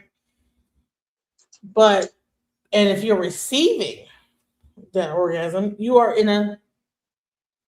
that person's dominating and you are receiving, and you're in a submissive role. The other way around is that, okay, bottom line is all this stuff is really about domination and submission.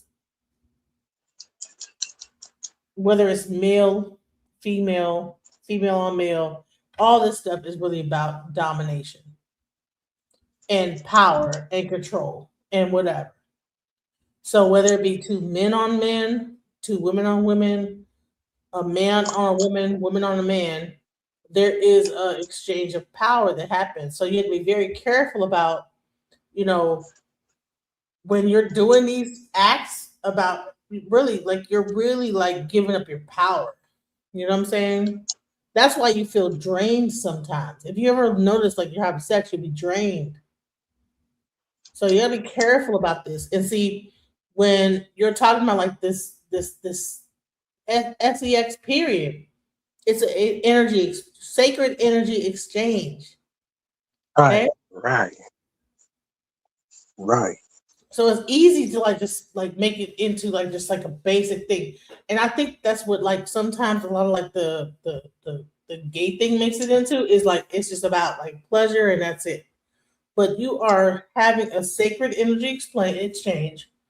You are the sacral chakras being activated. There's all type of chakras being activated. We need to like really understand what we're doing when we're having sex. We're not just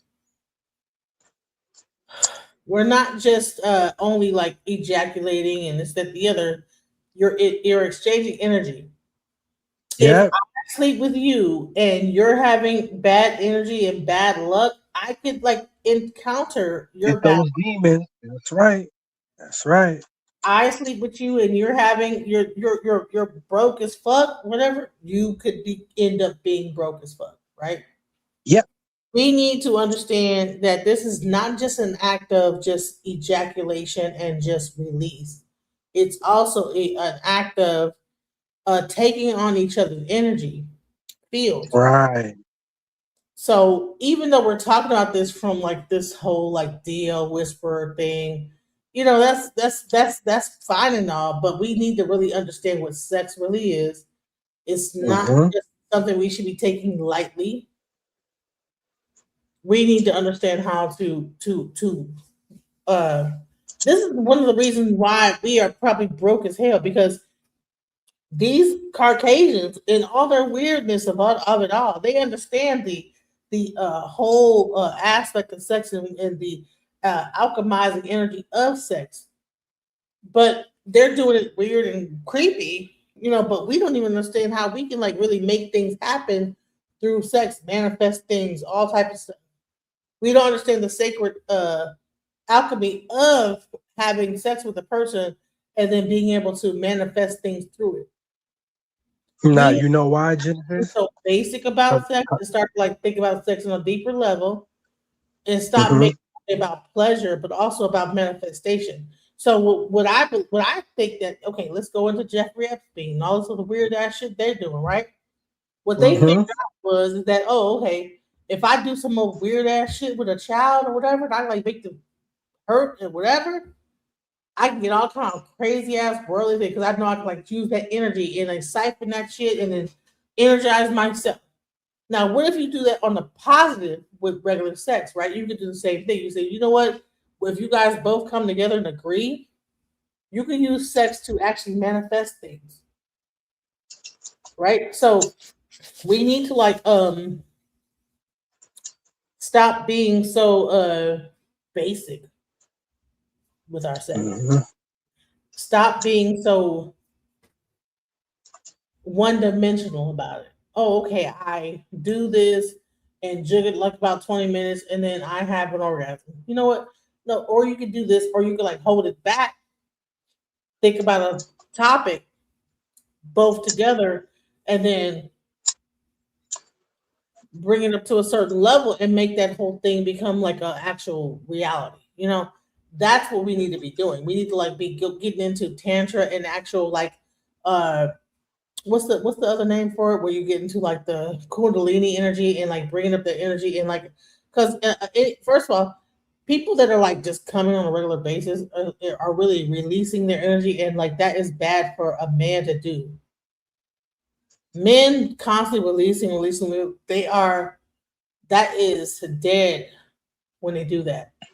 You should be using it. You should not be always just letting your energy spew out like this. You should be like holding it back and then bringing it up for like a manifestation of things that happen in your life, and then at some point when it does happen, then you can like actually do that. But we need to like just like change our way of thinking about sex and not like think of it as the object of just pleasure alone, and also a tool of manifestation. So I know I sound crazy, but let me go Now ahead. you don't, Genesis, but that's why I say 2/3 of our people They're gonna perish for their lack of knowledge because they're not interested in what we talk about right now. They focus on the frivolous stuff, and they're gonna always be like that. Listen, I'm going to wrap this up. I'm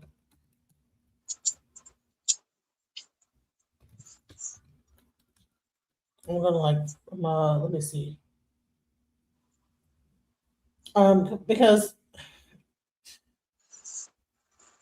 people are that I think that's one of the reasons why women a lot of times are way more mentally advanced as far as as life goes on than men are, is because we don't always have an orgasm when we have sex. But men, if you do it long enough, they're gonna always have an orgasm. And so what happens is that they are giving up their life force. We need to get beyond the basics of sex. People need to stop and understand also all this homosexuality and all this other stuff is all a symptom of people being overly sexualized, overly stimulated. The more that you see more homosexuality, I believe it's because that all this stuff, it's about overstimulation. And all they're trying to do is just reduce our population. Right. You do this whole thing with dudes and everything, and then you end up not having no kids. And that's the goal of everybody. That's what they want us to do. They want to just continue to keep going on and not having no kids. I'm almost done. Almost done. Right. Almost done. And we end up just being a population of just a bunch of weirdos, Caucasians, and they want to get rid of us. They want to get rid of us, all of us people of color, and they want to have this little bland society listening to fucking Kid Rock. Right. Listen to right, Kid Genesis. Rock all day, I'm talking about Jesus, and they don't even believe in Jesus. So listen, I have been 8 hours and 17 minutes, guys. I hope that Legendary. with us, but she left. So listen, Legendary. population. Yo, that's yo, Genesis. Yo, we've been on here longer than people work. Right, for real. So listen, let's give give me your final thoughts so I can wrap this up. Because my kid, they want to go, they want to take to their friend's house. Let's go. Give me your final All right. My final thought is, Genesis, look, our people, please, and I ain't talking about no race, none of that. I'm talking about as people, we the people. Y'all stop worshiping these politicians, please, because just like how Genesis, just like what we just was talking about, giving up your life force, giving up your power with the sex, it's the same thing y'all doing with these politicians and these people in government. Every time y'all go and worship these people, voting for these people, saying, yeah, you're giving up your rights to these people. And the little by little that y'all keep doing, y'all don't know, y'all making it worse for yourselves. The more they itching in, taking ground from y'all. You can't be giving these people your power. You're gonna lose. That's all I gotta say, Genesis.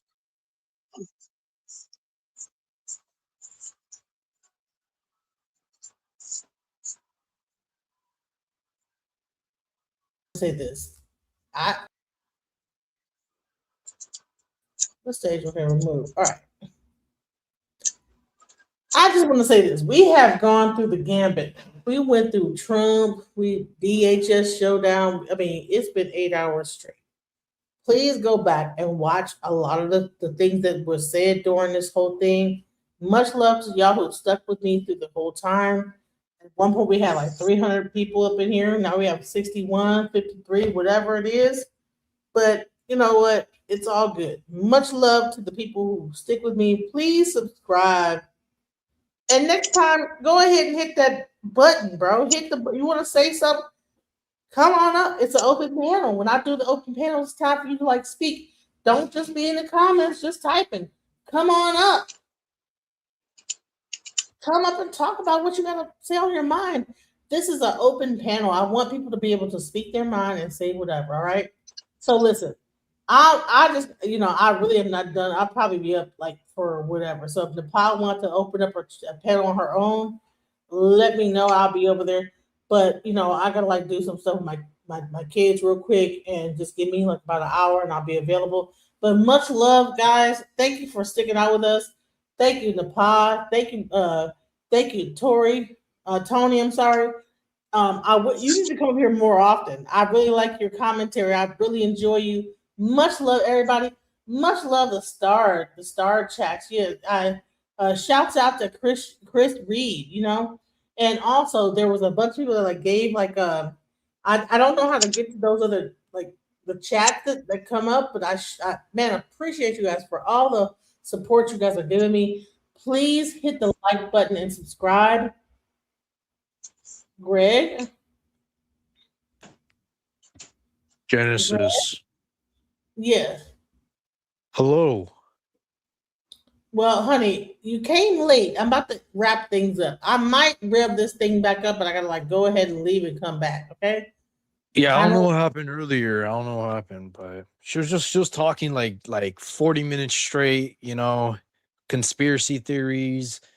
She was comparing humans to I can't God. start over again. I can't start. I got like some things to do. I will start. Listen, I'm not gonna like do this whole thing all over again. Maybe tomorrow we'll be able to come back on. Make sure you subscribe so you get like a. I already subscribed.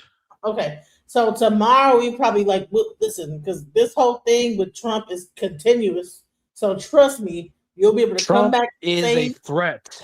He is bad, but Right. also the Democrats. But listen, honey. I'm wrapping my show up, babes. All right, I'm gonna let you say a last piece before I go.